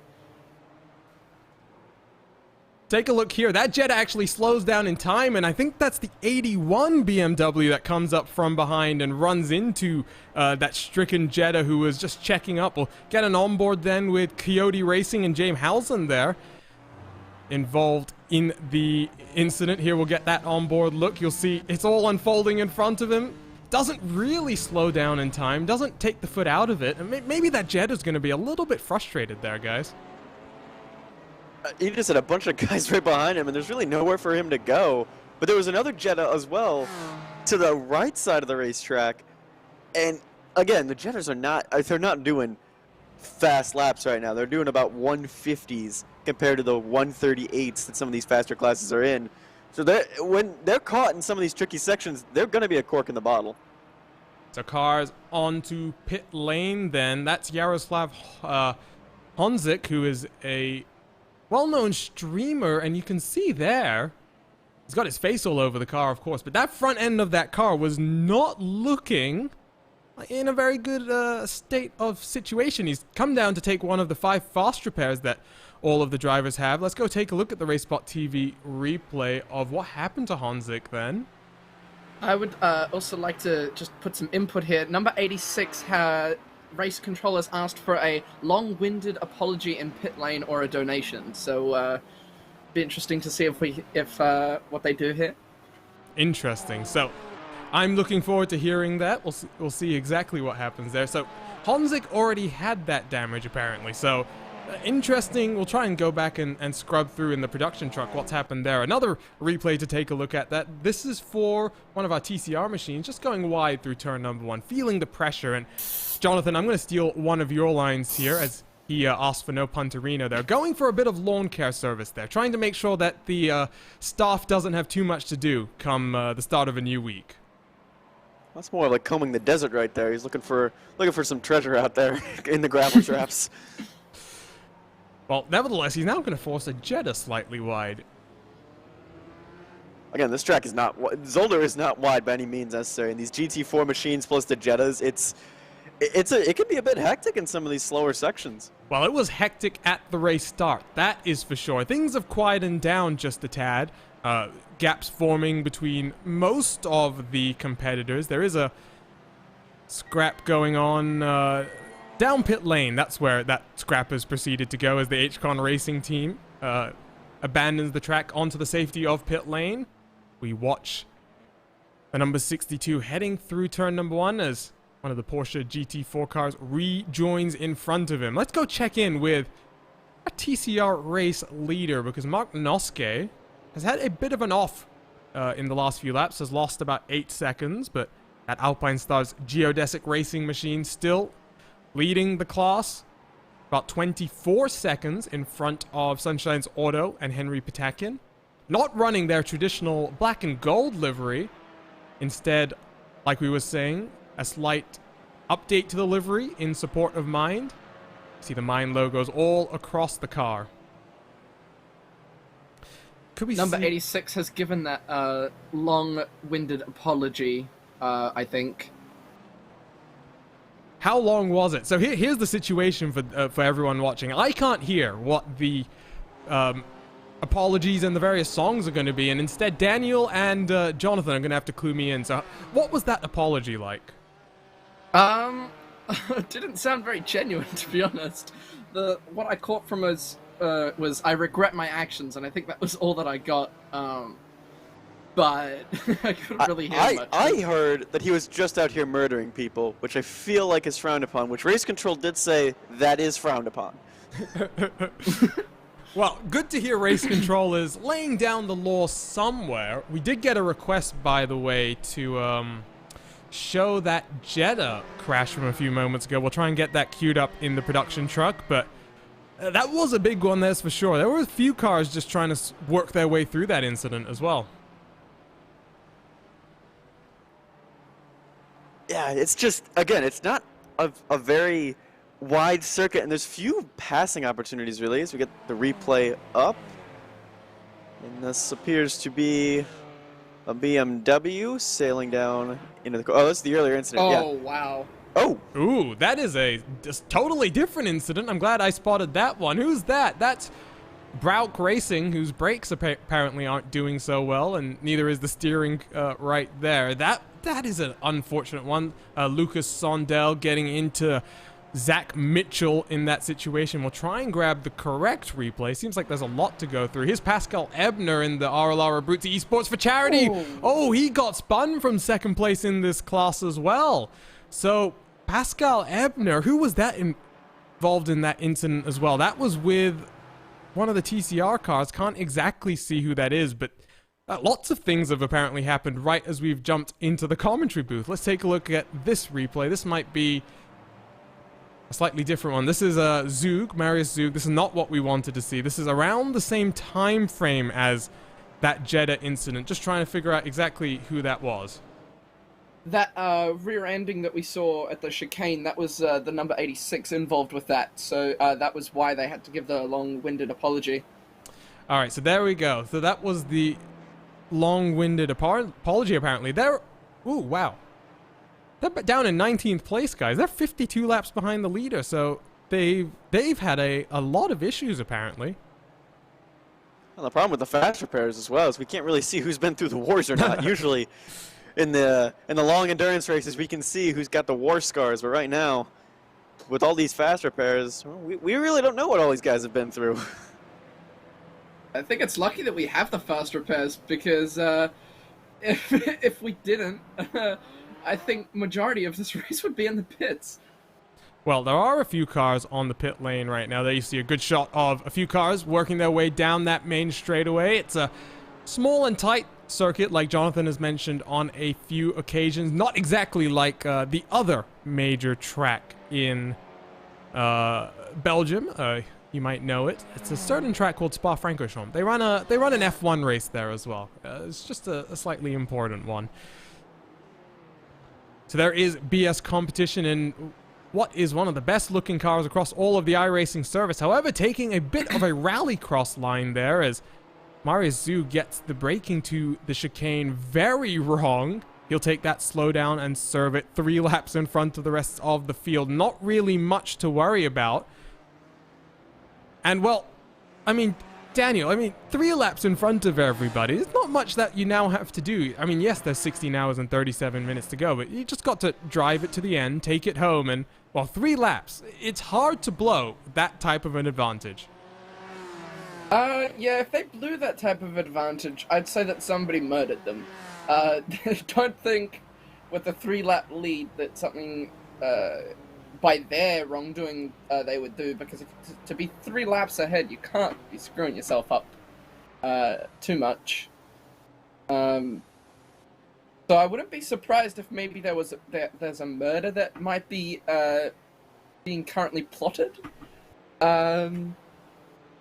But we can only hope not, as currently in the voice chat, they're all spamming Team Rick again. Well, Team Rick, let's go check in with them. You see up on your screen, by the way, the lap gaps. It's not like BS Competition is having too much of an issue. Team Rick and Francisco Scaramuza, the iRacing staff member. Trying to take a look at his car and see if I can figure out where the Rick's coming from. That looks like some type of Asian influence. You see the characters on the door. Not sure exactly. Daniel, what are they trolling him with?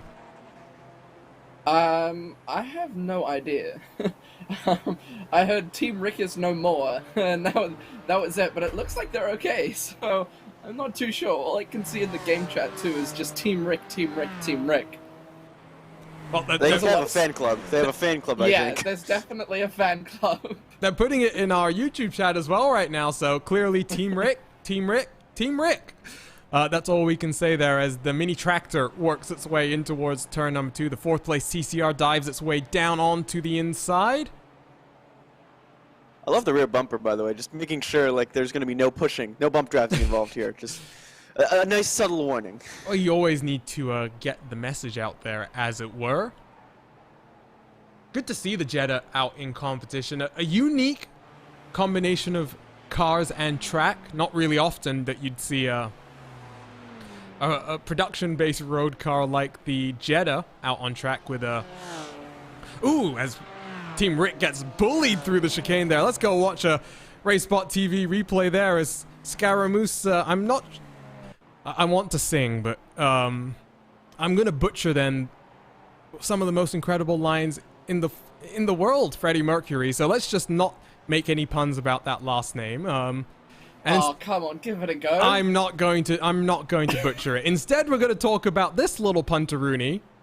TCR... Oh, no, not even a punteroonie. Scaramuza just totally Scaramuza's the braking zone there. Okay, they're iRacing stuff. They can remove it themselves. Yeah, he'll be going into Nim's office, I'm sure, on Monday morning, or virtual office, as it were, and demanding retribution for some of the events that I'm sure have unfolded in the previous 7 hours, and I'm sure more will occur in the next 16 and a half hours. It's a long race to go, and, well, 23 hours, you might question yourself, why are we running around for 23 hours instead of 24? GT4, well, for those who didn't watch last year's race for mental health, a slight issue in the server creation. Jimmy Broadbent just making a small mistake and meant to put 24 hours. Instead, we got the 23 hours from Zolder, and so that has continued on for this year. We have persisted with 23 hours instead of 24, and well, it makes it that much easier, I guess, to get through the night. We are getting, by the way, official word down from the BMW M-Plowers team. M-Plowers, making sure I'm saying that correctly. They've been forced to update their paint on trading paints, which we aren't using for the broadcast, but if you want to jump in the session and spectate, you can come along and, I guess, watch that too. But since Sam Winton has made us change the livery on the BMW M-Plower car to something else, we now have been motivated to put a BMW livery on every single car we are going to race as a team. So there's just a small update from that BMW M-Plower team. Let's go check in on them. Where exactly are they on my timing screen? They are in 5th place in this TCR class, so they're not even running a BMW, as it were. Trying to chase down Wouter van Essen in the HCon Racing 201. A long way still to go in this race. It is a very interesting choice of both car and both car and tracks. And Jonathan, we played this game, I think, last week with another series we were broadcasting, but I posed the question, if you were to design a fantasy racing series, before we get to that, we have more replays to take a look at. What is happening up on your screen right now? This is that number 86 again. So the problem car having problems through the gravel. We're going to stick on this replay because it takes him about 26 or so seconds to get back up to speed, and he's currently stopped on track. So we don't have cautions in this service, but I'm wondering here, Daniel, if maybe we've had some hardware failures. Not too sure. I heard him say something, but I actually missed what he said. But I heard somebody else say, you guys gonna rejoin the race, or something like that. So I'm not too sure. Maybe they've gotten sick of it. I saw something about they should get an award for the most penalties or something. What was it? Somebody said, Lucas needs an award for best penalty servings. So I guess he's had a lot of them. Well, let's be a bit fair to Lucas, because this is not an event where it's just the best of the best out there on track. That's, if you want that, go over and watch a World Championship competition. Here we've got an event where everyone's out there for a good cause, and yes, Lucas is struggling, but he is a rookie, apparently, on the iRacing server, so that might help explain some of his difficulties. Let's check in. At least he's getting out there having a go. Exactly. He's out there, he's having a go, he's here for the cause, if you will. He's still out there pounding around. True spirit of endurance racing. He's 19th in his class. Back up to racing speed then for the number 86. Let's talk about Doug Henson Racing. Isn't this the car that Jimmy Broadbent's sharing? Joe, I believe it is. So there we go. The Jimmer himself will get behind the world's fastest car, I'm sure, and take that around the track. It's been good to see Jimmy really using this lockdown as an opportunity to continue growing his channel. One of the most enjoyable videos, and this is coming from someone who is very much a petrol head. One of the more enjoyable videos that Jimmy has posted recently was a trip to James May's pub. A little bit of a food and dining session, getting wined and dined by James May himself, and well, it looked like a very interesting event, and Jimmy looked a bit out of place, and said so as well, in a place with people who know how to talk about food a lot more than Jimmy does. But I'm sure it must have been fun to sit there in James May's pub and to have a chat with the man himself, the man with the terrible hair, if I'm allowed to say that. I'm not sure how much cooking you guys do in general, though, guys, but James May, not really a name that you would associate with cooking. He now has a brand new cooking show, or as he likes to call it, cookery show, on Amazon Prime. And I must say, having completed all 8 episodes of it last night, I did not watch all of them in one sitting. We must make that clear. I've been watching it over a period of time, but a very enjoyable show. And, you know, it's good to be able to watch someone in that type of a situation. I don't know about you guys, but I've watched Top Gear for so long now that I will watch I will watch those guys sitting in a room reading books at this point, because I know they'll find a way to make it entertaining. But cooking shows, James May's got away with it.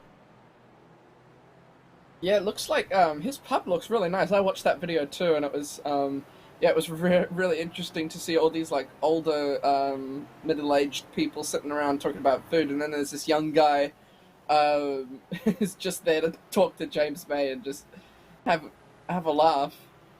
But yeah, I didn't know you had a cookery show. I might have to go check that out. I like that you called it a cookery show as well. I'm just repeating what you've said, but I mean, if that's the official name, then we have to, you know, hold standards here. Oh, you guys are gonna love the name of the show then, because well, I'm not gonna say what James May's famous refrain is, because that might get us in trouble. But Oh Cook, that's the name of his show. I don't remember where I saw it, but I saw someone, I'm not sure if it was Top Gear, but people cooked something on the engine of a car, and they put it in a car. I'm not sure where I saw it, but I do remember seeing something with that. I feel like that would be somewhere squeezed into that show. I think that was a Top Gear episode where Jeremy Clarkson tried to cook an egg on his car. There you can see a close moment there for Coyote Racing and James Housen. There was another issue, unfortunately, for Lucas Sondel. We'll grab a quick replay. Lucas has unfortunately gone slightly airborne there. We caught the tail end of that, and that might have just spelled the end of the on-track activities for the 86. You see they're resetting back onto the pit lane. Let's jump on board for a look at this one. Let's take a look at, I think this camera will be a good idea. This will get us the best sense of the jump here, Jonathan, and just talk us through the little leap here. So it's looking like a ski ramp right now. He's preparing for it and gets the one curb, hits 2 curbs, and yep, that's going to do it for them. And then that wall right there, just he slides into it. Just a little bit of damage, but the underside of that car is not going to be looking pretty. No, it won't indeed. So there you can see cars in pit lane. We must also say, by the way, we were just watching that car, the Coyote Racing car that's now made its way onto pit lane. RaceSpot's own Gary Weaver, I think, has just gone in behind the wheel there. So good to see the involvement from some of the RaceSpot community as well. We were very excited to get the call on rather late notice, it must be said, to be providing uninterrupted coverage of this 23-hour event. We're watching the the 9th place TCR car, Red Dragon Racing and Matt Edwards, as he works his way through some pretty crazy traffic. You see the 2 Jettas in front of him, the headlights flashing. That will get the Jettas out of your way. Magic feature on the Jettas. When it sees flashing headlights, it can teleport out of the way. TCR's Only that worked in Ivra. I was going to say, if only it worked in other leagues, we might have a few less safety cars. But in this case, we might want a few more safety cars. It might reel in some of these gaps a little bit. It's definitely stretched out at this point in the race, well into the night hours. And Jonathan, this is really where, especially in these long 24-hour endurance races, it's all about surviving the night and getting to the other side, when the sun pops out of the clouds in one piece, so you can start attacking the race once again. And you may want to have your best drivers at night, the ones that are most experienced, that have the consistency to really nail these corners and really work in the dark conditions. Although the track is well illuminated due to all the cars, there might be some areas that a little dark. You can even see it on the front stretch right here. We can barely make out who's who. So it's going to be just all about survival, and some drivers have done a good job, and some have had a rough night, and maybe they'll get back at it again in the morning. They will, and we are so close, by the way, to jumping past another $1,000. will be past 330% of our goal once we cross £33,000. I have just put the offer out, by the way, in our YouTube chat that if we get some donations, I might be persuaded to put the cameras onto certain teams. Right now, I'm just kind of keeping it easy. We're switching around a few of the teams as I feel is necessary, to be completely honest, and that will not change unless potentially that donation pool gets fattened a little bit. So let's wait and see how that works. Let's check in, by the way, with one of our name teams, if you will, WTF1. Max Crowther at the wheel currently. Matt Gallagher has already had to sing once. He had to sing the F1 theme, or more accurately, as I've been told by some of my fellow colleagues, screamed the F1 theme. Da, da, da, da, da, for those who are unfamiliar. I'll be curious to see if we got an entire a cappella version in the next 16 hours of this race. Let's say we can coordinate with race control here, Daniel. I'd love to hear that. I mean, here we need to get 3 or 4 different teams to all sing it at the same time, and I'm sure the result is going to be absolutely quality content. I believe as well the number 39 has been told to go into the pit lane, give a long apology for the rejoin into number 22, or donate away a penalty. I believe they're apologizing. I heard them jump onto the mic and go, I'm sorry, but I'm not too sure. And so that would be Yaroslav Honzik himself having to do the apology. Yardier, a very popular streamer who's very, very enjoyable to watch. I'm sure he's streaming his stint in the 718 Cayman right now. That car, though, I must say, well... It's an interesting paint. It's interesting. It looks like a... You know those gummy burger candies that they used to make? It looks like one of those with like pictures of each of the drivers then stuffed onto it. It's very disconcerting. I don't know, that rear bumper kind of looks like the intro to like a 90s sitcom. Oh yeah, that is a burger car. Let's hope they don't get squeezed like the burger. I'm glad I ate beforehand. I mean, it is making me a little hungry. I must say, there are some very, very... Oh, look at that face on the side as well. That's a pog face if I've ever seen one about a burger. But there are some very interesting team names up and down through the field. We had just looked into the situation for the WTF1 car. They're trying to chase down the 44 and the boys. And, well, I'm not sure how much television you guys have watched this past summer, but I don't know about you. I couldn't get, within 30 minutes of, every 30 minutes, basically, I'd see an ad for a show called The Boys on a certain streaming service that we're not going to name. So, I like that. We've already named it. Did I name it? Yeah, we've already talked about Amazon Prime with James May's show. Oh, Cook, you're right. Jaroslav is currently singing in chat. Oh, this is wonderful. I wish we could have everyone hear this, what's he singing? Give us the play-by-play of I don't know. I actually... A heartfelt apology for sending a Jetta into space, apparently. There was an incident between the 39 and the 22, and there's another car off right ahead of him in the 22 as they're back together again.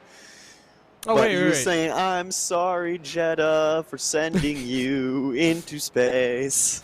I thought for a second, by the way, that something else had happened to Team Rick. No, Team Rick is doing okay. It's just that Francisco Scaramuza has come on down to the pit lane. Let's take a look at a RaceSpot TV replay. We must say, by the way, Jimmy B himself back out there on track, I do believe. Oh. So he's taken over the car from Joe Ciampa. We'll check in with Jimmy in just a few moments' time. That is a bizarre incident for the Struggles Racing number 55, who are struggling to find the track once again.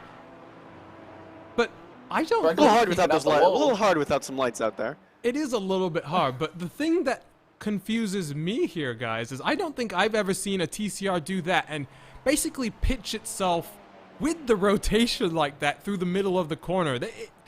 It was... That looks like more like a power down oversteer moment there. Yeah, that looks like something a rear wheel car will do. Is that it is a TCR, not a BMW, is it? Well, unless they've somehow managed to sneak in a different car. I don't know. That really is one of the more interesting incidents I can recall seeing throughout this past year on iRacing. Reminds me of all the LMP2s sliding around at the chicane down at Spa, which that's something the LMP2s love to do. But yeah, that's weird for a TCR car like that. So yeah, that's interesting, especially since it's a front-wheel drive car. Yeah, it really is. So we just had a pass, by the way, while we were busy being confused by that incident. Pass for P2 overall. Hugh Haycox for Aquiver Motorsports has gone and passed Pascal Ebner. Here is the pass itself. Down into the chicane at the middle of the lap. And Aquiver Motorsports, who apparently have Andre Martins. They've just spun. And they've just spun. So let's jump back to the live pictures. This is coming out of the last corner, isn't it, Jonathan? Oh, wow. Yeah, they got the power down coming out of the last chicane, and they have gone around. They built up a 2-second gap to Abruzzi Esports, and now, well, they're going to have to be on the hunt again. It was a good move. They hunted him down, and, well, I'm going to start all over again. Ooh, and that is just getting out into the gravel that little bit more. Grass is ice with the iRacing tire model, and number 84 goes around for a bit of a loop. So we are... Well, he stayed out of the walls, so that was good. Yep, he's done the best thing that he could, but, I mean, Daniel, he's now 12 seconds behind the RLL car that he's done such a good job of closing down and passing now, so... Well, Hugh Haycox, who I was just about to mention, Andre Martins seems to be part of that team, so Yas Heat bringing the heat to Jimmy Broadbent's community race. So we'll see some of the drivers that tried to qualify for the Porsche Tag Heuer Esports Super Cup jumping into the car, I'm sure, in a few moments' time. Sorry, Daniel, I cut you off. Go ahead and finish the point you were trying to make. That's all good. Yeah, no, he kept it out the wall, so I guess it saves him time in the pit stop, but I think that's the commentator's curse, isn't it? Just talking about how he made the pass and then he's just spun it. Well, you want to talk about commentator's curse. Jonathan had let me know about 2 or 3 minutes ago that was a battle that was closing on up and the 84 was trying to get past. And, well, Jonathan, I'm going to blame you. That's your commentator's curse there. I've already had a few of them. I've already had a few in the past few months, so, I'll add another one to my tally. So let's check in then with the man himself. The reason we're all out here on track. Jimmy Broadbent has jumped behind the wheel of the number 10 once again and taken over from Joe Ciampa. You can see some of the other drivers in the Volkswagen Jetta. Good to see Jimmy be out there on track because if I'm doing the math correctly, it must be quite late at night for Jimmy. No, never mind. It's 1 p.m. Pacific where I am on the west coast of the U.S., so probably around 9 p.m. or so for Jimmer, I would say. That VW Jetta does have a bit of a fuel tank. We're seeing stints upwards of 50, 60 laps in the Jetta, wow. So... yeah, I mean, he's going to be out there on track for a while now. So, Jimmy getting comfortable. Do encourage you, if you're not already subscribed to Jimmy B, to head over to his channel and subscribe to him, as well as to VCO Esports and RaceSpot TV. We have just blown past, by the way, that magic $1,000 once again, so, or £1,000 as it were. 33,229 pounds. So 332% of the way to our goal. Getting word from YouTube chat. My math was almost there. 8:53 p.m. in the UK. So I was about 7 minutes off. So right about on cue. Jimmy will be in that car for about 90 minutes or so, we would guess. And maybe after that he can jump into the booth and we can have a bit of a chat with him about this entire event and how he's been doing over this entire lockdown situation. We talked about it when we jumped onto the air. 2020 has been an awful year for so many people.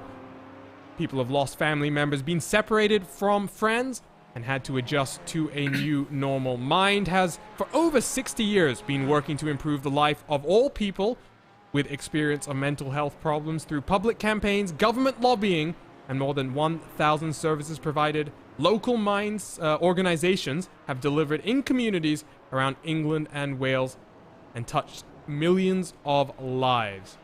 Flashing of headlights there to the man himself. Jimmy's probably not too happy with whoever that is behind him as he gets a bit loose on the entry to the corner.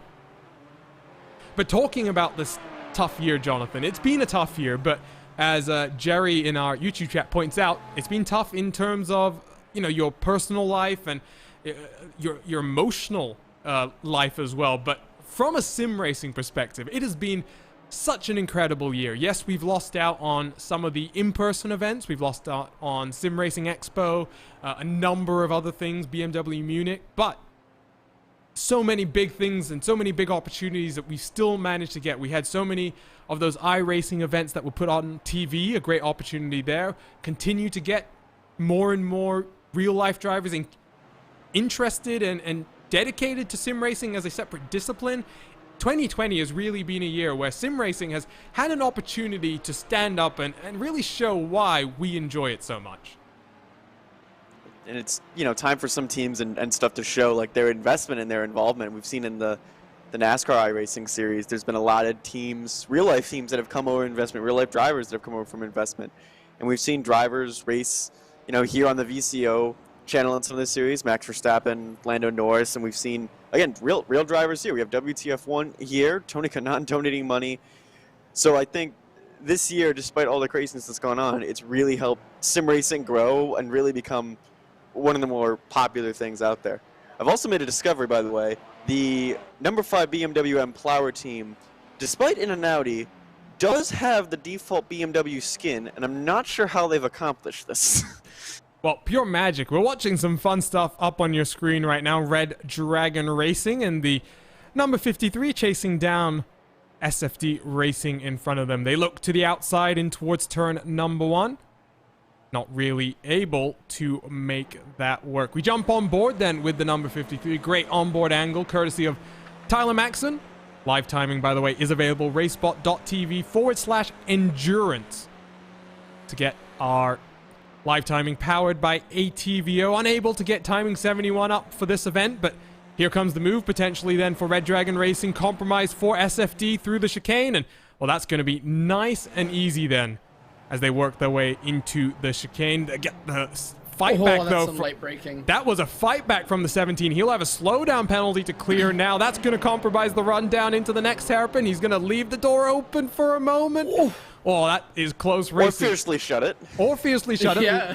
Lights being flashed in exasperation. That's the body language of that car right now. And somehow SFD Racing has done a very, very good job here to manage to clear that slowdown penalty without compromising their run through the corner. So here comes the overall race leader to jump into the battle. But that was a close one there, guys. Yeah, it was really close. I thought that was actually going to be an issue with the breaking into that chicane, jump it down into first gear, and it's full lock to the right, full lock to the left, and then get it round the right to get round to the next two corners, and it's really hard to go side by side there. Well, side by side, or get the door slammed on you. No, I was just going to say side by side in these TCR cars is so possible. So you can do it everywhere, and we were treated on RaceSpot TV earlier today with the opening round of Season 4 of the Winter Green Hell. That was a good 20-minute period where there were these two TCR cars that wanted to stay side by side for some reason. Not sure why. They wanted to entertain us, but look at this traffic. They're going to catch Team Rick in a very compromising position. Team Rick getting... Team Rick getting bullied out of the way once again. Oh, they got 4 wide. 4 wide. This is incredible. Oh, it's starting to pick up in the night here. Side by side into the braking zone they go. The 17 compromised once again. That's going to be a worse slowdown around the outside for Red Dragon Racing. He gets pushed into the grass.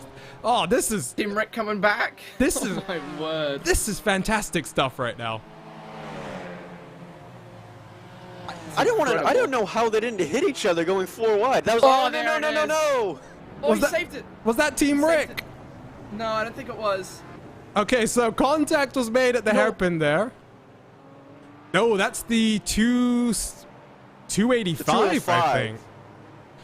We'll grab the RaceSpot TV replay nonetheless, but it was getting interesting for just a few moments' time, and that's what happens. The middle of the night, mistakes get made, and, well, Daniel, talk us through this one. Well, all of a sudden you have to wake up as they went side by side through that little sector there, coming down into the hairpin, just went to the outside, and that Jetta just caught them on the inside as they tried to take the apex, and well, they didn't spin, so they got lucky and caught it, which was some good reaction times, as I've just seen. As that was the number 285, not the 205. They need to go into the pits and sing some Twinkle Twinkle or donate to charity. So definitely love to hear some Twinkle Twinkle. Well, we'll get the onboard look here with the 285, and well, look at that move from the 53, trying to work his way to the outside.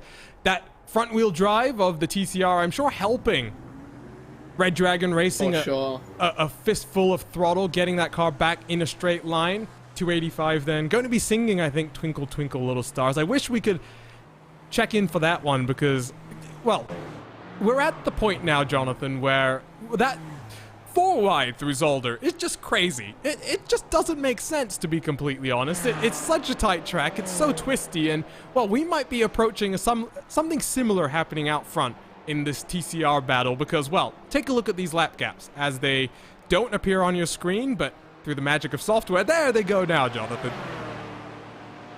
Yeah, that 41 is on a mission, and Alpine Star's Geodesic Black is going to have to defend vigorously in order to retain this position. Especially with this traffic here, we've already seen we've been able to go forward wide in the TCR cars, so that 41 may feel a little bit empowered, a little bit encouraged to really chase down that 124.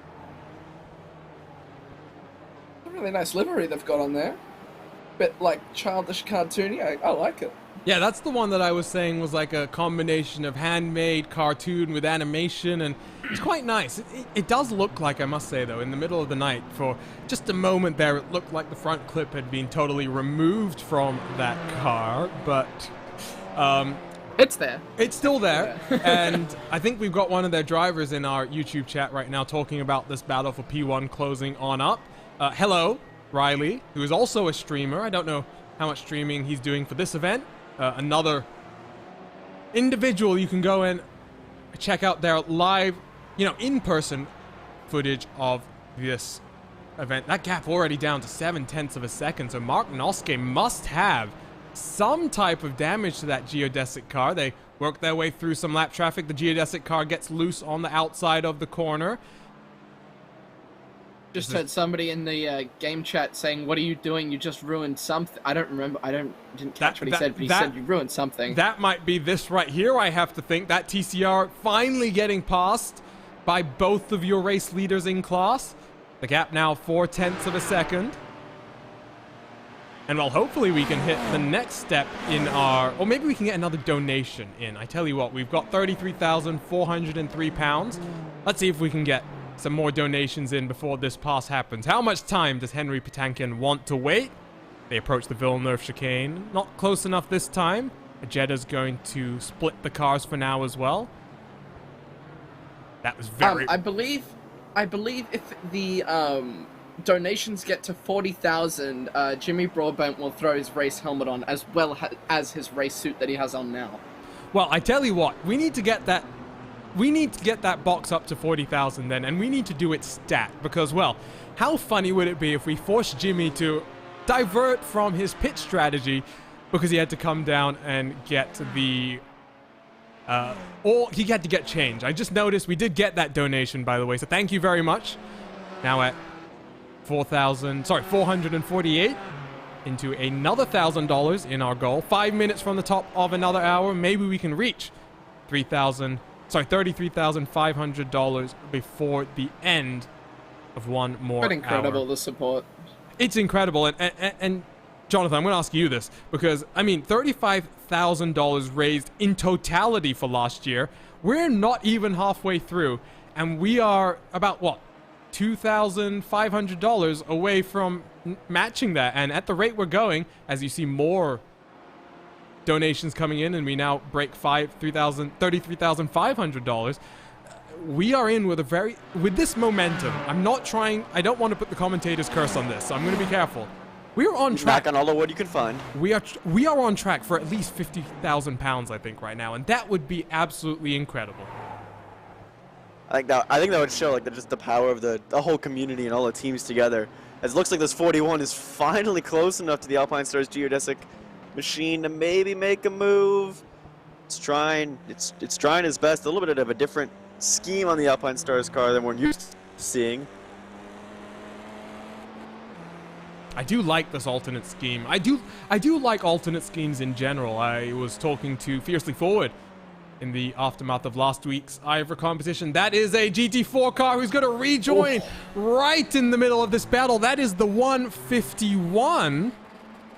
Which car is that up on my timing screen as I scroll through trying to figure that out? Not going to be a factor for too long, I would hope. I have just seen that in the game chat, Dan Suzuki has connected to the session, so maybe he'll jump into a car soon. Well, I think it was the 151, yes. Okay, so the 151, but who is that? There's just... Oh, there we go. James Tracy. No, that's the Underground Raceworks, isn't that? With Zach Mitchell. Yes, Underground Racing. There we go. So we'll take a look. It was Zach Mitchell's in the car. Yeah, we can take a look at that in a few moments' time. I've just noticed that Andre... Oh, as well. They're going to split the difference side by side. Good spot there, Jonathan. They go through the traffic. This battle closing up once again. That BMW is proving to be a roadblock right now. The 151, who's behind these cars on track, it must be said. The 151 is 18 laps down from his class leader. You see Patankin backing off. Going to get the run through this corner. Very good run through the corner for him. He's going to try and set it up here. That BMW going slightly defensive. There is a 718 Cayman as well, who's going to look to the inside. Thinks better of it. This is very, very close right now. That 151 is... I'm just trying to look. 2 laps behind the next runner in their class, so they've been struggling. If you're Mark Noske or you're Henry Patankin, you must be worried right now. There is... Oh, that's Andre Martins. That's who was slow earlier. That is who I was just talking about being slow. So Martins has had a big issue all by himself. Looks like that car's steering is gone.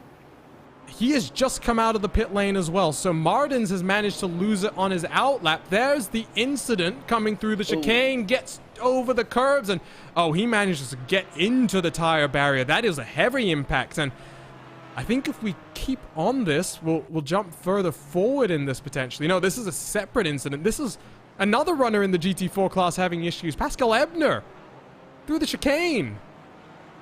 Just gets the braking all wrong. In a deep queue of cars there. Oh, never mind. He's actually down onto the pit lane. My timing screen is lying to me. Oh, my word. Okay, we're going to jump back to the live pictures then, because... Sorry. Yeah, no, Martins is now down onto the pit lane, so that minor hit, Daniel, is going to be one more of his fast repairs gone there. I have no idea how many they have, but it 5. must be a lot. Oh, only 5? Well, hey, you say only 5. When you do have to remember that in most official iRacing competitions, once you get above D-class licenses, Daniel, there are no fast repairs. So yeah, sorry. Number 84 is just currently singing "Twinkle Twinkle Little Star" in the pit lane. Oh. It's just amazing. There you can see that is Andre Martins, who has made his way back to the pit lane, and I'm sure a wonderful rendition of Twinkle Twinkle Little Star. It was lovely to hear. I tell you he's what. Finished now, yeah. I tell you what, we are going to figure this out so that by the end of the broadcast, we can get that live on air for everyone's musical enjoyment. This gap still, by the way, just half a second. They worked through more of the lap traffic. I really do. I must say, I know Riley has said that he's painted this himself. I really do like this. It was well worth the 20 hours you spent painting this, and for those wondering how much time it takes to do some of these paint schemes, there you can get a indication of how much time it takes. I've seen some really interesting open wheel and prototype cars, which often have a complicated 3D mesh, and if you want parts to line up nicely, you often have to take risks like, ooh, the Sunshine's auto car. That's on the 905. I was going to say, that was Team Rick. Team Rick is getting bullied, I must say. Every time we take a look at them, they're just getting forced off the road, Jonathan. Well, they've also mentioned in the chat they are out of fast repairs, and we have 16 hours to go, so they are trying to be extra careful. Oh boy, out of fast repairs with 16 hours to go. I mean, Daniel, what type of state of mind are you in this type of field then? Are you just, every time you see a car in your rearview mirror, especially when you are one of those... Just get out the way. Yeah, especially when you're the Jetta, right? You're in the get out of the way class. Well, isn't it? It's a Jetta GTI, so get track incidents.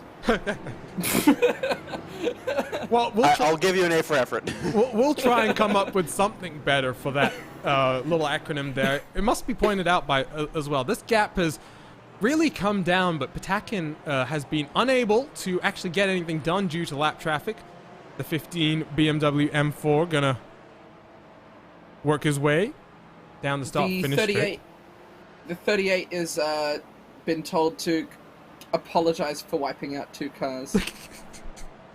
I must say, this is the best race control I have ever seen. I have had the joys of being a part of, and also, you know, watching so many different series, and to see an event where, you know, usually, Daniel, in the aftermath of a serious, you know, an event that everyone is taking seriously, I should stress that because I'm not trying to say one league or one event is more important than the other, but in events that are taken more seriously, it is fair to say that often at the end of events, or when you get punted, you get frustrated.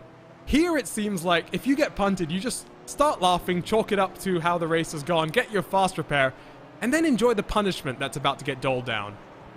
Well, yeah, it's enjoy the ride, get back on track, and then get your credit card out to pay for the donation, to donate the penalty away. So I think the 38, instead of actually apologizing, they said, I'll get my credit card out. So they're going to donate the penalty away, which is always good to know that some people... oh, there's been a big wreck just after the hairpin. There's a Jetta with a destroyed engine, and it was a 718 Cayman. No! That car is destroyed. It's the team wrong car. No, this is the... We were talking about real-world drivers. This is the one that Daniel Juncadella is part of as well. So Chris Lullum is going to limp that car back home. Let's just hope they have some fast repairs. I hope so too, because I was looking forward to calling Juncadella out on track as the swarm of cars. Swarmed him, to be honest. Let's take a look at a RaceSpot TV replay. This is a cross-team adventure, it must also be pointed out. Raf van der Linden, one of the Alpine Stars geodesic team members. Lights flashing from the cars behind. That's not a good sign. So the 32... Oh, just upon the exit. Oh. Oh. This is going to get worse in a sec, isn't this? Watch the rejoin here. Okay, he's fortunate. It's not too bad of a rejoin. Connery-matic is not triggered somewhere. He's just feeling a slight twinkle in the corner of his eyes. He's just feeling something happening there. But Team Wrong Car has had to come down the pit lane and take their fast repair. So back up to racing speed in the very aptly numbered number 69. Let's take a look at some other incidents, because I've been told that the boys, as I will always call them, in a race like this, the boys have a... Ooh. That is... Well, they've caused the traffic jam at the chicane there, the number 44. That TCR just sent it over that curve. Those curves are so dangerous down there. That was a very interesting one there, because, well, he just gets the braking all wrong. We'll jump on board here with Michael Janney, who was running second and has managed to hold on to that position. But, well, what type of penalty do you think is going to be handed down here? Maybe we're due for another baby shark. I'm not sure. I thought the baby shark was just a donate one. I don't think it was actually a penalty. Oh, well, that sucks. But we have just gotten another about $200 since we last spoke about the donations. Back up, we're now at 711. Did Tony Kanaan just donate more money? I believe so. I'm not too sure. In the game chat, somebody says that he's, I think, a total of $2.36 thousand. So, Tony Kanaan is, I must say, by the way, Tony's a great guy. I mentioned this slightly earlier, but there was a, for those who have not been watching, we're live on the VCO Esports channel. VCO Esports has been hosting the VCO Pro Sim series. Tony is part of the series, and well, there was a little bit of arguing back and forth between various drivers. Max Verstappen getting in on the fun, Rubens Barrichello as well, and well, Tony just has to go up and just has to one-up everyone. They were talking about how Tony only knows how to turn left, and Tony goes, "Yeah, I only know how to turn left straight into my trophy right here," and then just plops up a nice big photo of the Borg Warner trophy with his. And for those who aren't familiar with the Borg Warner trophy, every year they etch the winner's face onto the trophy, so it's just a nice little photo with his face poking off the trophy. So nice little TK slapback there is a little bit of arguing between the road and the oval drivers. I'm sure that's a bit of a dig at Max, not being able to to do much in his Red Bull, because Hamilton has just taken every championship in the last 7 years. Well, here's the funny thing, actually. We're talking about road versus oval as a more general theme. Max Verstappen is an IndyCar Fix-It star. We call the Fix series in iRacing, which provides a fixed setup for everyone, mainly travels to the oval circuit. He is becoming a very, very a hyperstar, if you will. Brendan might not be too happy with me saying that, but Max has really taken to oval racing, and maybe in the future one day, we might see a Dutch driver going for the Triple Crown. There's a certain Spanish driver who is trying to tick off the few boxes still left. He's only got one left. Of course, Fernando Alonso, who has already won a Monaco Grand Prix, already won the 24 Hours of Le Mans. And, well, Max Verstappen, familiar visitor to the grass in iRacing sometimes, the 151, also becoming well acquainted with that particular gravel trap. So we are done with one of the 6 hours in this portion of the broadcast. My name is Arjuna Kankipati, joined by Jonathan Burke and Daniel Harris. Reminder that bottom left-hand corner of your screen, use the QR code to head over directly to Just Giving to donate to the event. We're already now getting close to £34,000. So we are £1,300 away from getting past our record from last year. Let's jump back in with the TCR battle, by the way. Riley in our YouTube chat saying hi once again, so we will tune in and see how that quest for first place is going. Mark Noske doing a good job to hold off the advances so far. I'll get it right on the third time, of course, but Henry Patakin is really looking very comfortable, I would say, right now, Jonathan. He's not forcing anything, but that car, clearly the tires in a good position right now, and basically off every corner, Henry is, well, in the position that he wants to be to try and get the move done. Yeah, but this 124 just better at the defense. Like, the 41 is outright faster on pace. We saw him hunt him down. It's just, well, 41 can't find a way around, unfortunately. Even with traffic, you know, getting in the way a little bit, Sunshine Auto's machine has just not been able to get around the Alpine Stars geodesic machine. It's going to have to take a mistake, maybe, from Mark Nosk in order to really change the order of things. And we are still waiting to see what car Dan Suzuki is going to jump into. Another one of our Twitch streamers. We got a few of them out there on the track today. Suzuki is part of the geodesic racing team, but I wonder if he might jump into the Team Wrong car, the number 69, Chris Lullum. Raf van der Linden representing the Alpine Stars geodesic racing crew in that car. I'm sure he must have just registered for the wrong car. Oh, Team Rick. Why are you highlighted on my timing screen again? Why are you going off the track? Why are you getting punted off the track once again?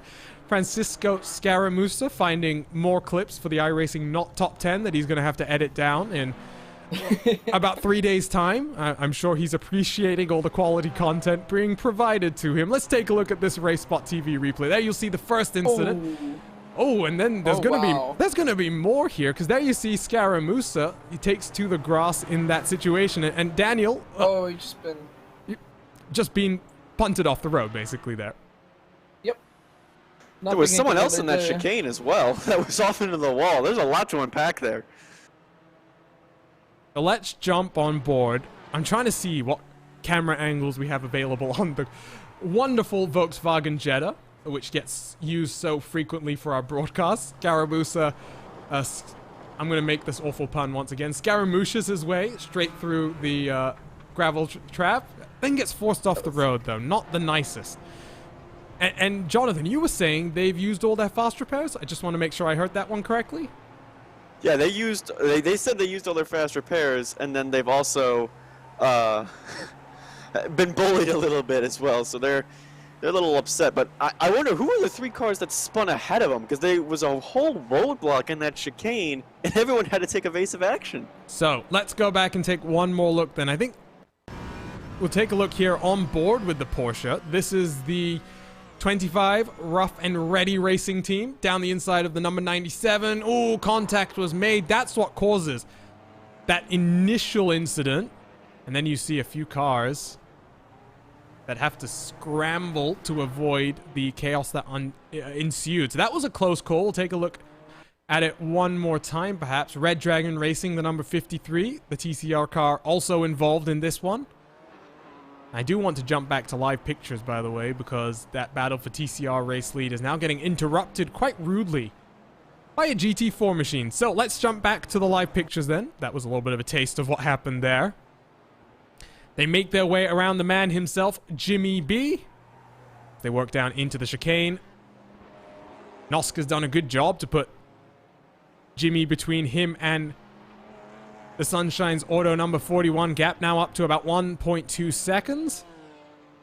And the added complication for the number 41. No, Jimmy B! No, Jimmy! Oh, what a what a miraculous save that was, and what perfect timing to catch that bit of action. So let's jump on board for a few seconds then with Jimmy B, and let's watch this one play out. And Jonathan, talk us through this. Well, he's the slowest car of 3 fast machines by here, and there's a Porsche that's going to try and interrupt the TCR battle. It's going to squeeze him right there. The Porsche thought he was clear, and he was nowhere near clear. And thankfully, Jimmy does not have a lot of damage, but that Porsche in 7th position. Let me look out a timing screen and see who that was. The 48 I want to say it's the 48. 48 has to go into the pit lane and really grovel to Jimmer or pay it off. Well, I tell you what, we get another look at that one. That is not the nicest. What we're going to do... That's completely the Porsche's fault. That's just an unfortunate one. You know, racing hard, trying to get past the lap traffic. We jump back to live pictures as Jimmer gets lapped by some more of the lap traffic. But I'm going to try very, very hard right now to get the team radio at least available for us to play. While you do that, I'm going to grab my credit card out and donate a little bit. And all you viewers should do too. Yes. You should indeed. So while I'm doing that, let's go ahead then and plug once again what we are doing. That will also give me the opportunity to... How much was it for you to sing again? Oh, are we still doing that?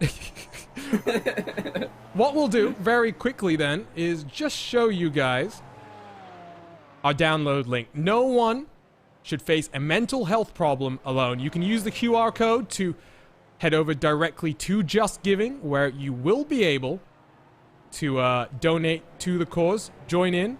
We've already got £33,841, and we are getting very close to breaking last year's record of £35,000. We're not even halfway into this one.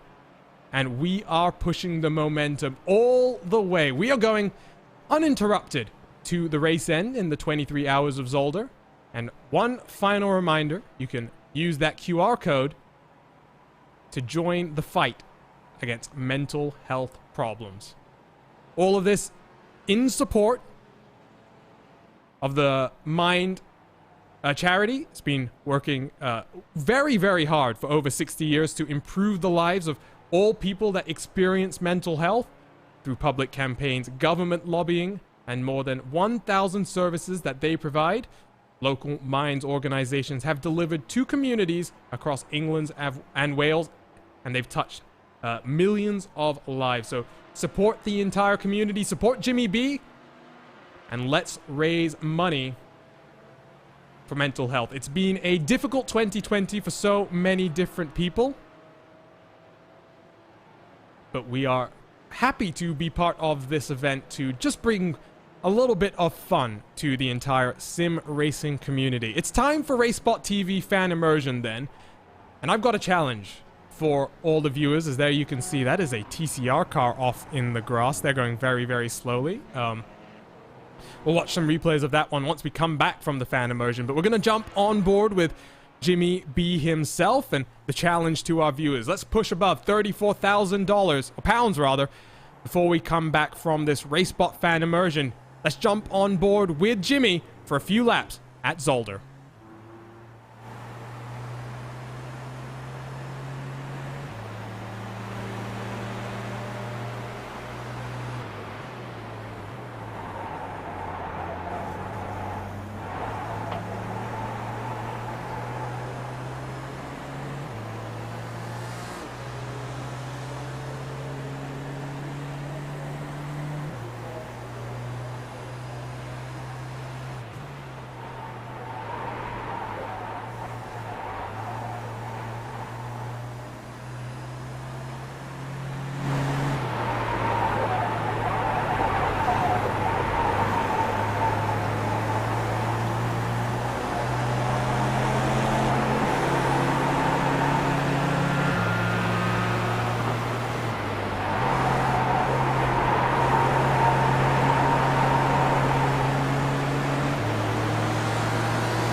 So that was a few laps on board with the man behind the event, Jimmy Broadbent, and you are joining us live for the Race for Mental Health and the 23 hours of Zolder. Thank you for joining us here live on RaceSpot TV.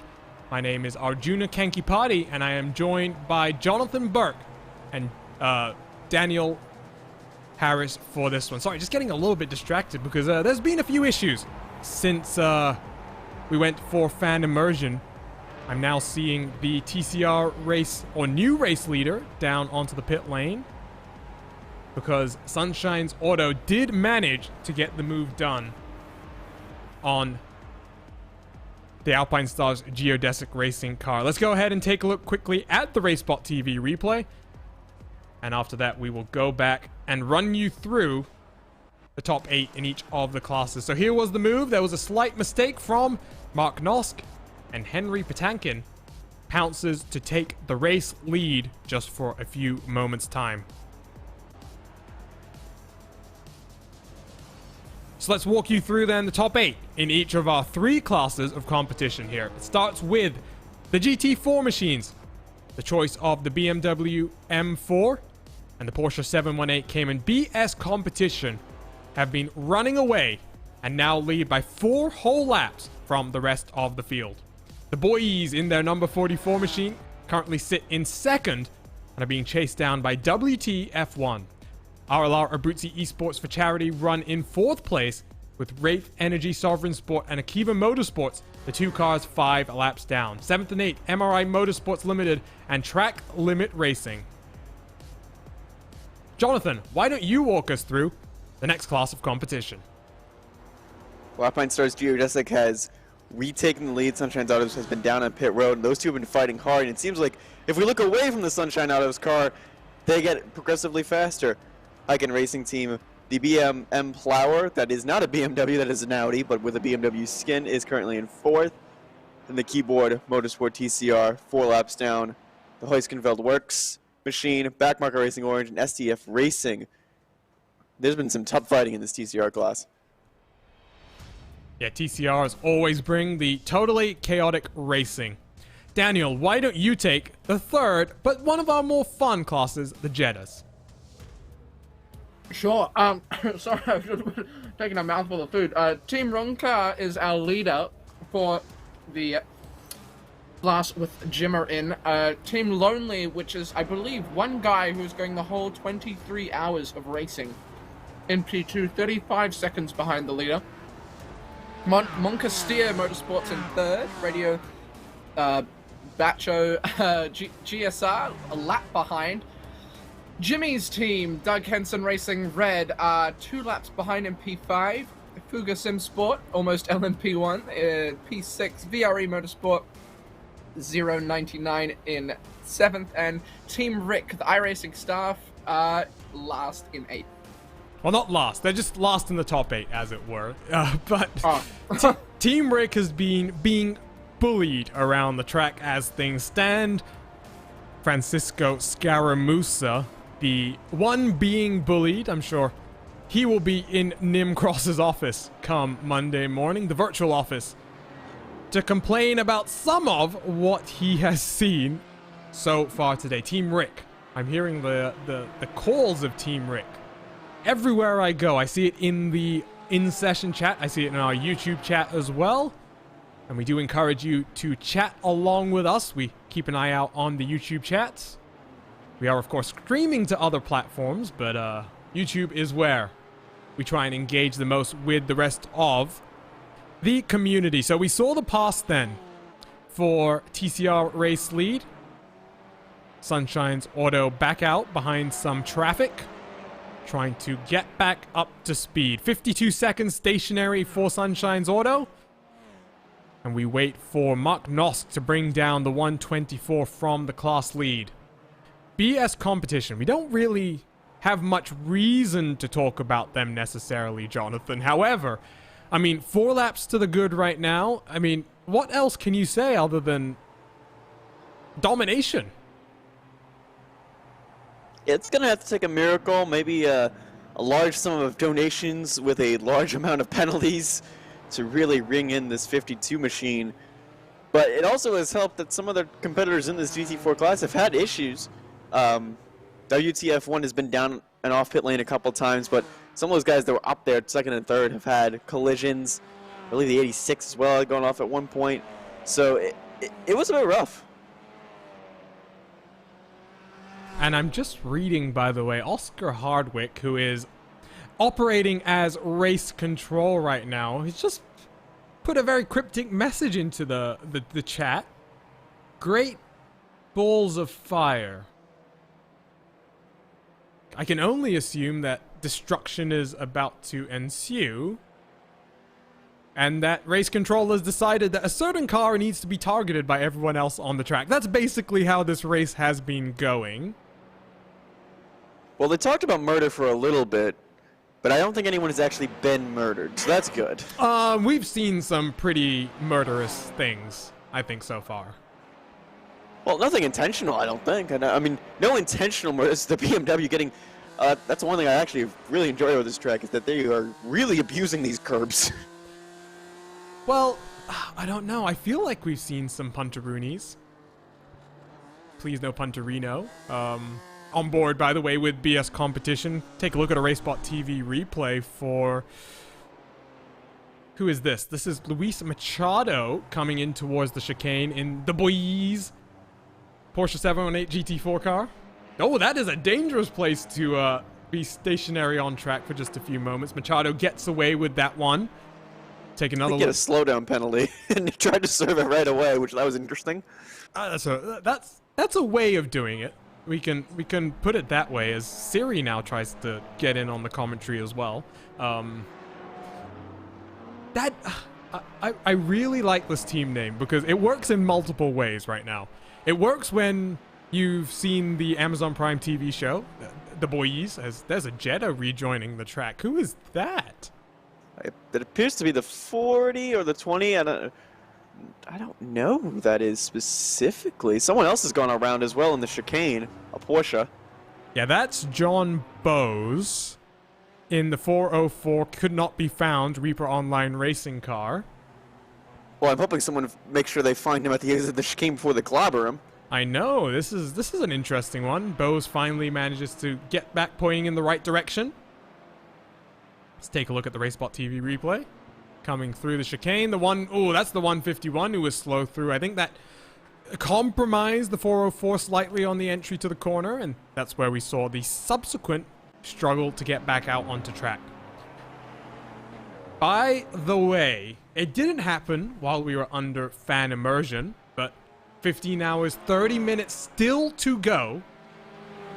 We have now just crossed over the 34,000 pound mark. So once again, thank you to everyone watching. I know Jimmy B is doing a much better job of thanking you all. He's individually going through and thanking you one by one for the donations. But we very sincerely thank you for your support and hope that in the next 15 hours and 30 minutes, some of you open up your wallets once again just to support us that much more.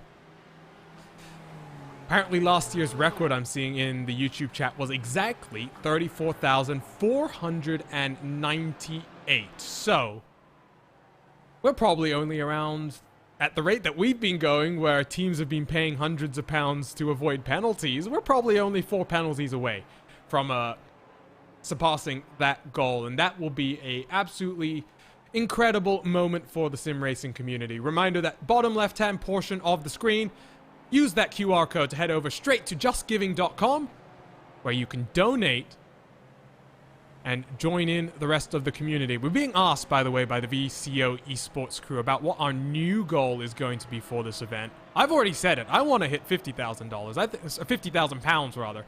I think we can do it. Maybe just get Tony Kanan to donate another couple thousand. Get maybe Daniel Yoncadella to jump in there as well. You never know. You never know is all I'm saying here. Well, we have large teams and large organizations that have good social networks. WTF1 being probably the biggest one here. So getting them maybe to share on social, that might help. But yeah, 50,000 pounds is definitely doable. I just saw, by the way, that Jimmy Broadbent was talking over the race control channels as Well, Is something happening for... It is. Something is happening for Team Rick. Again, the same part of the circuit as well. That high visibility jacket on the back of their car is clearly not being very effective at protecting them from the rest of their competitors out of the Villeneuve chicane. I'm not going to butcher that corner name because corner names in this part of the world have a tendency to be very unique. But here we go. RaceSpot TV replay. What happens to Francisco this time? Oh, he doesn't even have anything. Oh. I think the entire world just let out a big sigh of "aww" as we all commiserate with Francisco. Here we go with the onboard, Daniel. Talk us through it. Sorry, what? I was busy listening to the fact that we're 1/3 through the whole race. Well, I see that race control is talking once again, so I wonder what all is going on. But here you can see that's the issue itself. There is Luis Machado in the 44. Yeah, it just seems to have lost the rear up to put the power down a bit far, and there was not much really that the 905 could do there to avoid it. And Machado then down onto pit lane from 4th place. So the boys have been struggling in the last few moments' time. I'm seeing more activity in the voice channels, by the way. No penalties just yet being served. We wait for that. And wait. I think it's more of like a congratulations so far of how much has been donated into the fact that we've already almost passed last year's mark when we're only a third of the way through. I'm just saying, well, one of our YouTube chat participants who's Steve Cleaver, who's been part of the chat basically since we jumped into the booth. Hi, Steve. Thanks for tuning in with us and sticking around through the graveyard shift, as it were. You see the well and truly into the nighttime hours right now, but Jimmy apparently jokingly said it would be incredible to round the total raised across the 3 charity events up to £100,000. So, the goal was to include the total from this event. Ah, I see. I understand this a bit more now. So the goal is basically to get £7,000 more than what we have. I think we're going to get there pretty comfortably at the rate that we're trending. We are how long into this race? 23 hours when we started, so do the math. 7.5 hours in, and we have raised about £25,000. We started the race. We took the checkered flag with just over £10,000 already collected, so we really might be on here for an absolutely incredible show of support from the sim racing community. One more reminder, what we're here for. Raising money for mental health. It has been such a difficult year, 2020, in so many different ways. People have lost family members, we've been separated from our friends, and we've had to adjust to a brand new normal. Seeking help for mental health has always been difficult, and with the current world situation, it's almost impossible. With that in mind, Jimmy is working once again with the Mind organization to help those who are most vulnerable in this time. For more than 60 years, Mind has worked to improve the lives of all people experiencing mental health problems, and across the UK have touched millions of lives. £34,000 already raised directly for Mind, and you can scan the QR code in the bottom left-hand corner of the screen to head over to Just Giving to jump in as well. Last time we were under RaceSpot TV fan immersion, our own Daniel Harris donated. You can join in, and Daniel, it's pretty simple to donate through Just Giving. Oh yeah, it's really simple. You just pop the QR code. You can use your camera roll on your phone, and yeah, it'll talk you through all the steps. It's fairly easy. I've actually popped in a test drive at the moment. I'm going around with everyone in the Jetta, just seeing how it feels at this nighttime. Bit of fun while I'm watching. It's actually quite hard in this Jetta to drive. It's interesting. Well, the one fun thing about the Jetta is that it's got no setup, basically. It's got one setup. Rather, it's got one setup, and it's the setup you use. There are no setup options, no nothing. It's get out there and wheel that car to the limit. So it is a fun car. iRacing, for those who do not know, allows you to head out on track if you're spectating the session. So Daniel has decided to jump behind the wheel, get a few laps, maybe tuck up behind Jimmy B himself, and see what the track conditions are looking like. How dark is it out there, Daniel? Because Zolder is not really a track with, you know, exterior lighting. The only lighting on track is those headlights, and it can be something that can be a bit of a challenge to overcome. Well, I mean, it's not actually too dark here, to be honest, because there's just that many cars on track that the track is just lit up all the time. There's not really any point where I've been stuck in the dark, but if I wasn't, if there weren't cars on the track, it would be pitch black. There is absolutely no external lighting. I'm just coming down into the hairpin now. You can't really explain more than that. It's a slow car. That's all I can say. This car is so slow. Well, someone's struggling a bit more in the 718 Cayman. The boys, Alex Richardson, who's just taken over that car. We saw that issue for the 44. More issues straight off of the pit lane there. We'll grab another look at this one, hopefully from an aerial look. You can see here coming out of the pit lane, and Jonathan, I mean, he just loses it on cold tires, it would seem. Lucky not to lose a little bit more, I think. I think there was a bit of panic there when he saw the Jetta right next to him. He went, oh, no, no, no, no, no, and tried to avoid it. And, ooh, the 25 barely clips him, trying to avoid it as well. But that could have been disastrous for everyone involved. I mean, that's probably the best outcome for that team. Yeah, it really is. I mean, they seem to be still okay. They just came down, I think, to use one of their fast repairs. Team Rick, by the way, has just made a pass for 7th position in the class. Not on track. The VRE Motorsports number 27, down on pit lane. So that's where Francisco Scaramuza is finding time. He gets bullied off into the gravel just for a few moments this time. Manages to regain control of the car pretty quickly. There was a moment there, if you a lap or two ago, with the 13 Porsche car that split in the middle between him and the 22. That was really dicey. Well, we've been out here pushing hour and 45 minutes so far. Francisco Scaramuza hasn't I don't think he's come down the pit lane other than to serve a penalty once for fuel.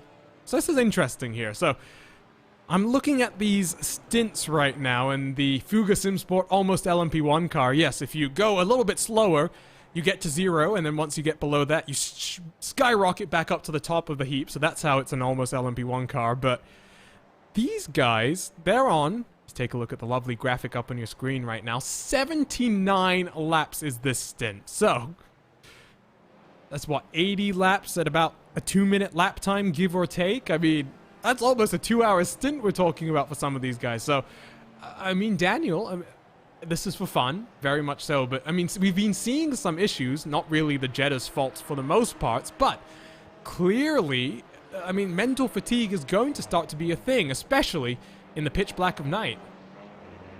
Yeah, the 201's just been told to go into the pits for yeeting the VRE car or make a donation and race control and pretend it didn't happen. Not sure what they're going to do there, as we can see them on screen now. Yeah, it's, sorry, I've forgotten what you said. Well, I was just trying to make the point that we're seeing such long stints that at some point these drivers are going to get tired, and the next point I'm waiting for is you're going to tell me if this 201 car starts singing, because I'm going to have it up on the air as soon as possible. Yeah, yeah, to be honest, yeah, so this, if I'm looking at my black box right now that says for the fuel, so I've got 30 liters right now, and that's telling me that I have 76 laps to go, and if it's, assuming, oh, there's been a big wreck just after the chicane that I've just driven through, a bunch of Jettas involved in that. Ooh. Oh, wow. TCR's involved as well, that's the number 12, Kenny Van der Maal.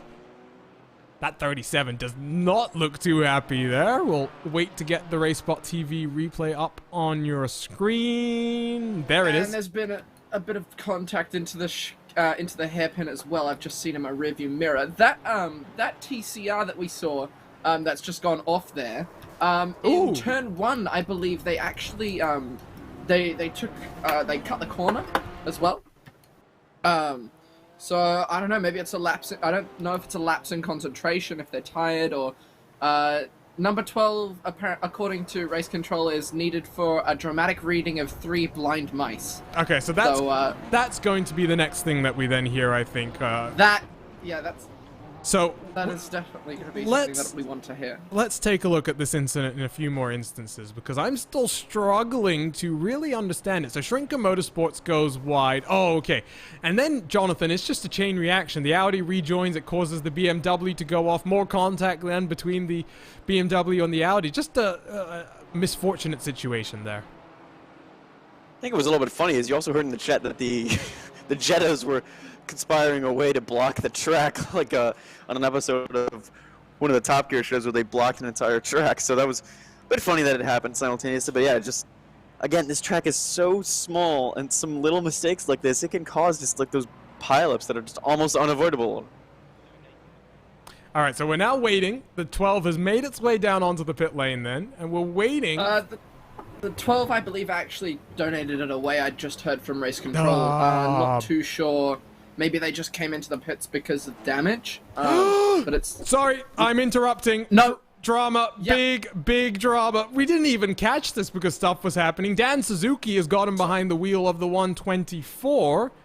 Sorry, I tell a lie. They're actually reading 3 blind mice right now as we've got everything going on right now. Okay, so... 3 blind mice. Here we go. Dramatic retelling of 3 blind mice. That was very, very beautiful. No, and we just missed it. We just missed it. We just missed the end of it. You could hear Race Control and Oscar Hardwick getting on the radio there. But there you could see the issue. Dan Suzuki wasn't behind the wheel for the contact that was made down on the entry into pit lane. That was made with contact with one of the 718 Caymans. But the prior race leader, Mark Nosk, has made that contact, had to hand over the car to his teammate, and as we jump back to the live pictures, there you can see the gap, Jonathan. 15 seconds.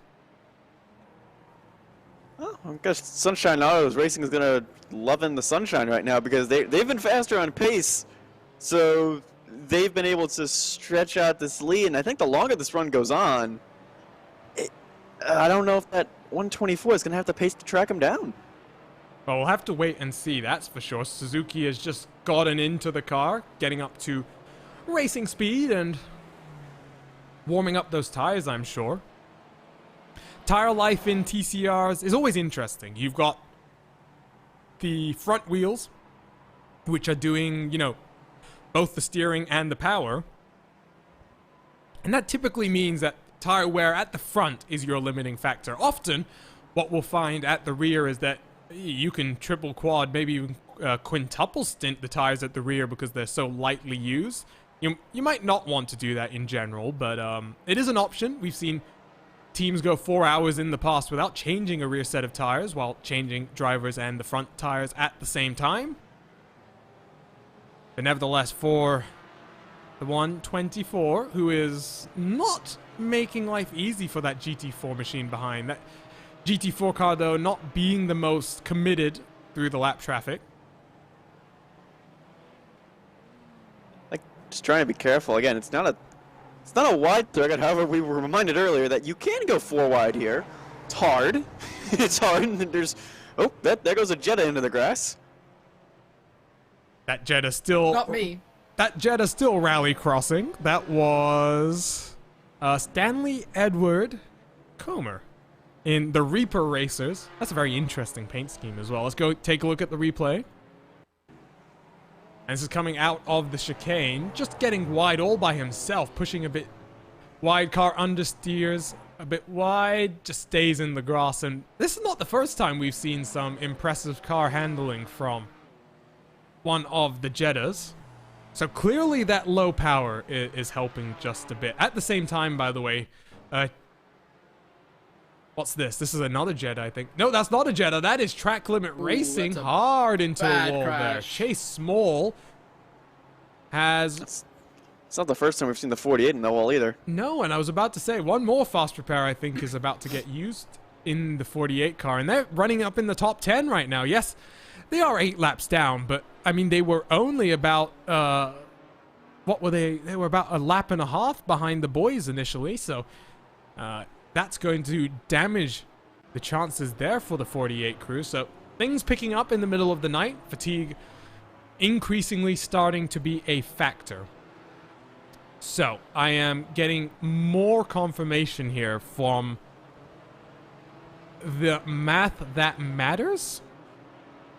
We are getting told it's between 130 and 140 laps in the Jetta build up. So you're telling me they've only done one stint. There's only been one pit stop for the Jettas. That's just crazy. That doesn't sound right. I mean, that's incredible. Because right now, like what, the leaders completed 259 laps, and Jettas are about 26 laps down. So you're telling me they still have 50 some odd laps? This is where I'd be very grateful for the wonderful Timing 71 to give me that type of information. Change in the pit lane, by the way, because BS Competition has dived onto the safety of the pit road, and Marius Zug has handed over to Rainer Talvar. You'll see the driver lineup there as well. Ryan Barneveld making his BS Competition debut in this charity race. It's had a pretty good showing so far, if we're being totally honest. So Talvar off and away. His teammate has already left the session, so clearly these guys are not messing around. They are very focused and know exactly what they're doing. It is a shame that you can't see this paint scheme and that it's so dark, because it really is one of my favorites on the iRacing service. iLiveries, as always, doing BMW off at the chicane. Ooh, BMW off the chicane. Who is that? I do not know.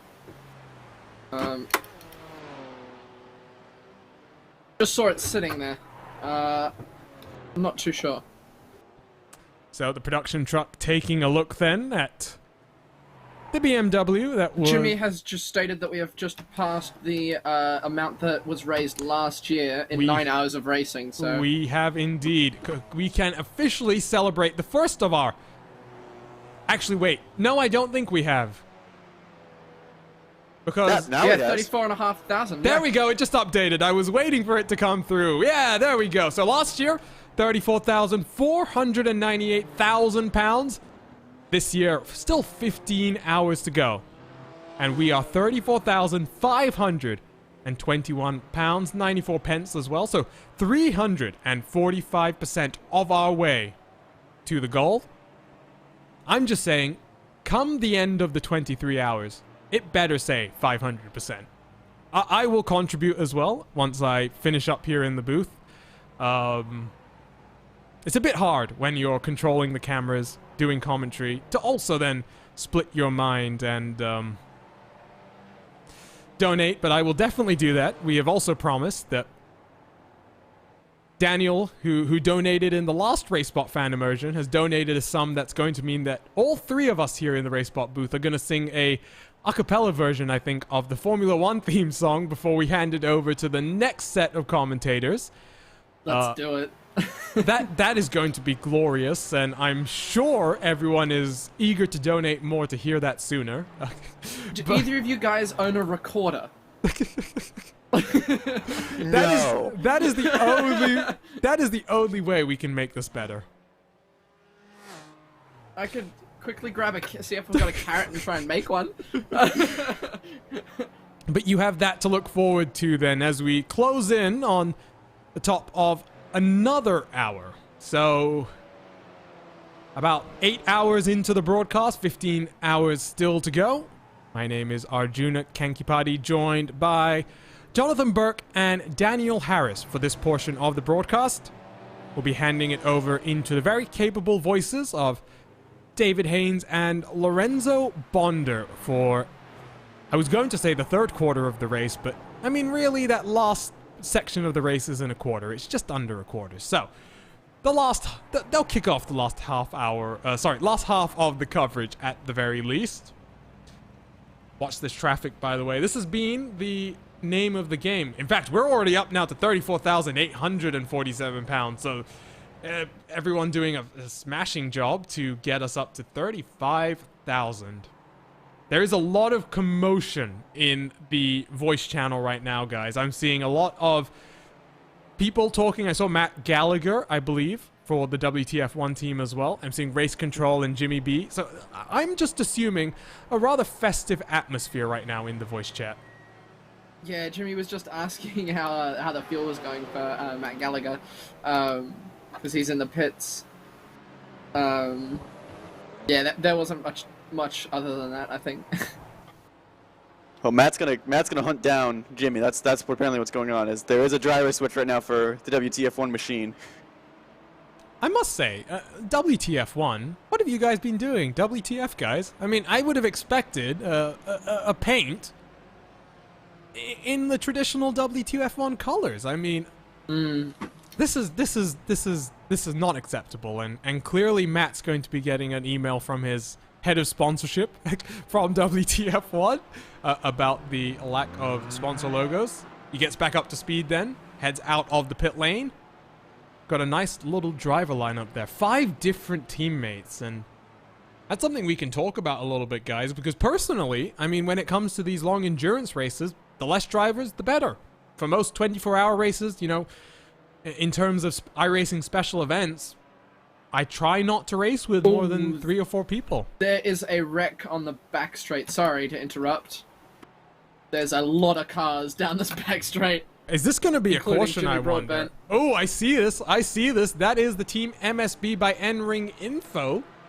Tobias Crest, rather, involved. Let's spool this one back and take a look. Crest, in fact, has got such a damaged car that he has abandoned the corner very momentarily. We jumped back a little bit too far, but we're going to ride on board then for a few moments' time.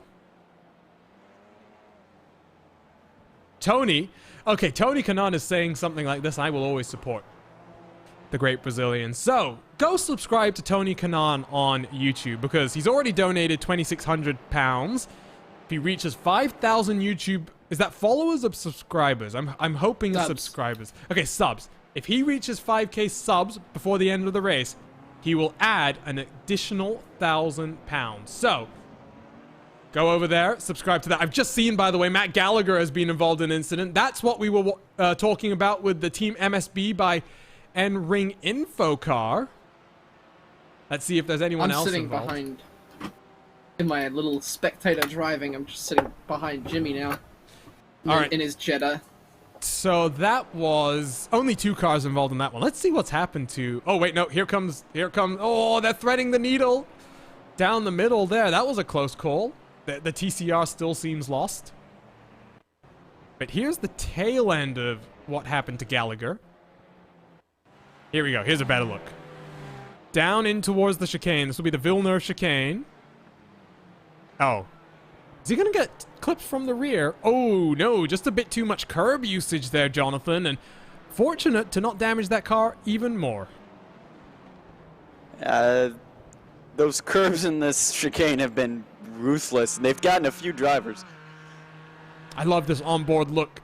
Great look from the outside of the car to the inside. You see that great digital dash, which is illuminated. You see the steering wheel lights also illuminated. So on board with Gallagher, who now back up to speed. Car a bit more crinkled than it was when he left the pit lane about 2 and a bit laps ago. But back up to racing speed. I was just wondering, by the way, guys, just a totally random thought that's popped into my mind. Are we going to have the same race control steward for the entire race? Because, well, Oscar Hardwick has been doing a smashing job here to keep us entertained, to keep the racing out on track as clean as possible. And, well, I'm just going to be honest. I don't know if I want to see him replaced. I'm thinking that the penalties might take a significant dip in terms of quality after that. Yeah, I do not want to see him gone. Well, he did say, 15 hours remaining, yada yada. As soon as we, are getting close to that point, drivers were then whining like, "Oh, that's so long," and went, "Oh, I'm still gonna be here too." So I'm guessing he might still be here for a while. So we'll see what's happening. OBS competition squeezes Gallagher through turn number 1. That is your race leader, by the way. They only have 3 laps advantage over the rest of the field, but RLR Abruzzi Esports for Charity, that runs in second place, owes us a pit stop. On board with Gallagher then, through turn number 3.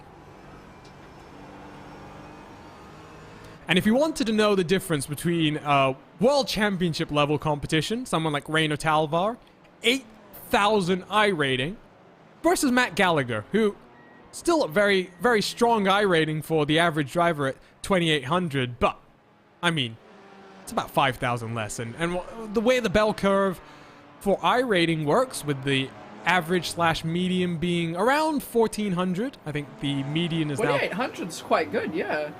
2,800 is a very respectable number, you know, Daniel? And what's your I rating? Let's ask you this. How much are we going to trust your input? My I rating, if I just load it up, I lost. I was sitting P3 last night in an IMSA race, and then I got taken out. But I think I'm sitting at 2007 I rating. If my memory serves me correct. So Matt Gallagher, not only an F2 commentator, but apparently a higher I rating than one of the commentators in the booth. Jonathan, I know you're more of an oval guy. What's your I rating? I'm not saying my road I rating. I'm going to keep that shut. Okay, well, there we go. There's the answer that we needed. Let's go and take a look at some replays. Joining us here live on RaceSpot TV for the Race for Mental Health, Jimmy Broadbent's community race, 23 hours of Zolder. And we are working the close of another hour, and that is going to be a baby shark at the very least, if not something a bit more significant. Maybe a bit of 3 blind mice again. I don't think they'll do 3 blind mice again. I think that was a one and done. So this was the Akiva Motorsports and Andre Martins, who is just coming off an unsuccessful campaign to try and qualify up into the Porsche Tag Heuer Esports Super Cup. Martins part of the Yas Heat team, bringing the heat to every event that they are part of. We are now past, by the way, 35,000 pounds. I was about to say quid there and then realized that some of our foreign audience might not understand that, as a BMW takes alternate track limits there for a few moments' time. I'm just going to once again say a big thank you to everyone watching right now on the stream, everyone who has donated to make this one of the biggest charity events that sim racing has ever seen. We continue to grow this burgeoning esport of ours, and, well, Jimmy once said, the racing may not be real, but the emotions are, and the money is also real that we are raising on track right now, and $35,000 is a unbelievable job so far. 15 hours still to go. We want to see that number rise above 50K. And just a reminder, go ahead and subscribe to Tony Kanan's YouTube channel. If we get him up to about 5,000 subs, we'll get another $1,000 coming in. If you've got some more suggestions for ways for us to raise money up here on the broadcast booth, we're always looking for ways to entertain you guys. Just let us know in the YouTube chat what you are thinking. Just taking a look, by the way, at the battle in TCR. Sorry, what's up, Daniel? Go ahead. I have no idea, but I just heard some really weird music over the voice chat. Thank you. And Jetta has also been punted off right in front of Matt Gallagher. What was the car number there for that spinning Jetta, by the way? I'm going to get a quick rewind. At least it wasn't the Team Rick car, because I just saw them. They're making their way towards the second. The 27 and the 55 TCR machine collided. All right, so who is the 27? The 27 would be VRE Motorsports. And they were yeeted, quote, race control a little bit ago. That is an official term from race control. I like that. There's the yeet. Ooh, wow. That's going to hit the wall. Does he keep it out? Oh, he does. That is very good control over the gravel. Very good job there, but I think I'm going to start using that word as an official term now. Let's go and yeet it to some more replays, because there's been a few other things. Mark Wilkie, this is 3 wide on the entry into turn number 2. Just carrying too much speed. He's going to Punterino himself almost into the wall. Oh, again. They're doing really well to keep it out the walls. Well, maybe they should do the better job and not get into the dirty gravel in the first place, but this is another replay. 3 wide down the back straightaway. This has got me nervous as they approach the pit entry. Kenny Van de Mela. You see how loose that Jetta is under braking as well. There have been some close moments here. That is a true pucker moment. We jump on board. Was there a wheel failure here? You can see the wheel still moving right now. He just doesn't slow down there. Somebody's just played a voice clip of Jimmy saying, "My t-shirt is too tight." And I said his testicles are a bit tight.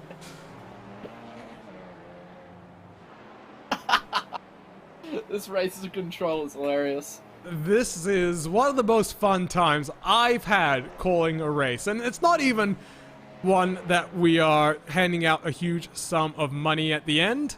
Instead, we are handing out a huge sum of money, but instead of being for the race winners, it is to charity. We have been told, by the way, that apparently Oscar and Jimmy are both pulling the all-nighters here. So we've got two members of Race Control. I'm sure come the wee hours of the morning, the penalties that Jimmy B is handing down are going to get increasingly, let's call it exotic. That's the right word to use here. I have no idea, but the less sleep they get, the more crazy the penalties are going to get. Well, it depends on how many incidents there are. They say the lowest incident count on a car right now is 61 on the 404 machine. That's the lowest. And that's in, what, 8 hours as well? Yeah, I don't know how, I don't know how much higher that's going to get. I think the maximum is 250. Is there if it's in the session is 250? So wait, is there an actual limit here? No. There's a penalty every 250. Yeah, so the way this goes, oh, that's a dangerous moment there for the 12. Yeah. Ooh, that was close. Yes. Yeah, you're right. It's a penalty every 250. Yes, so that will be a drive-through penalty every 250 incidents. Which we might as well say, for some of these teams, is like every hour. That's what it feels like. Days of Thunder moment, you have to go out and hit the pace car because you hit everything else out there. This is great stuff right now. I'm enjoying myself so much. And it's all for the very best of courses. Let's run you through then, once again, the top 8 across our 3 classes of competition. We start with, let's flip this around this time. Let's start with the most important class first. Jonathan, why don't you take us through the Jettas? So Team Wrong Car, despite a little bit of... Actually, no, Team Lonely is the leader that has about 20 seconds on top of Team Wrong Car. Team Lonely running lonely into the night. Radio Batch GCR, the 46, still in the lead lap. Musketeer Motorsports in the 36. Doug Henson Racing, which is where Jimmy B is currently driving, in 5th. Fuga Sim Sport, the number 40 that's had an eventful day, in 6th. VRE that has been punted and yeeted and has explored the various woods around Belgium, still in 7th. And the lovely Team Rick riding on 8th position. Team Rick doing a great job to be bullied around the track. Daniel, why don't you walk us through then the middle class, the TCRs, and the Totally Chaotic Racing? That's a good one. So we saw that overtake by Sunshine Autos. They are now our leaders, followed by Alpine Stars. Dan Suzuki, I believe, is in that car at the moment in P2. Keyboard Motorsport, TCR, they are totally chaotic, that's for sure, in P3. 3 laps behind, and it only gets worse from there. HCon Racing, 4 laps behind, in 4th.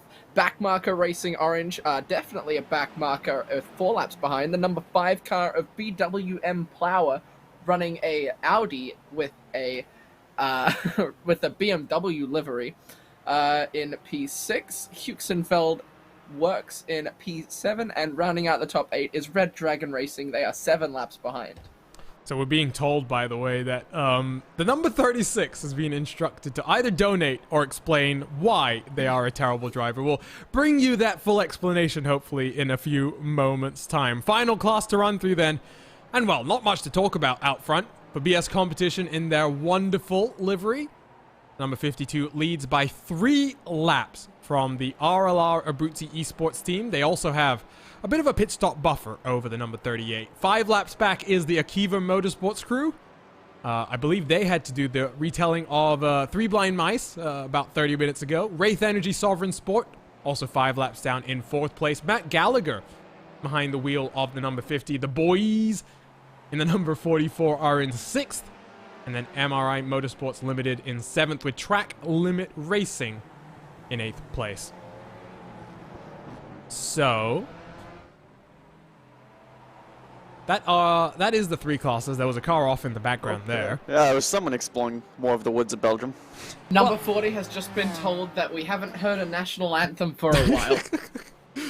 Okay, well, the number 40 is the almost LMP1 car, so they're going to have to be boosting their way down onto the pit lane in a few moments' time. They're going to sing their national anthem or donate. So the number 40 car is Hugo. So we just wait then for the rendition of which national anthem are we about to hear right now? Which country do you think Marius is from? Deatch. I have no idea which that is. That likely means he's German, so we're about to hear the national anthem that has been so frequently played at F1 in the last decade, or the previous decade. He decided to leave the pit lane, so is he singing Are they singing this out on track? Donated.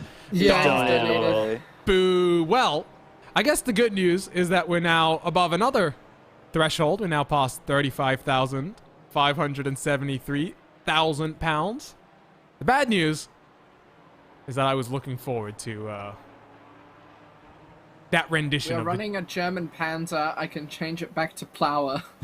I think that's the Plower car. If you wanted to know how some of these teams are taking this race in the best spirit possible, that is how this has been going. Just looking through my timing sheet, the man himself, Jimmy B. I wonder how he's looking on stream right now. In fact, I tell you what, guys, we can't, for obvious reasons, show it on the broadcast, but I'm going to tilt my head. Let's focus on Jimmy B for just a few seconds. Let's see what he's up to in terms of his clothing situation, because, well, there was mention that Jimmy was going to get into a racing suit. I can confirm he is in his karting suit. So, wearing the gloves, wearing, I hope, the boots as well. Now the question is, when do we get him to put the helmet on? It was at that 40k mark, wasn't it? So we are... 36 is apologizing at the moment, yes. Ooh, wait. On the radio? I only hope that they do. Okay, wait. I definitely live want to already. so you stop hitting people. On your way. Oh, you heard the tail end there. Okay, we need to get a bit better there. I need to get better at noting when apologies are being said, because it sounds like a great time, Jonathan. It seems like a heartfelt, lovely apology, and Race Control is taking everyone with a little bit of a grain of salt, but it's still taking everyone seriously. So let's take a look at some replays then while we continue going. Apparently, Jimmy looks like he's going to be under some strobe lights here. Jimmy looks like right now he is sweating. It looks like it might be, whatever, about 9:20 p.m. for him. And I'm sure in the English winter in his shed, he's maybe not got any central heating, but he looks positively hot right now. He looks like he is sweating. So yeah, I'm sure in that race suit he is definitely anything but cold. Well, here's the interesting thing, guys. Now, I've done this before. I own a racing suit. I own all of the stuff that you'll need. And I will admit, I'm a little child, and I tried driving my simulator with everything on. Now, for the most part, things can work. The boots are a bit clunkier than, typical socks or other shoes that typical people will wear during sim racing. However, if Jimmy's going to put on the helmet and the Hans device here, I don't know how he's And gonna. the Hans device. If we're committing here, you've got to commit. If Jimmy's gonna do this, he's got to commit. That's what I did. I'm just saying. I'm expecting Jimmy to put the Hans device on as well. But then you end up in the situation where A, you can't hear what's going on, and B, you can't turn your head. It's fun. Very, very fun indeed. And I hope Jimmy is going to enjoy that experience as well for at least one full stint. I mean, if he's running that triple monitor setup or anything like that, I mean, he's going to be a little bit blind at some points. We're talking about Jimmy here. There's not room in the shed for triples, as far as I know. Well, if he only has a single, then that's probably fine for the helmet then, because I think the helmet would really suck if you had triples.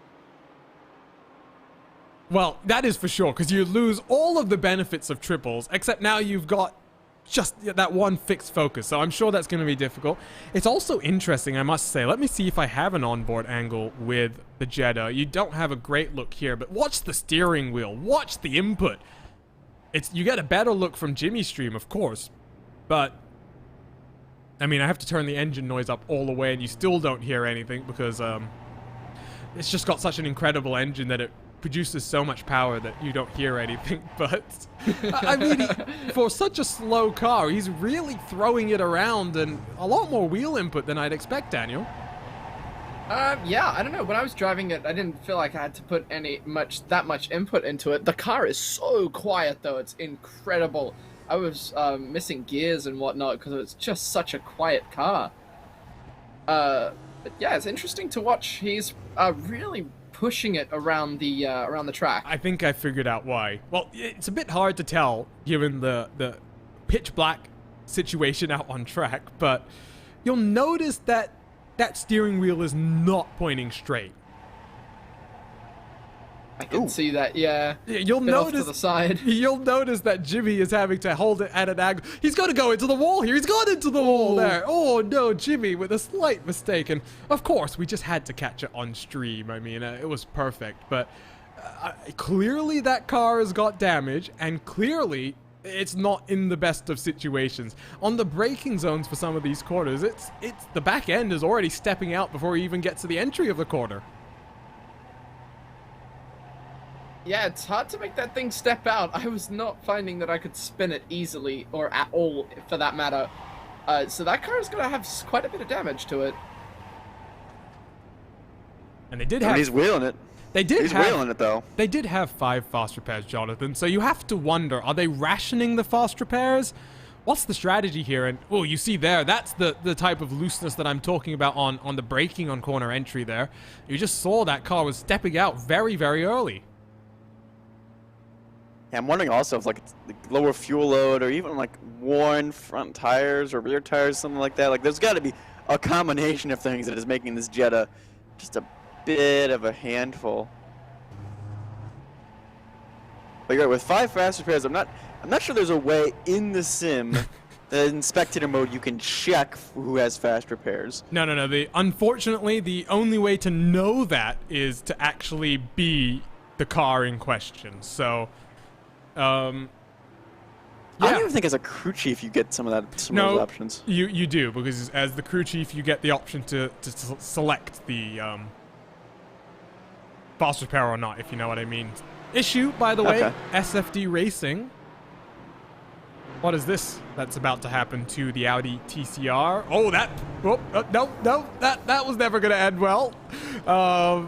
That was Niels de Boer, I do believe. Yep, Mountain Trout Racing concerns. He's got a bit of a concern now that he's going to have he's going to have a rather fun... Oh, God. I really hope we get something entertaining here. Like I said, a cappella version of the F1 theme.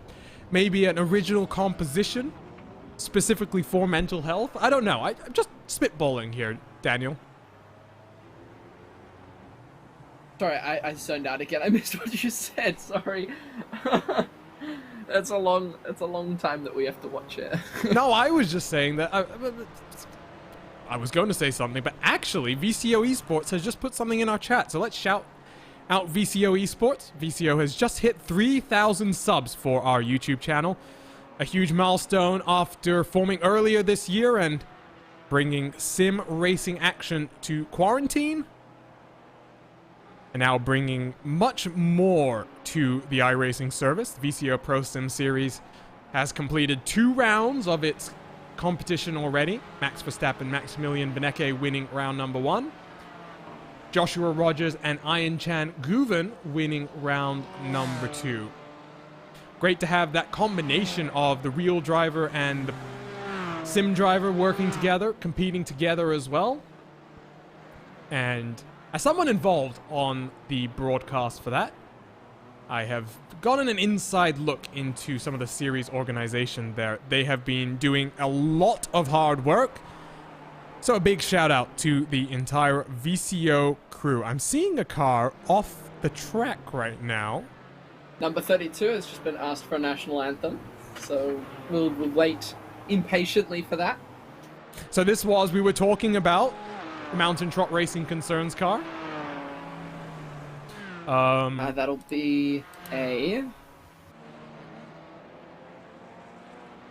I don't know who's driving. It'll either be the American or someone's in Scandinavia. So it'll either be the US anthem or it will be... Oh, sorry, no, I apologize. Nils is in the car, so it'll be the DEATCH. So I believe you said Germany. So yeah, but that's the name that when I first saw that name, I started thinking maybe Dutch or something like that. So we'll see. I'm hoping that I've got my finger on the button as soon as I see anyone from the 32 crew chiming up. That will be broadcast across the air. I think Well, they also have to come down the pit lane as well. I think, you know, it'd be a bit more fun if they had to sing their national anthems while they were driving around the track. I don't know.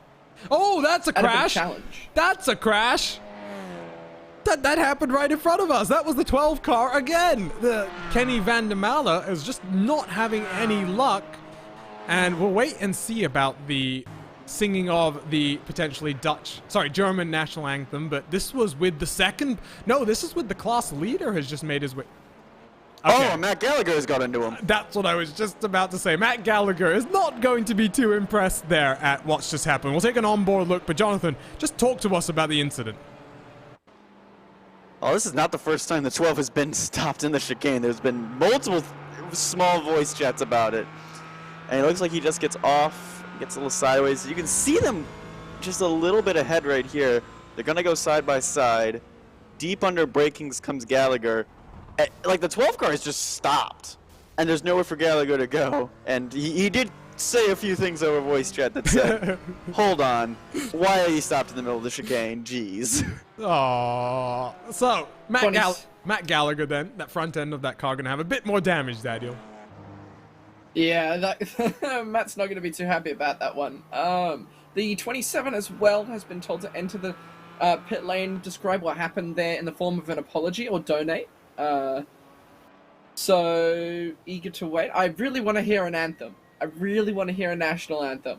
I just want to get something, whether it's an apology, whether it's the anthem, something so that the rest of the viewers can join in on the fun, because I didn't quite believe them. I've been up, it is 2:30 in the afternoon here.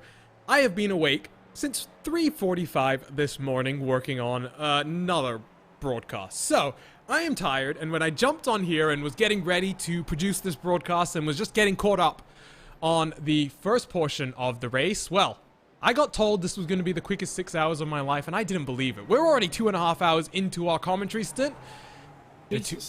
I know, right?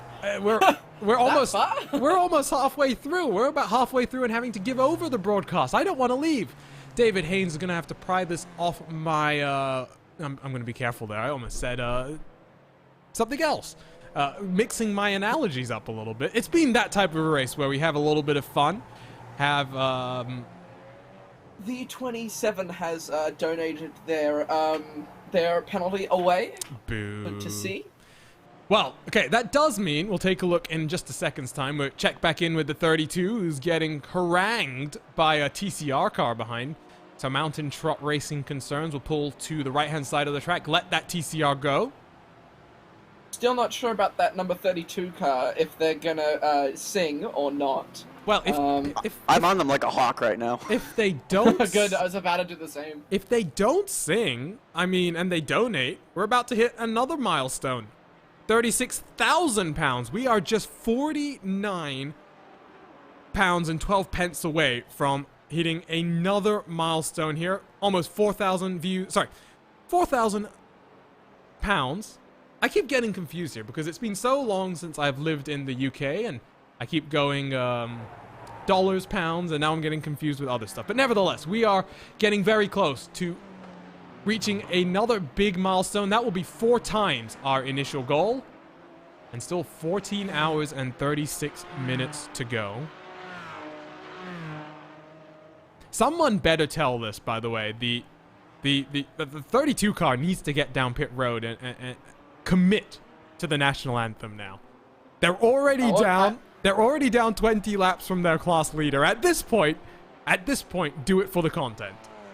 Yeah, we need full commitment if they're singing, like full, like we need the background music, want them standing. We need a video, you know. We need the webcams on air. Yeah. Oh, we just got another donation that was just shy of 36,000 pounds. I'll be honest, guys. I'm enjoying the racing. I'm monitoring my timing screen. There are gaps that have formed now. We had that one battle for the TCR lead that has kind of broken up. Coming down now. Dan Suzuki 6 seconds behind Henry Patakian.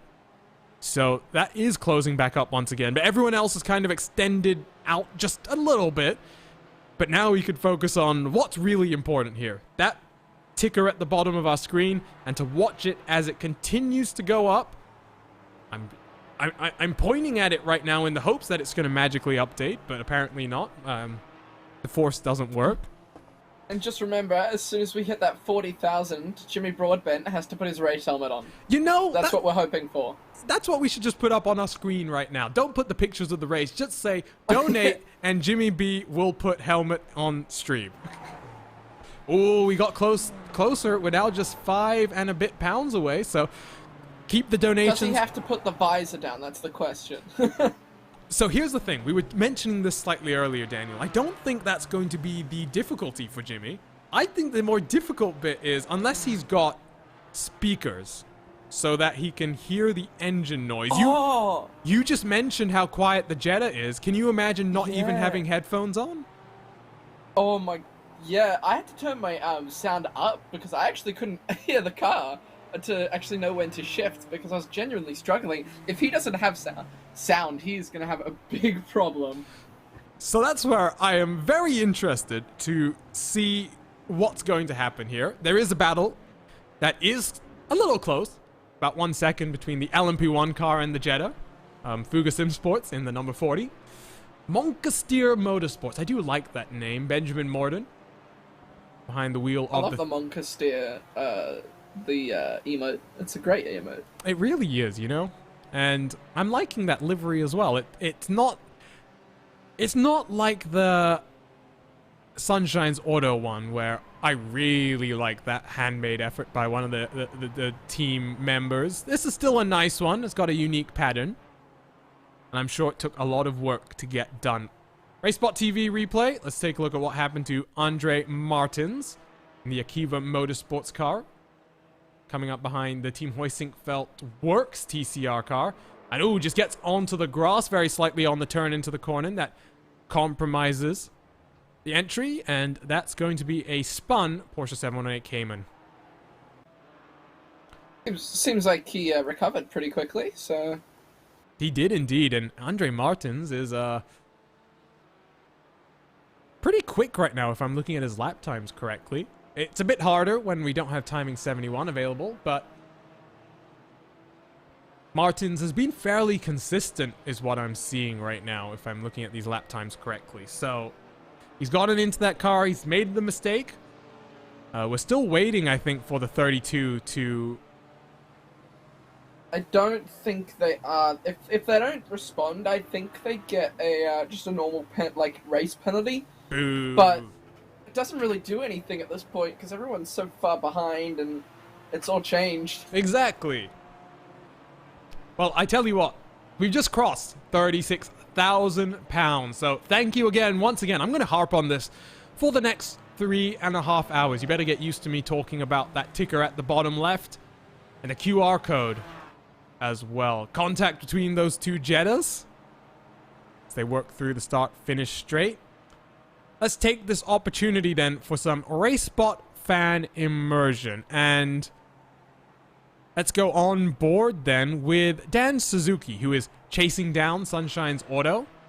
Gap now 6.5 seconds. Let's enjoy a few laps then from this vantage point on board with Dan Suzuki.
That was a few laps on board with Dan Suzuki in the 124 Alpine Stars geodesic racing car as he chases down class leader Sunshine's Auto and Henry Patankin. Gap already down to 3.5 seconds, and Suzuki continues to close as we work through another hour here in the Jimmy Broadbent Race for Mental Health 23 Hours of Zolder. Glad you can join us here live on VCO Esports for coverage provided by RaceSpot TV. My name is Arjuna Kankipati, joined for this one by Jonathan Burke and Daniel Harris. 3 hours and 20 minutes to go then, before we hand you over to our very capable colleagues, David Haynes and Lorenzo Bonder. And our final commentators here today are going to be Tobias Brockman and Jan Seyfarth. The TCR splits the Jettas down the middle then, but let's run you through the ordering of all your classes. Let's start then with the GT4, and Jonathan, run us through them. Well, GT4 BS competition, well, it's not BSing around right now. They have 4 laps ahead of RLR Abruzzi Esports for charity. And RLR has had a few issues, but still second. WTF1 has moved up into the podium places. Quiver Motorsports has had a few collisions with the wall and other cars, but still running well in 4th. The boys in the number 44, not too far behind. MRI Motorsports, Wraith Energy Sport, and then Reaper Online Racing has moved into the top 8 places. It's really hard when you see that name, the boys, to not say it like that. But let's jump on over to the TCR class. And Daniel, why don't you run us through the TCRs? Well, not much has changed, to be honest. Actually, I tell a lie. The Sunshine Autos is still leading, but that Alpine Stars, Dan Suzuki seems to be making up some time to them, which could turn out to be a good fight. Keyboard Motorsport in 3rd, 4 laps behind. I believe they were 3 laps behind last time. HCon Racing in 4th. BMWM Plower in the Audi again. Running a BMW livery, an interesting team. They are in 5th. Backmarker Racing Orange are certainly living up to their name in 6th, as a backmarker 5 laps behind. Huxenfeld Works 6 laps behind 7th, and SFD in 8th, rounding out the top 8th, 7 laps behind. So, other than the top 2, the TCRs don't look like much is going to change there. Yeah, at least we have the fight out front in this class, though. Then 3rd, and last but not least, the most important class, the Jetta. The Team Lonely car being driven by Taylor Adams, who is looking to try and race all 23 hours of this one. Currently leads by 1.7 seconds, but the Team Wrong car in the number 69 continues to close. That is the car where Wheel Racing driver Daniel Yoncadella is driving, and hopefully he'll be getting back into that car in the next 14 hours or so to complete a few more stints. Radio Bacho GSR are in 3rd place, 1 minute 35 seconds behind the race leaders. And then Jimmy B himself, Doug Henson Racing Red, 2 laps down in 4th. The Fuga Sim Sport almost LMP1 car is in 5th place, and they lead a train of cars 3 laps down. Moncasteer Motorsports in 6th, VRE Motorsports in 7th, and Team Rick in 8th.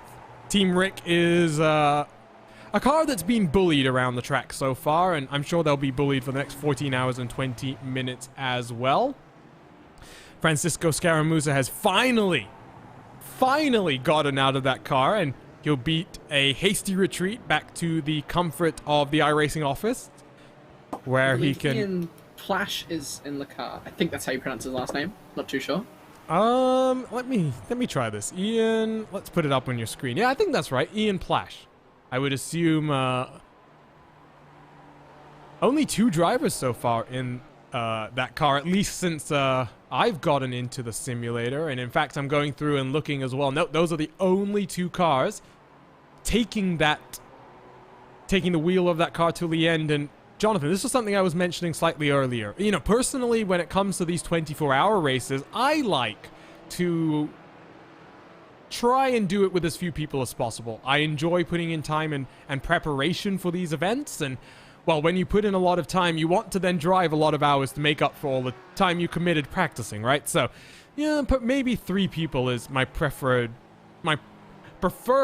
number for these type of an event. But I know people who, I don't know how they do it, but through the wonders of however they figure out how to do it, they managed to do 18 hours of a 24-hour race. There have been people who've done 24-hour races all by themselves as well. Like, it's something that we see often for charity. So 24 hours is a lot. But here we see just 2 drivers. In the Jetta, with the longer stints, it must be an interesting strategy here to just have your 2 drivers where you basically just alternate them every time you come down the pits. Well, it's nice because we said the Jetta didn't have that many, setup options too. So I feel like having less drivers, you have to change the setup less. Is now the poor Team Rick Jetta that has been bullied around a lot is now stuck in between 2 faster cars.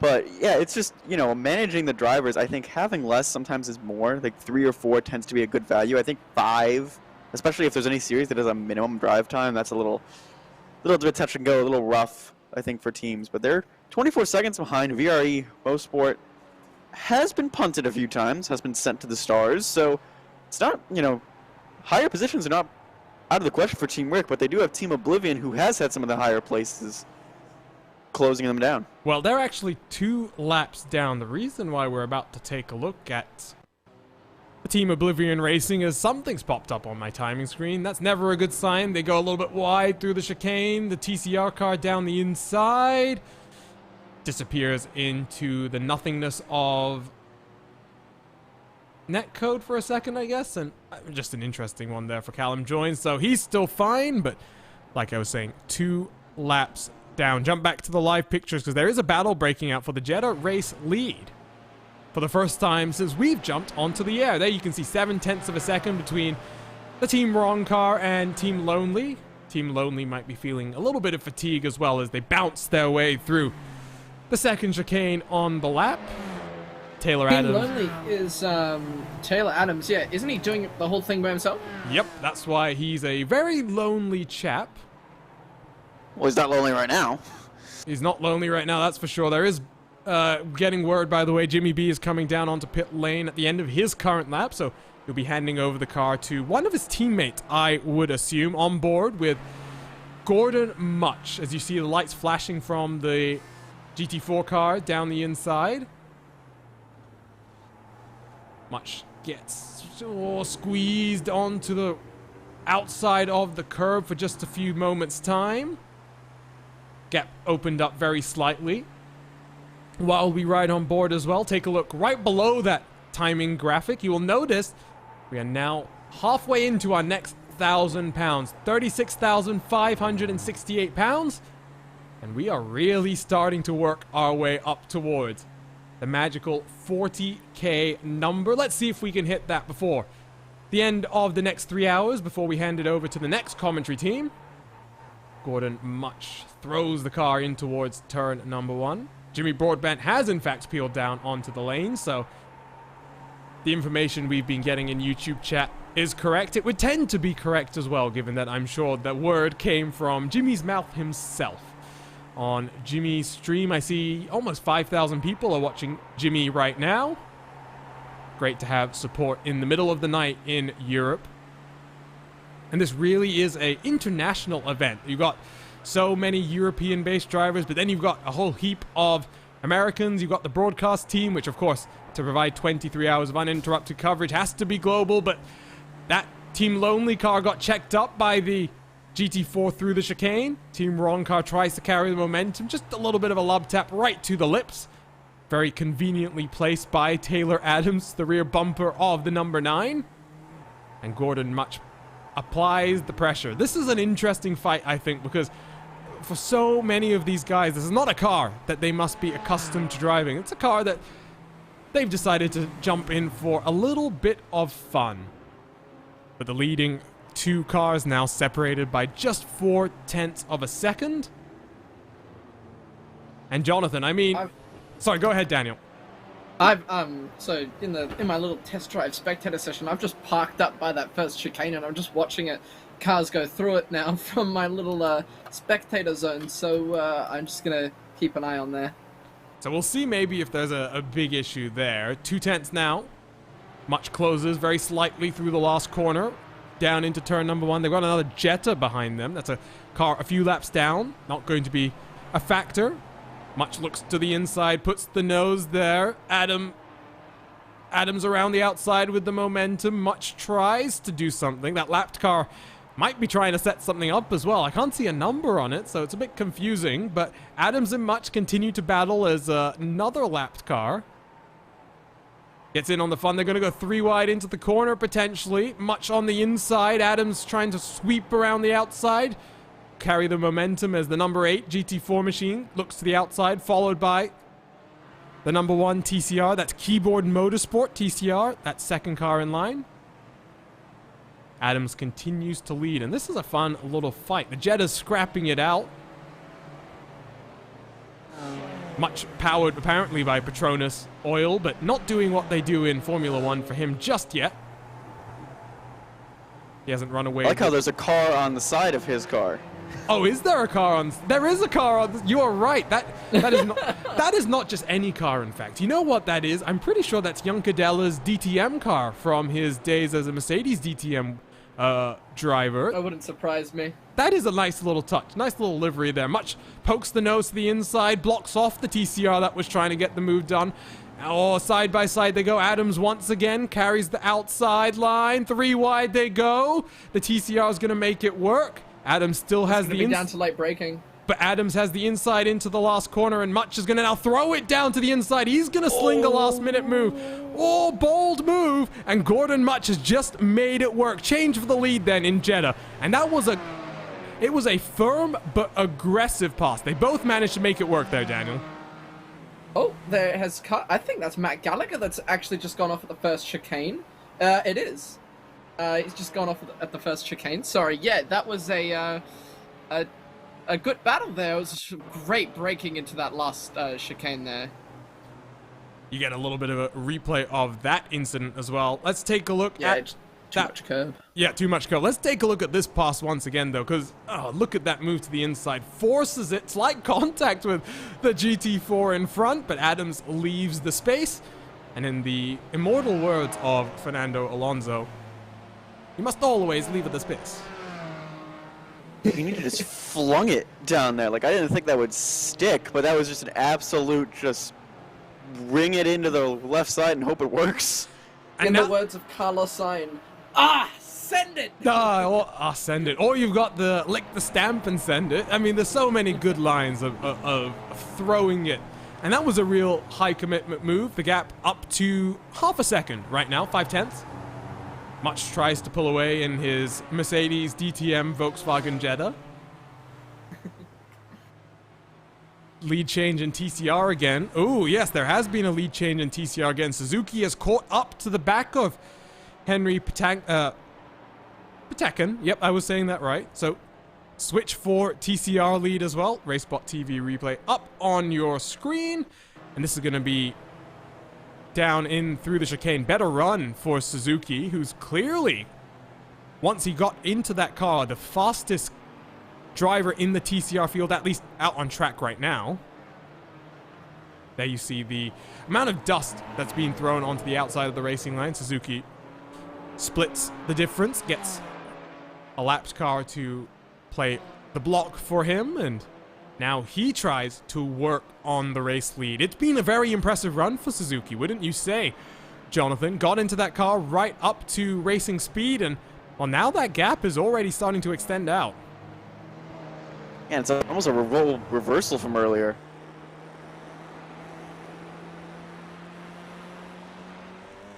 On board, there has been, I'm seeing a number of cars off on my timing screen right now. I never like to see that. Joshua Breen, one of the cars involved. We'll get the replay up on your screen. I believe number 6 may have just towed as well, or there might be a driver change. So here we go. Here is whatever happened for turn 10 racing. And Ooh, just slight miscommunication there as Breen tries to commit to the pit lane, and that was Daniel Ferreira who has been turned around. That number 12 car, it has not been a fun day. Riding off the back of this TCR machine. TCR slows down. BMW does not. Contact made. Oh, and that was a close call as well with that follow-through. Jonathan, I mean, this TCR machine has had a few instances where it's been parked on the apex now, I think. That specific one, yes, and then again, it's been mentioned in chat a few times. It's been the 12 that has constantly gotten that chicane wrong, and that's going to be the thorn in their side for trying to make up any sort of places right now. They're sitting pretty comfortable right now in their 13th position, but they're still 6 laps behind their next competitor. And I mean, spirit of endurance racing out there pounding around on the track, getting the laps at least on the sheet. See where things end up in 14 hours, 8 minutes, and 11, 10, 9, 8, 7 seconds. I am seeing, by the way, SFD Racing, number 17. I'm wondering if there's a few connection issues with a few drivers, because they mentioned the 10 was blinking, or the 6 was blinking, which is why it appeared that the 6 was off track, but now they're doing a driver change to fix that. So I'm not sure. So we'll wait and see. We have got official confirmation, by the way. Jimmy B has popped in to our YouTube chat. Congratulations, Jimmy. We have surpassed last year's total, and it's looking like we are looking good for a just absolutely ridiculous figure. 36,846 is the current donation counter, and we're working towards 40,000 pounds donated before we even get to the halfway point of this race. This is unbelievable stuff. Great to have the community rally around this event once again. Last year was the original Race for Mental Health. The goal was very small in comparison to what we have right now. The goal was just to raise 1,000 pounds, and we reached that goal, or rather Jimmy reached that goal with the help of his incredible community before the race even started. In the end, almost 35,000 pounds was raised, and that community has shown up even bigger this time around. The initial goal was 10,000 British pounds, and well, we reached that number once again before the green flag was waved for competition. So the community stepped up, and we are almost at 37,000 pounds donated to Mind. 2020 has been an awful year for so many people. We've lost family members. Some of us have been separated from family and friends, and we've all had to adjust to a very new normal. Seeking help for mental health has always been difficult, but the current world situation has basically made that impossible. With that in mind, we are supporting Mind once again to help those who are most vulnerable in this time. For over 60 years, Mind has worked to improve the lives of all those affected by mental health issues, and through public campaigns, government lobbying, and more than 1,000 services, local Minds organizations have delivered to communities around the UK and just touched so many lives. So we are so grateful to be able to support the Mind organization once again. And just a reminder, if you don't already need one, please do donate using the QR link, which is now up on your screen. No one should face a mental health problem alone, and together as a community, we have already blown past our target. And Jimmy, if you are still listening, still watching, come and join us in the broadcast booth maybe. We can talk a little bit about this year, what it's been like for you, and talk a little bit about why this is so important for you, because just like I think so many people, I'm sure 2020 has been an up and down year for Jimmy, despite all of his successes and continued successes indeed throughout the year. So maybe an opportunity then to talk a bit more about the purpose of the goal. Back to the live pictures then.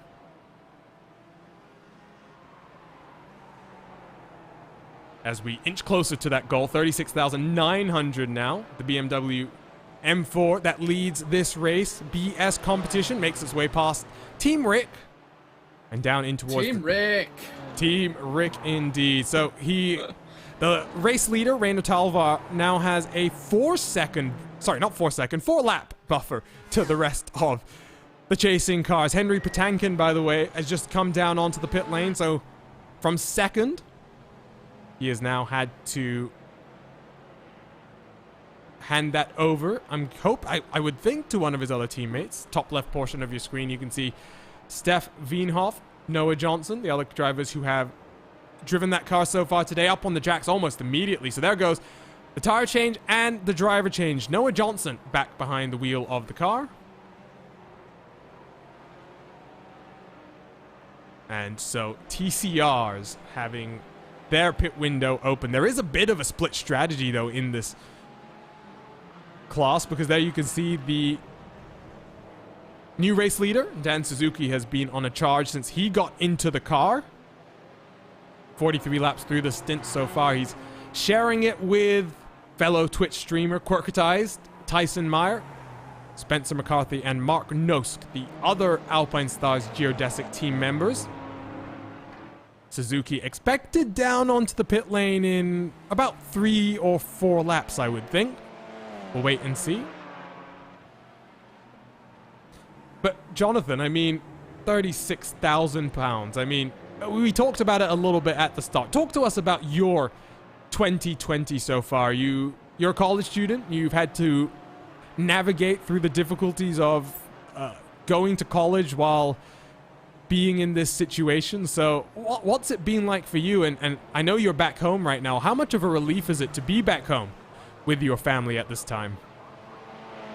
Well, with family, it's nice. However, if people have been paying attention to the coronavirus cases, I'm from Illinois, where they've been spiking up a lot here, and I was in Philadelphia for a bit, where it's been pretty calm. But like the uncertainty about moving around, the uncertainty about school, just all the confusion and uncertainty of it, specifically around the pandemic, never mind everything that's going on top of it, it's been stressful, and trying to do school on top of it is not fun. But again, an event like this, doing something like this, it's a relief. It's nice as we see a whole mess of cars heading into a chicane and a battle for position as the boys in MRR Motorsports are going to start fighting in the middle of the Jettas, which that's probably not recommended.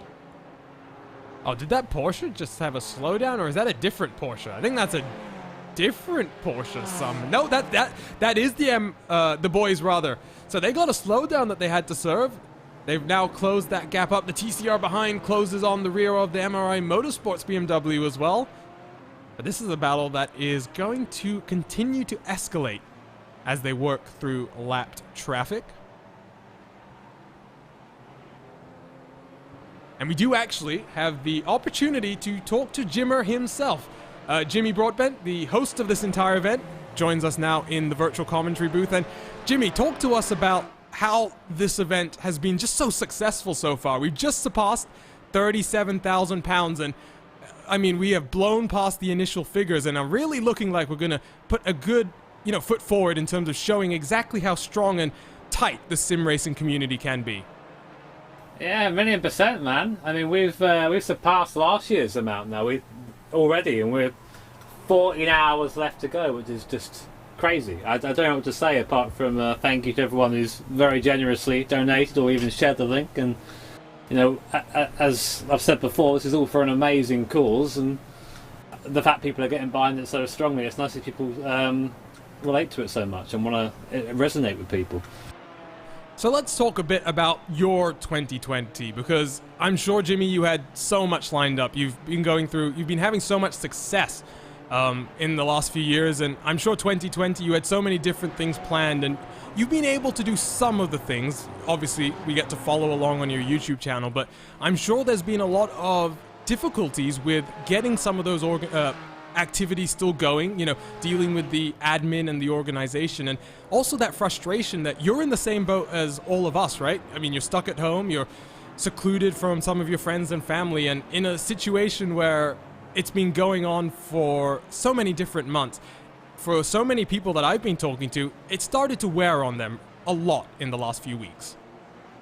Yeah, I think so. I think because we've, as a sort of collective now, we feel like the end is sort of in sight, but it's still vague as to when that's going to be. So people are starting to get quite restless. But I think it's been the same for everyone. Everyone's had their own issue in some way. I've at least been lucky enough that my job is something that I can do from home. You know, a lot of people in the world haven't had that that same opportunity to do those things. So I'm really happy for that. And of course, it's sort of great to be able to talk to the guys in chat who are also going through the same thing, and we can just have that discussion and sort of vent our frustrations with each other. It's one of the best parts of, for me, for streaming, is having that opportunity and that platform to talk about the things that are bothering you, especially if it's, you know, related to now, because people understand that. People understand what it's like to be cooped up, and we're all hating it, really. So, but, you know, as I said, hopefully the end in sight, hopefully. Well, I think fingers crossed. It's looking like there's some light at the end of the tunnel at the very least. Let's talk a bit about Mind as well, because second year that you're supporting the same organization, and they do so much good work and so much work trying to get, especially for males, if we're being totally honest here, I've dealt with this myself. It's often very hard for the male ego to admit that they need some help and to go and get that assistance. So a organization like Mind is really doing work that's very important to get people to even think about going and approaching some of these services that really are out there that can make a huge difference. Yeah, I think so. I think that, you know, in a lot of our, certainly sort of Western culture anyway, that a lot of toxic masculinity around, and people think they need to be strong or do something because it's expected of them. Yeah, in reality, the most important thing is that you yourself are happy. So, you know, if you are having the problem, then this is why we support places like Mind, because you can pick up the phone, having, you know, not been in contact with them before, anything like that, and just talk to somebody. And sometimes it's just chatting to someone once is the catalyst to moving forward. It was for me, not necessarily with Mind, but with a good friend of mine. But I know a lot of people don't have that luxury as well. So, but you know, it's the same for a lot of people. You know, obviously it's not a male-only service, but you know, there are definitely bad stigmas around mental health for everybody, and I really hope that we sort of move forward soon as a society. I hope that this lockdown has taught us that everyone is susceptible to it. So I think sorry, go ahead, Daniel. Hi. I think that, yeah, lockdown has taught us a lot, that everyone is also going through that stuff, because I think through online and not being able to go outside, a lot of people have been affected, not necessarily in a good or bad way. I think it's been both, but I think a lot of people have I think that online, in terms of talking, I think it's a lot more easier for people to open up online, because you can't see faces and it's not as judgmental, I guess. So I think a lot of people have been able to talk about it more, and so it's become more of a talking point, which is good. Yeah, definitely. You know, it's good to have those conversations with people online, of course, and find somewhere safe in which to discuss things. But you know, I'd always say, if you find yourself struggling, or you find yourself needing to have that conversation, and there's no weakness in it, I really wish that perception disappears soon. Then just chat to someone, you know. And again, that's what Mind's for. You can pick up the phone to them pretty much any time, any day. Give them a call, and there'll be someone on the other end of the line who will listen to you.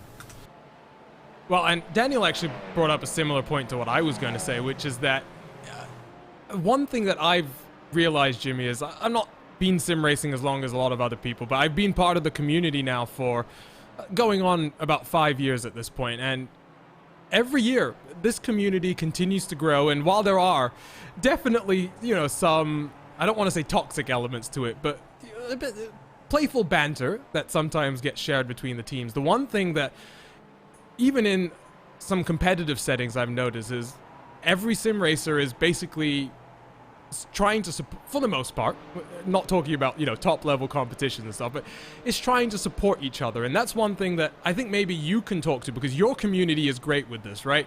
Your community is very understanding of mental health issues across the board, because in part you have been very candid with them. And I think it's great to see that a lot of people have that angry gamer mentality a lot of the time, but that's just not true with sim racers. We like to have a good time, but at the same time, we are friends, and even if the friends are, you know, long distance friendships, it's something that we really care about everyone that we interact with. Yeah, 100%, man. And I think there are toxic people in every community. That's not the community. That's just toxic people. But everyone's also guilty of the red mist. It's a competitive thing. You get competitive, you get a little bit shouty. And I'd like to think that outside of the top level sim racing, like, it's meant to be fun, but just the top level lads doing 9-10 hours a day practice. To me, that ain't fun, And I think it's good to have a hobby. And a lot of the time, the reason why I got together with my group of guys is because we're all just frustrated racing drivers. We wish we could do it in the real world, but obviously we can't for many reasons. And we come together over our love of motorsport, and that has been enough to forge some of the strongest friendships I've had. So I think that the sim community, once it gets over itself in terms of racing, I think when you sit down and talk to people, everyone just wants to go out and have a bit of fun with a car, which is how it should be. And that's basically the stories that I've heard of every sim racing expo, and all the different teams getting very, very drunk together and having to deal with some aggressive hangovers the next day. But Jimmy, let's move on. It's been great to talk about this kind of stuff, but let's lighten the mood. Let's talk about what's next for you, right? Because we are coming out of this situation, hopefully, and a lot of exciting things have been happening over the last few months. You talked about real racing. Now that's something that you are starting to jump into a little bit more. Talk to us about what your hopes are for next year in terms of jumping into the car, and what are the different series that you're looking to try and compete in next year, and maybe if you know a bit more in terms of your plans specifically, you can share them and just let us know what everything's happening with that situation. Unfortunately, the plans I hopefully have aren't quite finalised yet, so I'd rather not speak about it, but it would be a season of racing here in the UK, which would be really cool, sort of making that transition from being a sim racing shed dweller to a racing shed dweller instead. But I'm looking forward to it, because there's nothing like being out of track in real life, and you very quickly realise that everything is very expensive when you're out driving on a track in real life. So hopefully I can share that stuff soon, but right now it's still sort of still pending, so to speak. But fingers crossed to be out on track soon. Well, it at the least sounds very, very exciting, and something that you do a great job of keeping us all, along for the ride. We get those great vlogs, especially I loved your 24-hour karting vlog as well. That was a really fun one, where the same type of environment that we're seeing out on track, right, where it's very light, it's very playful, but there's also underneath everything that element of competitiveness. I was try-harding, man. I was really giving it a go in that, but yeah, I mean, you're in those events. You turn up, with a team, and sort of not all of you are going to be super quick. So you just sort of go out there, have fun with your stints, and then just support each other outside of the kart. But yeah, the guys who run in the Premier classes, they're someone else. So you just sort of leave them to it and enjoy your side of things.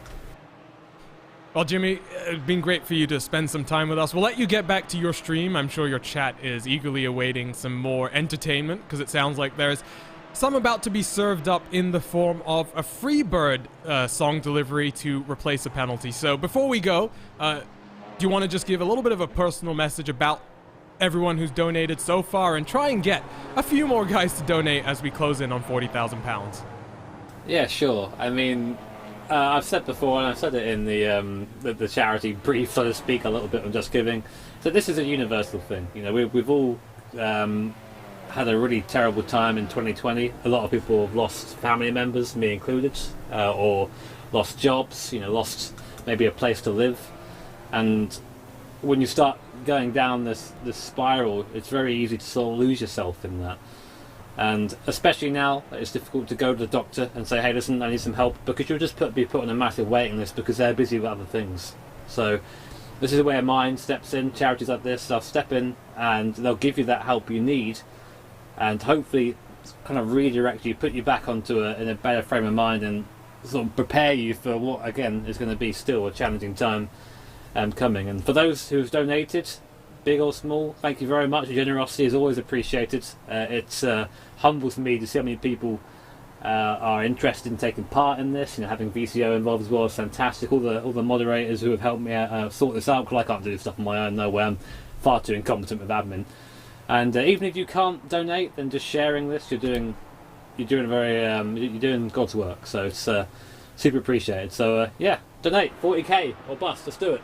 Well, 40k, and you have to put a helmet on for your next stint. So we're only about can't wait. only about 2,500 quid away. So we'll get there, I think, before your next stint. But thanks for joining us, Jimmy, and thanks for putting on this event. And we're so grateful that we're just able to be a small part of it on the broadcast here.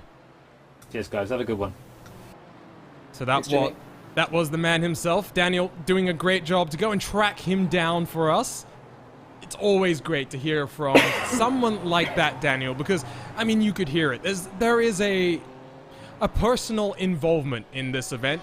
Jimmy has gone through the struggles of dealing with mental health, and he's been very candid about that on his channel, and it's so good to see someone who is so open with the community being able to be so successful with what is ultimately his passion, and then to be able to use that passion to give back to the community as well.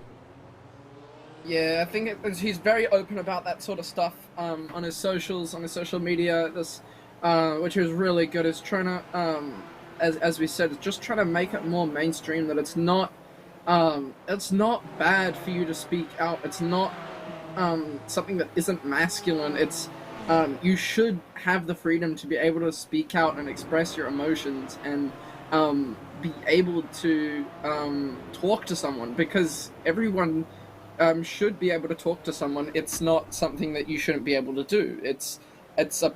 Everyone has bad moments, everyone has bad points in their life, and you should be able to talk to someone and just sort of get it out and yeah, just go through it with someone, if that makes sense. It does. Daniel, quick question for you. This is the first time we've worked together. Which part of Australia are you in? So it's weird because I'm from Melbourne. My parents are from South Africa, but I was born in Melbourne. Okay. And then I currently live in New Zealand. Ah, okay. So it's a weird dynamic. So you're sitting here from one of those two islands very happily, and going to sporting events, looking at us. I feel very, very jealous right now. Yeah, pretty much. I can go outside without a mask. I can. It's quite fun, to be honest. Me and my mates we go around into town, just walk around with masks on. It's pretty chill. Well, Junior, are you saying America can't handle this? I did not. Let's be clear here. I'm not an American. I did not say that. Don't get me in trouble here. But no, what I was going to say is the Australian. I was specifically asking there, Daniel, because I was going to ask. You said Melbourne, Victoria. I know Melbourne has been in. So we've had, quote unquote, stay-at-home orders. Melbourne had a full-blown lockdown, right? Where it was literally you can't leave your house, you can't leave a certain radius around your house, you can only go out. So did New Zealand. No, but how long was yours, though? How long was New Zealand's? New Zealand's lockdown was back in, I think, March and June. Jacinda Ardern, the Prime Minister, was like onto it, like straight away, and she's like, okay, everyone, I believe we went into, for a week we were at level 3, then we went to level 4 for 4 weeks. Okay, so you did have some, you had 4 weeks then. Oh, wow, okay. For some reason... Yeah, I spent way too much money on iRacing in that 4 weeks. Okay, so let's talk about those 4 weeks then, because what was that like for you? Because, I mean, you are younger, so you don't have maybe the same responsibilities, right, as some others in terms of 9-to-5 kind of jobs, but I'm sure you got other responsibilities, like school. Well, yeah, so it was interesting. So in terms of, so I don't live at home with my parents. I live with a mate, because I was still going to school at that point. I've just finished school, high school. Congratulations, by the way. Thank you, yeah. And so the way it worked is that they cut off the term and they made us go into school holidays early. I don't know how it works in America in terms of school holidays, but the way our school system works is that we have 4 terms over the year, and so between each set of term, there's 4 weeks as. Oh my God, Dan Suzuki just skipped the last chicane, and so they cut it early, and so the last week of lockdown we were meant to do schooling, and so through Microsoft Teams we did voice calls, and I remember joining a couple of my classes a bit late going, I'm sorry, I was just finishing a race. But really, yeah, it was just stuck at home, so we couldn't really do much. I think there was a period where, since I wasn't going outside, nobody was seeing me. I went like 5 days without a shower. Oh no. Oh, because it was just like, you know, like we couldn't go outside, we couldn't go and see our friends. There was nothing we could really do other than just be at home, eat and talk to one another and just keep an eye on our COVID results. But in the end, I think it worked out really well. An annoying part of what happened is about start of last month, I think, I don't know when, but we went into level 2 for about 2 weeks. And the week that we went into level 2 was meant to be my high school formal, my prom, my ball, whatever you want to call it. And so I didn't get a final year prom, formal ball, whatever you want to call it. So that was really annoying. I can imagine. So, what are you doing right now then, right? I guess it is the middle of summer for you as well. It's not like it's the winter, so what are you up to now? Yeah, it just started summer. So my plan was to go work at a tech shop for 6 months, but that's ended, and I'm still trying to suss out a possible radio tertiary course. So I'm going to go do radio as a profession. So nice. There's a genuine course that has a degree, diploma, something like that at the end of it. So I'm going to go see if I can... I've got accepted to that. I just need to sort out payment, and I need to get accommodation and things like that, and then should be able to... Nice.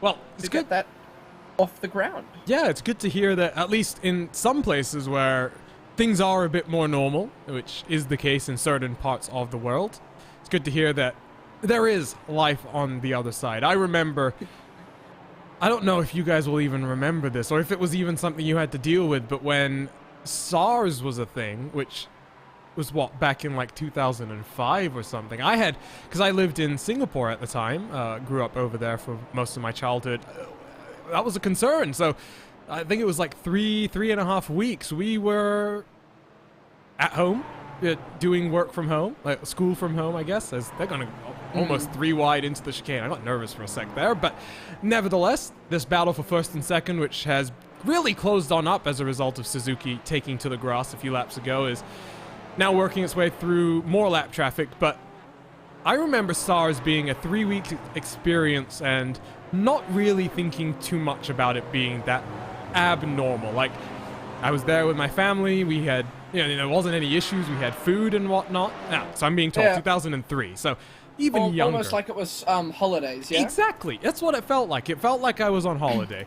And so I came into this situation feeling, you know what, it's going to be 3 weeks. I'm going to be fine.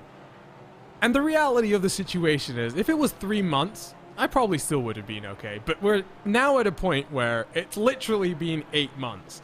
And even for someone like myself, I would call myself an introvert. This is basically doing broadcasting the most talking I've done in several years. So that's how introverted I think I am. But even for someone like me, a couple of months ago, I was feeling frustrated because I've just kept myself in a very isolated environment so that I don't take any risk, I don't put anyone else at risk, and just keep it simple. And so, glad to hear. About a month ago, I got to a point where even I was like, I can't keep staying alone. I would like some human company instead of just... Yeah, it's that lack of human connection that we just crave. Like, even as somebody as well, like, I don't really go outside a lot. I tend to just keep to myself inside and play games. But it's a thing where you just sort of want to know that people still exist outside, that you're not alone. Right. No, exactly. And I basically had to, I talked to some, I'm fortunate that while my family's on the other side of the world, still in Singapore, I do have some very close family friends who live by. So I just went and spent a few weeks with them. That was quite nice to at least change the routine and get out of my own head for a little bit. So, 4 weeks of total, like, because I've been fortunate, I have a dog. I still get to go out 3 times a day to deal with his needs and wants. So that's not affected at all. So I still get to go out there and walk, but I can't imagine for places like Melbourne, in particular, because I was talking to Johnny Simone, who does commentary for the Rallycross World Championship. He was talking about that lockdown, and he was like feeling very frustrated with that entire situation as Team Rick. No, Team Rick, what's happened here? Oh. Francisco Scaramuza is out of the car, but the troubles continue, so we can't just blame Cisco, unfortunately. Cisco... Ian has just said, did your mama ever teach you not to move across under the braking zone? Oh, so this is going to be the incident. I think we know exactly what's about to happen. Yep, moves on to the inside, and there... Oh, he took avoiding action, okay? Fair to him. Close. There was no contact. That was close. He's kept that car in one piece. Yep, that was a good job there. Leader, by the way, back onto pit lane. It always concerns me because for a second, when cars come onto the lane, it tells me they've crashed. And then it tells me they've entered the pit lane. So, Talvar down onto the pit lane speed limiter. You'll notice from the in-car shot, apparently not using the pit lane limiter, but at the same time, not using the trick to shift up and down, which is... I actually figured that out recently, and I've been doing it a lot. So have you figured out the quote-unquote new trick to doing pit stops? And as Max Beneke would say in his YouTube video, perfect them. Oh, what do you do? I have no idea. I just figure out my own stuff. You just put the car in 6th gear, and then because you'll never be in a situation where you can put too much throttle on, you know what I mean? So you just put it into 6th gear so that you never have to deal with that again. And it'll stay at like max, and then.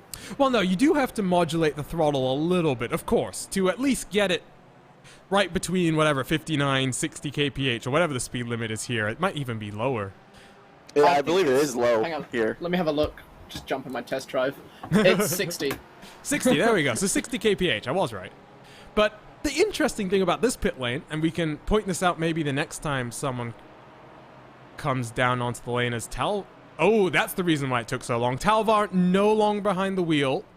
Alexander Voss is, but this is not good. He's rolled out of his box, and Voss is now stationary at the end of the pit lane. And... That car's gone. No. I think that was just the camera angle. Voss is still not reset yet, but something is not healthy there, Jonathan. I wonder if there's like a connection issue. Well, the good news here, we should point out, 4 laps to the good. So Alexander Voss can probably just tow back right now, get his teammate to get back into the car. There'll still be 2.5 laps to the good.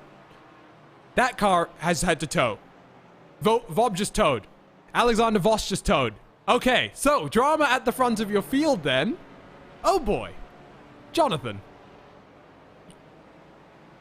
Yeah, I don't, like, it had to be some sort of hardware issue or something like that. I wonder if, like, the pedals are just not registering or something like that, because maybe he was trying to go and, like, find the throttle and it just wouldn't go. Okay, so here's part of it. Let's scroll back on this timeline about 20 seconds or so. So this would still be stationary, as far as I'm aware. We're watching replay of BS Competition, who were leading this overall race. There you can see Alexander Voss tries to get going. Steering wheel hasn't moved. Moved a little bit just then. Nope, you're right. Just moved a little bit more. This is bizarre. Okay, he tries to get going. The car just hasn't fired up. Yeah, it looks like it's just coasting. I wonder, did he blow the engine coming out of pit? I don't think so. I don't think that's even possible in this M4, to be completely honest, unless they've taken prior damage. So, back to live pictures. Voss has managed to get out. Oh, don't tell me. Oh, wait. Okay, I think I have a theory. Okay, no. We've just got the official word down from Ryan Barneveld, so there we go. Well, they tried to leave their box without refueling.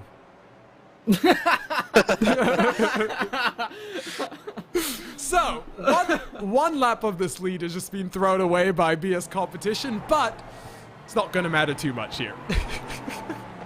No, I don't think it will. I thought maybe they were giving the other teams a chance. I know. I was getting excited for just a moment. I was like, someone else is going to have a chance here, but never mind. Alexander Voss gets going. So no hardware failure. And in the words of Ryan Barneveld, 0 IQ moment. I am shocked, guys, because they must be so grateful that error has not come in any type of, I don't want to say serious competition, but you know what I mean.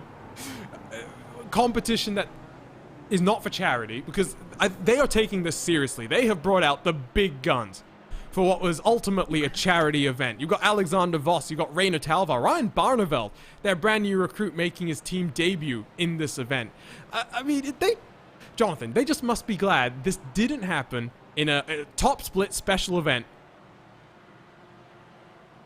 Oh, you know, they're lucky this didn't happen where another GT4 car was several laps closer to them. I mean, that was a dicey moment. We've seen issues like that on pit road in these long endurance races. Well, you just forget to add tires. You forget to make the adjustment you wanted. It's just that mental lapse of, oh, we're switching drivers. Okay, what else do we need to do? And then we forgot to hit the refueling option. Whoops. Whoops. And it's just one box. It's just a little box. That was the 69 having a bit of a sideways moment there. That was a close call for your Jetta race leader. We'll take a look on the RaceSpot TV replay. Sorry to cut you off there, Jonathan, but big sideways moment that we're about to get up on our screen. And here you'll see not even contact with another car as far as I'm aware. Just momentum and... Oh, no, there's the touch. Oh, no, and that's BS Competition. That's a good save, too. That was the race leader, though, Daniel. Was it? Oh, yeah, it was. That made the contact. And that's the class leader of the Jettas as well. So, what a save. Jeez. We have seen on a number of occasions these Jetta drivers on top of their machines. We'll get a good look from an onboard camera angle then with Alexander Voss. Just pinching a bit too tight to the car. That could have been so much worse. And Daniel, like Daniel was saying, good save there. We're also getting word about the mistake that was made as we jump back to the live pictures. It wasn't a mistake. It was a slight issue, I would think, with how pit stops work in the iRacing service potentially. So apparently the driver, instead of escaping back to the pit lane as BS Competition to the inside of another Jetta, that was another risky move. Already 3 laps to the good, but Rainer Talvar, instead of getting out of the car in a more natural way, decided to go for the yeet it method, the Alt F4 method of getting out of the car. So that apparently reset the fuel settings, and that's a shame. Oh. That's at least a good thing to know, though, isn't it, Daniel? At least you know. Yeah. As a person who doesn't do endurance racing often, that is a good thing to learn just now. Well, and clearly, Rainer Talvar is a very, very experienced iRacer. Clearly, this is the first time that he's found out about this as well. So it's not something that we are just seeing some of the less experienced teams getting caught out with. This is what even the most experienced team out there on track, if you're asking from the breadth of iRacing experience that their driver lineup has. BS Competition, Alexander Voss, former World Championship competitor. Currently rides behind a TCR machine. We work halfway through another hour, and we are £7 and 96 pence away from cracking another $1,000. We'll be just $2,000 away from getting to £40,000, which will trigger Jimmy Broadbent in a helmet while racing. And he's going to have to do that. If he's mid-stint, he's going to have to stop, put the helmet on, continue driving without handing over the car. So, if you want to donate, just think about that. You can also think about the fact that you're donating for a great cause. Jimmy Broadbent's Race for Mental Health, as we support the Mind organization with a 23-hour race around Zolder. We're already at almost 400% of our initial goal, and hopefully we can blow by what would be an incredible £50,000 collected. Still 13 hours and 30 minutes to go then. And we've got about 2 hours and a half before we hand it over to the next set of commentators. My name is Arjuna Kankipadi, doing double duty on the cameras and commentary. I am joined by the wonderful Jonathan Burke and Daniel Harris. This has been a delightful first half to this commentary stint, and I have a feeling the next 2.5 hours will fly by. And I have a feeling that we are going to hit £40,000 by the end of our segment as well. We've just officially passed 38,000. So another landmark can be ticked off. We were fortunate enough to be joined by Jimmer himself for about 10 minutes. It was great to have a little bit of a chat with him. And Daniel, you did a great job to go out there and find Jimmer. It was good to be able to talk to the man himself. And he was sounding tired. And I have a feeling come the end of the next 13 and a bit hours, he'll sound a little bit more tired. Yeah, for sure. I think actually during that little moment there that we got him, he was switching over from streams. So the first stream was, I think, like 10 hours or so, and then the next stream was starting up. I think it starts up in 20 minutes. I went to have a look and just see how he was doing on his stream, and none of them were up. But yeah, he sounded quite tired, but you could definitely hear when we were talking to him about all the mind stuff and all this kind of stuff. There was definitely emotion connected to this, and I think that's why he enjoys doing it, is because there's genuine meaning towards it, because he's, as he said, he's had experience with mental health and all this kind of stuff, and has been public about it. So it's good to know that it's not just a publicity stunt, as some people sadly do it for. There's meaning to it. Yeah, and he's been on an incredible campaign today to get all of the different names he's collaborated with in the recent past to help retweet. He got the likes of Chris Harris, host of Top Gear, the likes of Will Buxton, part of the F1 presenting team, to retweet for the cause, and we are getting more and more donations coming in, and it is incredible. Just a reminder as well, it's been a fun and entertaining day. It's been a bit more of a slow 3.5 hours since we've jumped into the booth and been racing through the night hours, but, I mean, let's talk about some of the highlights here then. So, I mean, 20 minutes into the race, give or take, pile up on one of the straights, Jetta's flipping end over end, as they are designed to do in racing terms.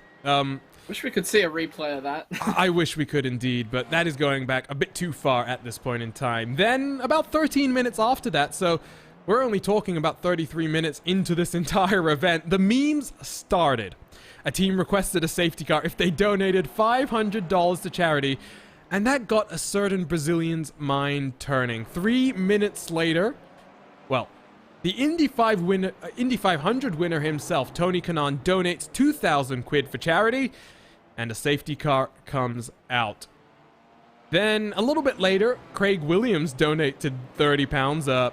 Craig Williams of Craig's Setup Shop fame, the dock maker himself, yes, donated £30 to get the race leader BS competition a penalty, and of course, part of the reason why he did that is Ryan Barneveld is one of the CSS dock makers, so just haranguing one of his employees, that might be considered workplace harassment, I don't know.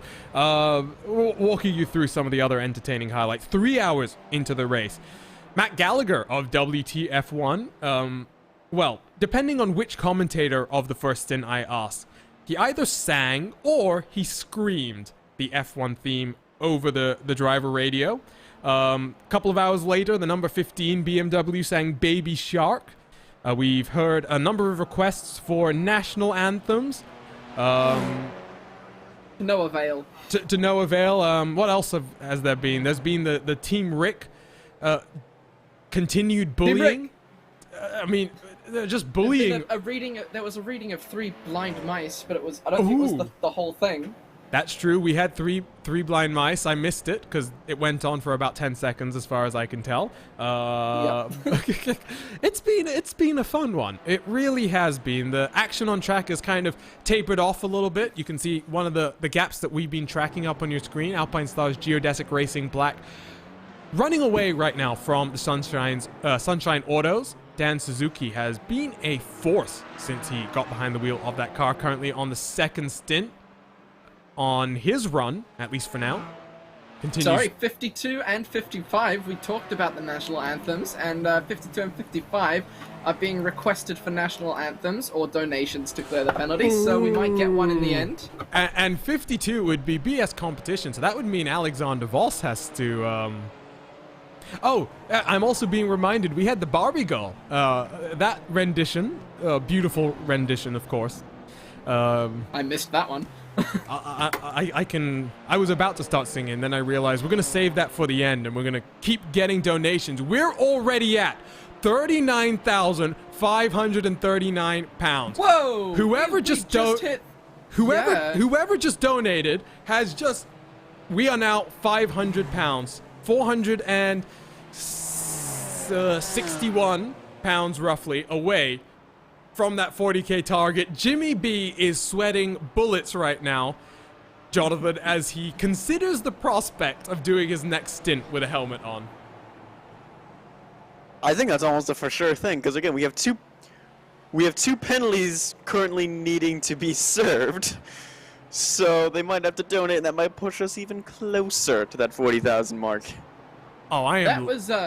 That was at 38,000, and it's jumped up by $1.5 grand. And in like such short time. That's because there's one person in particular who we haven't been doing this, but I am going to shout them out because they're getting us so close to the goal. Andreas, who has not put a surname to his donation. He wants to make mental health problems among PhD students and other early stage career, I guess, employees more visible, especially stress and depression. And that is something that is a big factor, especially in times when getting a PhD continues to increase in difficulty while also increasing in cost. So we'll happily give a shout out there, Andreas, to all of the PhD students and other early stage career employees. If you are feeling stressed, if you're feeling the urge to work a lot, especially in the current work climate, you are not alone, and that is something that a lot of people, especially nowadays, are having to deal with. I'm waiting. So we've got confirmation from the 55. They paid it off, but we know that Oscar, the race control, can see our text in the text chat. So we've been telling him to tell them to go for the. Well, I'm just going to say boo to Struggles Racing for a sec, because I was looking forward to our first national anthem of the segment, and well, I would assume that is a, judging from the yellow and red, a Belgish car. I was looking forward to hearing that national anthem. So, boo, Tim. But what was the... So you're saying here, Daniel, that Race Control is listening to us here in the broadcast and our requests for things to happen out on track. Race Control is listening to it, yes. And somebody, Aaron May, has said that one of their teammates wants to sing because they've missed it. So we could, if they get into an incident or a penalty, we could actually get a national anthem here. I'm not too sure which car that is, what number. I might have to have a look at that. I don't know if, Jonathan, you can jump on that, because I know you would have seen that chat. But yeah, we could have one. I can tell you who it is. The number 97. A Jetta. Yeah. The Triple S Racing. So, here's where our first song might come from. I have a feeling here.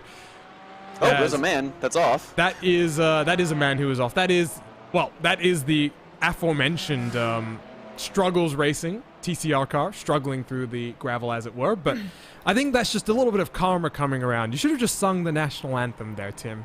I don't know.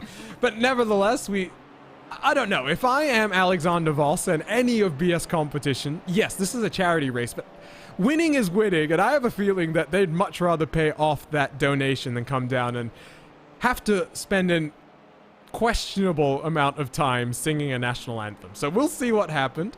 Safety car. Oh, that would be a big shout. You got me to look up for there for a second.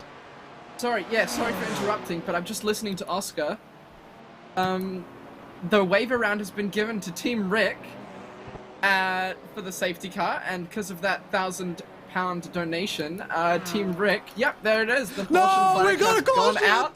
No! There is a caution flag. No! The number 905 car of Team Rick is going to get the waiver round. And they're going to bunch up the field now. This is great! This is fantastic stuff, and you know what? That's happened at the almost perfect time, I think, because...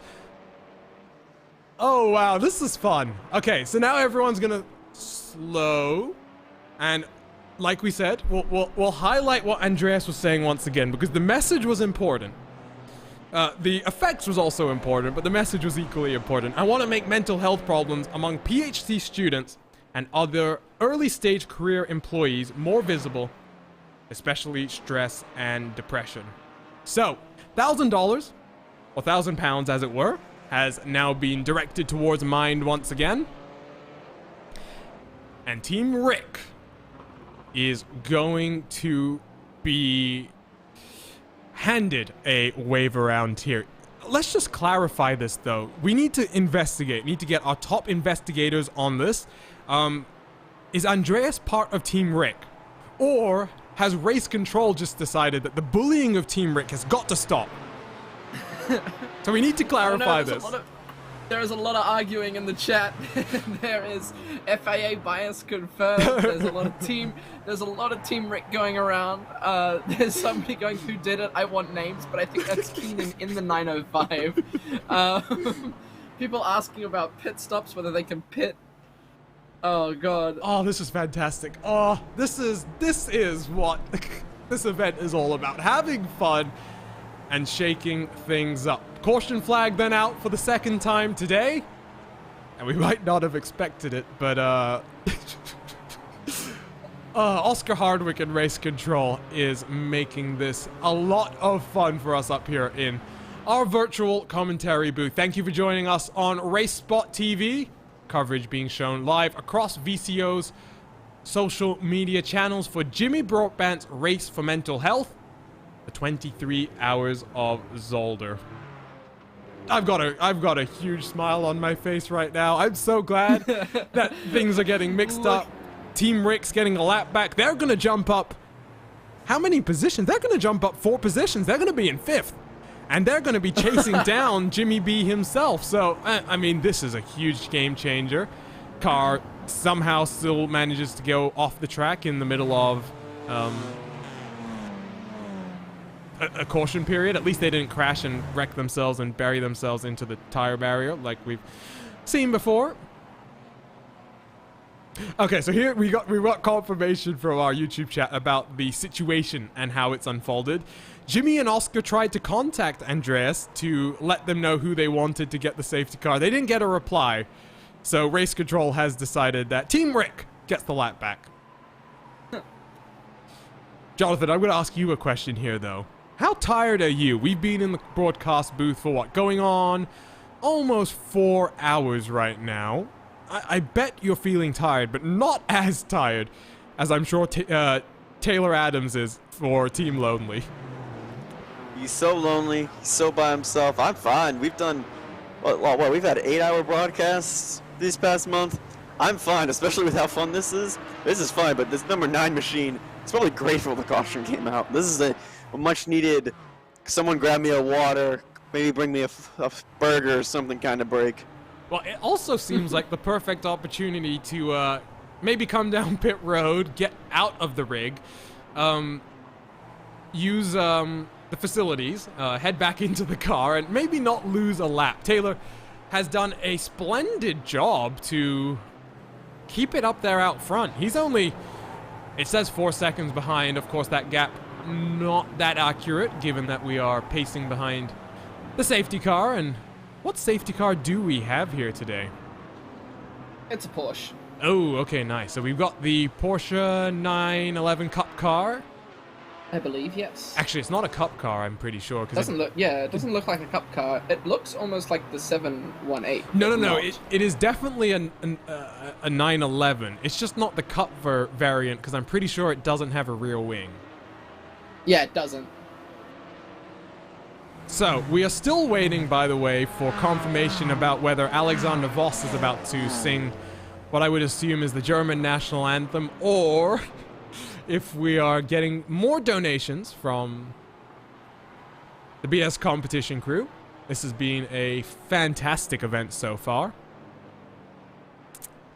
Team Rick. Where is Team Rick? Team Rick. Oh, fantastic stuff.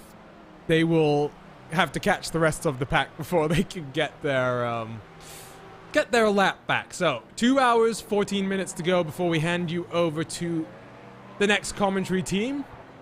Lorenzo Bonder has already come and joined us, clearly wanting to get in on the fun. And we're getting confirmation as well. BS is paid up, so that's a shame. That's BS. Nice, very nice there. That is a shame, in fact, and I guess it would have been a perfect opportunity to do it under caution as well. So, car stacked up behind the safety car now. We finally managed to queue up Team Rick around the outside, getting its wave around, basically going at full racing speed, trying to get past all these other... No! Oh, that was... Somebody done a George Russell? That was almost a disaster. Oh, boy. 22 has also just paid off their penalty instead of doing an anthem. Boo. So, Team Rick continues to file its way through, I think. There you go. In fact, going so slowly, he's unable to work his way through, apparently.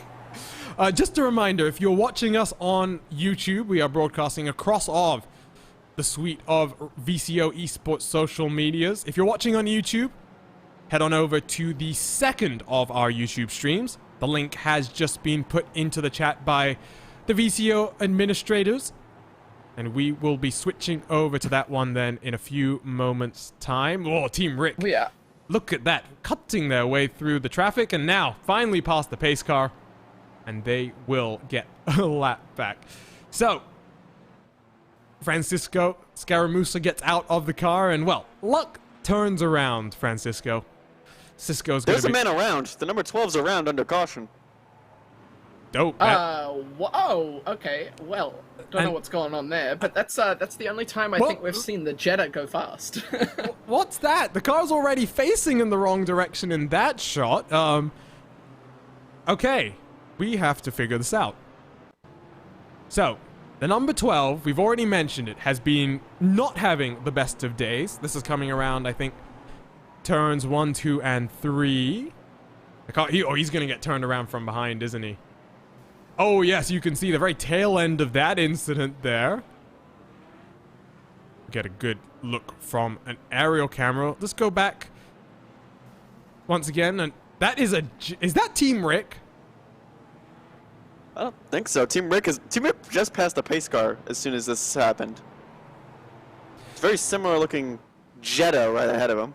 Yes, the problem is when the pitch black of night. I mean, I don't know what to say other than that's a crash, A.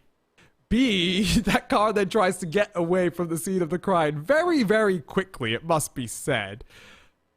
Okay, so it wasn't the Team Wrong car. We're going to have to figure out which of the Jettas it was, because that car is now going to have a bit of a penalty, I think. Maybe we'll actually get a national anthem at some point.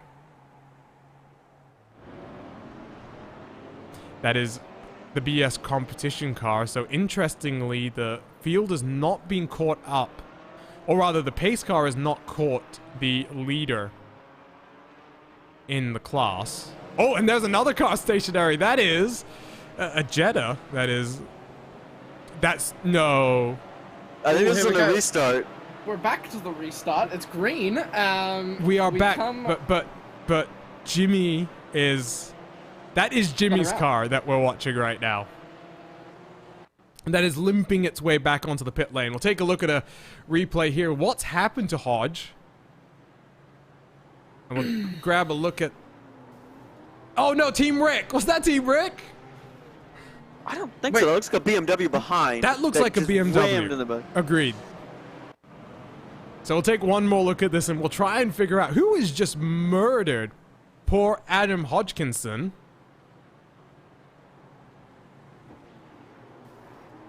Oh, wow. That is definitely Just- one. oh.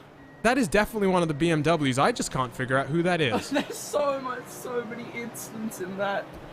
There was a BMW pushed from behind into a wall, another one, there's so many. 34's around in the chicane. Oh, wow. Yep, it continues to go on. There's 34. That is the MRI Motorsports Limited car. So let's take a look. And because everyone's all grouped up, he has to wait to rejoin. Well, I was about to say, are we about to get another caution? There's the incident. Ooh, TCR car just making contact there. We take a look at the tail end. Jimmy has finally just managed, as in the Jimmy up on your screen, has just managed to get back up onto track in the 34. Had to wait for the entire field to make their way through.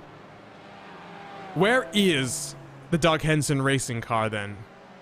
They've used one. Okay, they've used one of their fast repairs. I'm almost 100% sure. And Hodgkinson is back up to racing speed. That is a murder, Lorenzo. Please call Interpol, Scotland Yard, the whole 9 yards. We need to get the investigation started. Stat. And I'm seeing more cars off on my timing screen right now. That's not a good sign. Matt Edwards, the car off the road.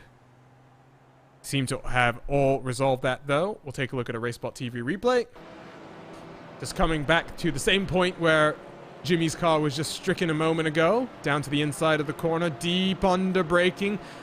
Moves back under braking, and I can't say anything other than that was a self-inflicted incident there.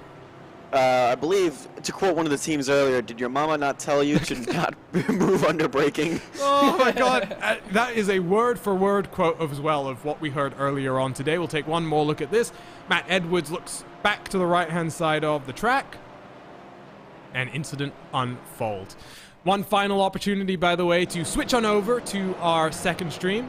Link has just been posted in our YouTube chat. If you want to keep watching for the remaining 13 hours. We are 70 pounds away from hitting that $40,000 mark.